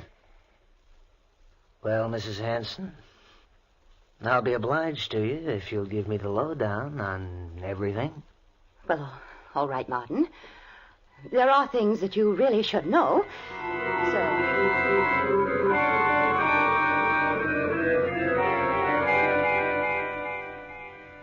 So, that's how it is, huh? Mm-hmm. The professor is hipped on the subject of bugs and wants to rid the world of them. And he thinks they all know it and hate him, huh? Oh, that's a hot one. The bees and the mosquitoes and the flies, they all got it in for him, huh? You mustn't laugh. I know it's a strange quirk of his mind, but it's a harmless one. And you must pretend not to notice anything odd about it. Okay, Mrs. Hanson, if you say so. You see, when he was a small boy, my husband was almost stung to death by a swarm of bees. That brought on his peculiar hatred of all insects, and his belief that they hate him. Sure, I can see how that'd be. And that's the reason why all his life he's been experimenting to find the perfect insect exterminator. It's screwy, but if he does find this perfect bug killer, it'll pay off big. Oh, he will find it. I'm sure of it. That's why I'm willing... I'm sure he will. You were going to say that's why you're willing to stay here in this swamp, because you think he'll find this bug killer and make a lot of money from it, huh? Well, that's the truth, ain't it, Mrs. Hanson? You're being impertinent. The first time I looked at you, I could see you weren't meant for a life like this. You were meant for pretty clothes and soft music, dancing, fun. Not for rotting away in a swamp that's only fit for bugs. You mustn't talk like that. I've got to go back to the house. No, not yet. Listen, the minute I stepped inside that house, I knew you were eating your heart out all for fun and people and pretty things. I don't know what you're talking about. Let go of my wrist. Not yet. Listen, I'm no handyman. I know how to make money when I want to. It's just good luck that brought me here. My good luck.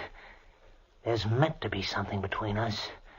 I knew that the second you opened the door this morning. You're crazy. Let me go. Sure, I'll let you go. There. Well, why don't you run away from me now that you can? You mustn't say things like that. You mustn't. But I already have, and I will again. You weren't meant to be married to a dotty old dodo like the professor. You were meant to live. And I'm going to hang around here until I prove it to you.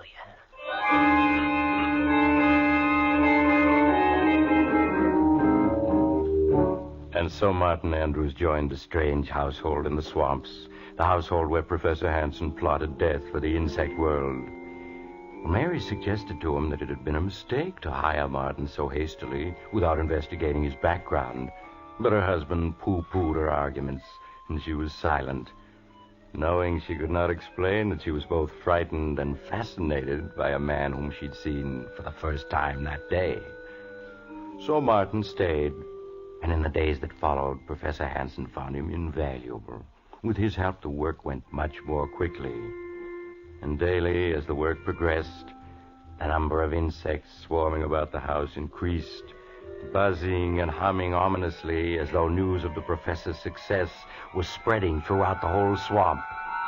Then one morning in the laboratory... Time, Martin. Exactly 15 seconds, Professor. 15 seconds and every insect in the trap is dead. We've done it, Martin. Mary! Yes, John. What is it? Mary, we've done it. At last I found the formula that will kill any insect known almost instantly. Oh, John. Oh, I'm so glad. Yes, Formula 397. See, here it is. Just a few marks on this piece of paper. But it's man's final victory over the insect world. Ha! Listen to the bugs outside hum, Professor. Yes. They sound almost like they knew what you'd done. Oh, yes, they do know. But they're helpless. They're beaten and they know it. Yes, now I've got to write a note to Dr. Guernsey and Mr. Conway. Martin, wait here for me. Yeah, sure, Professor. Martin, what are you doing with that formula? Just putting it in my pocket where it'll be safe. You know how the professor is, always losing things. Give it to me, please. I'll take care of it. No, I think I'd better hold on to it. But I have something else for you. No. Let me go. Let go of me. Ever since that first day. And I've been waiting till you know as well as I do that we were meant for each other. You mustn't say such things. You do know it, don't you? No. Maybe this'll convince you. Oh, Martin. Now you know it, don't you? Yes. Oh, I'm crazy, I suppose, but I can't help it. You've got to go away, Martin. Now, today. You are crazy if you think I'm going without you. Oh, here comes the professor. We'll talk about it later. Martin, here's a note from Mr. Conway, the druggist. I've asked him to come out with Dr. Guernsey tomorrow night. Will you drive into town and deliver it to him, please? Sure, Professor. I'll be glad to. Right away.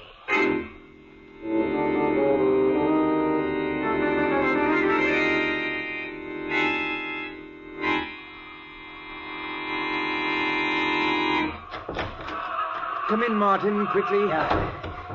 Oh, my, your clothes are covered with insects. Here, stand still a minute. I'll get rid of them. There. It takes care of that. How in the world did so many get on you? When I got out to open the garage door, they were crawling all over it. They dropped onto me. I couldn't knock them off. John! Oh, John! Yes, Mary? John, there are ants in the kitchen. A whole swarm of giant black ants. They're monsters. Giant ants in the kitchen. How did they get in? I don't know, but they're there. And more coming all the time. Well, never mind. We'll take care of them. Come on, Martin. Bring the spray gun. Right. They mustn't get into the house. I won't let them. They want to get at me, but they're not going to. There they are, John. All over the floor. There's giant ants. The floor's black with them. And look at them come this way toward me. They know who I am. Quick, Martin. Use the spray. Yes, Professor. This'll fix them. Look at them turn up their toes. Yes. That finishes them. But how in the world did they get in? I thought I'd made this house insect-proof. Here are some more, coming through this hole in the woodwork. I'll take care of them. Now I'll plug up the hole. No more will come in that way. They're such big ants. I've never seen any that big before. And they were after me. But we've taught them a lesson. Professor, you've almost convinced me you're right. About the bugs hating you, I mean. What are you saying? It's the truth. You never saw so many bugs in your life as there are outside right now. When I got back from town, I could hardly see the house for the beetles and the flies and the hornets that are buzzing around it. And a couple of times the car ran over columns of ants so thick I thought they were going to clog the wheels. Columns heading this way. Is that so? I must go over to the window and see for myself. Yes, good heavens, the screen is so covered with insects I can't see out. I'll give them a dose of your bug killer. That'll make them move on. There. That cleared them off. Now, take a look outside, Professor. Did you ever see anything like that in your life? Oh! Good Lord, the sky is black with insects. Look at that swarm over the trees. Flying beetles, wasps, bees, I can't identify them all. Yeah, and just listen to them. Listen to that song of hate. Don't say that. It's just a natural phenomenon. These swamps breed insects by the millions. Yeah, I know. And every one of those millions is headed right for this spot. But that's ridiculous. No, it's not. All the way to town, I didn't see a single bug. Because they're all gathered right around here, right around this house. You mustn't say that. He's right. They know what's happening here, and they want to stop me. No, John, no. If you want my advice, the thing to do is make up all the Formula 397 we can. If those bugs ever get into this house, we're gonna need it.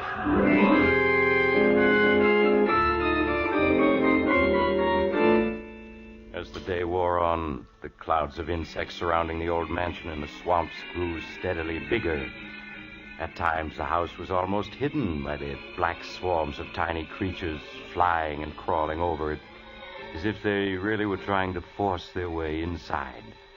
But only a few did get into the house through unnoticed cracks, but as night came on... John. Yes? John, the lights won't go on. They won't? No, look. Our fuse must have blown out. I'll go take a look, Professor. I have the flashlight. Thank you, Martin. I'll only be a minute. Listen to them, Mary. Listen to them swarming about the house, beating against the screens, trying to get in at me. Oh, John, they're just insects. They don't hate you. They don't? Well, then where have they come from? Why are they surrounding this house? Answer me that. Oh, I don't know. Martin agrees with me. He said so this afternoon. You mustn't pay any attention to Martin. Listen to them. If they could get in, we'd be dead in 15 minutes. There's death we hear humming and buzzing out there, Mary. Professor! Professor! Yes, what is it? Did you find the trouble? Yes, it's in the switch box, all right. All the fuses are blown out. All of them? But how? The switch box is full of little beetles. I don't know where they came from, but they caused a short circuit that blew out all the fuses. They did it on purpose. Oh, John! Well, anyway, we'll be using candles tonight. And there's another thing. What, Martin? The cellar is full of little white ants. I couldn't find out where they're coming from. White ants? Not ants, Martin. Those are termites. Well, termites, then. They're all over everything. Termites? They can eat their way through wood. They can eat holes that the other insects can enter through. Yeah. That's right, isn't it? Martin, come on. Get 2 insect sprays. We've got to get down there and destroy them before they destroy us.